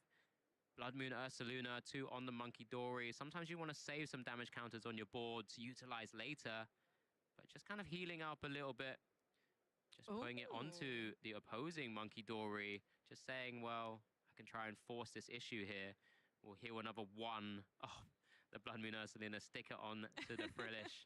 And now we'll play a Lily's Determination as well. Getting not the full value of 8 cards, as you've taken some prizes, but you do get 6. Absolutely. And that's sometimes all we need. 6 cards, a lot more than what we did have. Although the deck is looking rather thin already. When playing a deck like this, resource management is so crucial. Where those energies are, where they go, where they're laying, they are so important to bear in mind. And if Kim does manage to turn this around, it could be that Sebastian is just out of meaningful resources to take knockouts when Kim has a larger board in play. Yeah, I'm wondering, because we have seen the Superior Energy Retrieval and we've seen the Energy Retrieval already, I believe. And we've seen a few sort of pitching away of some of the energy cards with that Lunar Cycle, and it is just a swing and a hit on that Frillish right now. Just needed to put the 10 damage on, just kind of healing up and then just dealing, over KOing it, I should say. And now it's on Kim now. What can we do? We've only seen 2 Ionos. We do get a flip the script once again. Ultra Ball, Psychic Energy, and the Curlier. It does have Secret Box, but there is that Ace Nullifier, Genesect still in play. So it's not able to be used. That's one thing that's been really kind of holding him back. Has to play an Arven here. I believe he does have access to things like Rare Candy. Yeah, there is we Rare saw it Candy, earlier, didn't we? Yep. So here's a Rare Candy being eyed up, which absolutely makes sense in the scenario. We need to get that God of War online now, preferably a while ago. But now, you know, better late than never. Here we are, God of War's at the party. And we have Ultra Ball for another attacker as well. We know we've chucked back in a Scream Tail at the same time, but sometimes it'll be detrimental because you're having to self-damage some of your Pokemon and can put them in range, especially when you've seen your opponent has 2 Monkey Dories online right now. Ultra Balling away, just don't want to pitch away all of those energies. Yeah, it's just going to be that Curlier, not as useful right now maybe, or just maybe thinking, do I need that utility of the Psychic Embrace? Holding on to the Secret Box for the moment, does that kind of maybe telepath that the attack might be onto that Genesect, and maybe just saying, well, if I can get rid of that Genesect, maybe I can get access to my Secret Box on a future turn. Absolutely, and Screamtail might be one of the ways of doing that, and it seems to be coming back around thanks to that Ultra Ball. So Screamtail being able to damage benched Pokemon really does mean that Genesect has a much lesser effect, but it does leave that looming Ursaluna in the active, which is our kind of biggest threat right now. But Sebastian does need to take 2 more prize cards to solidify this win. However, there are ample targets with that Vezendipity I'm looking at, as it's weak to fighting and makes it very easy for Sebastian to pull back and just take the win. Yeah, really interesting scenario here, and I think that's why Kim's kind of deliberating exactly what he does. I'm just kind of double checking. Yeah, Calamitous Snowy Mountain is attaching energy from your hand to one of your basic non-water Pokemon. He does send up Gardevoir here. Psychic Embraces to the active. 2 Psychic Energy from the discard. Does get an energy attachment as well. Now we'll try and heal some of that Gardevoir damage onto the Blood Moon Ursaluna. And there it is. A Gardevoir attacking, taking a prize on that Blood Moon Ursaluna. Miracle Force dealing more than enough damage. And let's just see how we maneuver from this position. He's just saying, well, I don't think you can take down this Gardevoir, especially when you don't have damage counters really to be working with. So wise, taking everything. Like, you saw Kim reading that card, but Kim knows that at the end of the day, this deck requires damage, and I'm not going to let them have any. And that's exactly what you've got to do, is starve them of their resources in every way at this stage. There is a scary world where with double Monkey Dory, Kim's got a Monkey Dory there. Well, actually, he's got quite a bit more HP. I forgot it has that Bravery Charm. It is a brave Monkey Dory right now. He's so brave. Some with, with some additional HP, but So it's just a turn right now where Sebastian maybe has to start thinking about setting up the board a little bit, maybe just applying some pressure. There's obviously easy targets at some stage with that Mew on the bench or Pheasantipty or the Clefairy, Lily's Clefairy EX there as well.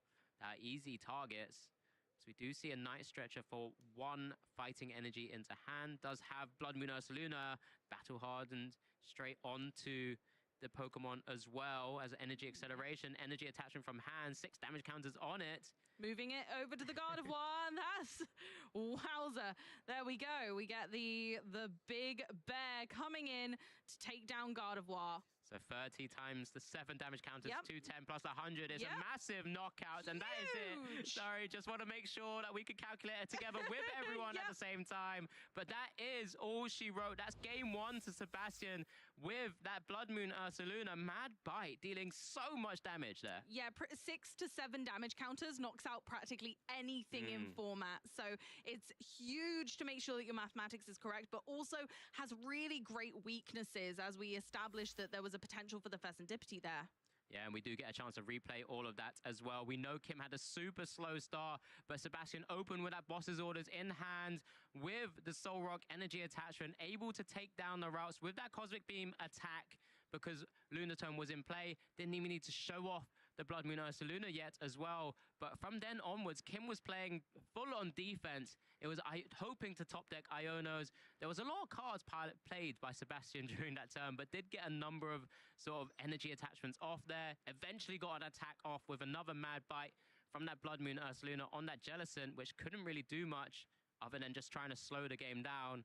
But from then onwards, it was pretty easy from then. I mean, Kim had to put down all of those 2 prizes. Look at that board, setting it all up with just that routes on the bench there. Down to 2 prizes.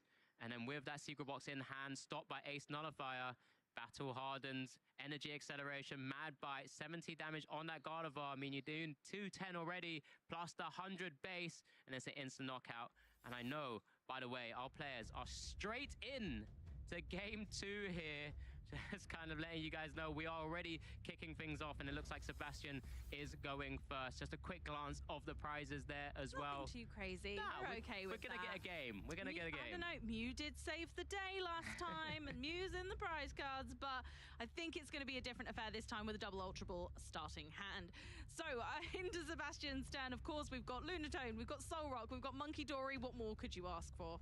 Give me some insight, Amy. How are you typically feeling going into a Gardevoir matchup with this deck? It's not the best matchup in the world. It can be really sketchy, and mainly it's because of that Gardevoir itself. But you must be over the moon in this position. Hey.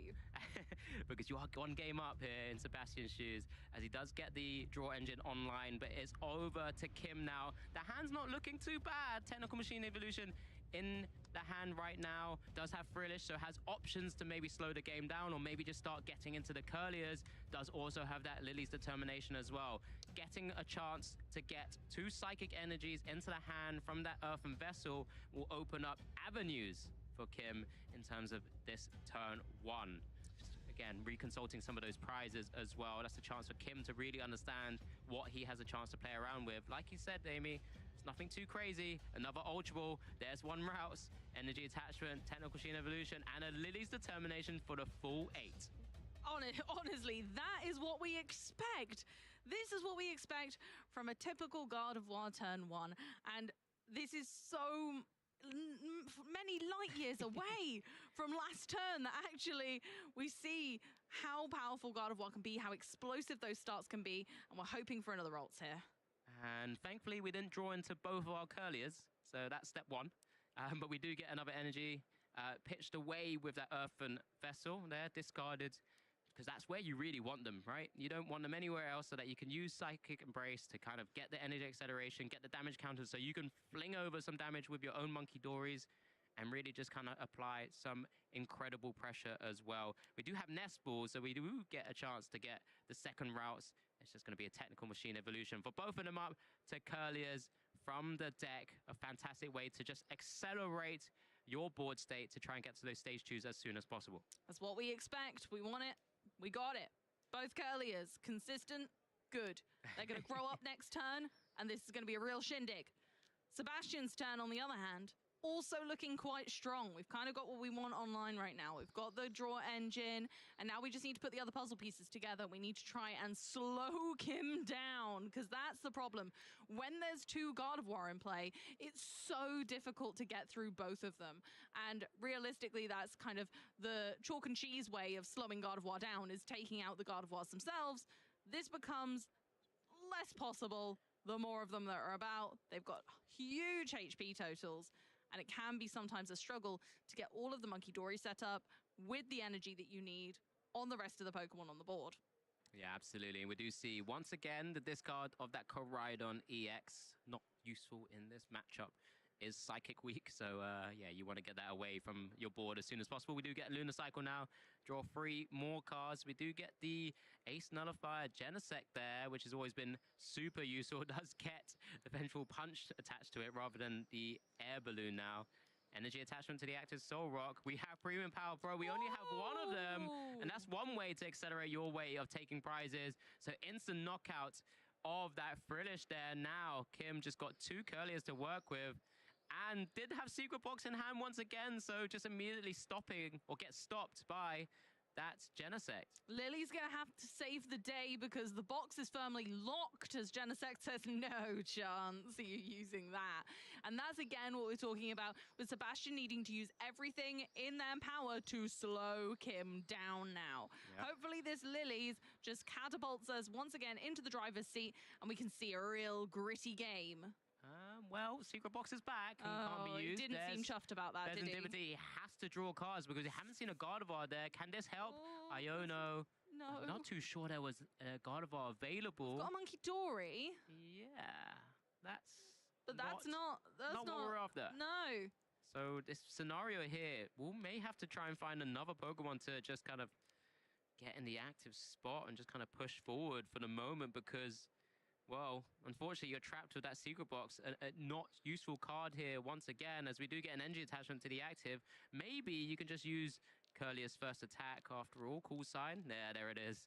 Call Sign. Search your deck for up to 3 Pokemon, reveal them, put them into your hand. So you do guarantee Gardevoir on the next turn. You also start to guarantee some additional attackers alongside you as well, and just generally thinning the deck just to try and help your game a little bit more.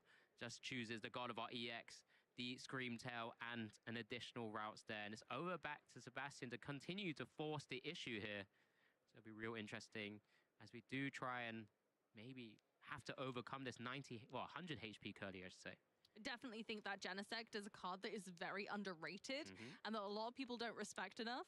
Here we've got the Ting Lu. I think we saw that in a match with Ross and Jesper earlier in the day. Yeah, it does 30 damage to all of the opponent's bench Pokemon if you discard a stadium. Yep. Well, yeah, if there's a stadium, and then you must discard it. So that's not really needed in this matchup, but it can be the pivotal point. It can be that extra step that gets you to the finishing line when you just need that extra damage in play. But for now, it's a Lilies, and hopefully we'll get a little bit further into the Pokemon that we need to start taking bigger knockouts. Can we squeeze this down to a 1 Gardevoir situation? Yeah, that's going to be what Sebastian's looking for here. Only gets the 6 cards from Lily's Determination, of course, because having taken a prize on the previous turn, just looking at it now, has Fighting Gong, has Monkey Dory. Is that... I don't think I saw... Not looking great. Yeah, I don't think I saw the... Well, we could not... Well, yeah, there's that. It's like one piece off every single time. Yeah. But it looks like it's just going to be a Cosmic Beam punch here into the active Curlier. It's exactly what kind of Kim wants, really. Then you don't have to commit another routes to the board. You have double Curliers just raring to go. You can just get a Dark Energy attachment at some stage as well for Adrenabrain. Yeah, the only dangerous thing is obviously that 60 damage. It's already there. That's going to help that Blood Moon Ursaluna knockout a lot easier, and it will take 2 prize cards. So you need to get the Monkey Dory online as soon as possible now. Yeah, it looks like the Ultra Ball here, pitching away or discarding away the Lily's Clefairy EX and the routes there for another Gardevoir. So maybe we'll just get 2 going right here, right now.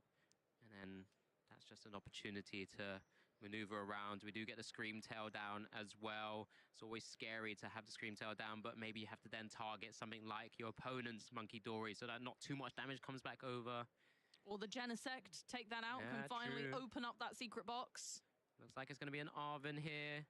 Chance to pick up an item card and a tool card. Looks like it's going to be that Earthen Vessel and that Bravery Charm. That Bravery Charm will help push maybe the Screamtail out of range after he gets some damage from the Psychic Embrace ability.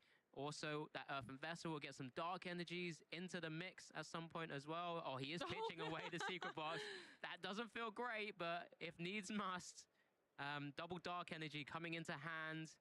Kind of, again, just showcasing exactly what he might be trying to do here. He might just have to well, he is going to just ignore that Genesect from now on. I think you've got to. At this point, you're like, okay, right, I need to deal with the real problem. The real problem are the attacking Pokemon and this draw engine, which we've seen to such success in decks like Golden Go throughout this season. Yeah, and then we get the double damage from the Psychic Embrace. It's 20 damage for each Psychic Energy accelerated in that way. We do get the Bravery Charm onto the Screamtail as well. Monkey Dory moving some damage counters off the Curlier onto the Monkey Dory. This is what we said. So 4 times 20 from the Screamtail's Roaring Scream attack will mean it can take a knockout on that opposing Monkey Dory. And there it is, evening up the prize race here. Both players down to 5 prizes remaining. And that Monkey Dory being gone is a big problem for the kind of status of Sebastian's play. Sebastian really needs the damage counters to be able to move them around, and moving them around is essential to getting those big knockouts on things like the God of Wars. So we need to have at least 2 Monkey Dory with the energy attached in play. Like, that is the game plan against God of War. It's what you need, and right now that is not being fulfilled. Yeah, and you know Kim's going to be, soon to be attaching some energy to the other Monkey Dory that's on the board as well, because we know that there's that dark energy in hand already. So let's just see how Sebastian's going to play out this turn, because that Screamtail is out of range once again from that Cosmic Beam, from the active Soul Rock. So we do get the Arvin for his own secret box, just kind of rubbing it in Kim's face that I get to play it and you don't. Yep, I can open this box, you can't. There we go, and there's that counter gain as well. Was that going to be maybe pitched away? 3 cards to discard, of course. The Tinglu, the big Blood Moon Ursaluna EX, and the counter gain maybe. Just kind of just deliberating right now what's useful or not. It's got to be right now. We're going quite slow, and it looks like we're going to be trading prize card for prize card for a little while at least. So I think it's a fair shout to say, okay, I'm probably not going to be able to utilize this for a while. And what I need right now is to keep myself in a leading position, because it looks like Kim's about to sneak up on me with the fury that God of War can bring. Yeah, especially when you're the initiator in the prize race as well, because you have the opportunity here to try and take a knockout where possible. We've seen Arvin being played. He's obviously just shown us the boss's orders for a future turn. Does get the Night Stretcher for the Monkey Dory once again. Can only attach 1 energy unless he plays something like the Crispin that is in his list, that one-off Crispin. So would only get 1 energy attachment onto one of the Monkey Dories if he chooses to do so. It's just looking at pitching away a card from his hand. It's going to be the Air Balloon now to get some more energies into hand. Dark Energy and the Fighting Energy. Just trying to see if he can, set up the board in a way where his Monkey Dory can outmatch Kim's, I think. Yeah, that's pretty much what it is. It's who can get their Monkey Dory set up first, who can utilize that damage for knockouts correctly. And from Kim's perspective, you're just trying to not allow Sebastian to have any excess damage on the board to work with. Yeah, so it's got a couple of key decisions that needs to be made here. Stadium comes down, so we can start getting some damage counters on. So you can only get 20 damage onto that Monkey Dory. It's not quite enough to fling over to the Screamtail and then put it in range of Solrock's Cosmic Beam. So what does he play this 20 damage to? He puts it on that Pheasant Dip. Oh, no, maybe not. He's deciding the other Gardevoir for the moment, and it looks like it's just another Cosmic Beam, keeping that Screamtail around and actually just increasing the damage output of that Screamtail as well. Yeah, that's pretty wild. So Screamtail, I suppose Screamtail could probably knock out anything on the board anyway with relative ease. So giving it more damage output really isn't a problem, especially when you're working with a single prize board state. And knowing your opponent can push up that damage regardless. But here comes an Iron-O from Kim. Hopefully this will continue to bless Kim with all of the balls he needs right now to keep up this pace and keep Sebastian on the rocks. This game too has been pretty so much better is the best way of putting it. Yes. I mean, double Monkey Dory online with both with a Dark Energy on the board as well. And that Screamtail able to just kind of, he's the one now taking the initiative, right? He's the one who can now take the lead in the prize race. Of course, he does have 2 prizes on his board, and that's what Sebastian's going to have to start eyeing up at some stage to overcome that deficit. But this is where the Monkey Dory damage, he's just going to try and remove maybe some of the Monkey Dories at some stage, but he's taken the one out with the energy. I like that a lot, Amy. I love it too, honestly. Again, it's whoever's Monkey Dory are going to last the longest. And at the moment, Kim has 2 Monkey Dory, both have energy, so both of their Adrenabrains are in effect right now. How many does Sebastian have? 0. Well, one on the bench, but not live with Adrenabrain. No, and at the end of the day, that means that we won't have an attach for turn if we were to put an Ursaluna in play. Yeah, that's exactly what I was going to highlight as well, just because you can't, again, without utilizing that Crispin, there's no way of actually getting 2 energy attachments onto the board. You can maybe weave in the energy switch, which we did see in game 1 as well. We do see the Lunar Cycle now, 3 cards. What other cards are we working with? Here's the Fighting Gong. Will we eventually finally see this Blood Moon Ursaluna? Do we have the energies in hand to utilize that Battle Hardened as well? There it is. The little big bad bear. It certainly is Battle Hardened. It brings a lot of ferocity with it. We don't currently have the energy, but we do have Crispin going ahead and playing that first. So grabbing out the energy. I imagine the attach from the Crispin's effect will be to the Monkey Dory. Yeah, absolutely. And then doesn't have to apply any more damage to it. Oh, actually, there's Team Rocket's Watchtower currently in play, so the Calamity Snowy Mountain's already gone. But then, of course, can we do anything here? We do get the Rescue Stretcher for the Monkey Dory once again. Again, it's another Monkey Dory that can get an energy attachment, but are you going to get this here right now? Energy retrieval for 2, probably attaching one of them to the Monkey Dory. I guess this is one way, because you probably can take an easy knockout on the Screamtail. It does have 80 HP remaining, so let's get both of our Monkey Dories up and running for the moment and play around with this damage counters. I mean, you're going to send some damage counters over, but you probably don't want to give too much to Kim at this point. No, you probably just want to send the one over, but going for a few extras, keeping Monkey Dory healed. There are 2 Monkey Dory on the opposing side, so I suppose it does get a bit scary that they could then maneuver damage back. So taking it all off for now and taking out that Screamtail once and for all. Yeah, you know your opponent in Kim already has that energy acceleration and I guess damage counter acceleration as well on the board with that ability. So you do have a chance to just kind of self-generate some damage without that Calamitous Snowy Mountain in play. I mean, right now, we just got under 7 minutes to go. Kim is constantly going to be staring down at a single prize board state in his opponent. So we'll still need 4 attacks at the least to be able to try and take this game. As Screamtail comes straight back onto the board there. Iono being utilized as well. Both players going down to 4 cards now. But Kim will have access to yet another Roaring Screamtail. Yeah, Screamtail coming back again. It's a really scary Pokemon in this matchup because you can use it to such great effect to just chip away at your opponent's Monkey Dory. And that's exactly what you want to do. You need to win the monkey race. Yeah, and this is the Psychic Embrace retreat there. That's why the damage counters have gone onto that Monkey Dory there. So now he's got 2 damage counters on it.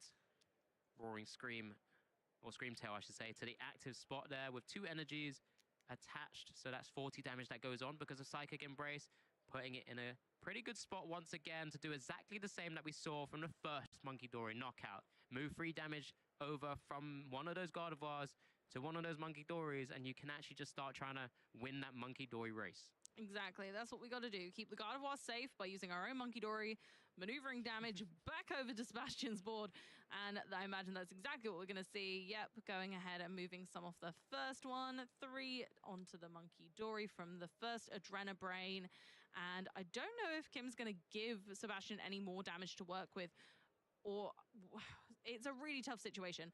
I think it is right. Yeah, that's exactly it. They're going to go ahead and use Roaring Scream on the Monkey Dory after moving double sets of damage off with both Monkey Dory, but putting it all on the same target so that you don't leave Sebastian any leftovers. Yeah, so in this scenario, Sebastian is still potentially only 2 attacks away from actually still winning this game. Kim still needs to take, well, attack 3 times. So there's still a position where Sebastian can do this, of course. There are, like we mentioned, there's a couple of 2 prizes on the bench there. That Pheasant Dippity is probably an easier target if you can move some damage counters to it. Gardevoir's at some stage, if you can maneuver additional damage counters to it as well, can be one way to take another big, bad, mad bite there from a Blood Moon Luna. As we do get another Lunar Cycle. There is... Ooh, that was quite a nice Lunar Cycle. Yeah, We've got Superior Energy Retrieval. We do have another Blood Moon Luna. We've got a Nest Ball. So this isn't looking too shabby. Looks like we have the Calamitous Snowy Mountain as well. So let's see what's left in the deck for us. I don't know if there's a whole lot. We do still have the Monkey Dory, which is, of course, what we want to go for. And then it's just eyeing up sort of whether it's worth going for the Blood Moon Luna this turn. I think you almost have to. I think you've got to start going a little bit aggressive. But it's such a shame that you can only take a single prize knockout this turn. Yeah, maybe it's not too bad so long as you're keeping up in the prize race right now. So if Sebastian goes down to 3 prizes, Kim can only go down to 2 on the next turn. Maybe if Kim doesn't find a way to get a big bulky sort of EX in the active spot that can tank a hit, it just means that Sebastian has another turn to take another single prizer and then just push it closer and closer to the 2 prize knockout at some stage. We do get the Battle Harden now with the Stadium in play now and the attachment. And we went for the attachment on the Monkey Dory. Yeah, so do we have something like Energy Switch in hand, maybe? Or are we just going to take the knockout with a Cosmic Beam again? Yeah, it looks like it's that, looks like that route. Just getting the bear ready to wrestle. Yeah, absolutely. And it's quite a nice position to be in, but Kim's got to be wary that that bear is waiting in the wings. We do see... Oh. There we are, the damage of course, from Cosmic Beam. Yeah, because it was the double Monkey Dory Adrenabrain, which took out the Screamtail because it didn't have the Bravery Charm. Yep. And then just going for the Cosmic Beam on the Gardevoir because we can't push enough damage over to the Gardevoir, nor do we have any way of getting an extra energy onto Blood Moon Luna. Back over to Kim's turn. Of course, we're flipping the script just to give every single card that we can possibly gain so that we can sequence this turn to perfection. Yeah, we did hit the counter catcher, which is quite nice. Can we also combine it with another Iono? There is another Iono in hand as well.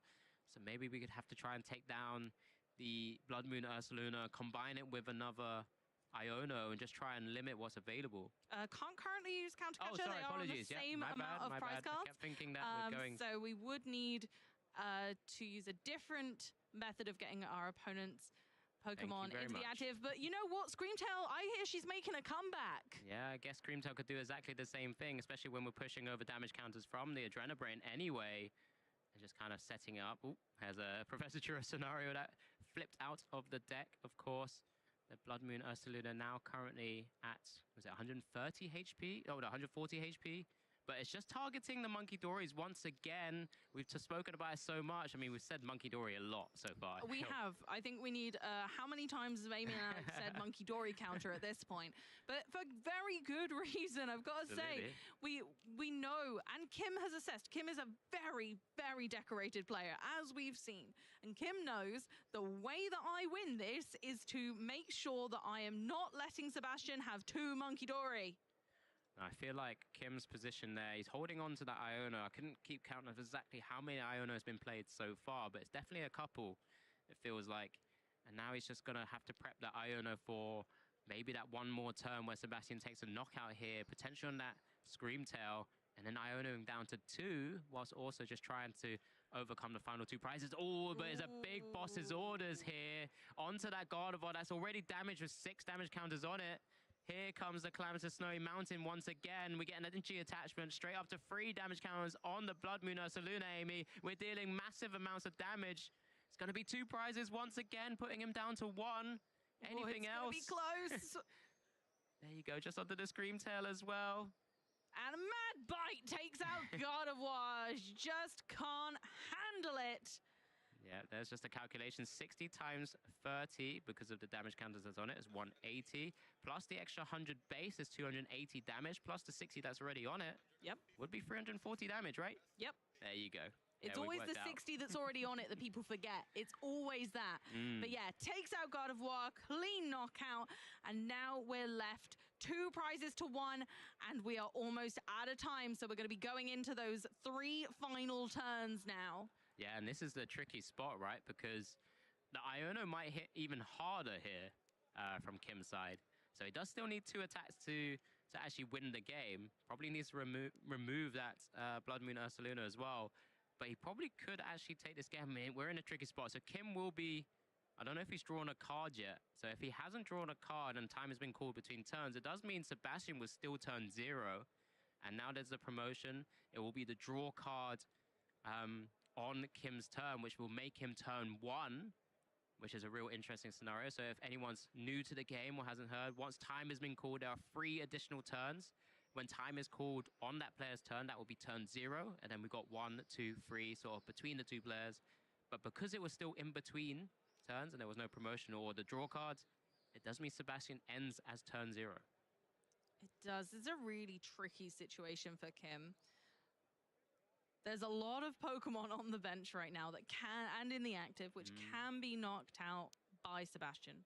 Realistically, what we need to do is move as much damage away from the vulnerable Pokemon as possible and put a huge Gardevoir in the active to attack this Ursaluna. That's the ideal situation here, is take Screamtail out of range of a single Munkidori and then deal with the Blood Moon Ursaluna with something with large amounts of HP. Here comes the Gardevoir, and we get that journey on the go. Remember, Kim does have 2 turns, so he's turn 1 and turn 3, of course, so can still win this game 2 here. He's currently 1 game down against this Blood Moon Ursaluna deck, and Sebastian is very likely to be Iono to 1 shortly, because there was that Iono just waiting in the wings as well. I mean, we want to make sure that there's no way to generate some more damage counters for Sebastian to really sort of take a cheeky knockout here. But there's the Iono to 1, Kim down to 2, but he's quite happy with his position with the Pheasantipity as well. Can you see that? Is that I think it's a switch. It looks like a switch. I think it's a switch, and that's not going to help us. We're going to have a draw for turn. Is it going to be enough? The bets are that it won't be enough. No. We've used a lot of resources. We used a lot of energy. Our draw engine relies on having energy in our hand. And, you know, you do need a lot to make that Blood Moon Ursaluna work at the end of the day. So being Iono to 1 with a big Gardevoir in the active is huge. Yeah, there's the energy attachment from hand, which he's been able to pick up. Here's Psychic Embrace to the active as well. Now pushing that Gardevoir to 60 damage, which is a scary number. Because we've already seen 1 go down because of it. But knowing your opponent currently only has 1 card to work with, you gotta hope that this isn't an energy, this isn't a way to re-establish a Blood Moon Ursaluna. So what are we working with? Which Pokemon we're sending forward? It's going to be the Air Balloon Lunatone. Makes sense. 1 card. Let's see what it is. Arven. I don't think it's enough. I mean, it's a couple of pieces if it can, but it It's might not be enough. a stretch. It's not enough. We need a way to get the Blood Moon back. We also need energy. A tool and an item can't provide that much value. No we secret might be box able to available. get a Pheasantipity, and that might be able to help us. But honestly, beyond that, I don't know. And I don't even know if there's a way to get the Pheasantipity out right now. We've taken the Fighting Gong because, we don't have much going on. I think all we can do is Lunacycle and pray. The other, just to remind everyone as well, the last bear, or Blood Moon, I should say, is currently in the prizes in terms of the smaller one. Yeah, we need the big ninth one. stretcher, but I don't know if we have enough energy after that. And we mentioned how crucial it was to manage resources. I physically don't think there is a way right now that we can get enough energy and the Blood Moon Ursaluna into play with the cards that are remaining. Do we still have energy retrieval and available somewhere? Superior energy retrieval. It's one of those things that we need to double check, but it's going to be the fighting energy from the Arven there. Where's the deck? Where's the deck gone? I think he. There's a lot of cards in his hand. Hello. That's the whole deck. Is that the? Oh no, is that the hand? Is that the hand? So yeah, he's just grabbing. Yes, I mean, that's the deck. Yeah, that's the deck. So, right, there you go. Confusion sorted. It's all good. That was an interesting scenario. What's going on? But this deck will need to be shuffled. I'm just trying to think what else is available at this point. Arven Supporter is played, can still retreat. So this Let's draw 3 and see what we're working with, Alex. Lily, nope. Light stretcher, one bit. and the boss's orders would have wanted that earlier, but I don't think that's enough anymore. Has already played the supporter for turn off and to even get into this position, so I think that Iono has really put Sebastian in a really sticky situation here. One that is far too sticky to get out of, unfortunately. Yeah, and Kim will have one more turn to be able to deal with this as well. And there's not really much outside of this big Blood Moon Ursaluna EX that could pop into the active spot. And then Kim just needs to retreat into the Scream Tail or attach some more energies from Psychic Embrace, and that'll be all she wrote. There is the Blood Moon Ursaluna EX. We're going to do everything we can to slow the game down, of course. And it's a Blood Moon for 0 energy cards because that's Seasoned Skill ability. And I feel like Kim knows exactly what's going to happen here. Surely, he does have one more turn, I believe, right? Yeah, I believe so. Hope so. I believe, just retreating into the Scream Tail or using Professor Turo's scenario and then taking out one of those benched Pokemon is the way to go. And there's the handshake as we get a tie because Kim took this game by storm. Yeah, absolutely. I would have been worried if he used Professor Turo's scenario because then he's not no Gardevoirs on the board. Oh, yeah. I forgot the other one had been knocked out already. Absolutely fine. He played it perfectly just to kind of retreat, get the Psychic Embrace to the active Scream Tail, and that would be the way to take the final prize there. So this game does end in a tie as 1-1 for both our players. Still in fantastic spots, still undefeated both our players here. Yes. 7-0-2 as we get a chance to replay all of that, especially from game 1 where we saw Sebastian really run away with it all purely because Kim just couldn't really draw out of his position and he lost that route so early to that boss's orders and that Cosmic Beam attack from the Soul Rock there. But then all of a sudden, it's just a Blood Moon Ursaluna doing work, taking down Frillishes, taking down eventually also this Gardevoir as well. The 6 damage counters moving across, and then it's just that calculation of exactly the numbers you need. I mean, just to knock out an EX Pokemon just like that is incredible. Absolutely is, and that's what makes this deck so powerful. The hard part is managing all those resources, and we've seen it to great depth with this best of 3. Of course, then we saw the Scream Tail taking out Monkey Dory after Monkey Dory. It did feel a bit like Groundhog Day. We were seeing just the same thing happen again and again, but it was a great way for Kim to manage what Sebastian was attempting to achieve. And of course, then Sebastian was taking the knockout back with that Soul Rock again and again, but it had to end somewhere. And that's where we saw this kind of pivotal point of the game, where Gardevoir finally kind of took that retreat back into this final Scream Tail, getting that next Monkey Dory dealt with. And Sebastian was having to use a lot of resources to bring these Monkey Dory back. And put more darkness energy on them, and that was the problem. I mean, there was a few turns just not even getting the dark energies on them as well, but then this Gardevoir just being a big tanky EX Pokemon in the active spot, and the Iono, of course, then did get hit by that Blood Moon Ursaluna EX, but Kim had it all available, and there's a hand stretched out there. Fist bump was also stretched out at the same time, but, a lot of respect between our two players. I did see a little smile between them after a pretty fun, intricate matchup.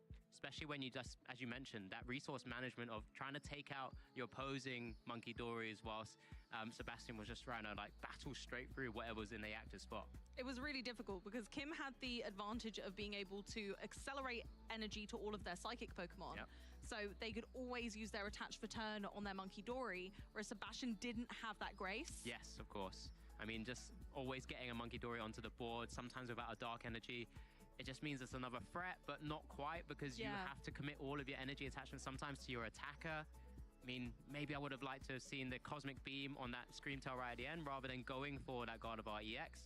Because then if you did get Iono to 2, you have a little bit more going sometimes, and you still have a big bear at the back. But it's one of those things where sometimes you just have to force the issue. You have to kind of be that aggressor, take the additional prizes, and maybe just force your opponent into an awkward position, because we looked at Kim there, and when she saw him just kind of deliberating, it's like, I didn't expect my Gardevoir to go down, you go down to 1 prize. Well, this has changed my game plan slightly. But Iono was always going to be the key piece of the puzzle there. It really was. Completely changed the pace of the game, completely just broke down what Sebastian was trying to achieve. But of course, as all good things, we must now scootle over to the couch and wrap up our first phase and our one, of course, amazing round of phase 2 that we just experienced. So we'll catch you guys in a little bit. What's my favorite? My favorite's the one that's got jet black hair. He's extremely fast. Limitless. So cute. She has a 12-octave vocal range. Can be calm. Powerful. estilo como yo. 닮기도 한 것 같아갖고. He would improvise on the spot. Just always finds a way to make it funny. We both have very fast moves.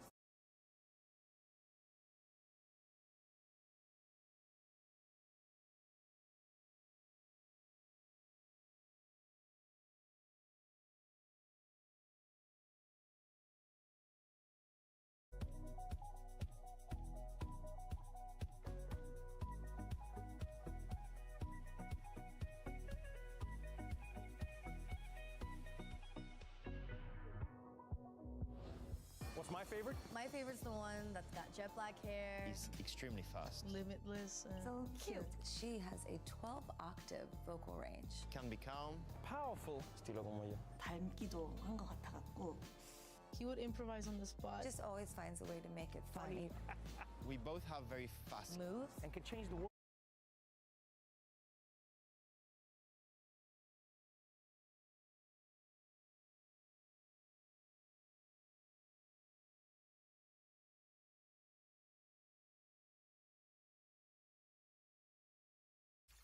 Welcome back, everybody. Of course, my name's Amy. I'm back again, wrapping up with Jesper, Ross, and Alex. Goodness gracious. Can I have a quick highlight from each of you about your favorite moment of today, starting with Jesper?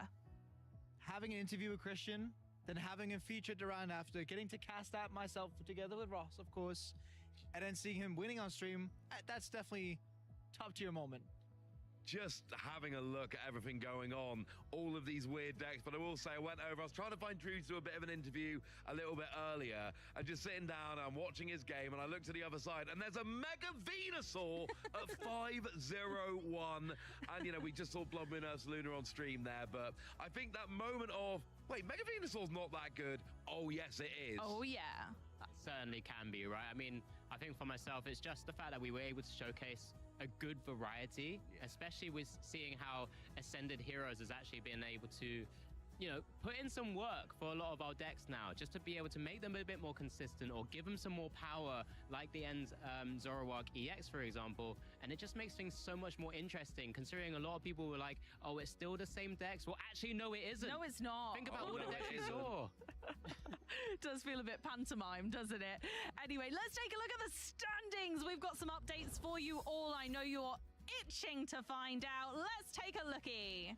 I mean, speaking of stream players already, Christian Fontenot, currently tournament boss, together with, I know you'd like to hear this, Amy, Ethan on second seed there with that festival lead. Going into this tournament, I knew festival lead was a possibility players were looking at. I certainly did not expect it to be second seed currently. Of course he said that. I'm still going to say, of course he says that now, right? Yeah. Oh, of course Festival Lead was going to be a great deck for this tournament. Oh, yeah, no, you didn't hear what he was saying right before we came live. I made a bold prediction. I'll make it again with a camera on. I think Ethan's winning the whole thing with Festival Lead, but you don't have enough faith in the deck, do you, Jesper? I'd say Christian on Golden Go. Both of these players are fantastic, of course, both winning stream matches, Ethan being on the first one. But you know what? Golden Go, tried and tested deck, can beat most of the field. I trust in Christian for this. I don't know. Festival Lead's pretty fun, and in my books, you can't beat fun. I feel like he's also tested the deck.